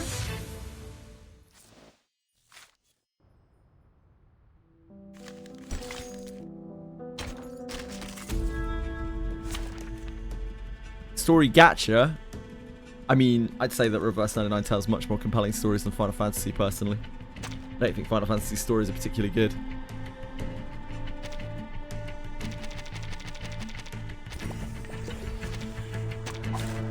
Take thy sword. Duel with someone fair and square. Sound. Yeah, it's basically a visual novel, Salem. So, Judgment Day has if you like visual novels, then it could be your kind of thing. Huh? Already over?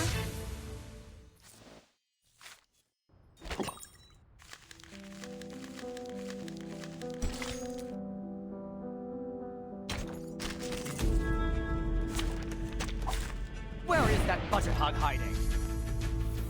His trumpets sound. Judgment Day has come.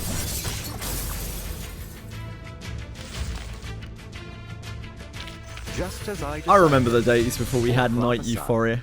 I had to sit through these stages. What a true blessing.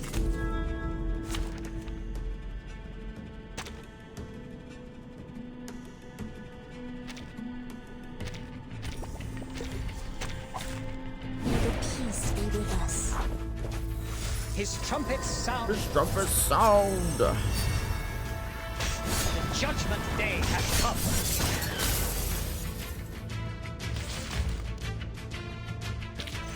Huh? Already over?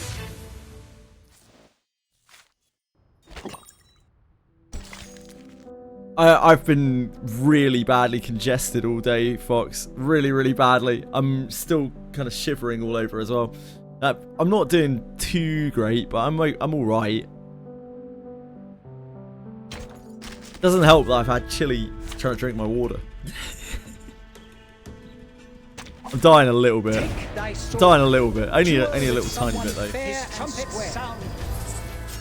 I'm glad I sound better though. I was feeling pretty rough yesterday.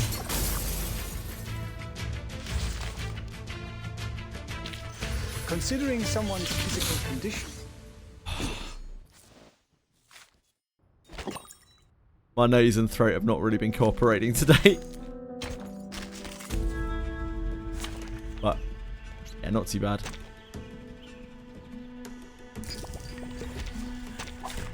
Where is that butterhog hiding? His trumpets sound. Yeah, the gameplay is serviceable. I would agree with what Acumen says. Yep. Considering It tackles. It's a game that has its lore is quite heavily rooted in actual history. It's quite a like mature game in that it's aimed towards.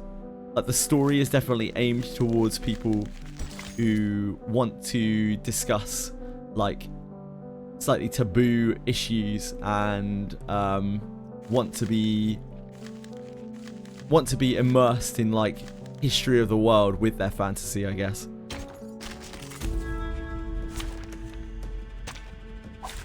Let's kill time. The stories are a bit hit or miss for me. I like some of them, don't like some others.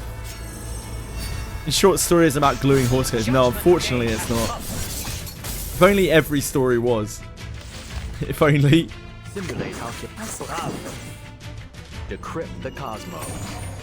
See how they are. I know them all, and this is an alien The sword city. is drawn.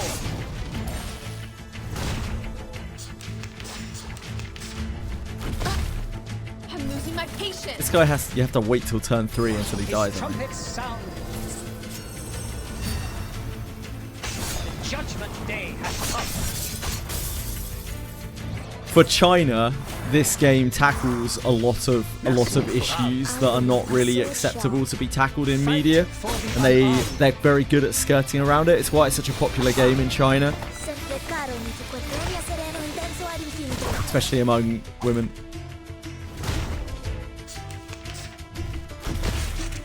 I'm losing my patience.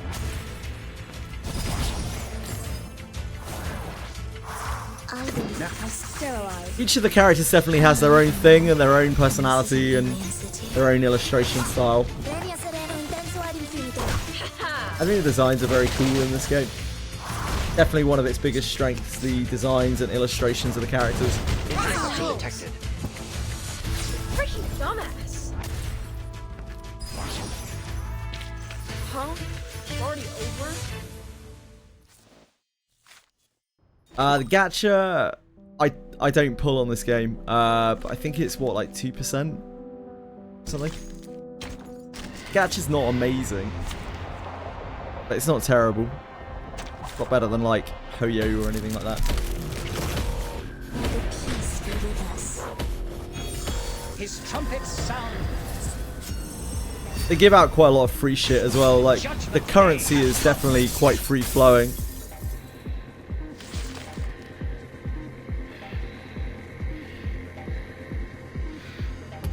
Calculate, simulate. Sterilize. Decrypt the cosmos. An adequate sample. So long lives this, and this gives. Get out of here. Yeah, no weapon banners. His trumpets sound. His trumpets sound. Judgment day has come.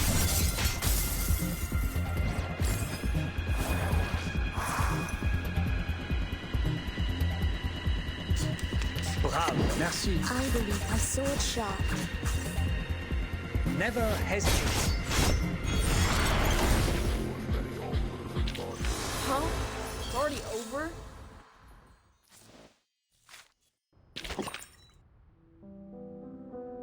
Also, I mean, like,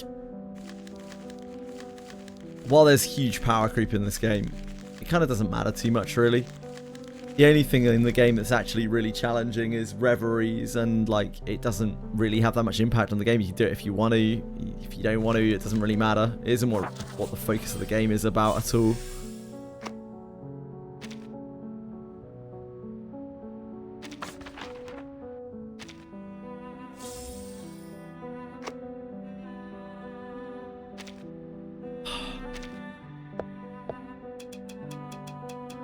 am I buying here?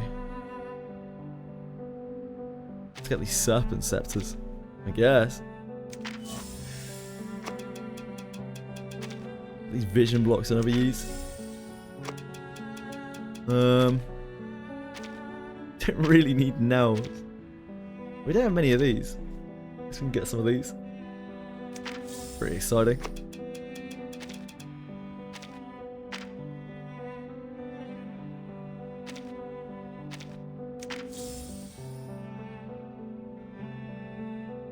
Yeah, old characters get buffed up with euphorias. They bring back old characters and they get good again, which is really cool.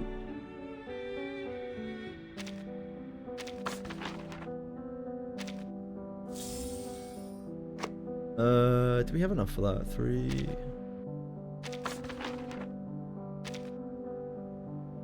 No.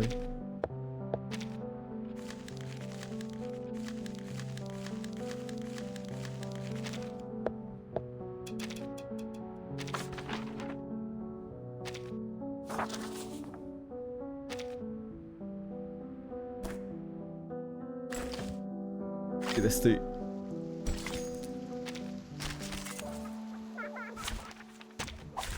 Take thy sword, his duel with someone fair and square.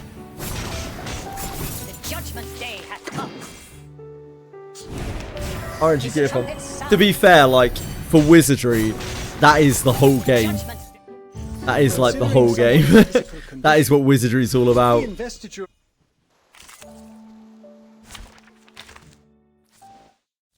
Wouldn't be very Wizardry if it weren't for that.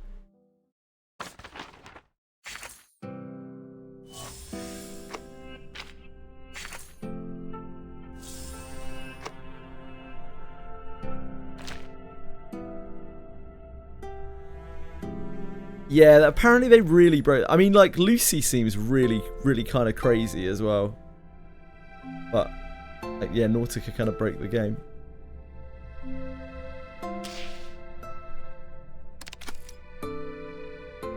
The limiteds are definitely very powerful.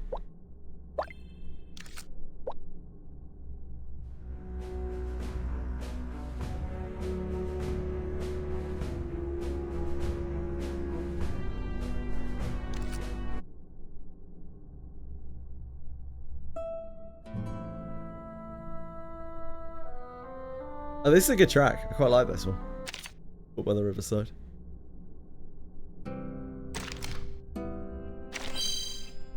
I played Reverse 99 for long enough. I'm actually almost level capped. I'm very close. I'm almost there.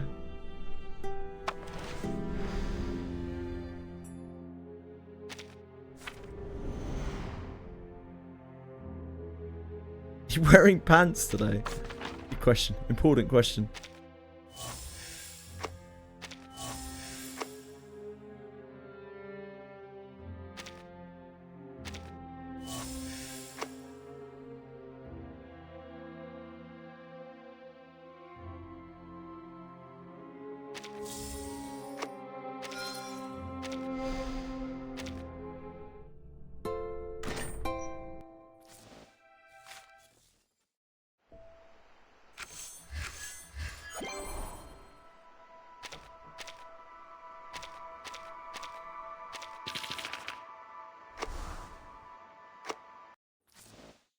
Right, team.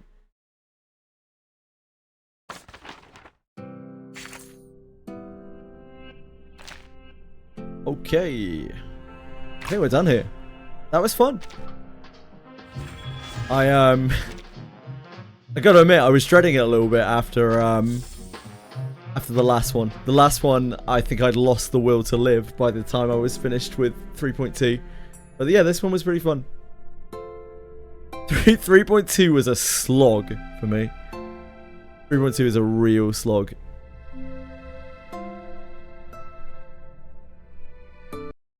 We can get to our Wizardry dailies now.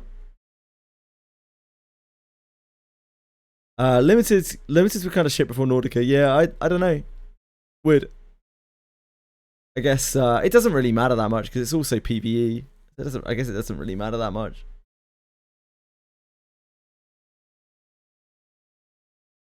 I I liked Matilda's like anecdote thing from 3.2, but I didn't like the story at all. I didn't mind Broom's anecdote-y thing that ran alongside it. It was okay. Yeah, I just didn't like the actual story at all, unfortunately. I am a much bigger fan of the literal stories rather than the abstract stories. The ones that actually have things going on rather than it being this big profound sort of like journey of discovery.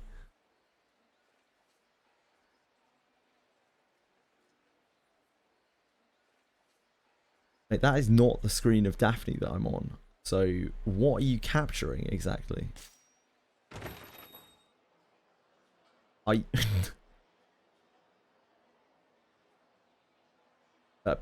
Daphne? Hello? Okay, let's try and reselect it a second. Daphne? That's not the screen of Daphne I'm on. Jesus. Okay, hold on. Oh boy, man, the although the new anti-cheat might work a little better, like Jesus Christ, it's hard for me to capture it. So hard. We are playing Tapjoy. Well, I'm logging on to do my dailies, or trying to.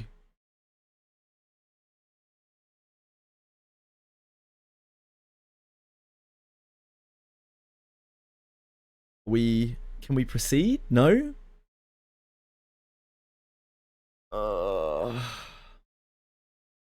We gotta be like this. We gotta be like this, Wizardry.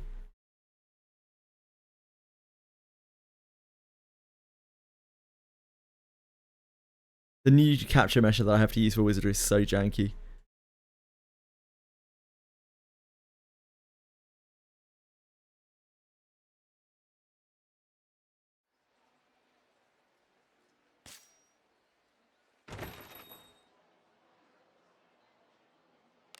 Reset PC, yeah, that's not happening. I'm only doing my dailies quickly anyway. Good job. It's fine.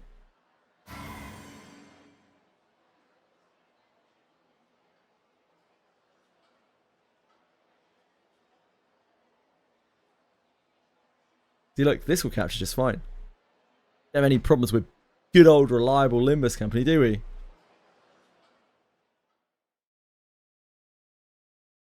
I have your back. I am on the defensive.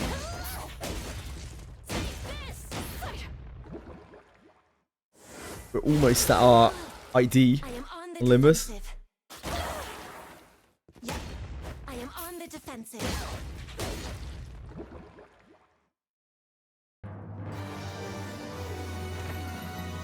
Limbus Company. Nuclear dailies.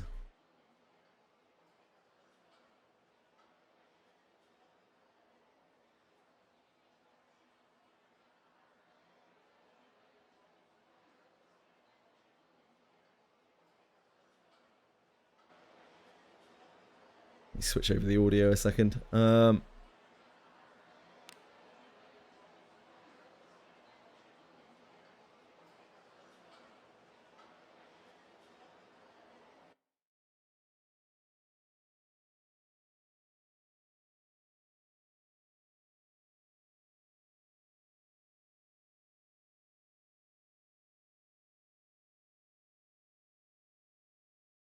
I can't believe this won't capture. It's so annoying, man. Hold on. Let me try one more time.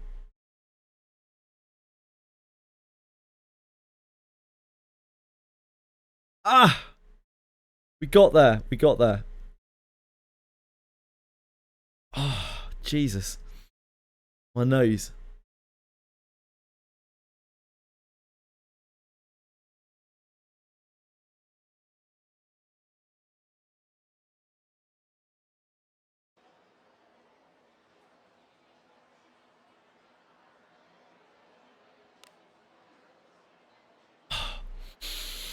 Oh.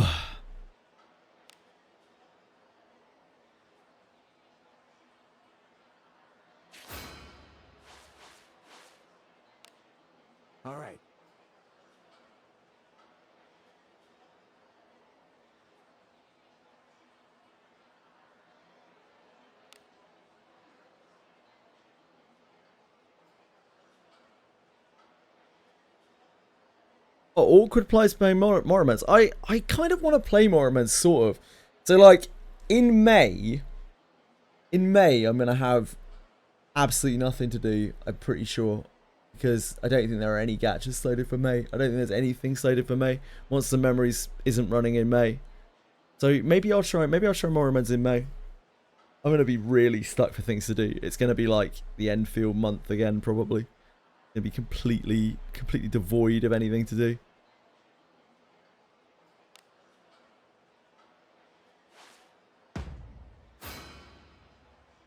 I really like the look of Moromons.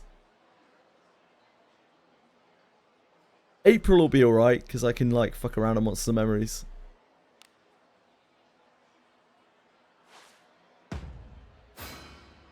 But May, there's no beta. Thanks to luck, I can fuck around on Monster Memories. But in May, there's no beta. It's gonna be the hardest month. The hardest month ever. The final wait. The final month wait.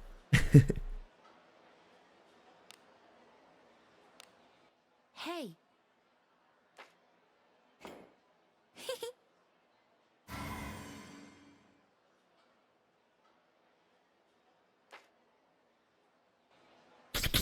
Oh.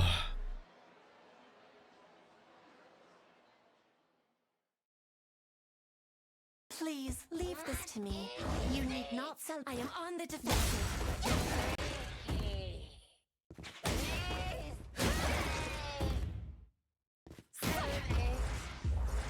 I am on the defensive. I am on the defensive.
Hey.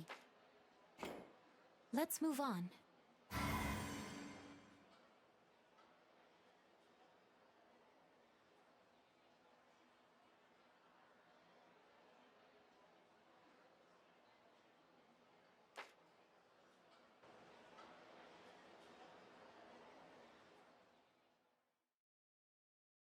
Let's go with gusto. I am on the defensive.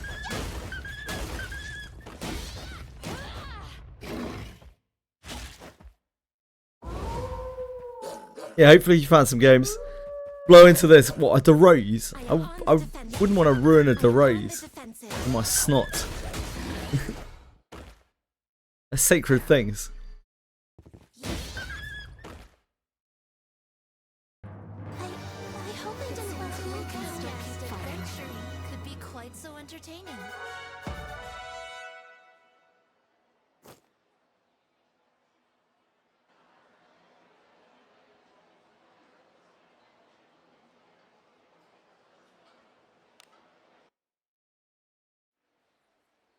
Thanks, Narcos.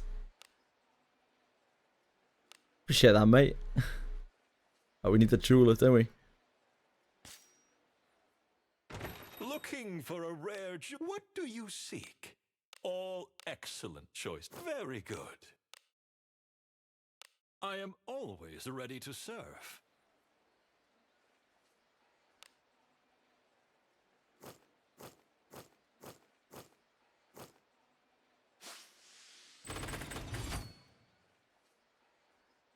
I do concede that the first game I decided to try out Greedy Mage List was Neon White. I mean, Neon White's really cool. I don't think that's going to scratch the itch of what you were looking for yesterday. But, yeah, Neon White is really cool.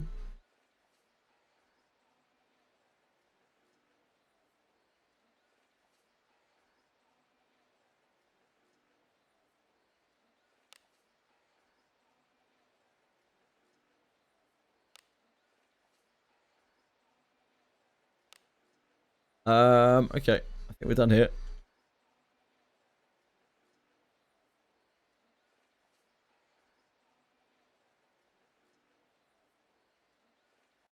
That's some great Wizardry dailies.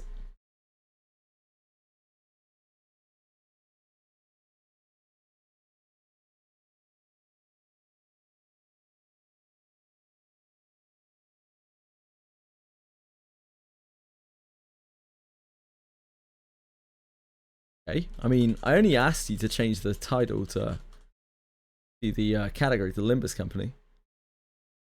I'm not upset at all that you didn't. It's fine. To be expected, I suppose.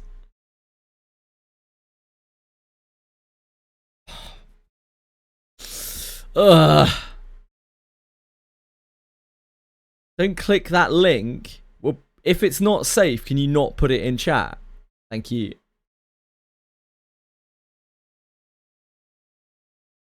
Like, do not link things in chat that I should not be clicking. Thank you.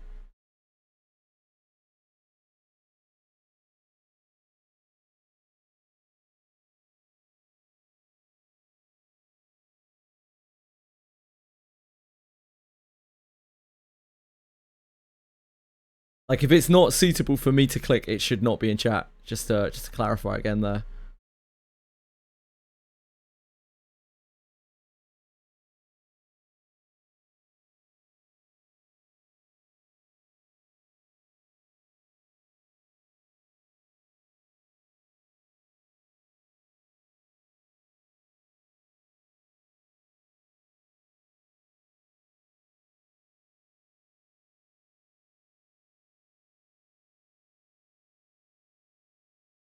Hi, Kai Kerry!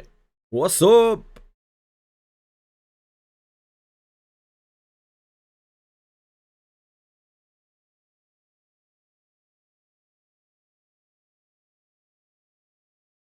Bench member, no whiz. Yeah, indeed.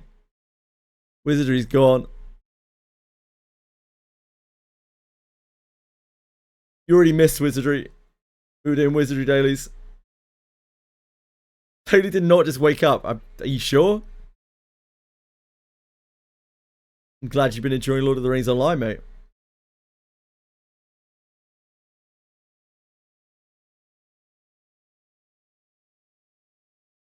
Yeah, Wizardry dailies were done pretty quickly.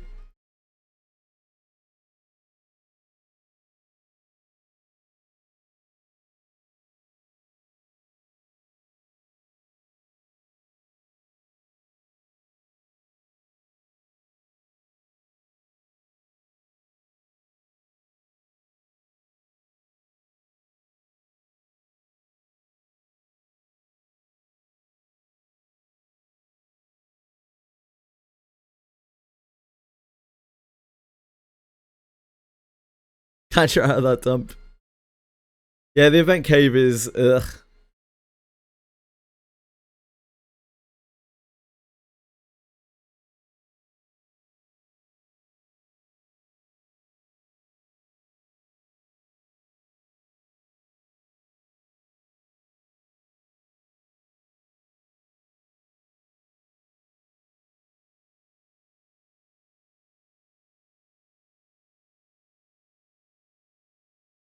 Is Makono's good? Not really.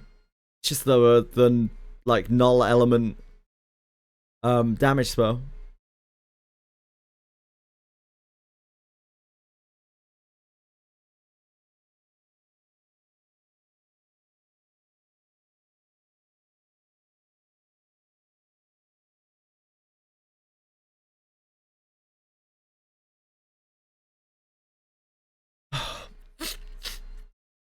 Jesus.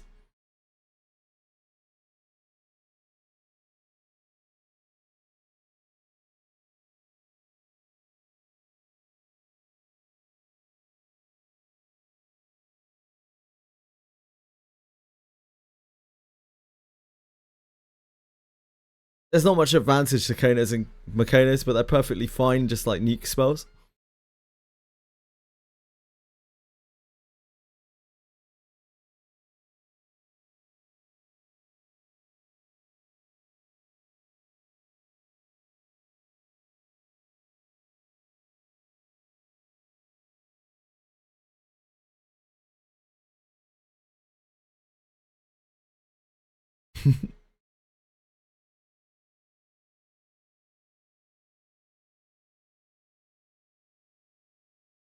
Apocalypse.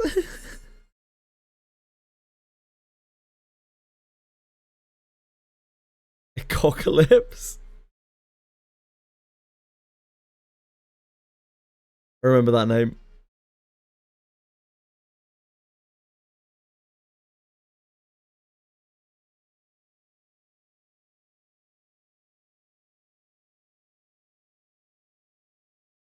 Yeah, I've seen it before.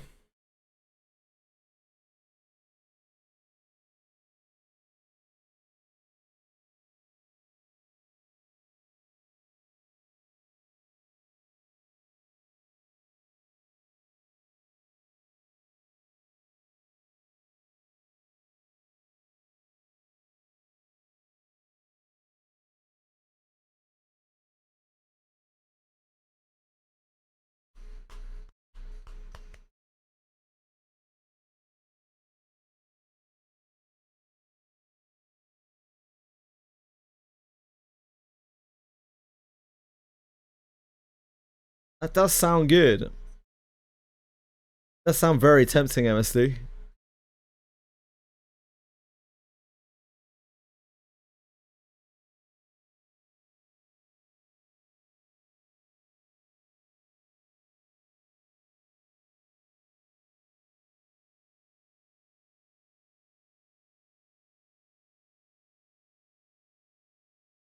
Welcome is bringing back Dragon Slayer. I don't know what Dragon Slayer is, Butterby. But no, I did not.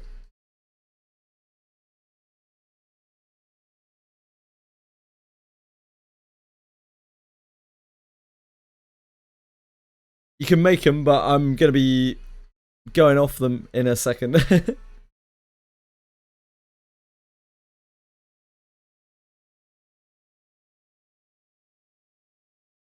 Game franchise that birthed the Legend of Heroes games. Ah, cool.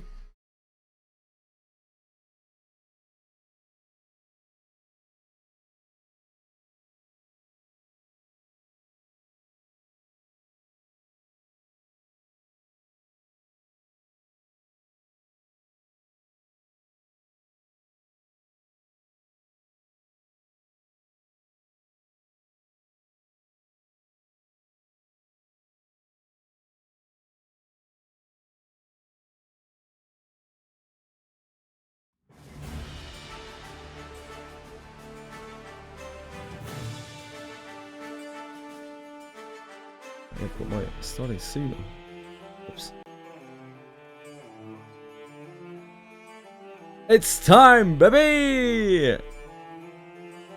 I can't play for like super long, but I can just fuck around for a bit.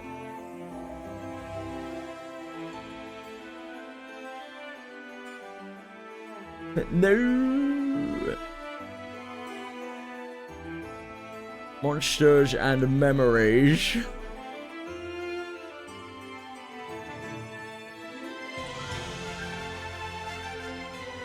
Wow, Monster Memories has a lot of viewers right now. Hold on. You streaming Monster Memories?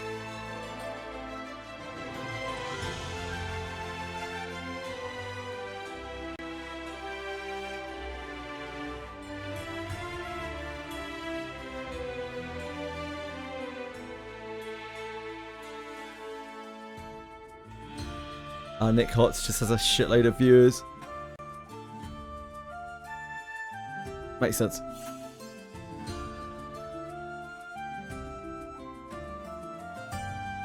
Yeah, probably beta key chance.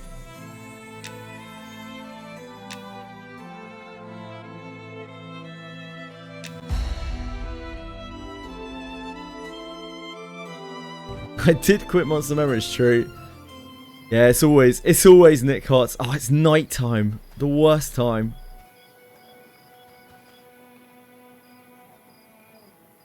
Let me change over my... I'll change over kick. I'll actually do the right thing.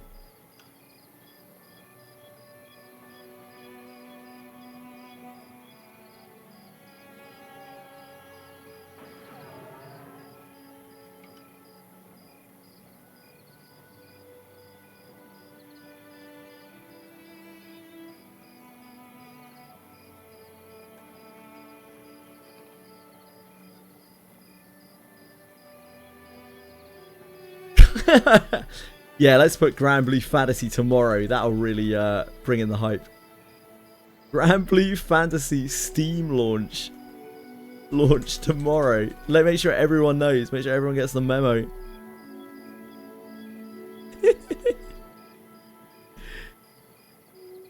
Truly living the dream tomorrow. Monsters and memories.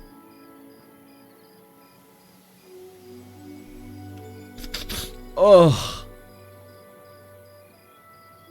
Monsters and memories. We're speed of the wilded. Yeah, speed of the wilded. Kind of got it right.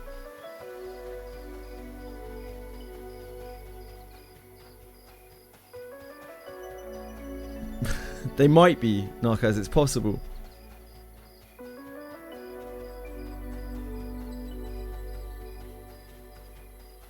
I don't know. I mean, I don't know what the original looks like. I don't know anything about Grand Blue Fantasy. But, like, I'm sort of excited to try it. I don't think I'll like it very much. But, like, I'm willing to give it a go. And it'll be fun just giving it a try and having something different to do. Also... I'm sort of kind of interested in 7 Deadly Sins next Monday. Like, kinda. After watching the newest trailer that they have for it, it actually looks kind of cool. But maybe it will suck. There's also a very high chance that it will just suck. Yeah, like 7 Deadly Sins, when we looked at it yesterday, I was actually like, you know what? As far as like this type of game goes, this looks pretty cool. So, I'm definitely going to give that a chance next week. Star Savior. Don't know when that's out. When's Star Savior's release? Star Savior release date. March 2026. But yeah, but what day? Fucking day, though. How do we not have a day for this? Star Savior global release date. Guys, this better be an actual global release date and not just some guy fucking clickbaiting me. I'm gonna be so upset.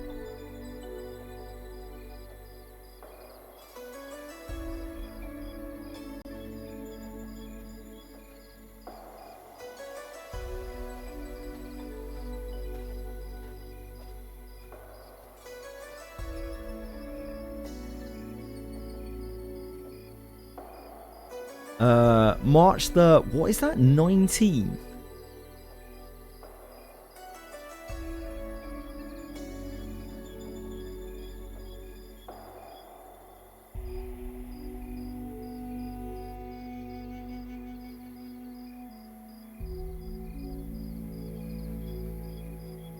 By the way, it says here coming soon, expected 19th. Yeah, like I might play Star Savior for a day just to show off how fucking awful it is. So I can claim how bad it is having played it. Rather than just being like, that game's shit. I can be like, I played it, that game's shit.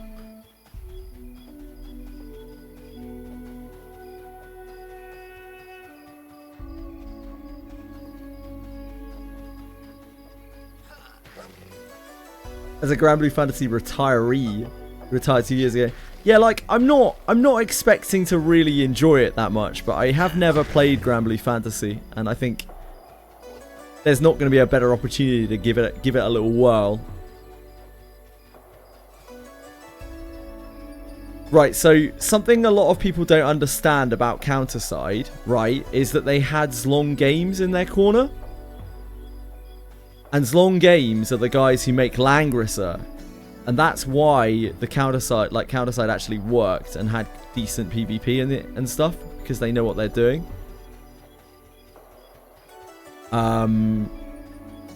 Star Savior has already flopped. Like, it's actually already flopped in home region. And it will most likely flop in global as well. It's incredibly predatory, incredibly pay to win.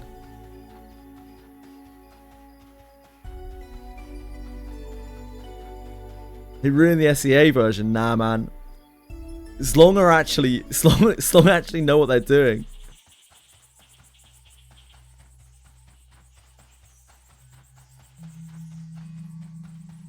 Nobody gives a shit about Southeast Asia, unfortunately. Like, those servers are always trash. Like, for every game that gets ported over there. It sucks.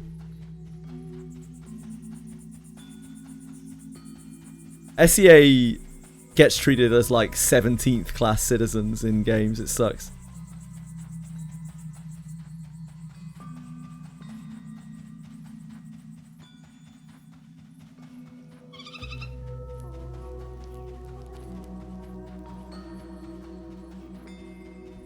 That's good.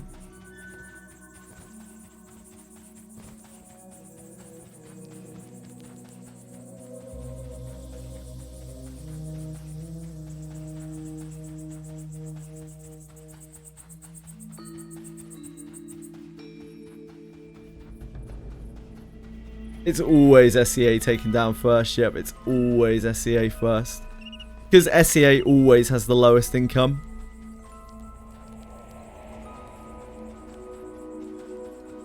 I actually kind of am put off games that have so many split servers. I don't get it. Why split the servers up so much? It's like asking to EOS the games.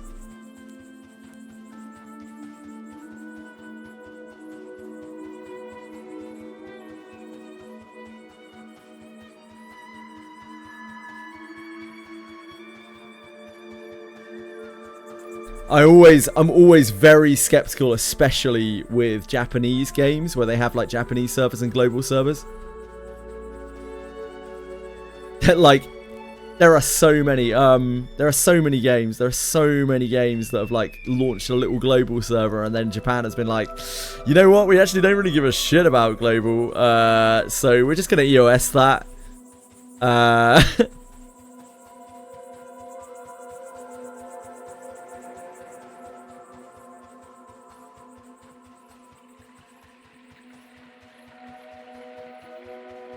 But yeah, Star Saver is an absolute garbage heap. The pay to win is unreal. They do not give the slightest of fucks about global, and it's already failed. It's really, really fucked, Star Savior.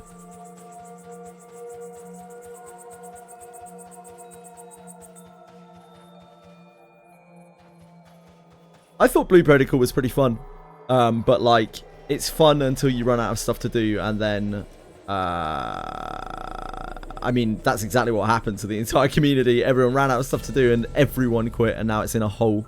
It's in an absolute hole, like it's just gone. I don't know which way. It's this way, isn't it? I think.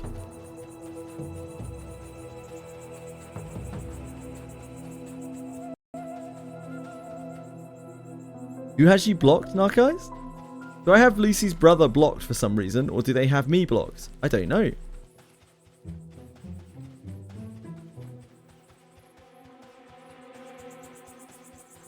Narco seems to think you have him blocked, Lucy's brother, which is fine if you do.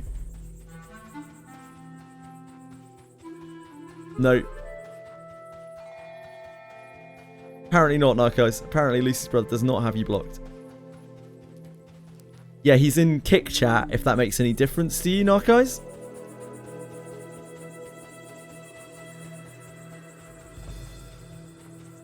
Yeah, it's because he's in Kick Chat.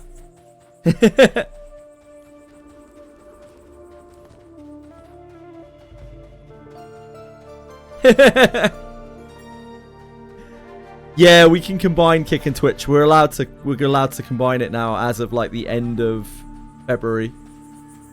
It was a big old no before. It was like can get you banned, no, but it's fine now. Oh god, now all the kickers have come out of the woodwork. No, it's okay, Narcos, don't worry, man. Not immediately obvious.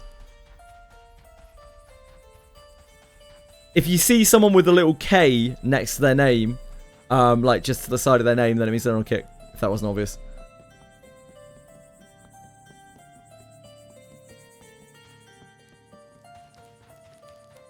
Yeah, basically Giguk. Giguk took one for the team. Thanks, Giguk. Okay, we found our way back to town. That's learning.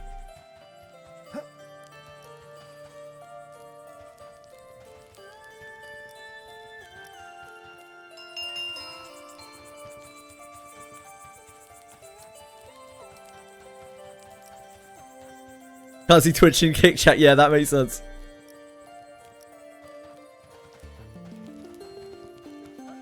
I love... Man, it's crazy how many people in chat have Narcos blocked. Unbelievable. No accounting for taste, Narcos. Don't worry about it, mate. They don't know what they're missing out on. Had a filling done. Ugh. Ugh.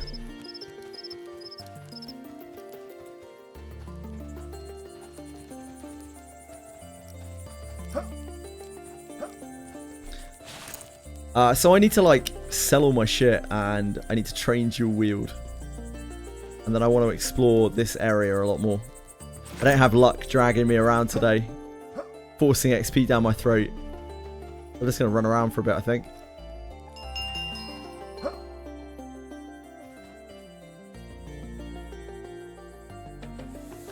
Mate, it actually... I appreciate it a lot. I appreciate it a lot. It earns me a little tiny bit of money, and I appreciate that a great deal. Thank you so much.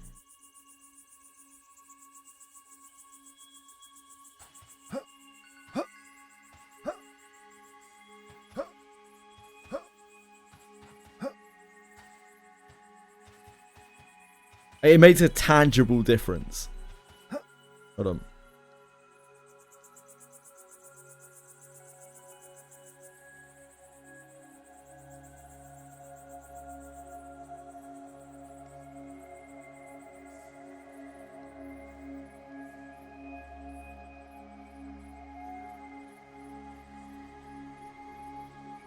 Yeah, it makes a pretty tangible difference, the amount of, it's like, it's not huge money or anything, but it's like a couple of dollars a day.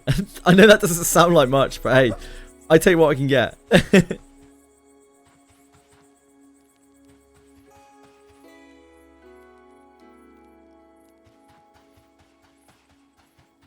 40 summons from 100 bones, probably worth going to 100 for Shelly Bone.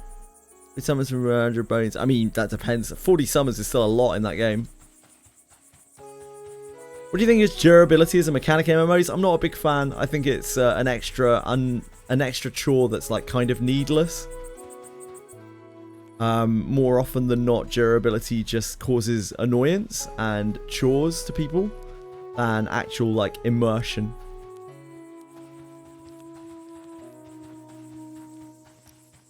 Never been a big fan of it.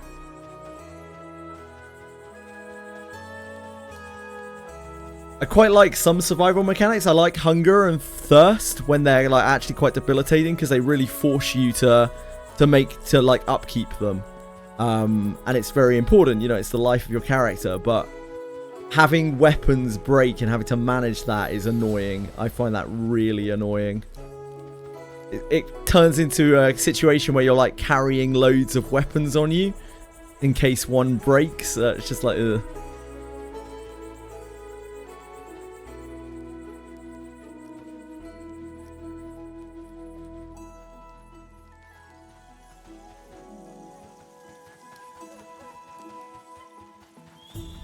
Nock is just talking to himself. Right. This is where we're at now.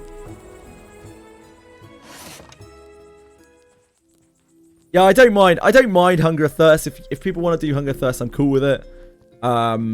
Weapon durability isn't it for me. I don't personally like it. I'll stomach it, but like I'd rather not.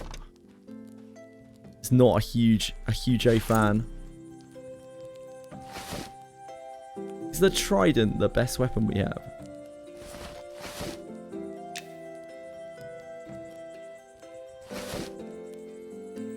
This is 830. Oh, it's no 632. This is 740.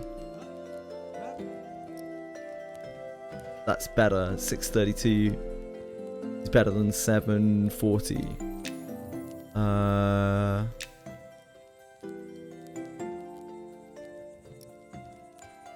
Yeah, I guess we keep using that. We can sell this mace.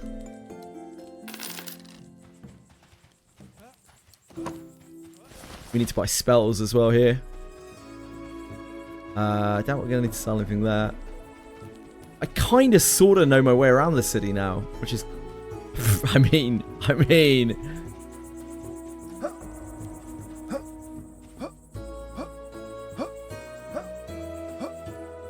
I feel like a genius, basically. Having any ability to navigate this place.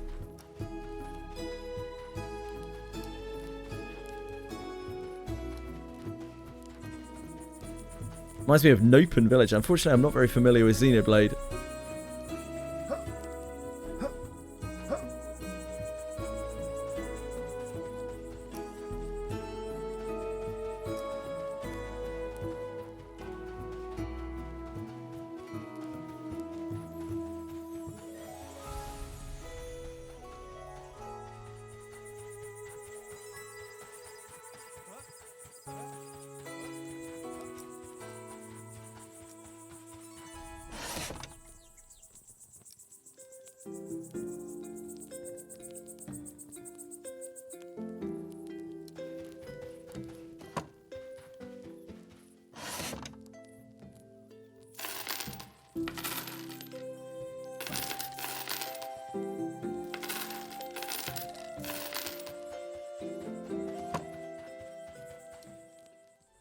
Oh, I wanted to try to see the this thing as well. I guess I'll sell these. We don't really need these, do we?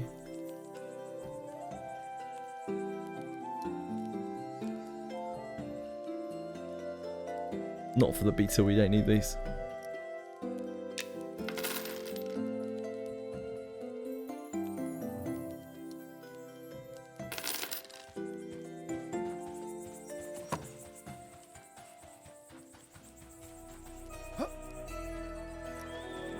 Yes, it is. It is subscription based. No box price, subscription based.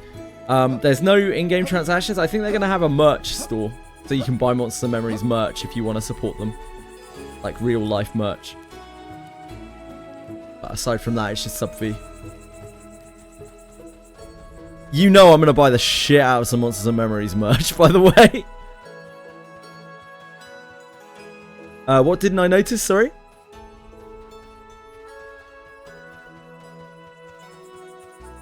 Pants?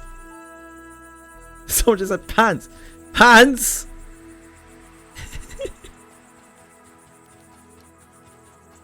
Apparently there's a leatherworker merchant up here who does the emerald stuff, emerald drake stuff. Guess it's her.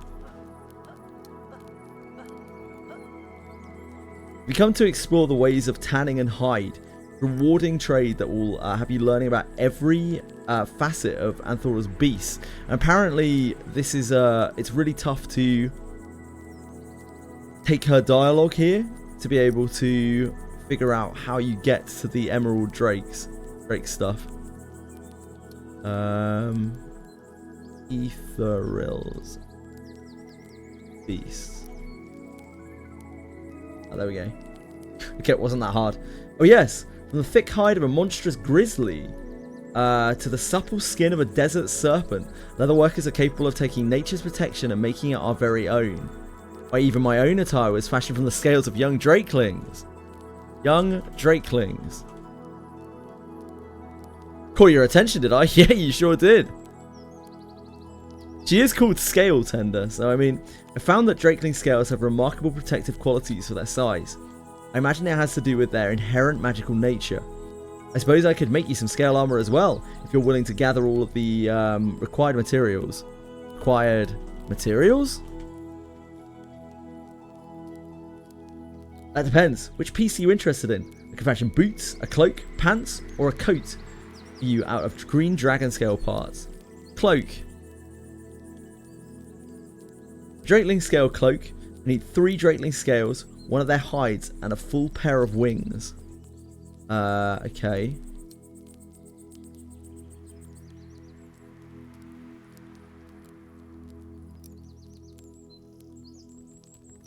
Pants. Now we're saying pants. 4 Drakeling scales, 2 full hides, a pair of wings. I'll need one of their poison ducks. So apparently the poison ducks are really low drop chances. They're like bottleneck for this. From the person that I was talking to.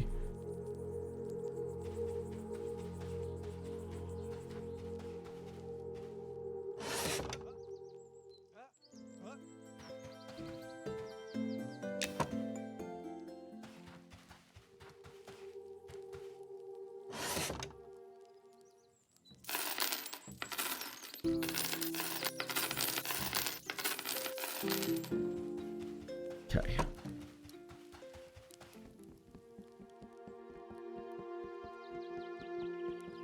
So much floppy.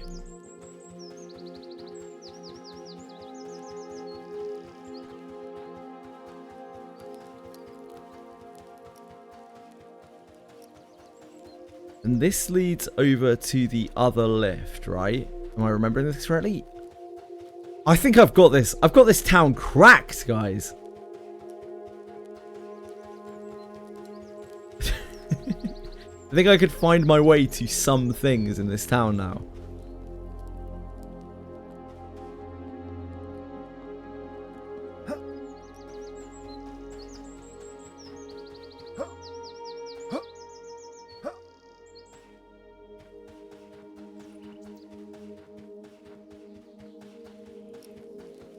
On my screen, it's not even really a pyramid.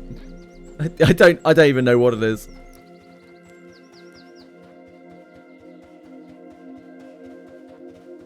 I wouldn't like to say.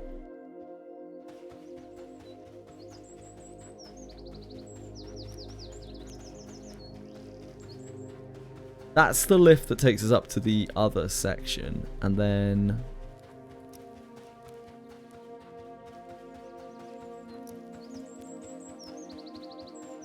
that takes us back down, right?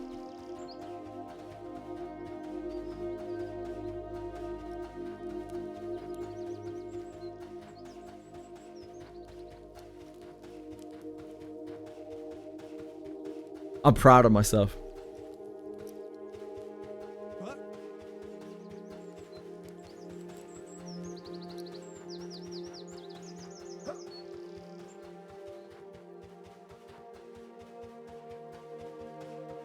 It's 1, 2, 3, 2, 1.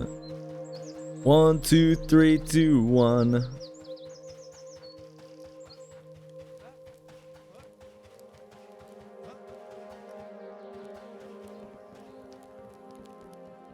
Remind me what's over here. Is this where the spider platform is?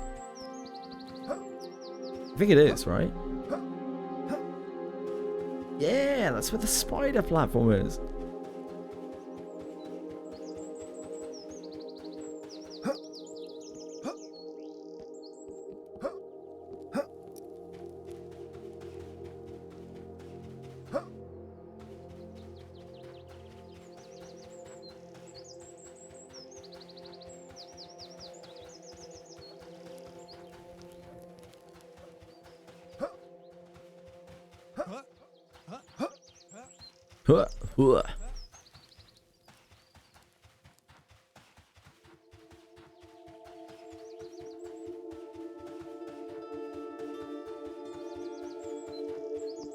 Damn, that's huge gains.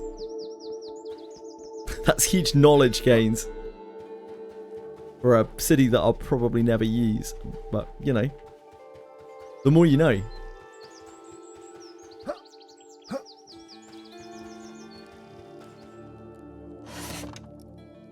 Right, we need our level 12 spells. I wouldn't say we're quite flush, but we've got some money. We need invisibility. We need lesser heal. We don't really need poison protection right now. We can grab rat form because it's cool, but it is very expensive. We are very poor. I guess we can grab rat form. Be wrong not to. We need snake swarm. And I think that is it. That's all we need.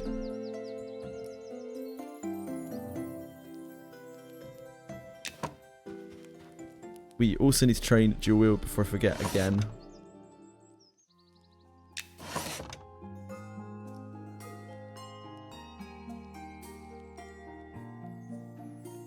Safe was level 16.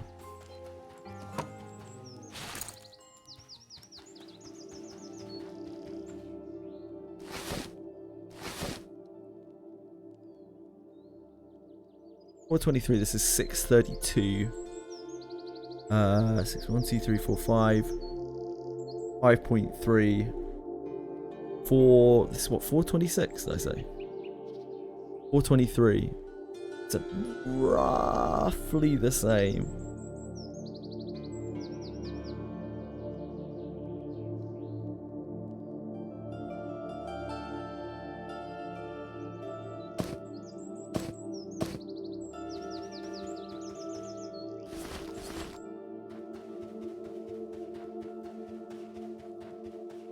Okay, time to memorize spells.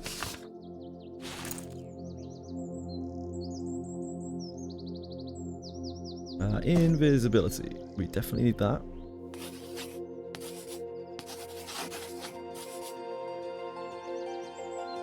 This heal we can put over here. We can move minor heal back. We're not going to need minor heal anymore.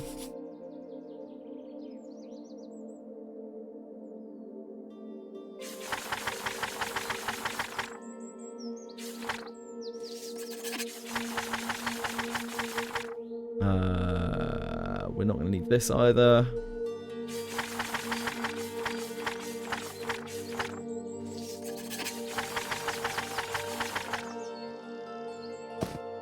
We got a rat form.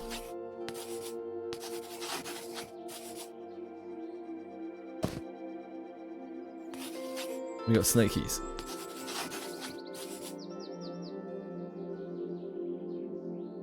So heal.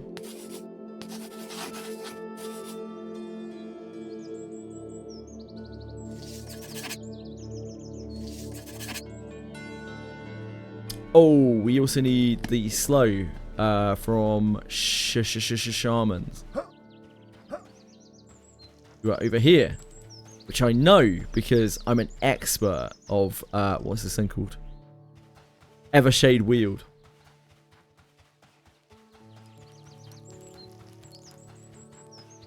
So much floppy.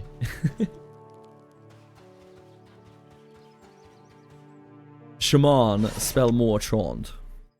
We need exhaustion. We need exhaustion. Well, this is really cheap. I guess we can buy that. Probably buy these two. Now that we're not poor anymore.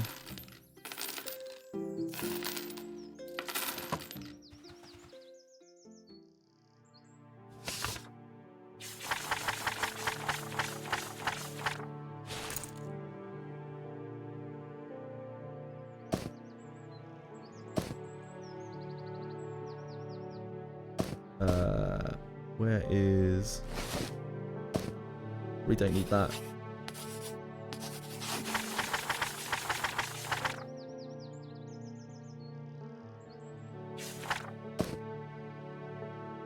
Poison protection.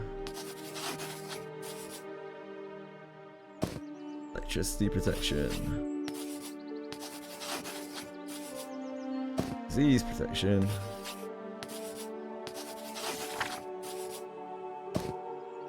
Polar alignment north, and we're definitely going to need exhaustion.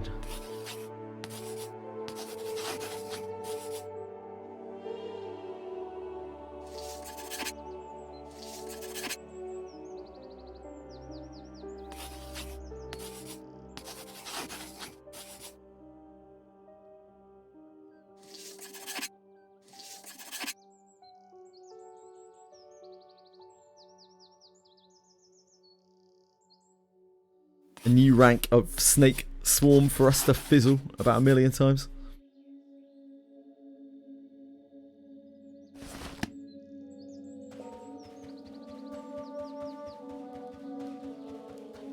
I'm gonna end up knowing my way around this place better than I know my way around Night Harbor.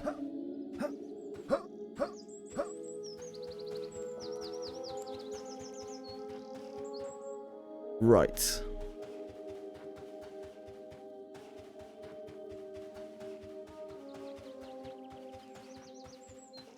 I don't know what we're doing with this wolf blood. We couldn't find anywhere to sell it. I'm sure it's used for something or other. Oh, we should probably sell that. Can.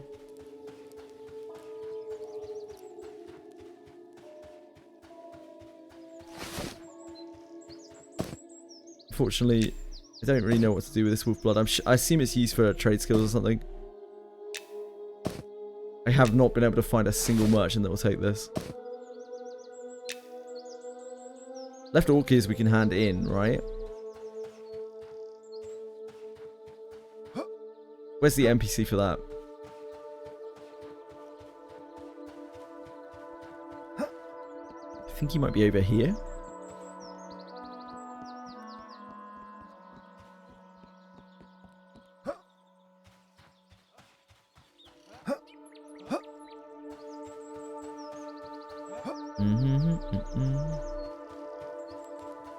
Maybe he's up another tier. When I found this guy, I was not really paying attention.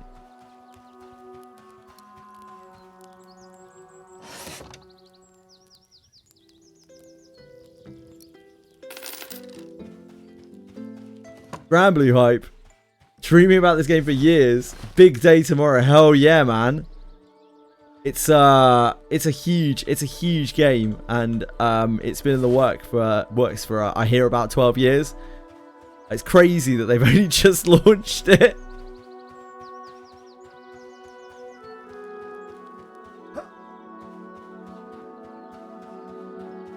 Yeah, Lucy's brother. Unfortunately, there's no way you can really permanently keep the cat because, like, you have to wheel eventually. You can fix it and get the cat back, but when you wheel, it will screw it up.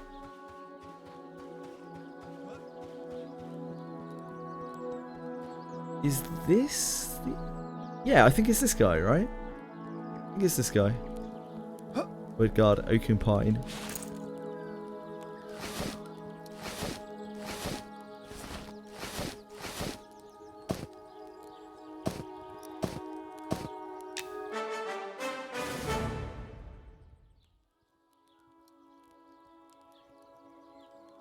Rawhide leggings. We don't even have those. Those are an upgrade for us.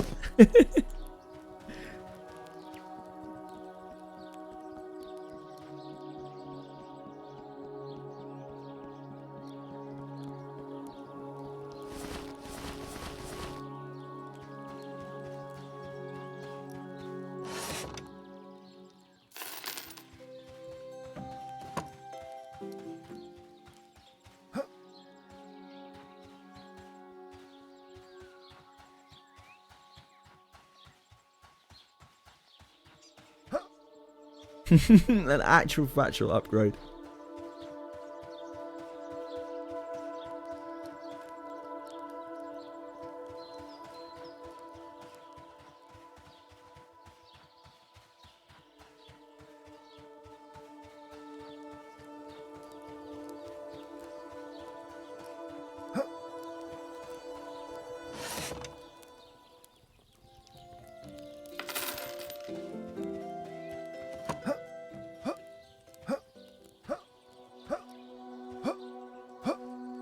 Right, I think we're gonna go try and hunt some drakelings. And I also want to explore, I just want to explore this place, really.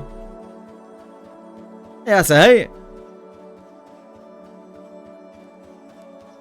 Thanks for dropping by, man. I hope you're having a good night. Much love to you, sir.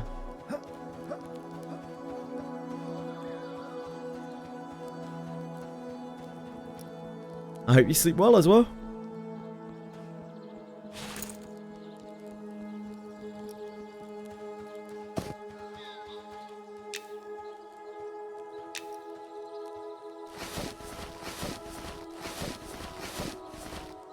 Darn wolf's blood. Just someone will do something useful with it. Just leave it on the ground.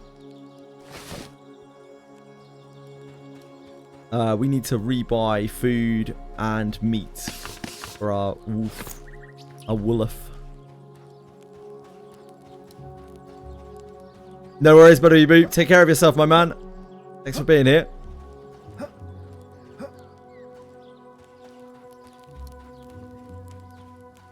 We're going to go through here, maybe. Yeah, it is. It's much quicker to go through that.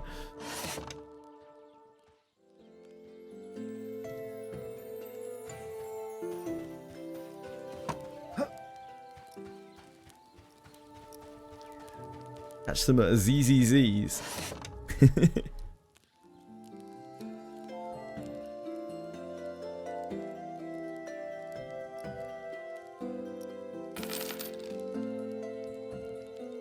Oh.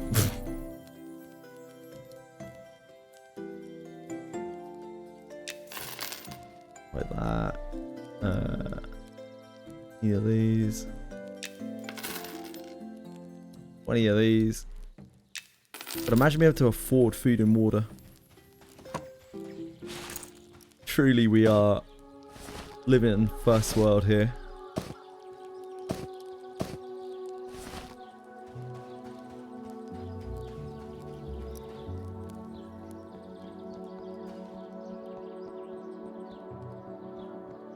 No. America's not a place where you can afford food.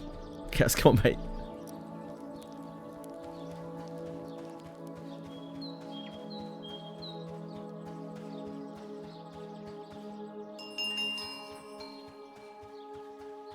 Is America still a first world country? Honest question, honest question.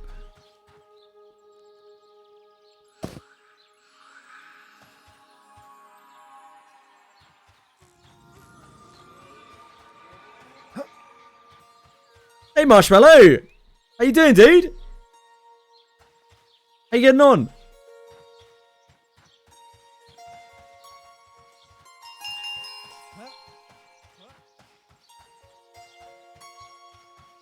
Cold War, more like Old War.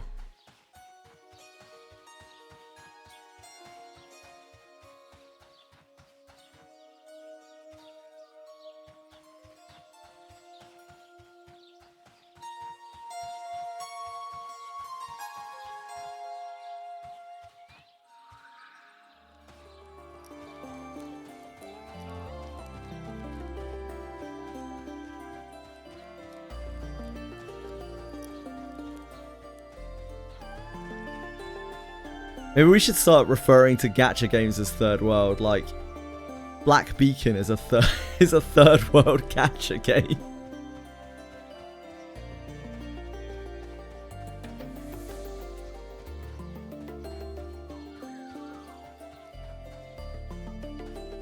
Star Savior is a third world gacha game.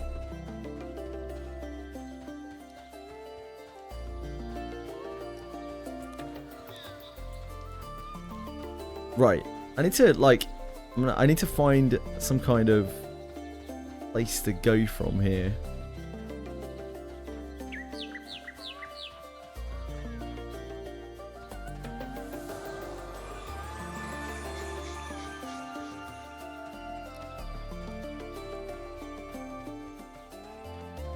Marshmallow! See you later, man! Take care of yourself. Thanks for being here. Star Savior might be a fourth world gacha game. Yeah, like legitimately, it's really fucked.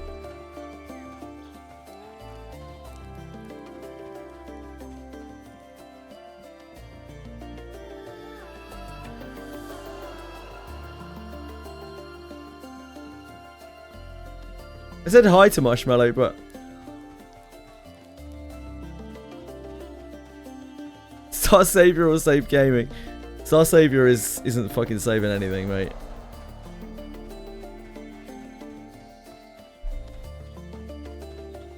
I would honestly consider Star Savior to be a good competitor for worst gacha of this year, even though we're only 3 months in.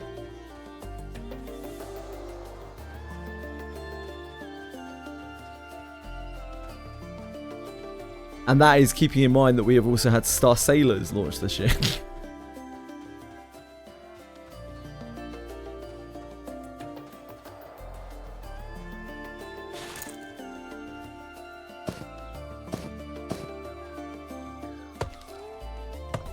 Heavens hells.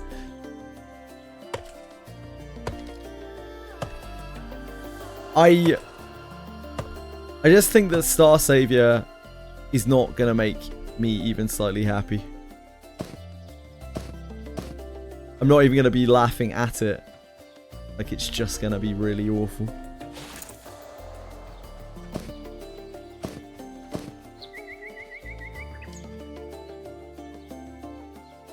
Apparently you will see soon enough.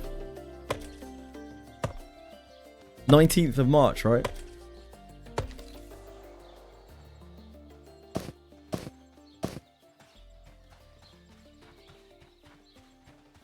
MS2 is looking forward to it, I think. Suicide.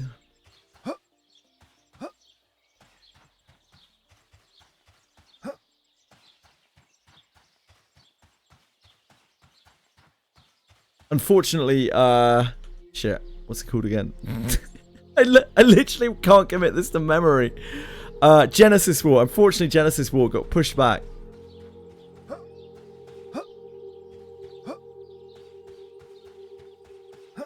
Just as I wanted it to do well, it hasn't, unfortunately.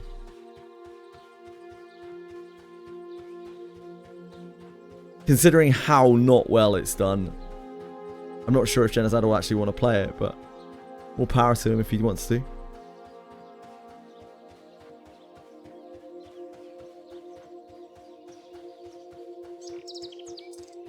Right, so that is the cave, like the snow cave up there. I actually kind of know where we are.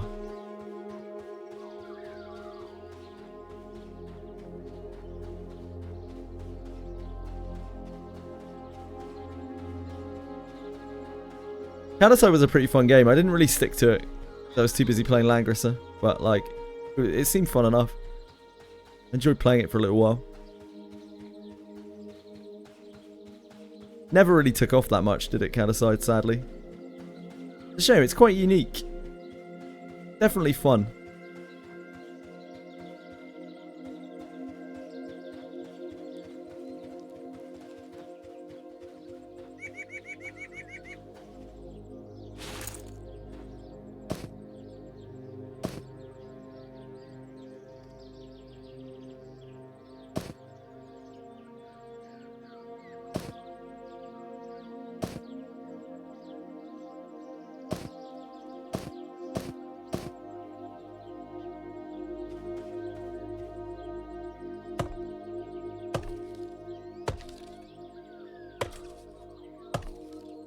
Capital not a Choei fan, turns out.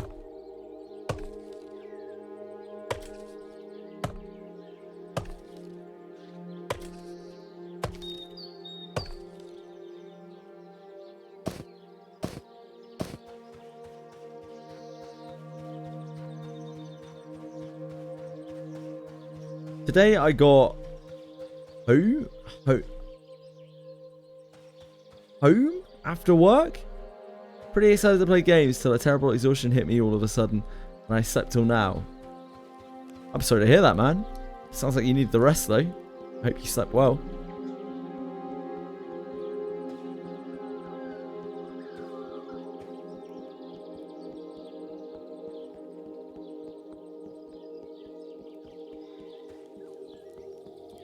Oh, this is all the pixie level, right? Can we keep going this way?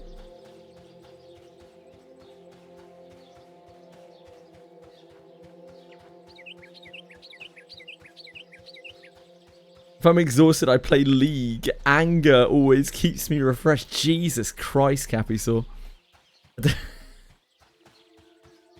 Whatever works for you, bro. Jesus. That is an existence.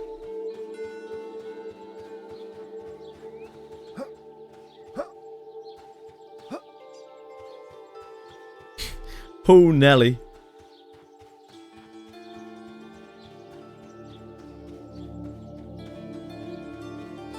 There's an orc cave down there, apparently, that I'd love to check out.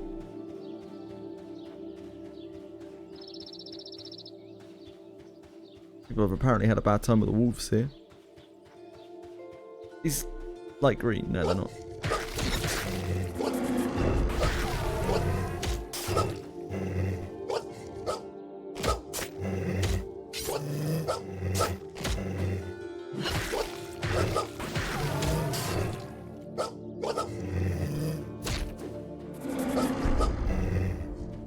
Just wanted to have another look in here to try to figure out whether the wolf alpha only spawns in one spot or not.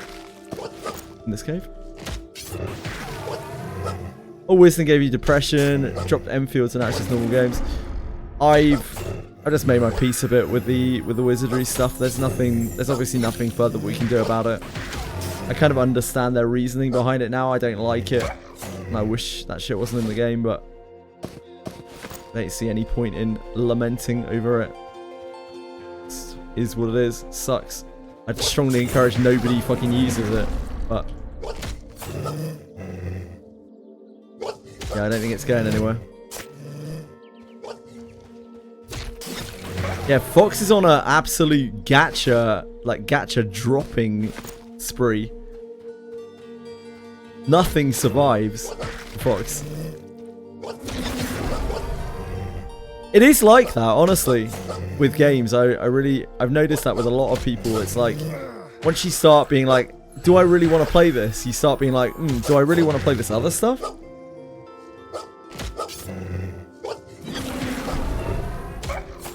I could just drop this too.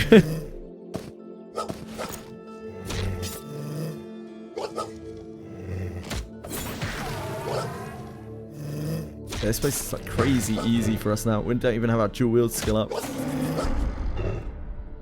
Europa Universalis 4.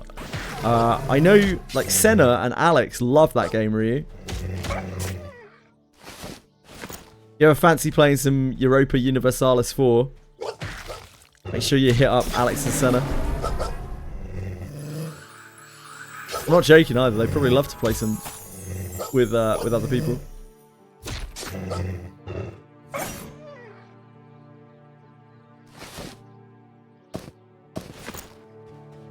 I'm too stupid.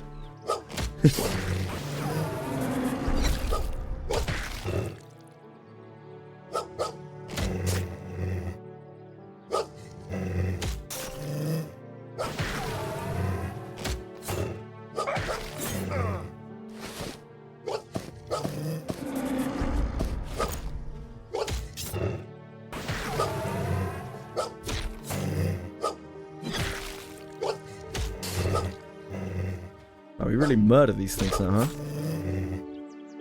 Someone's very happy. Thanks in capital letters.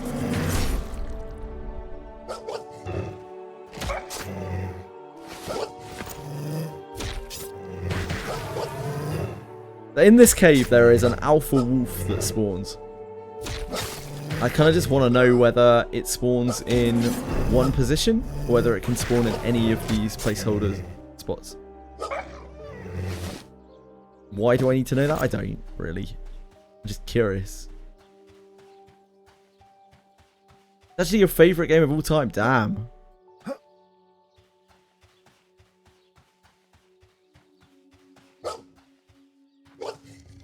Yeah, I don't think Drewcom's addressing shit, Fox. I'm gonna be real. I'd love it if they would. I don't think they're gonna be addressing anything.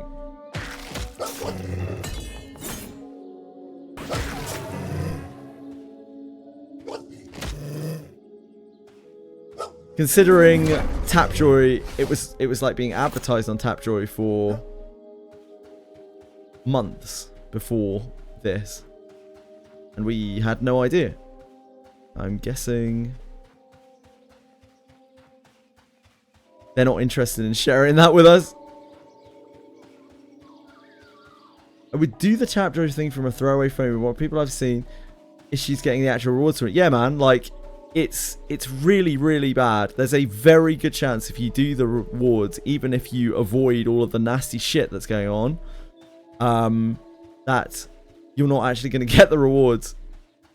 And a lot of the screenshots that are out there are most likely doctored and distributed by representatives or people trolling. As I've spoken to a lot of people, and not many of them have actually had any success with it. No way, they're a scam. So I just downloaded one of the AI games on iPhone 40. Of course you got scammed. Yeah, exactly, man. Like, a lot of those things are not real. This is why I take really bad offense to that like Tapjoy, right? It's because the program is really, really bad. Like, it's really hazardous to the player. It's super, super, super bad. It can spread your private information to really dangerous places. It can put really bad malware on your phone. Like, it can potentially brick your phone. And there's an extremely good chance that if you do the stuff on there, you will not get the rewards for it.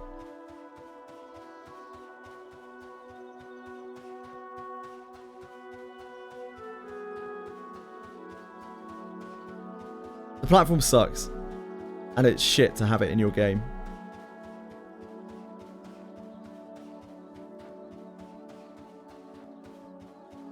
But apparently it does work in terms of advertising. It does genuinely work. At least if the numbers are anything to go by.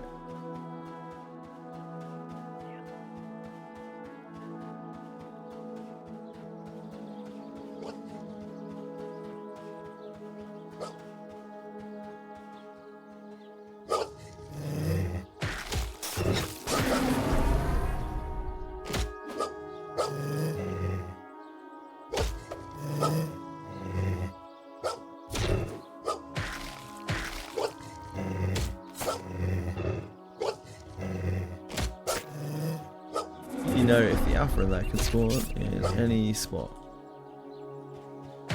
Or is it fixed?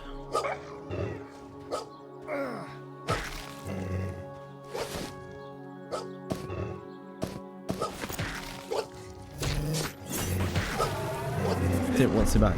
Ah, him back. Okay. Probably any spot then. Thank you. On the cave, you're welcome to it.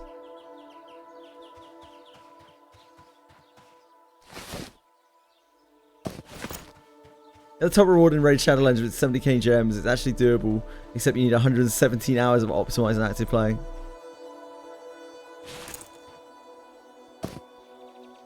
Okay.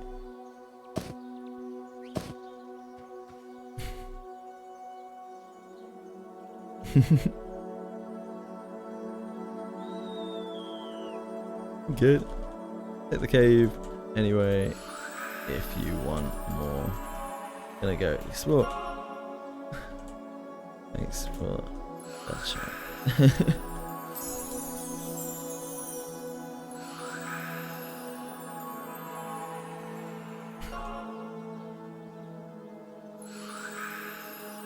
I won't kiss random strangers, it will weird them out.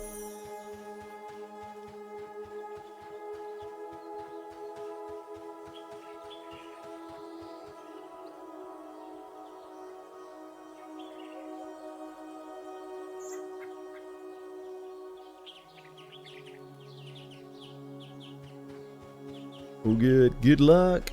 I forget the company that manages those games like Raid and AFK and some big game incorporate. Yep. Pretty much all the games Tapjoy are all products of them. Yep. Apparently Battle Cats is on there as well, which I didn't really have any knowledge of, but it's kind of similar kind of boat. Oh, it's fine.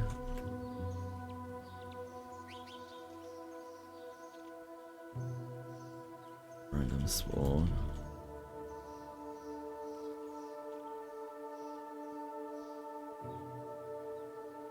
Yeah, Fox, where's your key? Boone! Hello, dude! I saw you hovering in chat. Thank you for being here, mate. I guess you've been busy. But yeah, thanks for hovering in chat anyway. Appreciate it, mate. I checked the list earlier. I was like, oh, Boon's in here.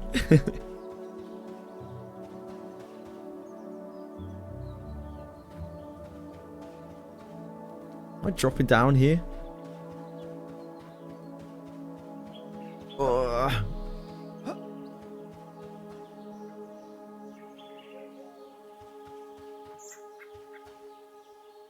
Yeah, apparently it's on Battle Cats as well, Capisaur. And AFK Arena apparently uses it too.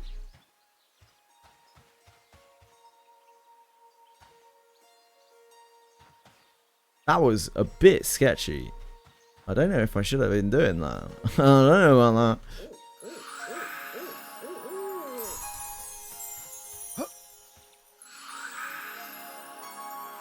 Yeah, Wizardry doesn't have to be a game that dies because of Tapjoy, because I don't think it's in that kind of financial state. I don't like what Tapjoy represents, and I don't like it being in the game, but I think it's part of the other category of games that it's just being monetized in that way. It's being advertised in that way. Nah, this is an invisible wall. Okay.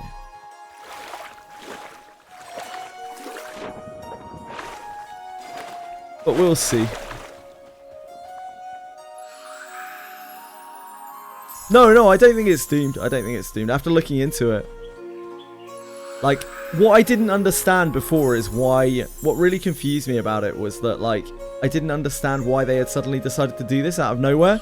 But the fact that it was on there for 2 months before actually kind of now it makes sense as to why they are doing the offers for it. Again, I really don't like it, and I wouldn't recommend anyone touches it. But oh, Boon, I know, mate. The biggest launch of the decade, or at least the day.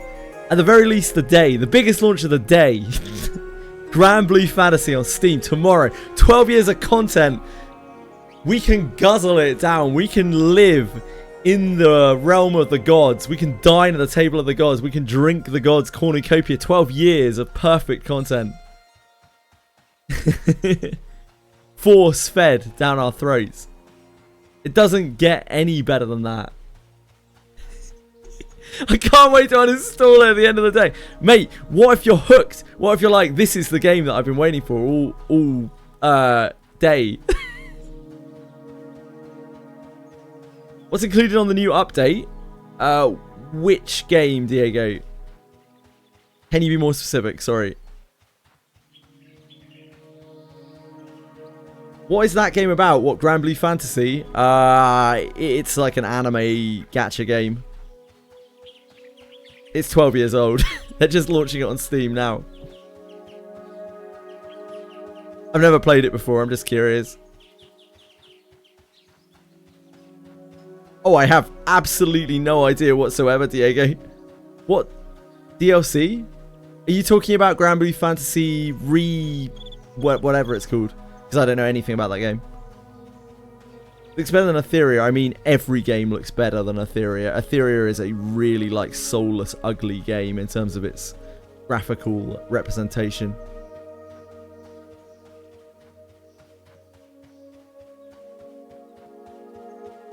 Etheria is actually horrific looking. Like, it isn't the worst graphics that I've ever seen in my life. It's just so soulless. It's like it doesn't have its own style. It's like a rip-off of 3 different styles merged together, and it just looks awful. It's a bit. There's nothing to it. There's no Rule 34 for that game. You know what we've discussed. So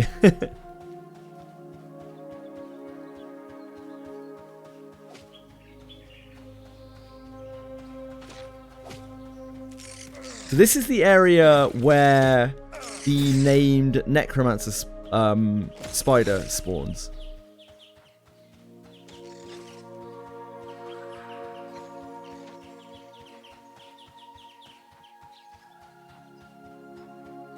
No Rule 34. Yeah. Oh, I think we crashed. Whoops. It happens. We talked about this quite a bit, but in gachas, it does genuinely feel like that. If there's no Rule 34 for the game, then the game, nobody gives a shit about the characters, which means they're not invested in the characters. It means the game is lifeless.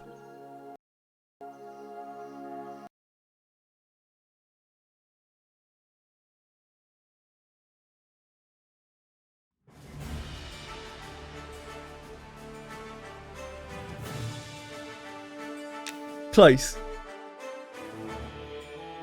Now the real Granblue Fantasy is out. The good Granblue Fantasy is out tomorrow. Oh, this joins up with this. Okay, maybe this isn't...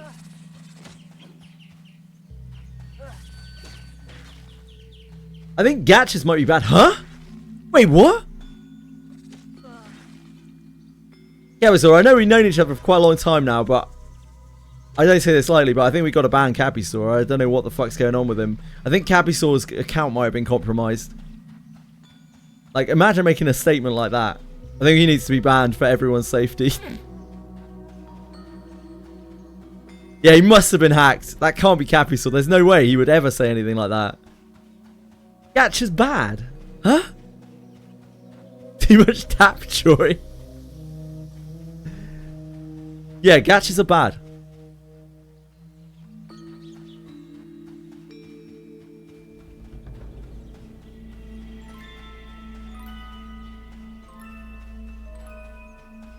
Now, all gachas are bad. Everyone without exception is bad. Like, because if you have gacha monetization in your game, then there are people who are going to get predated upon because of it. No matter how nice your gacha system might be. All gachas suck. I think, is this the cave down here? Is this the, like, hidden cave? No. That can't be here. Is this the zone line to... What's this called? Keeper's Bite. Okay. Deleted your old account because I didn't log in for 5 years. How could they?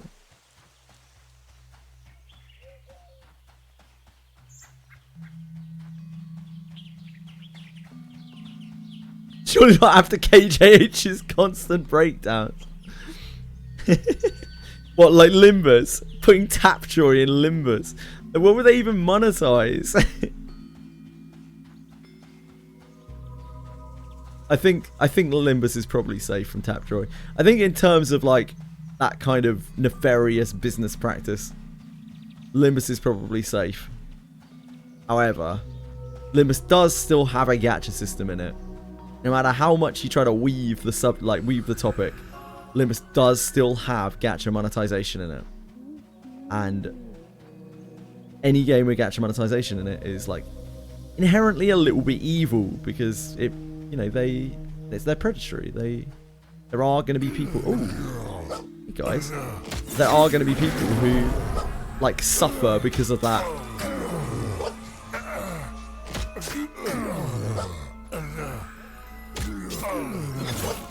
But as far as gachas go, yeah.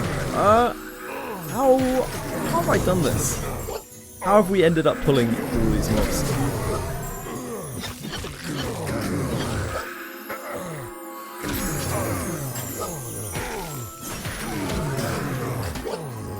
These are all green, thankfully.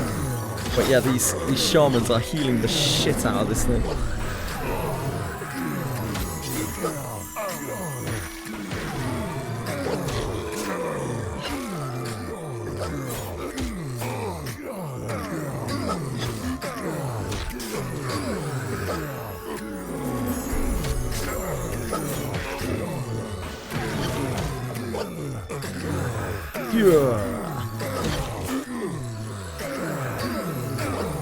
We'll turn the volume down a little bit, but I'm trying not to die.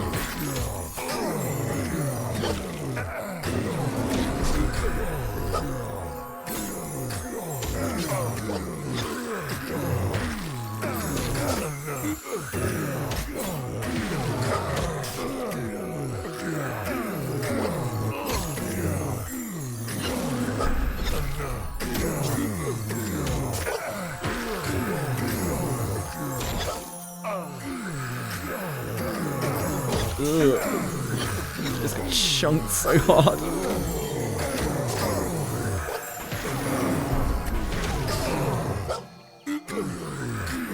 They're gonna be a little tight. Oh! Come on, stop interrupting me. Go.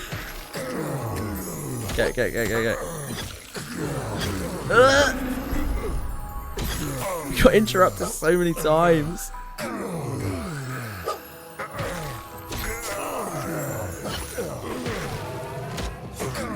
don't think we even have enough to heal.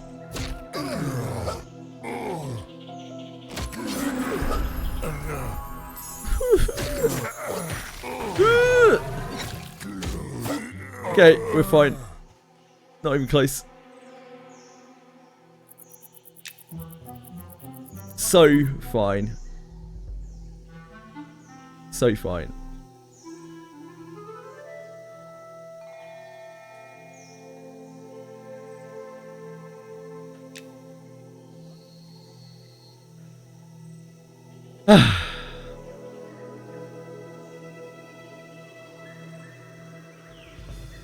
I was not AoE grinding. I don't have any AoE abilities. You can't really AoE grind if you don't have any AoE abilities. What I did was I just pulled a shitload of orcs somehow. I really didn't mean to. It just happened.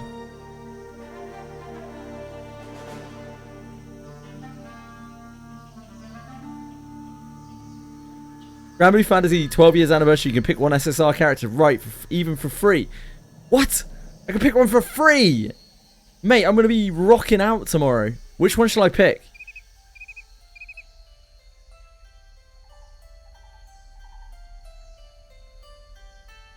Selector? That's going to be perfect for my no-pull account, which I'm definitely going to play. The last one, Dragon Girl. She OP. Are there any cool characters that I could pick instead? Like monsters or something?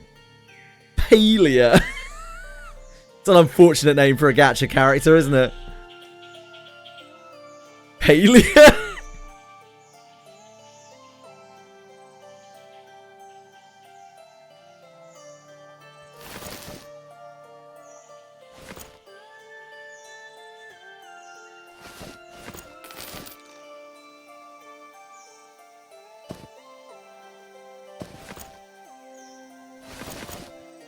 Yeah, can I instead pick, like, a cool monster or something? Are there, like, some dragons or some shit?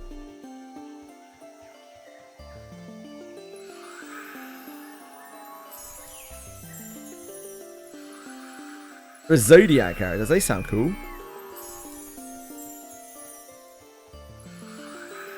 I guess I'll be able to look through them if we have a selector. Alright.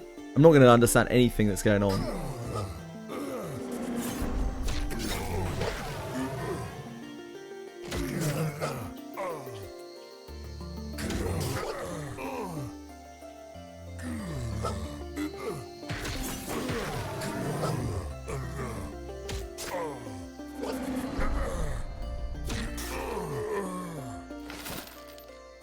Boon's not aggressive. Boon's a very passive individual. How can you say that about Boon, man? Where did these mobs come from?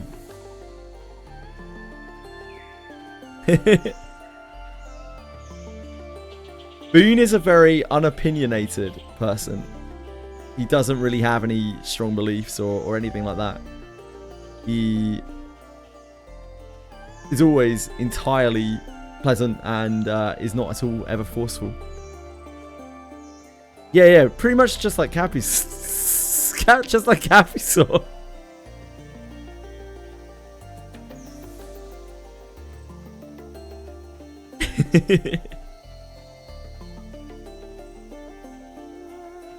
Yeah, it's a 12-year-old game, the Three Foss. And also, like, let's be real, it's still a lot better than Tapjoy. Come on, mate. Don't be like that.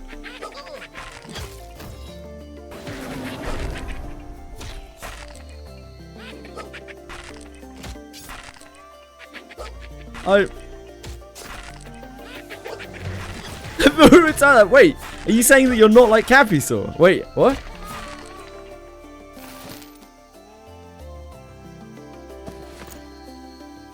Hello, Chili.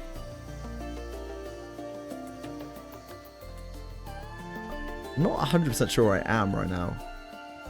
Oh wait, is this the area? Is this the area where we farmed in? I never really learnt where that was from here. Is this the area that we farmed in? Hold on.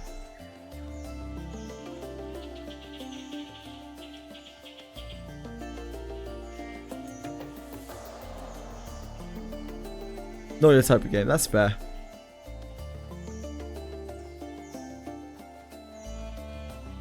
It's it doesn't look like it will be that much fun, but I might be surprised.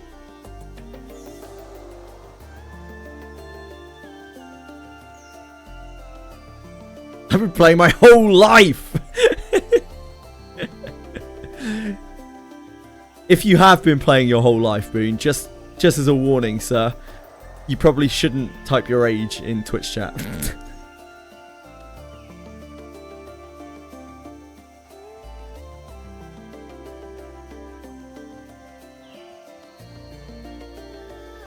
Way ahead of you.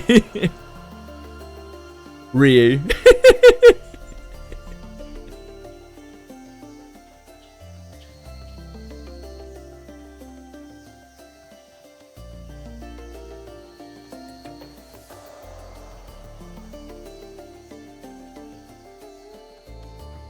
Not again, Ryu. And no, you're not 67 years old. Don't even think about it, mate. Genshin probably never would add Tapjoy. No, it's not a good look for the... Like, the reason why games like that don't add things like Tapjoy is because it's not a good look for the like, family-friendly company, right?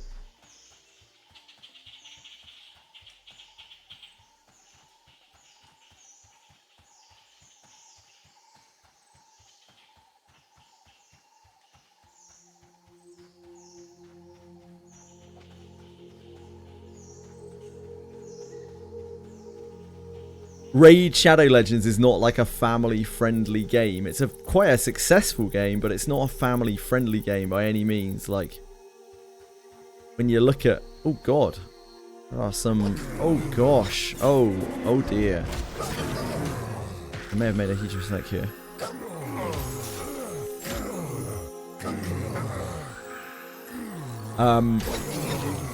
Yeah, it's not like a family-friendly game, is it?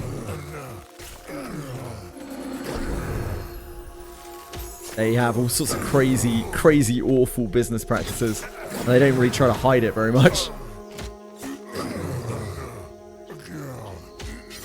But they work. Like, those advertising systems. The reason why companies use stuff like Tapjoy is because it works. Like, it does actually advertise their game in a huge way. It gets their game out there to loads and loads and loads of people who would never even look at it.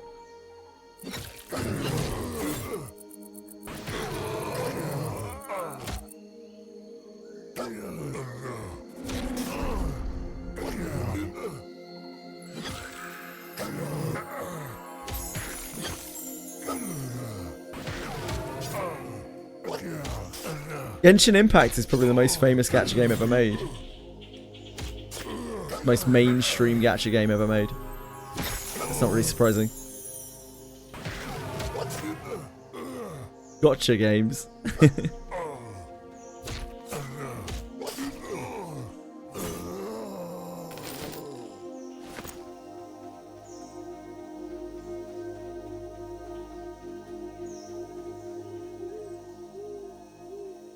I guess we're resting for a minute.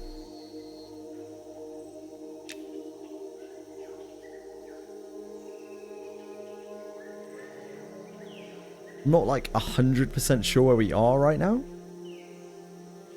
But the Tree City is up there. I'm sure I'll figure it out.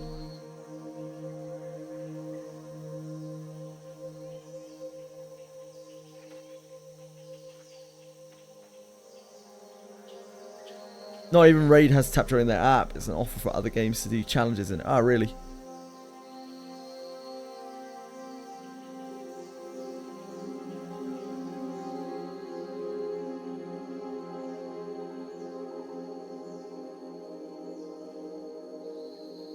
Who make their own ad service, yeah?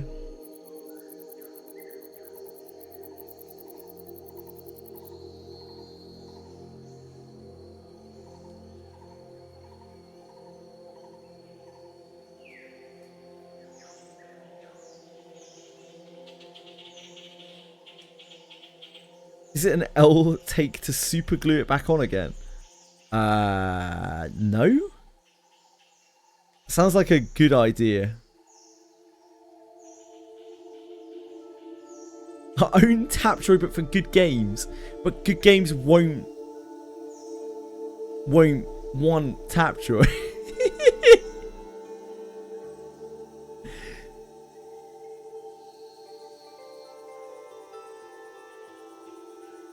Tapjoy is a bit of a desperation like advertising platform.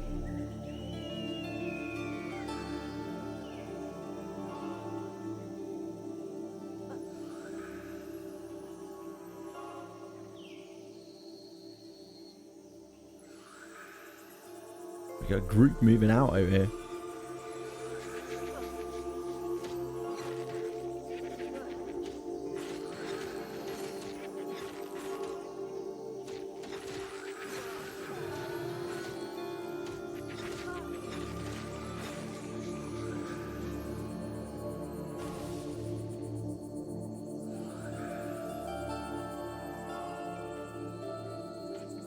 I'll feed it in a minute. I actually got some meat to feed it with.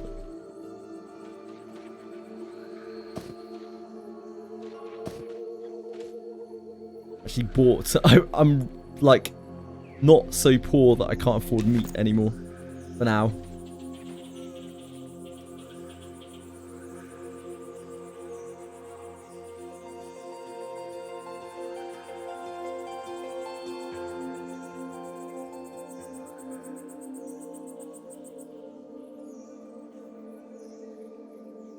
End up sleeping on top of it, on top of your glasses.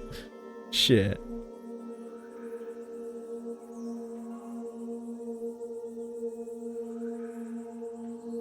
Anime homemade. Oh god.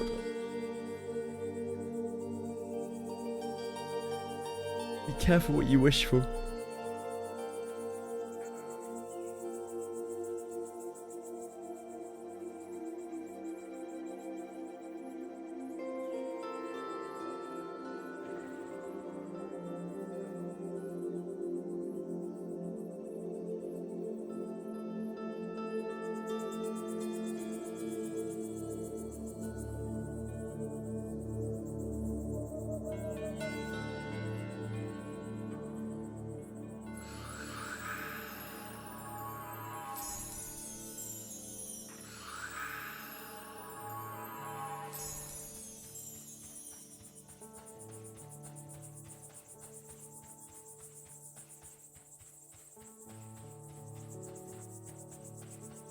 Ah, this is the Orc Cave.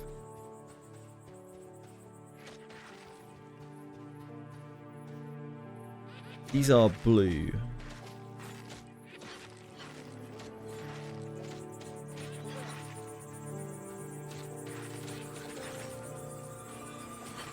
This is pretty scary. This is pretty spoopo.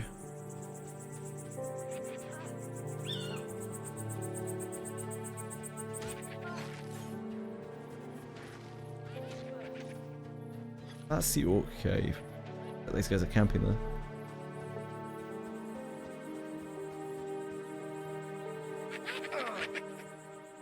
I think this is fine for us to walk around. It should be higher level than most of the stuff now. As long as I don't pull like a million things.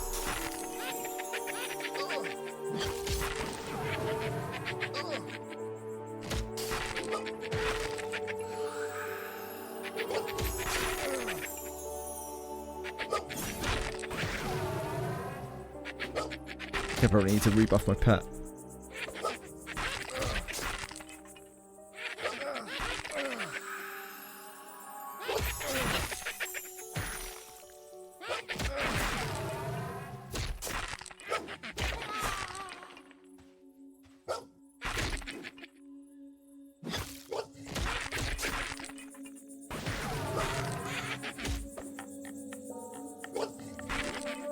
These are the hard to get bits for the Drakeling armor, apparently.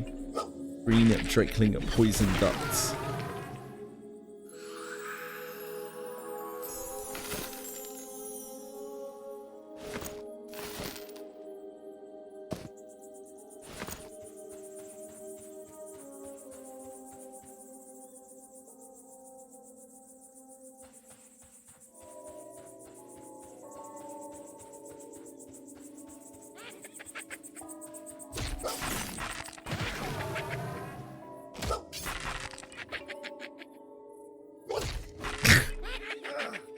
What is JJWF glue gonna look like?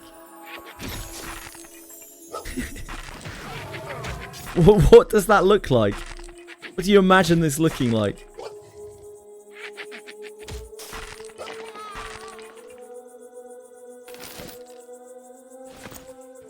I'm just not. I'm not a big glue guy.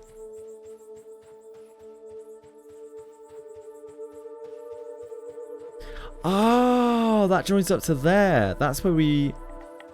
Was that where we ran through? No, maybe not.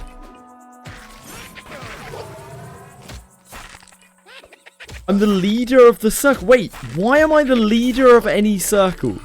I've not signed up to be the leader of any circle. Hold on a second. Let's back up.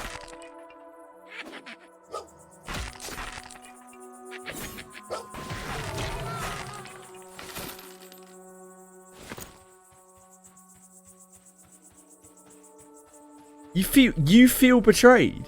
You feel betrayed. These are all green.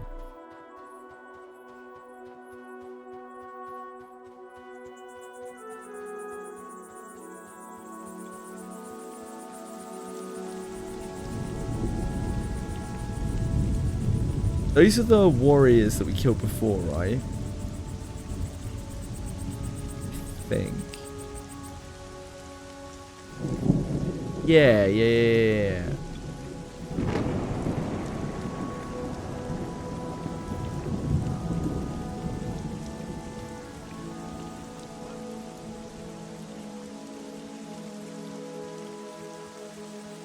So if we follow this around here, we should come back to the Elven City. Can't function without a leader. Yeah, Ryu is a perfectly good leader for whatever the hell the circle is. I don't want any part of it.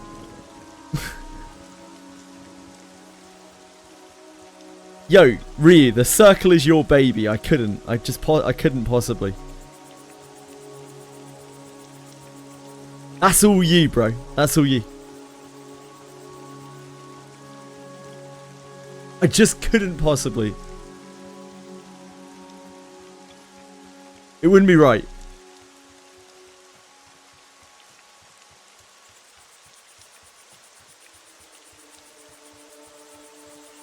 Yeah, it's like a heavily infected and diseased baby.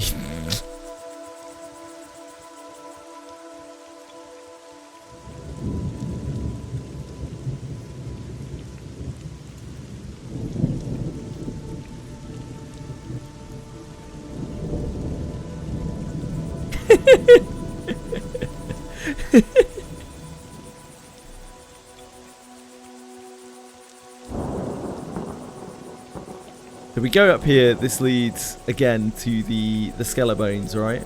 The big Skele boys. The Skelebonos.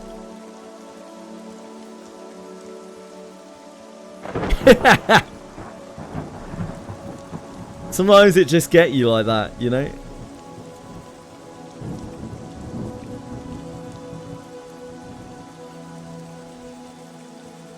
The only judgment that we have here is mostly Ryu. Mostly whatever Ryu does.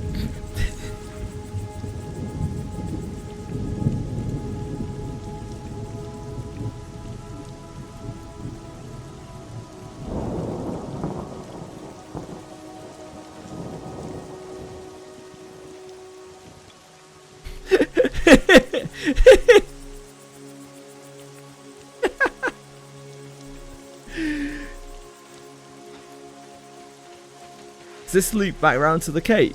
Yeah, okay, we've got some knowledge here.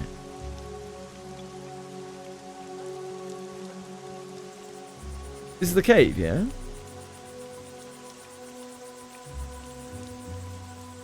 Yeah. Okay, this is where the money's at.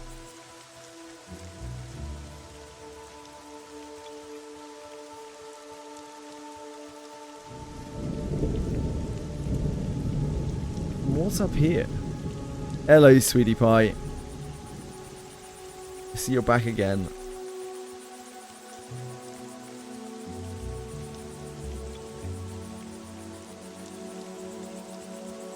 So where was that log that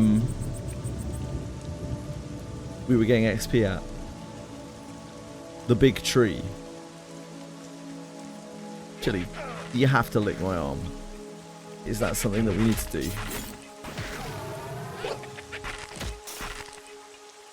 The thing is, Ryu is like actually a very respectable guy. Unlike myself.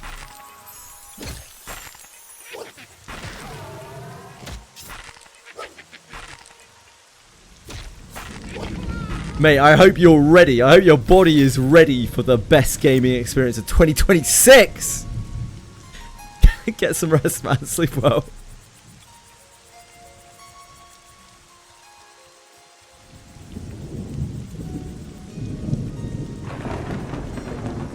The old Grand Blue Fantasy is coming to Steam tomorrow. It's coming at like 8 AM in the morning. I'm not making any promises about being up at 8 AM, by the way. Just for the record.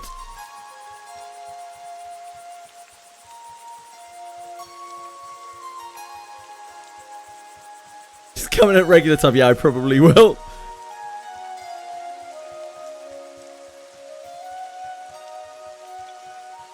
Because, you know, I'm excited. But I don't want to get... I don't want to get overhyped, because then it would ruin it or something. Ew. Ew. More like re-ew.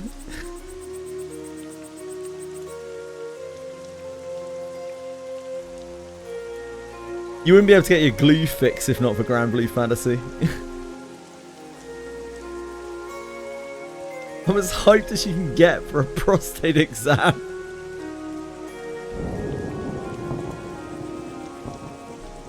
Hey man, don't knock it till you tried it.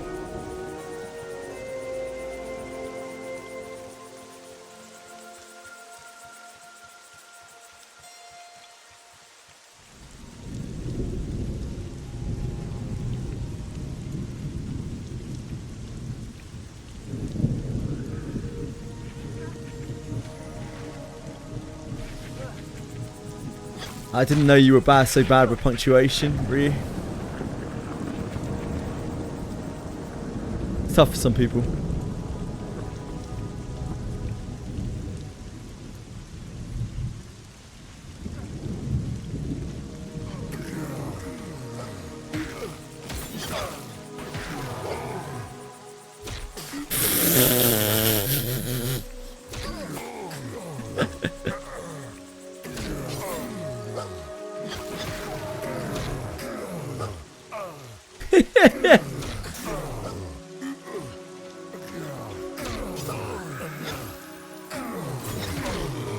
Yeah, I wouldn't want to overexcite you.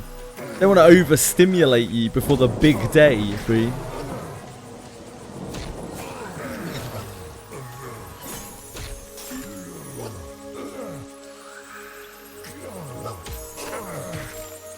I'm sure Fox's boss will deliver eventually. Just gonna keep bothering him.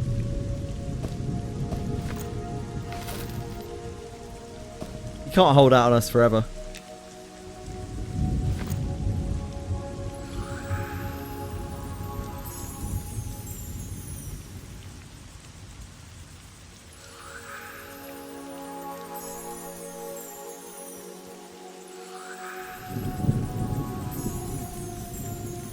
Why are we playing Grand Blue? Why not?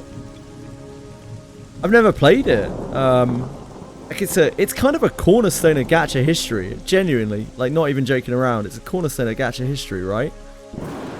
So I'd like to just play it and see what it's like and just understand like the roots of some of gacha. Seems like a pretty good time to do it.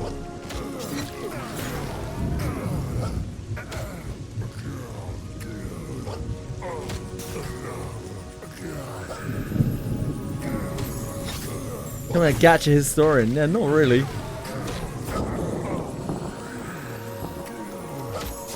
Just why not?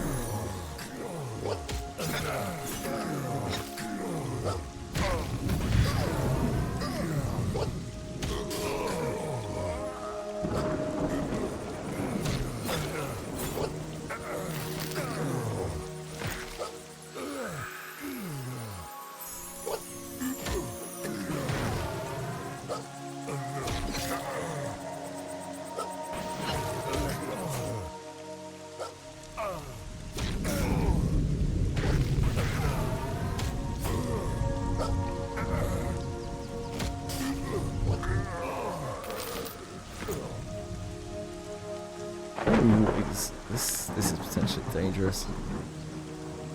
I saw a mob pathing up here.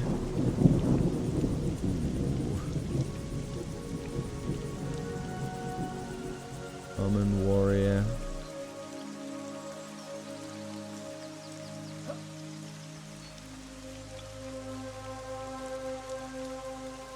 Oh! This is the bit that connects to the city, isn't it? How's my wolf hungry again? Things are absolutely voracious.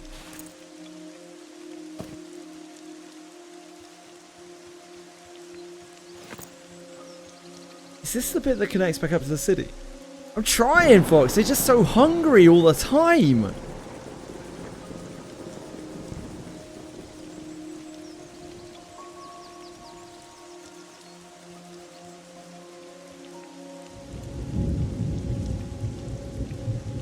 Okay, that's not where I thought it was.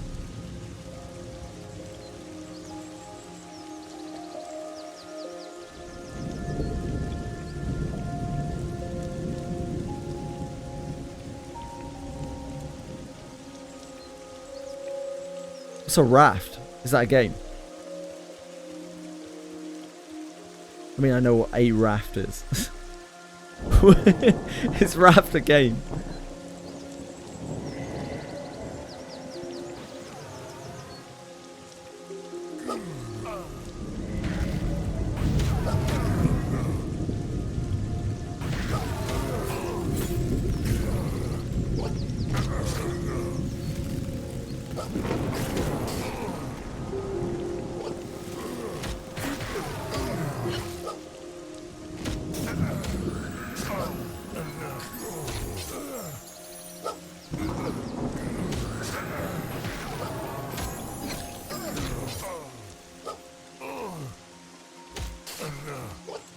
Chicana! You doing alright, man?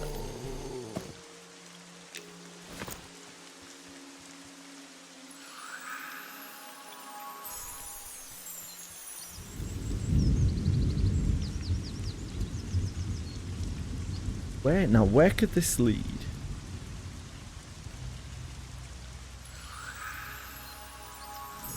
It's a pretty horrible group. Shaman in there. Yeah, there is.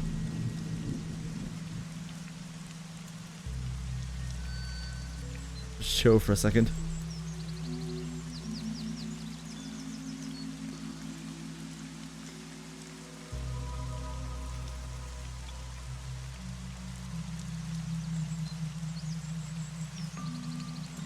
Survival game where you're on a raft. That is, like, although I didn't know what raft was, I assumed simply from its title that it was that.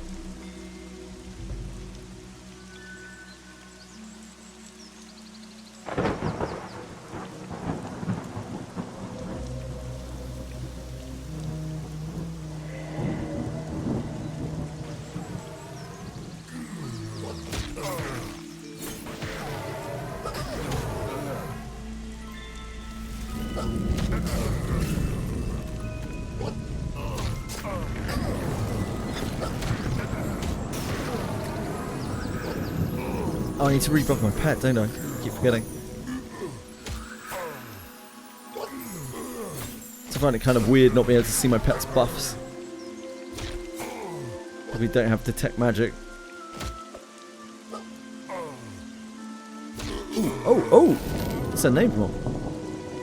What, the phone's here? Scout leader Crindor. This guy Connor's green. I think we can just take him. Probably.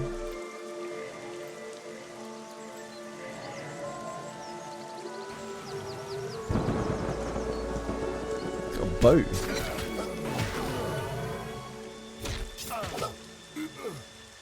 Scout leader Crindor. He's an archer.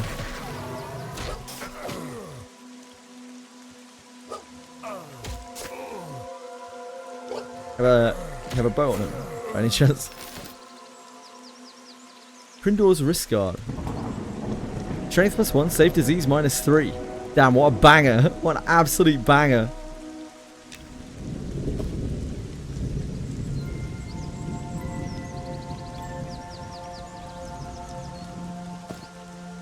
What an absolute banger of an item. Scout Leader's head.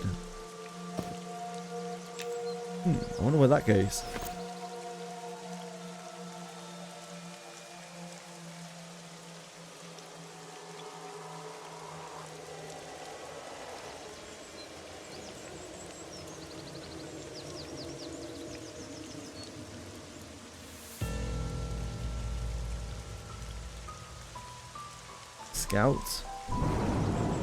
Scout Leader.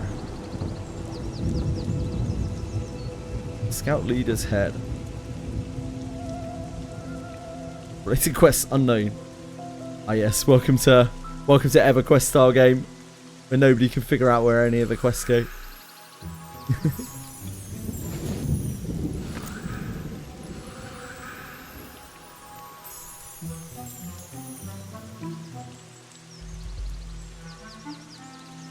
Calamity mod Terraria with friends.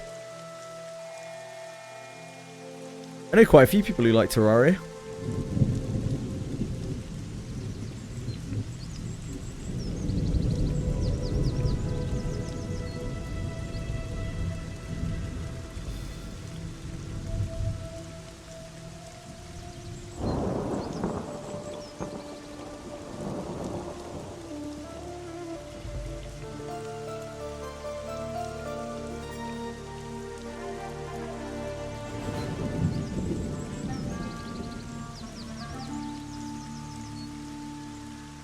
My MC Thief is a Giga.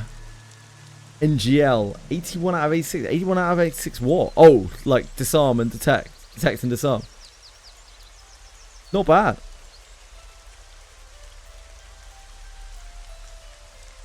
Anyone detects is really good. Or is that find?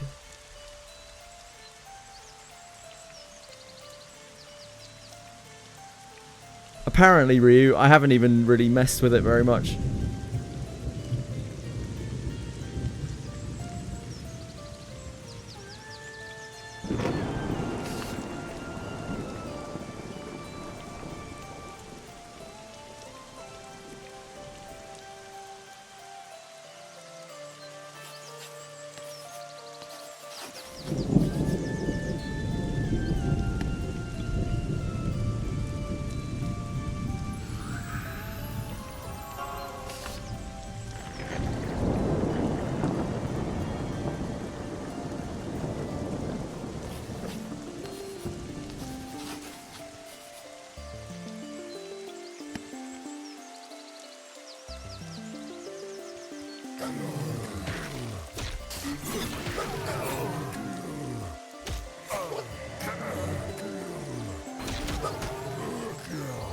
It's nice to be able to slow things again.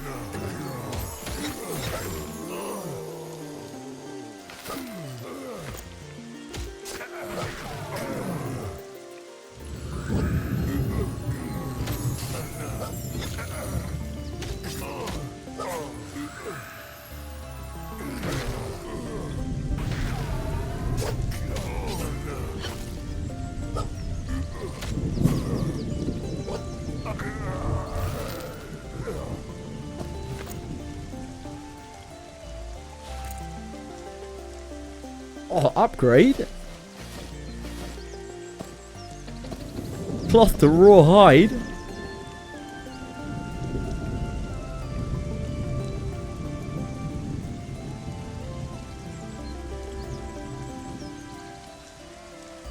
Anyone find 86 disarm? That's not bad.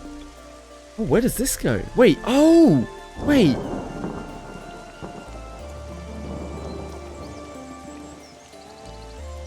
Wait. This goes back to the city?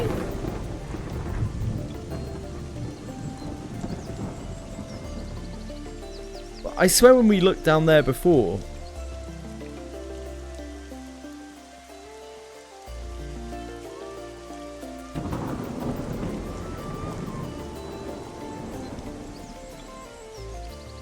Oh, is this the undead place? Wait, is this the undead place? Have I got my sides mixed up? Does this connect up to where all the skelly bones are?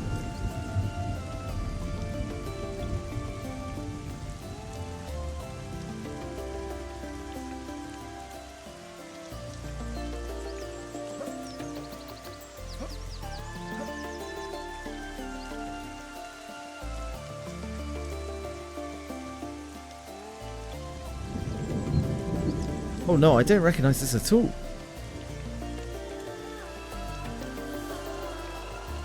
Wait, where does this connect up to then? I like rain too.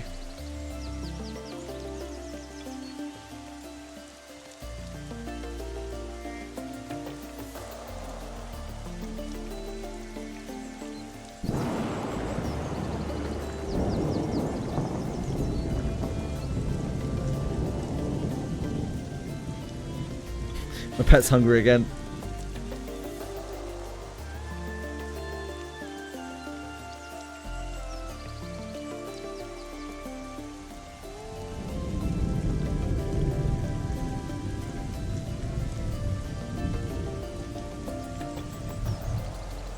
What? Sorry, the trap haze password quest. What's that?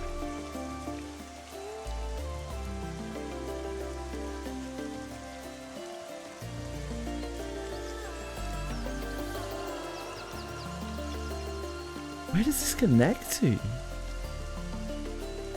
Wait, where the hell is this going?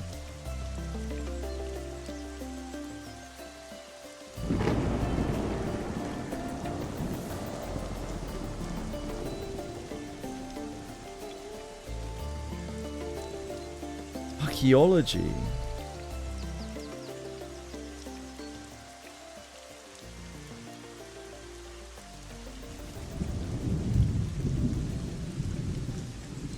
A silent nod of acknowledgement and nothing more.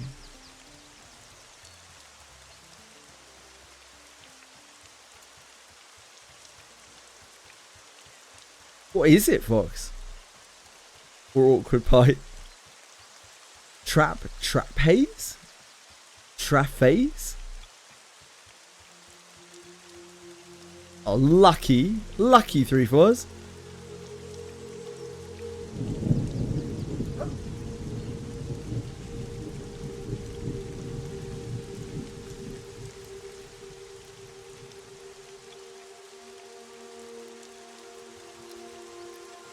Which lift is this?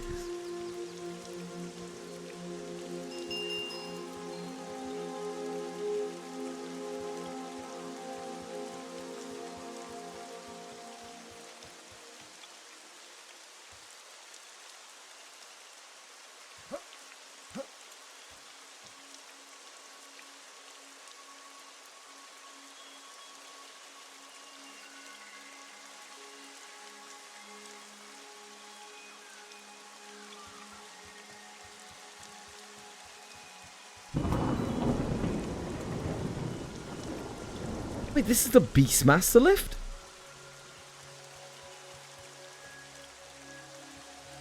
Wait, what?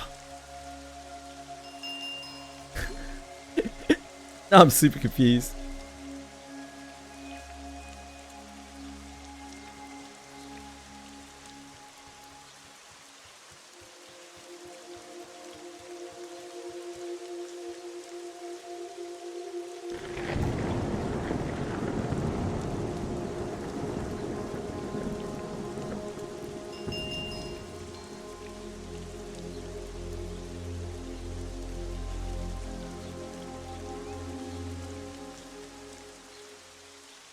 Wait, does the Beastmaster lift go 2 ways? No, that's not right.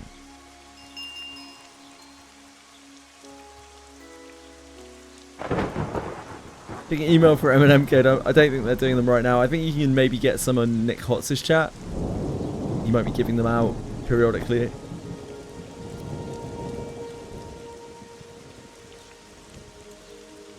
So we went down the Beastmaster lift. This is where I thought it was, kinda. There's archaeology stuff down there.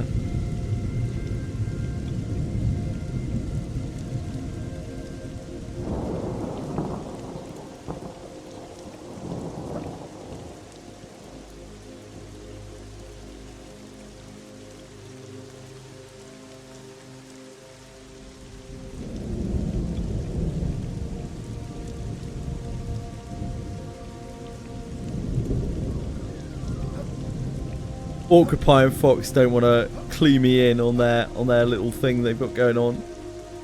Very sad.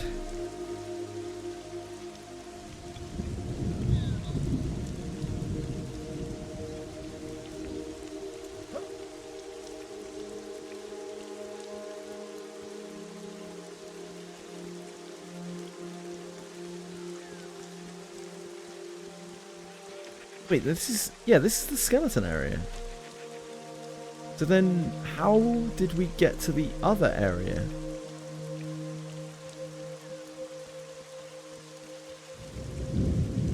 Hi, Preg. What's up, big dog?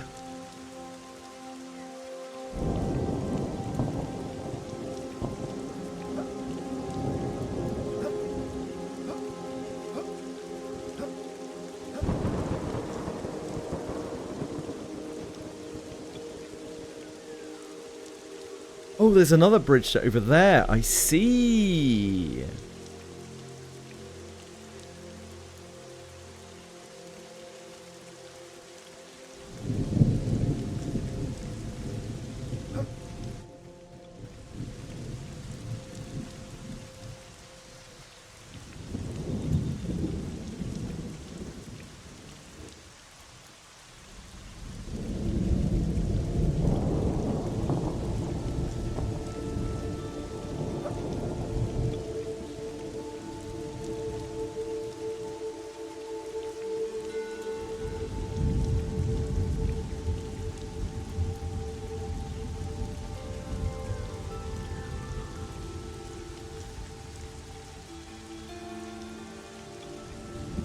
I'm sure there will be plenty of people that appeals to. Three of us.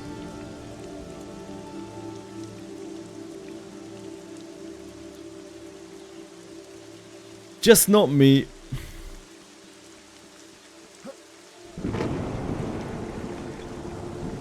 Imagine wasting your time with that when you could be playing Grand Blue Fantasy on Steam tomorrow. That's right.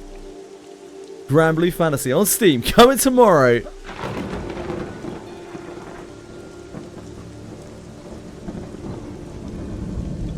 How about you play both? Or, and hear me out here, how about you play fucking neither?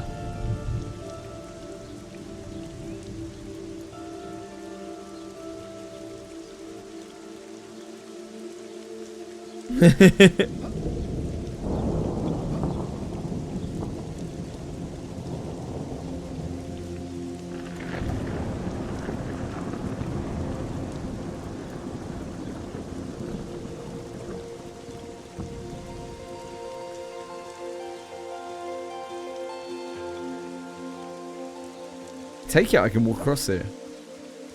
Like a waterfall.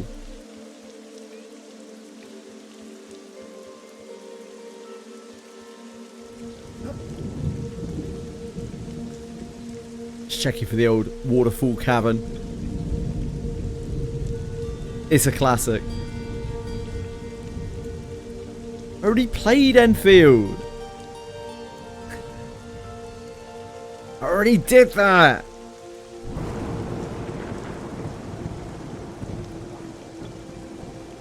There was a lot more new content in the game when I stopped playing it. 3 was. I'd say probably around 98% of it, roughly. Where does this bridge lead to?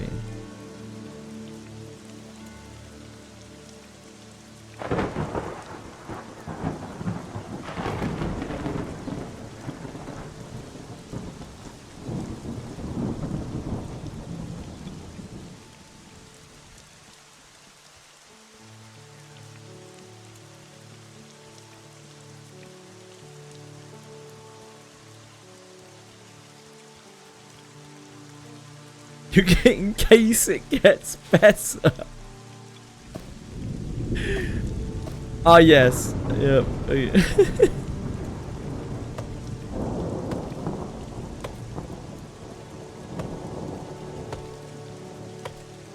Like, it's okay to just like it for what it is, you know?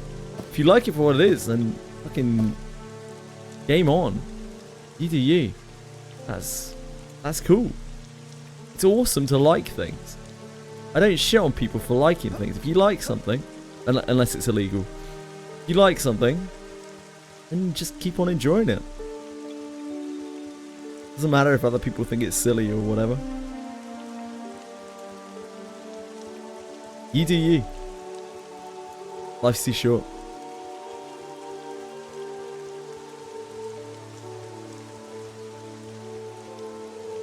Game on.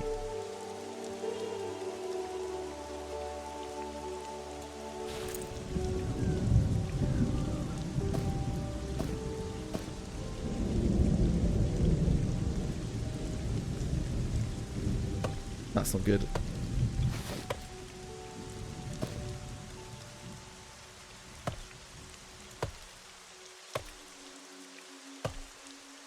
PoE isn't quick swap. I don't know. I'm kind of like I'm genuinely maybe a little bit looking forward to 7 Deadly Sins. I think it could be quite genuinely pretty fun. It depends what the systems are like ultimately, and that's what's gonna make it trash or not. But the way it looks is kind of cool.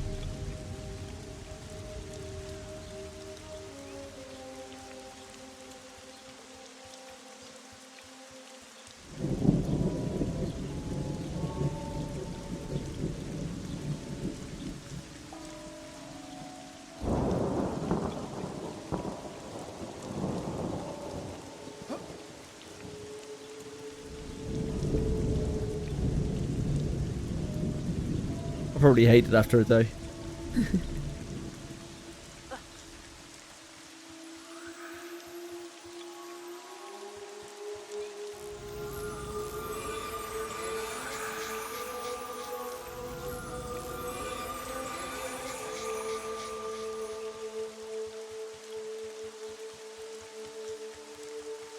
Kind person.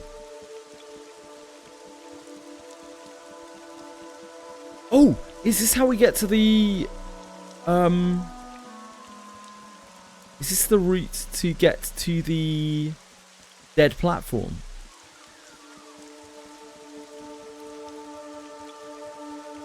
What's going on over here?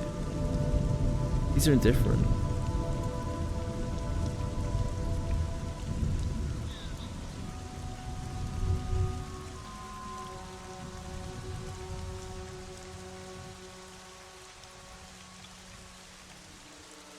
Yeah, is this the platform that we saw across? An Elder Widow. That's indifferent.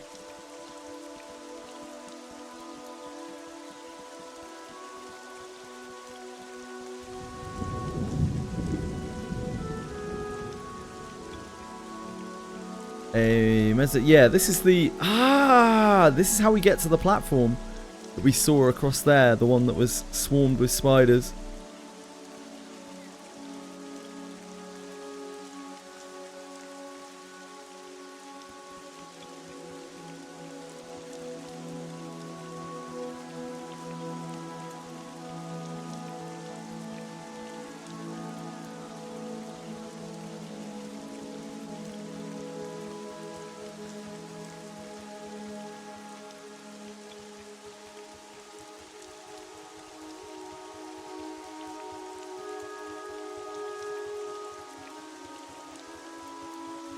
Fox talking about how much he loves trapeze but won't share what it is. After I asked so kindly as well.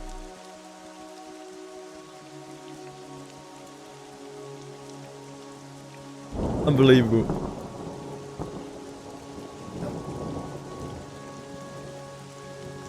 Look, he's still doing it now. Game is so great. Don't wanna... Yeah, I'm actually getting dono walled by Fox. Deserved. Some might say.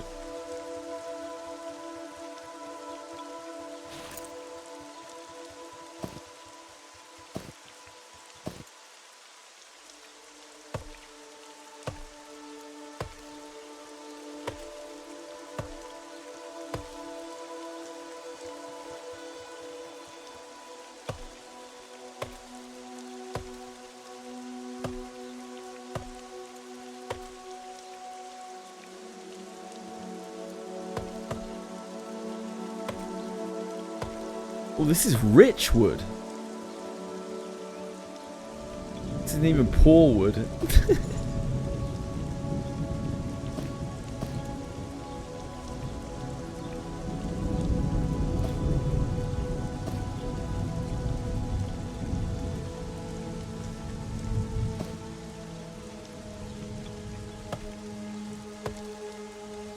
Oh, it's Moramen's PvP. I got you. Something inside me told me it was Moramen's because, like, I didn't know what else you would be playing. From what I've seen of Moramen's, I think their game looks sick. They do a really good job with it, especially with what they got to work with. They work really hard on it.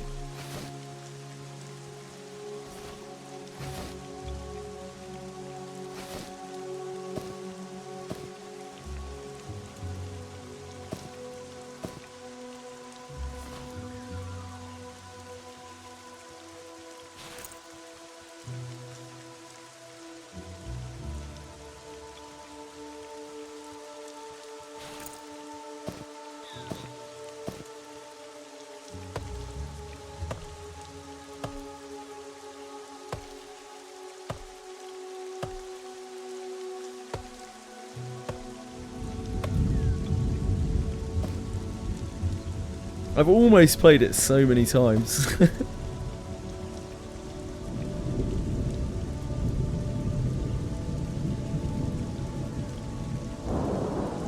think the aesthetic is very cool too.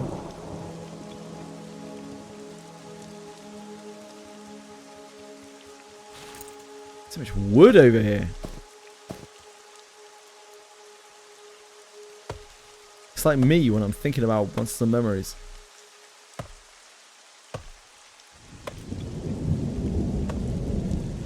Yeah, they don't know how to make a gacha, right? Like, but they're still trying their best. And I've seen some of the messages and things that they put out.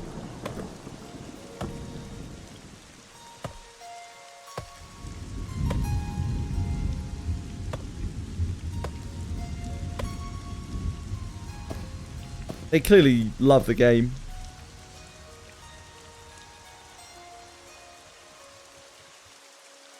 Devs caring about their game is just sometimes a lot more important than making a huge amount of money. Because while a huge amount of money generally means that they can afford things, it doesn't necessarily make the game good. Just because they can make the game flashy doesn't necessarily mean that it's good. Community's worse than Limbus. Oh boy. Ooh boy. What do they call the Moramen's frogs?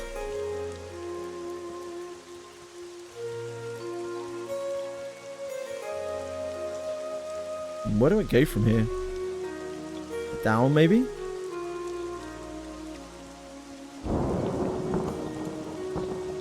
Am I gonna die?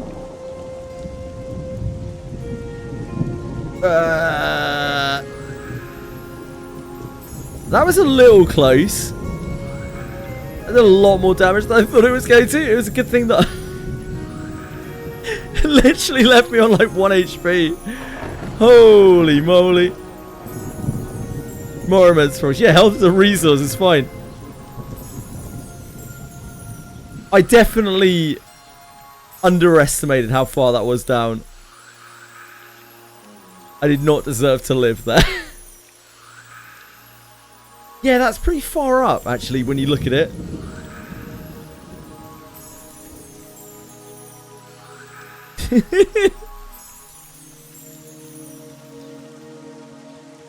I recognize this place.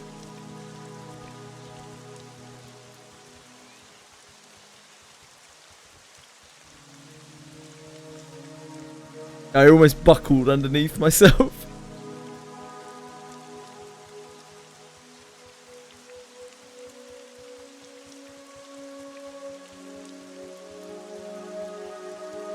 If the company behind a game is actually passionate about it, or the developers behind a game is actually passionate about it, they're heavily incentivized to keep the game going regardless of how it's performing. And it means even though they might not always make the right decisions, they will make decisions that are always in the interest of the game. Like, they always want to make them in the interest of the game. Whereas with a lot of other games, even very big games, a lot of the decisions they make are not in the interest of the game. Like, not at all.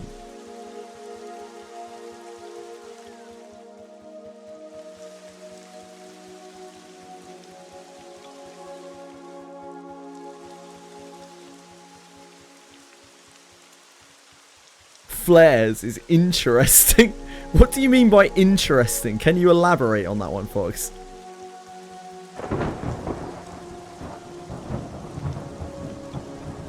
How weird would you say they are on a scale of 1 to 10?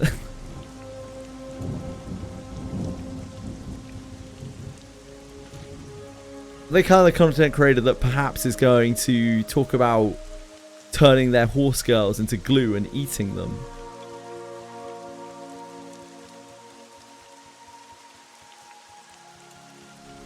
As they filter.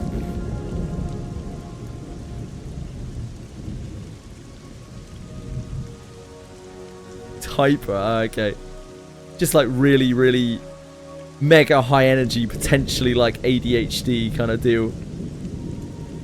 Legit say that unironically. I see.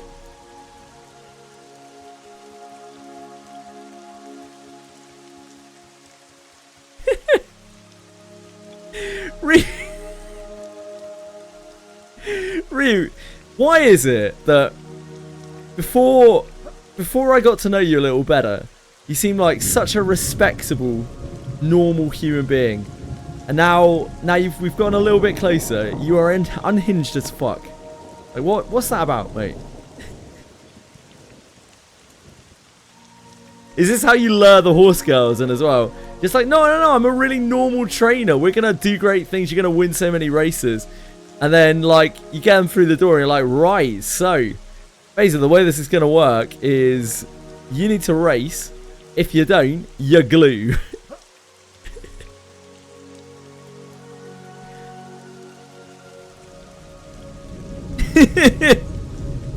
You're glue.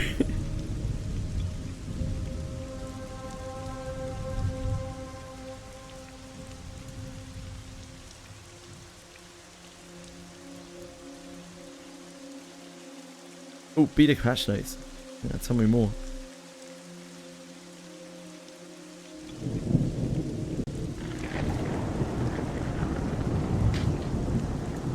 Hey guys, welcome to. Oh, I can't watch 2 hours of that. As much as I'd love to, I can't watch 2 hours of that. Sorry, Nick.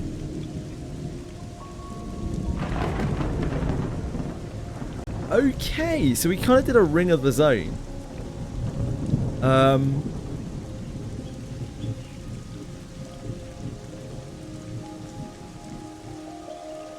also like to check out where that secret cave was that Luck was talking about. But I don't know how to get there exactly from here.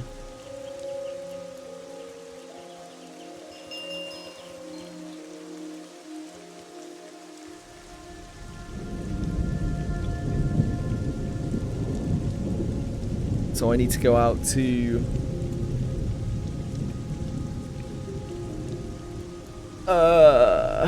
need to go back to the newbie lift, the base one. Let's see if I can figure it out from there.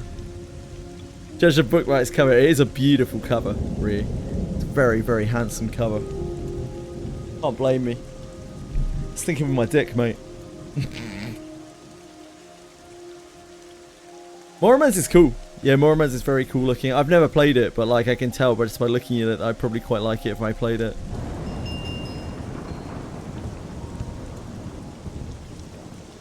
Just never gotten round to it. If only I'd spent my time playing Mormons instead of CZN. Mormons stream when? Maybe May?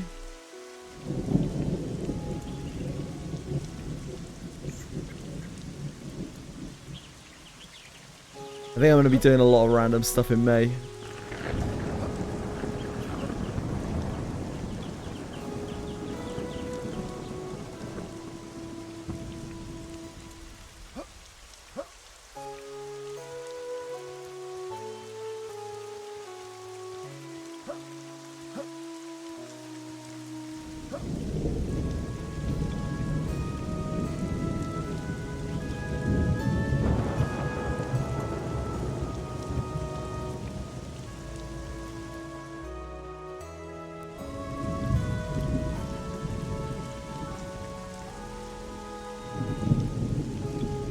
Go over here, go down. god, the feeling of actually knowing where I am in the village. That's got neurons firing.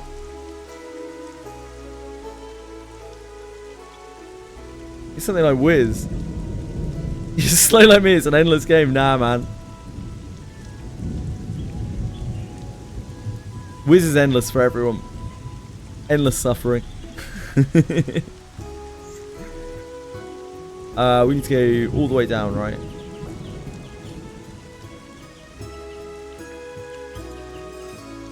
Oh wait, it's not that way. It's over there.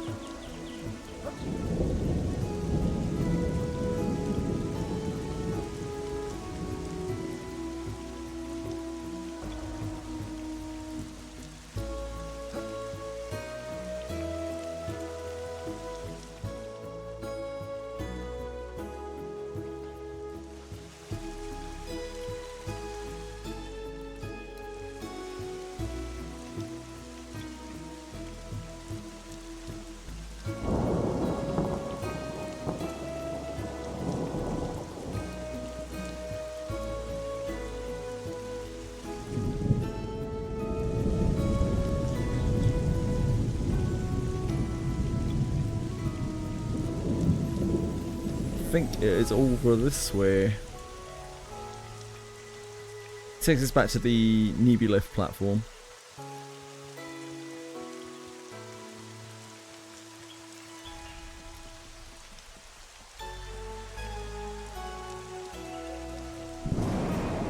Why 3 floors? Give it a go. Try it. It's not a big old gacha, but it's probably pretty quality. Well, the sounds of things, the voice acting is quite good as well, but like, unfortunately there isn't a lot of it.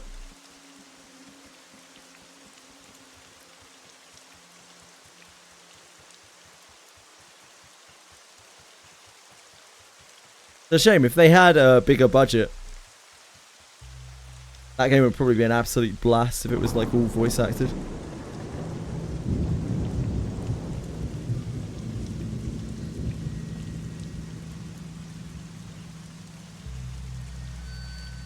Another gacha. And with Granblue Fantasy tomorrow, you're going to be expanding your list of gachas exponentially.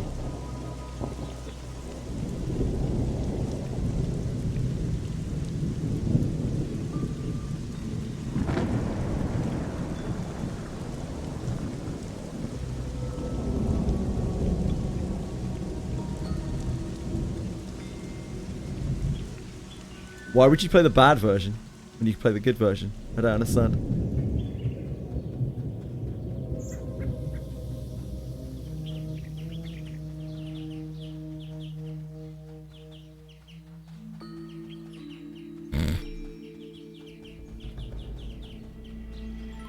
Shit, it's getting quite late. Time flies when you're not really doing anything.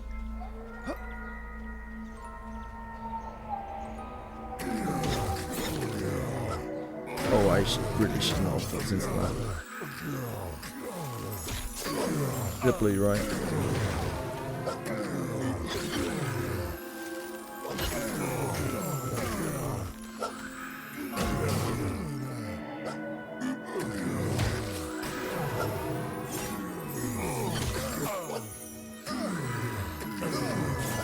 Oh, holy moly.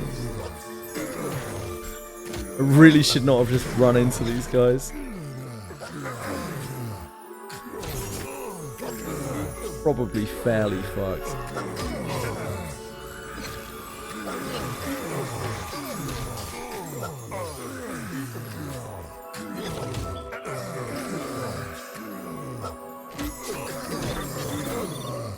Fucking hell. Oops. My bad, my bad.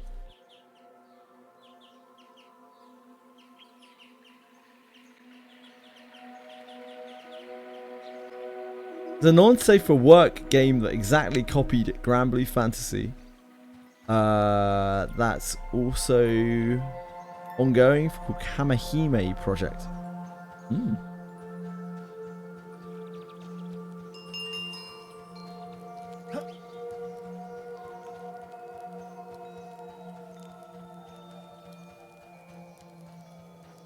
Who doesn't like a cummy hymn project?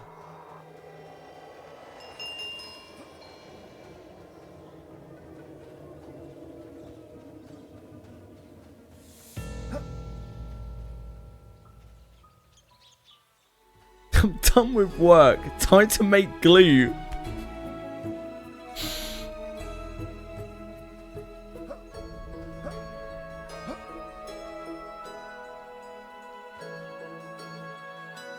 School Days collab. That sounds disturbing. Up.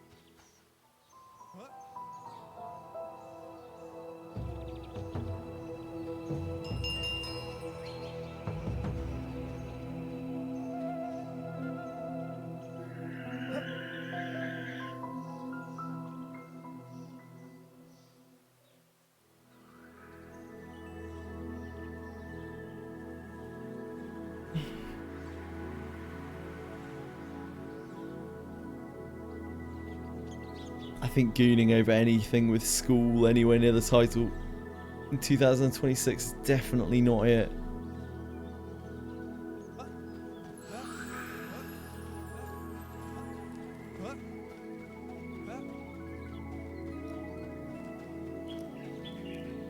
Why gacha is so weird?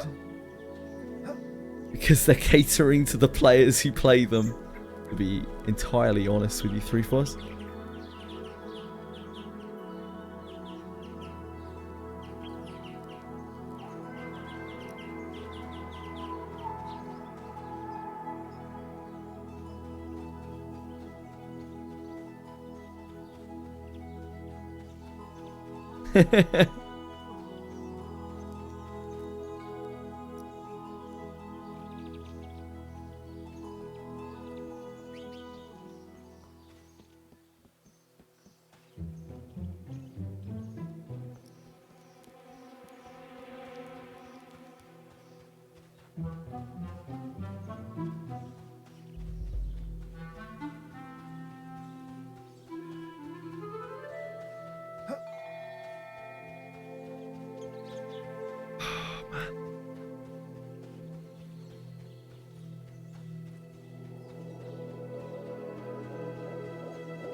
Was its finale delayed because it also had stabbing in it or something? Why would they delay the finale for that?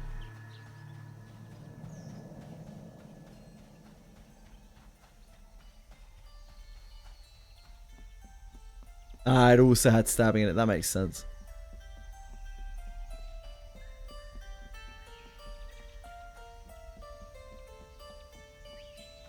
Nice boats.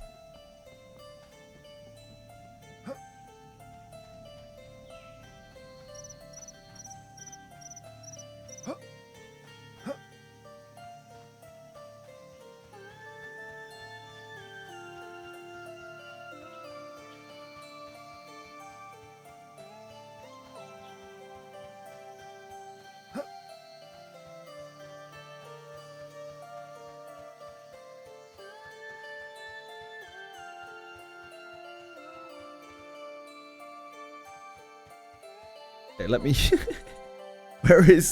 Where are these things down here? Okay.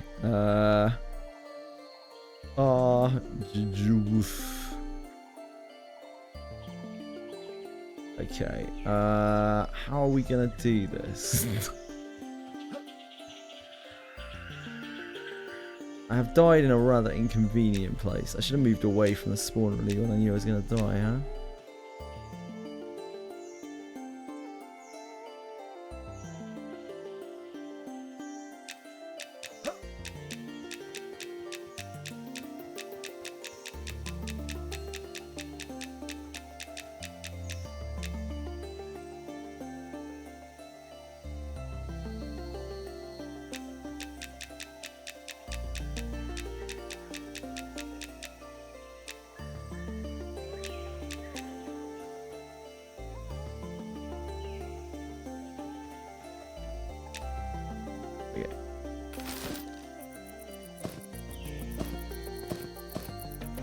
Problem solved.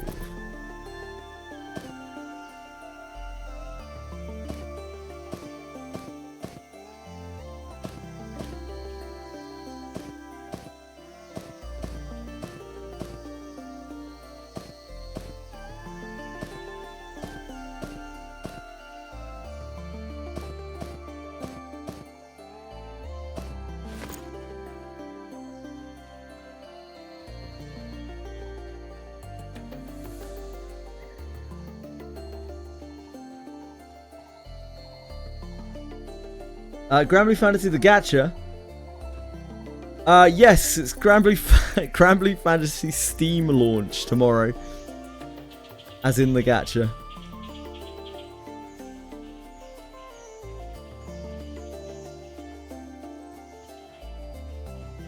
Yes, indeed, Susano. There's another orc around here, I think, if I remember correctly. He's a nasty one too. He's a necromancer.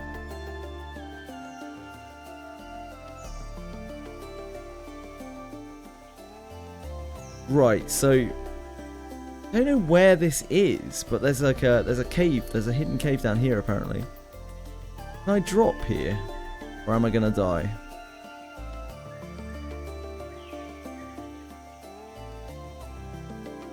But we're good all day long. Okay.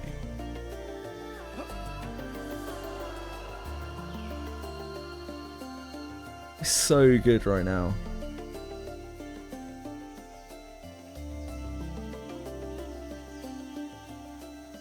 Where is this in relation to others? Let me heal. Let me sit and heal for a bit.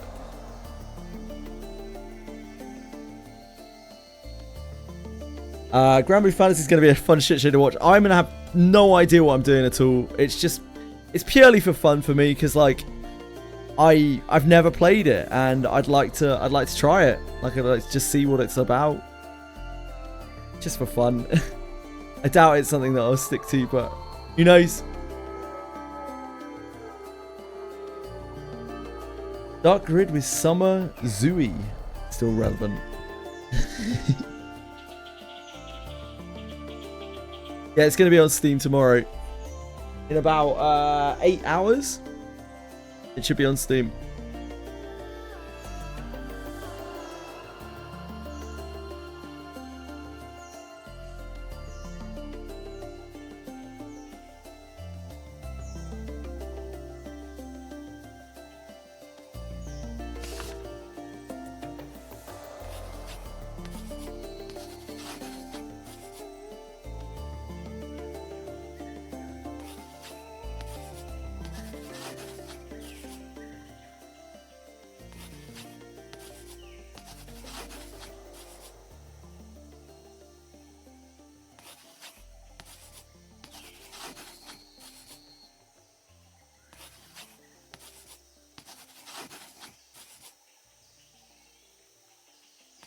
Rebuff that.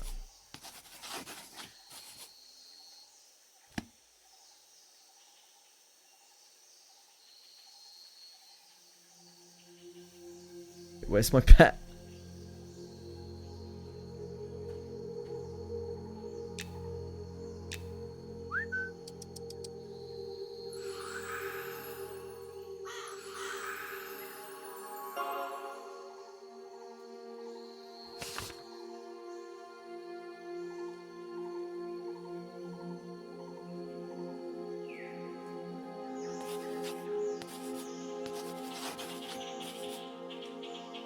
Wait, it didn't work. No, of course it's not gonna. I mean, it worked. You did make a pyramid.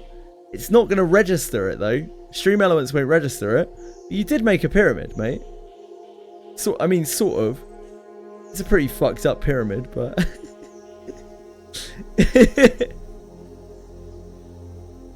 You just got some real Egyptian jobbers, really.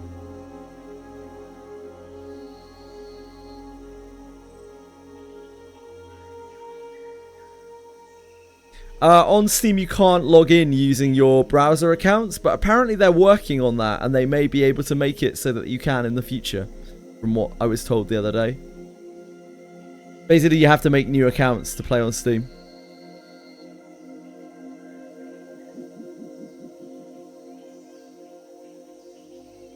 as things stand.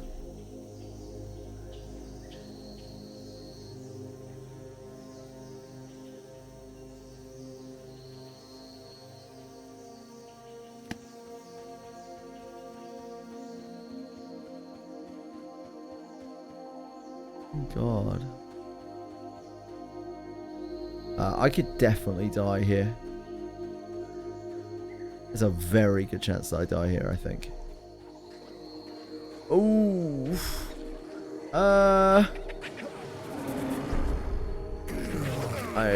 Okay, well that is where the secret wall is.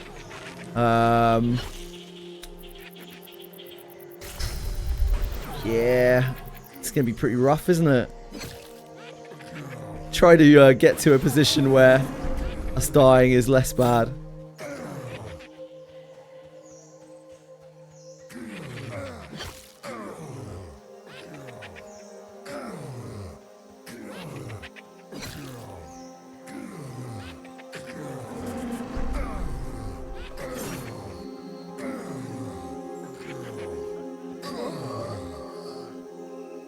Right, I'm not 100% sure where that is, but it's in a better position than it was otherwise.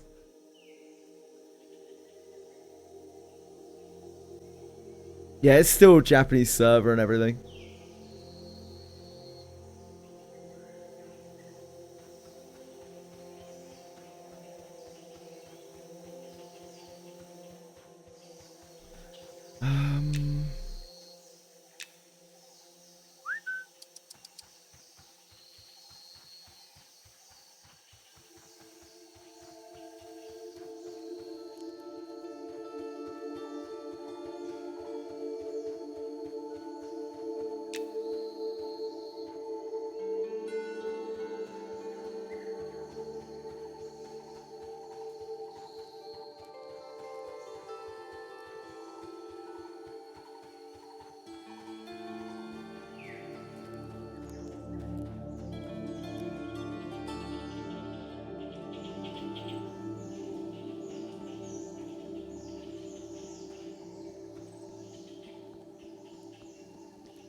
Yeah, in the future, apparently they are planning on making it so that old accounts can play.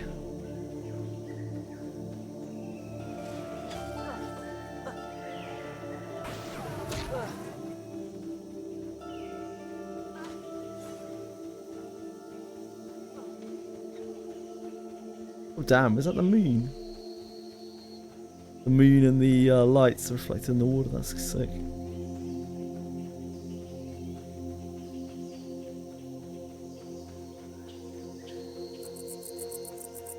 I'm not actually enthusiastic about the game, Dark Chaos. Like, I think you've vastly misconstrued if you think that I'm actually genuinely really excited about the game. Like, it's an ancient game, I just want to try it, that's all. I know literally nothing about it.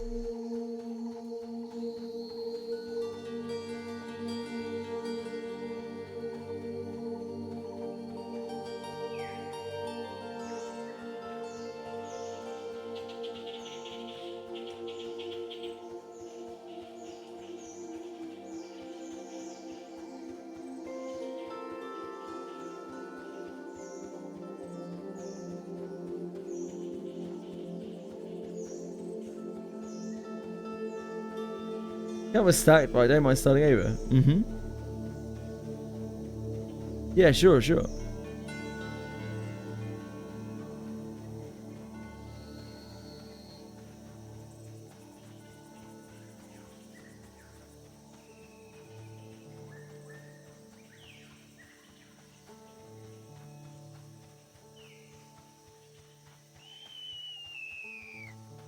let's see if we can find our corpse.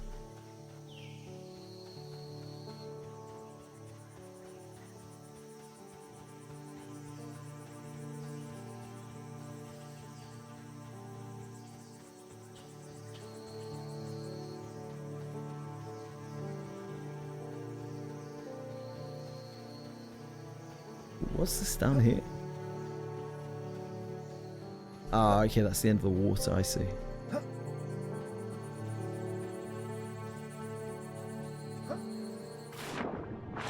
don't think we've done any swimming on this character, have we? He's slow as hell in the water. I kind of figured I was gonna die, and then I did. I was trying to explore somewhere really dangerous, and I didn't dismiss my pet. My pet went a little bit wild and aggroed some things it shouldn't have. That's on me.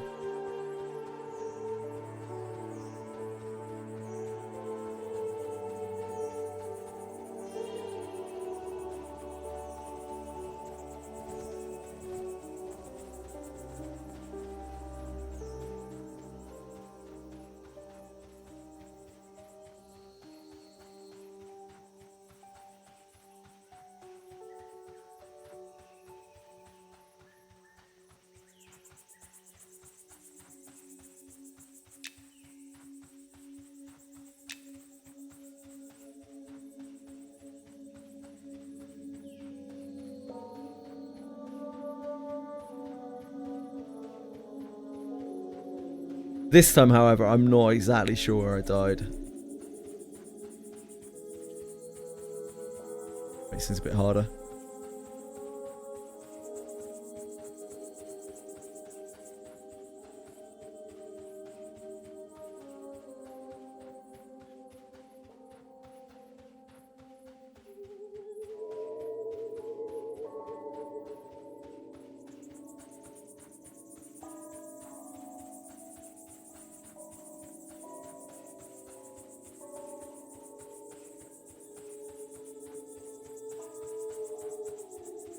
I think it's somewhere down here.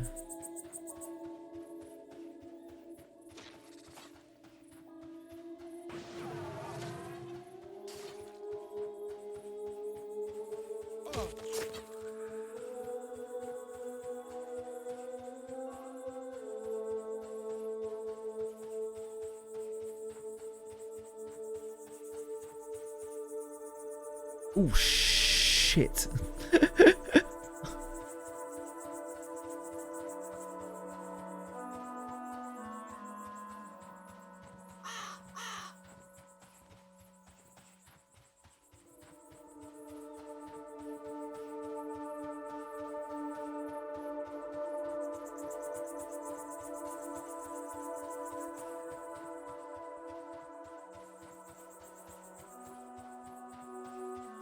Just a little fool, it's fine. Don't worry about it.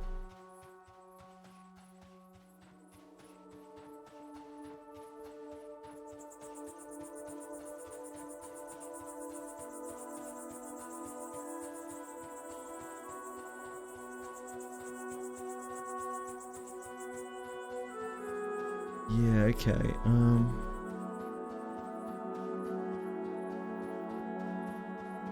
This is the wasp area, right? This is the like newbie wasp area.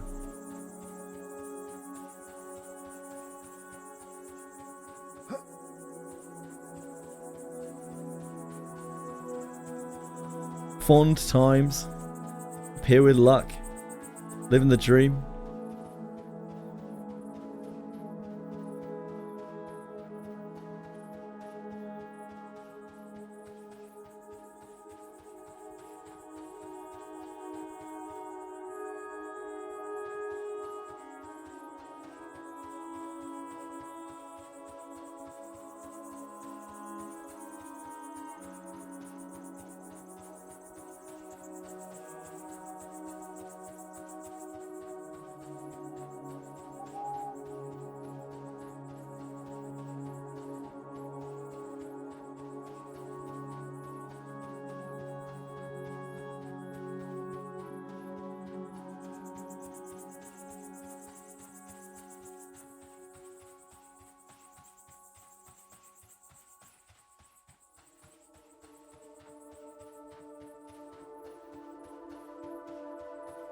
That is the zone line to Keeper's Bite.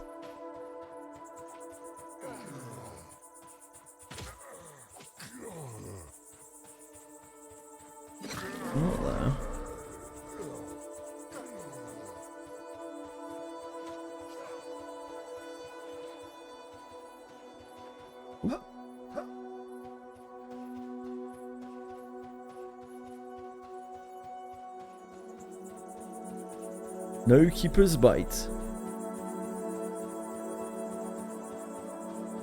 This walk to I don't know where is really zen. Yeah. That's what this game's all about. It's pretty sure. I think it might be around here.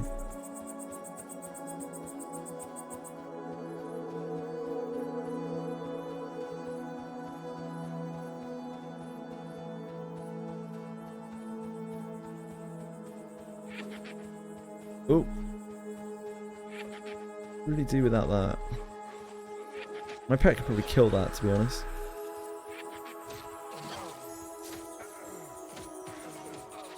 Oh, Jesus, that's not good. That's the cave.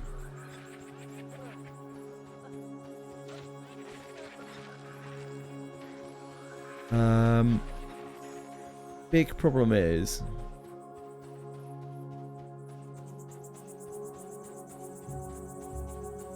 I don't know off the top of my head where we were in regards to the map.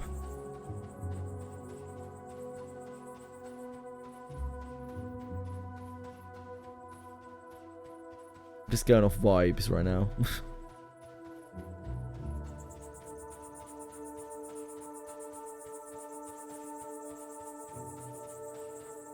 Must have been in this area.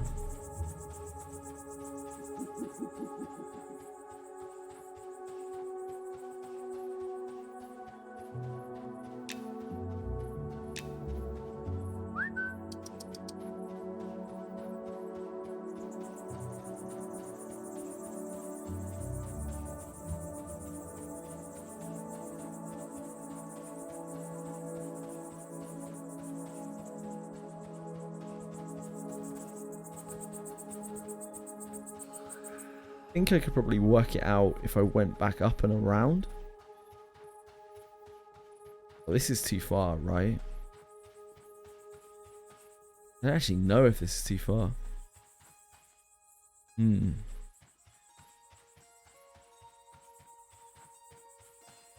I've definitely done a number on myself here.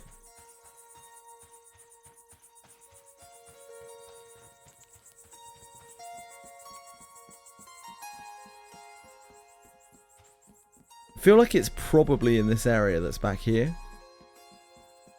I don't know exactly where.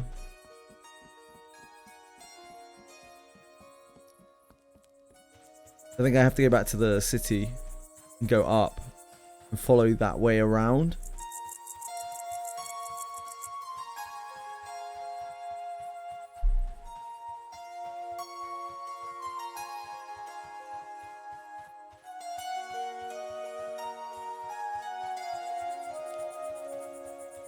This moment in their official Discord.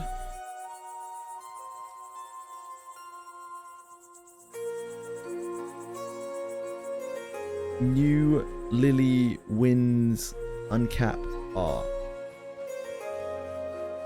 Don't post it. Why?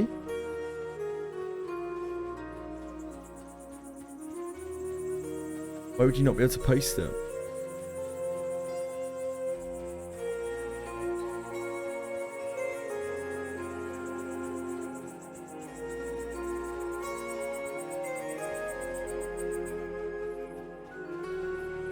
Is it just like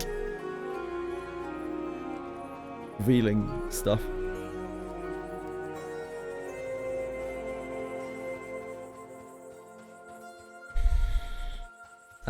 I see, I see.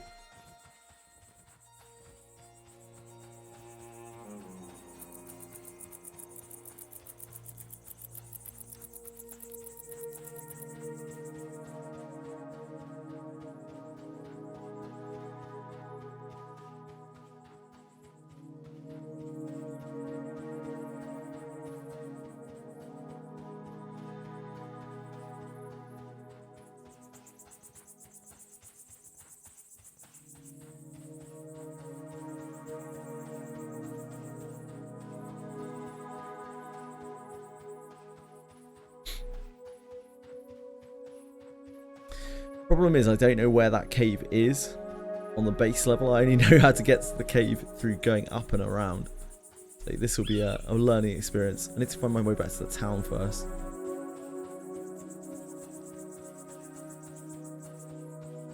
Hi, Coctopus. I am only in the beta because somebody gave me their friend code. It was luck. Very kind of him.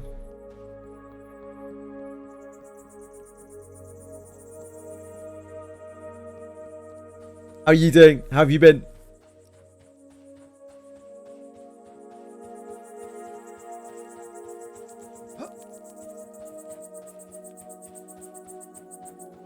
It was awesome of him. Yep, it was very nice of him. So that's the newbie area. There should be a bridge coming off of that over to here. Come on.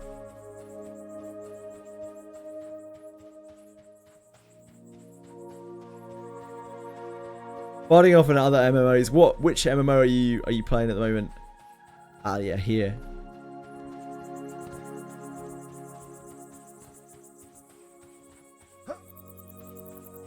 This leads to the cliff.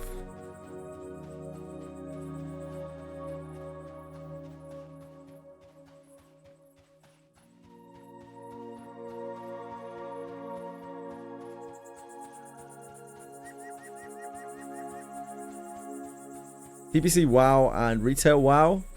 The expansion just dropped. I had a sponsorship request for a midnight WoW.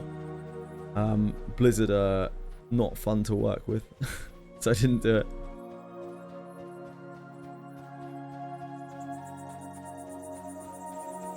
I have a lot of friends who are playing both Midnight WoW and TBC WoW. Yeah, I'm pretty done with WoW.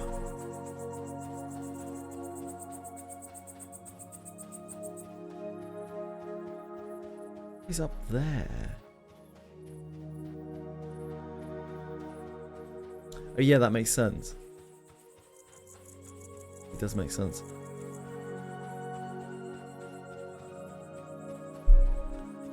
Somewhere along here should be the cave.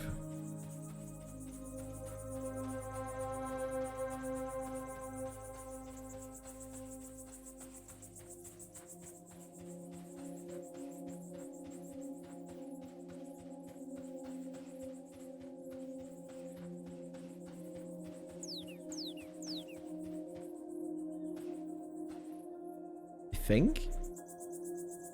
And now that I'm looking at this, maybe not.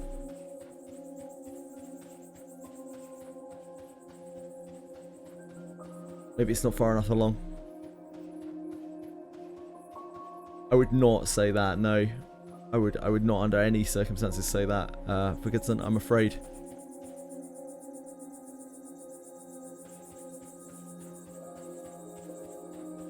Are you a long time WoW player? I played a lot of WoW back in the day, but not so much in recent times. The last time I played was Dragonflight. I didn't play for that long. I played for one patch, but it was kind of fun. Didn't have a terrible time or anything. I was playing with friends though. Of course, that's what really makes it.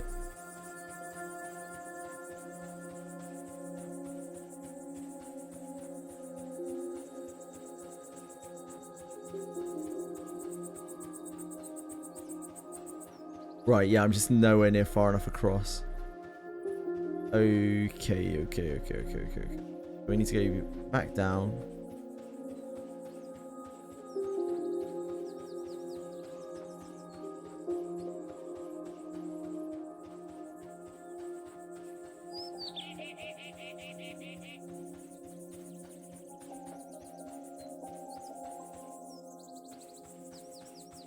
Back down we go.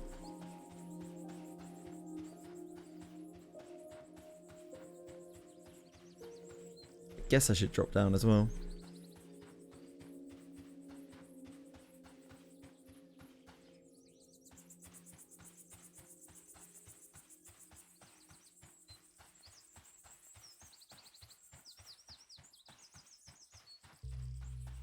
Ah, interesting. So that runs over this. It runs over the Keeper's Bite. So.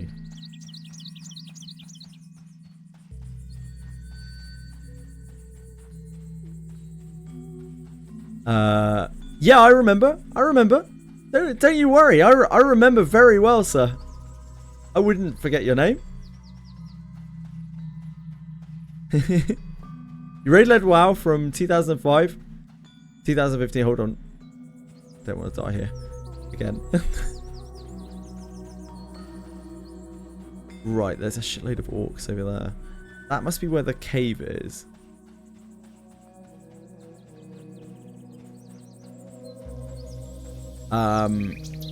Played expansions when they dropped over the years. Yeah, I played a ton of like the first 3 expansions. I played quite a lot of Cataclysm. I didn't play a miss. I played a fair bit of Warlords of Draenor.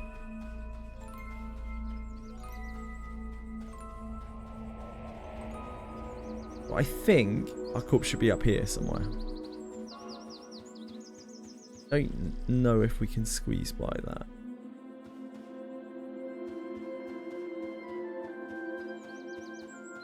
And we sneak apparently.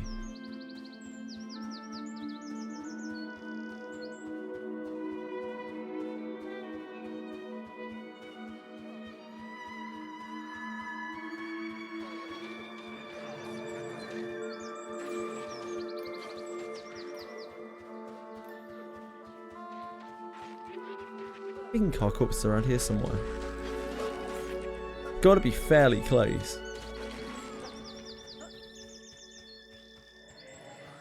It's a real, like, has anyone seen my corpse scenario.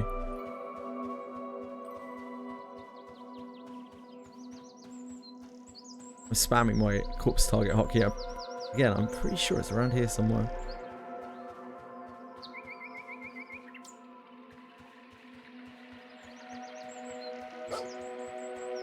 Uh-oh, those are not friendly wolves. Shit the bed.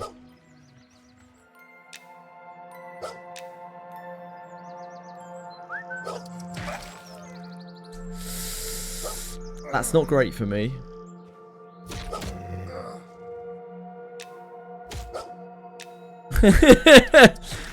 We could be rather cooked here.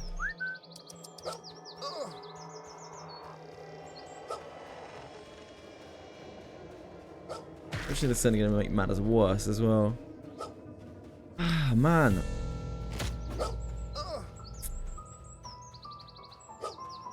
Rough one. What am I doing in the Elflands? Just exploring, really.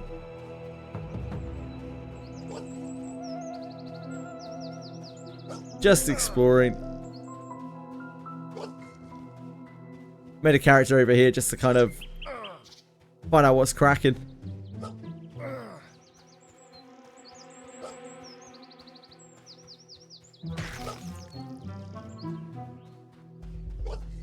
Might be able to appeal for help.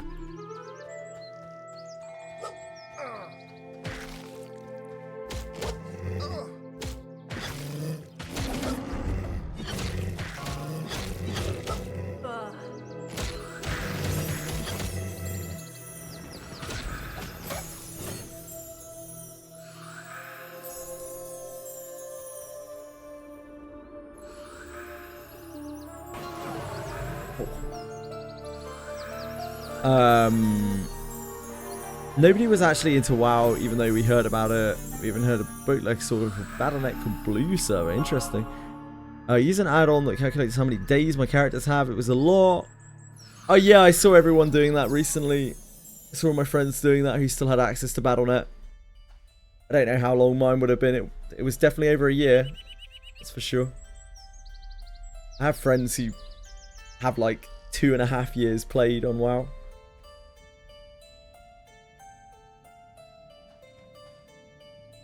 Is this game pretty hardcore? You seem to struggle a bit. I don't really struggle too much. I'm just exploring places, that's all. It is quite hardcore, yeah. It's a very punishing game. Especially when you're trying to do things by yourself. It's intended for group play. Green grinders are the main thing we played because it was free to play with microtransactions. Yeah, of course. These things have been around, still around to this day. It says before last, I farmed all the green dragonkin armor from there. Yeah, I only found out about that recently, how the green dragonkin armor works. It's kind of like the scarab armor for this place, right? In my MMO days, I played RO and Lineage 2. Tried out multiple times, yeah, that's fair. They're more grindy games, aren't they? These Korean grinders.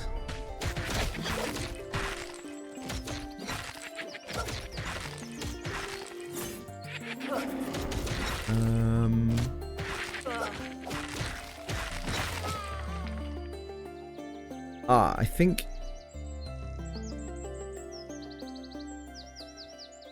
I may have fucked myself slightly here. This is maybe why I didn't see my corpse. I think I had it on the wrong binding.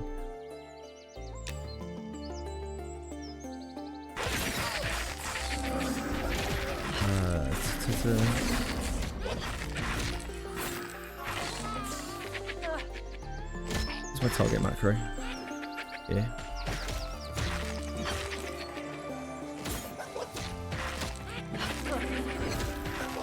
That is why I could not find my corpse, most likely. As I was not using the correct macro.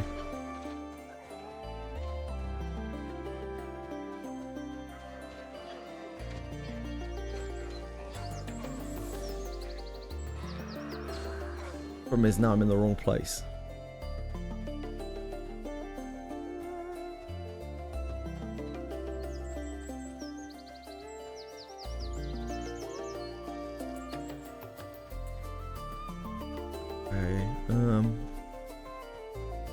Ugh. Spooky enemies.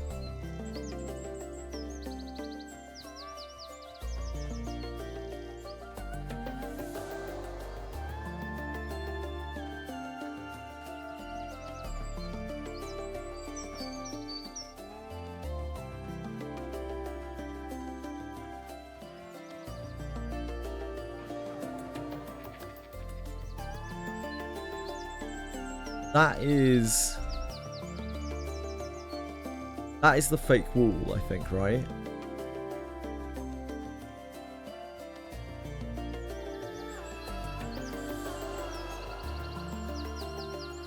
I think we went this way.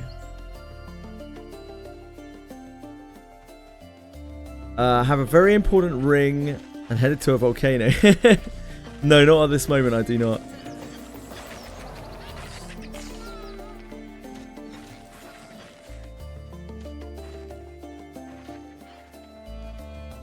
Give me a few more levels.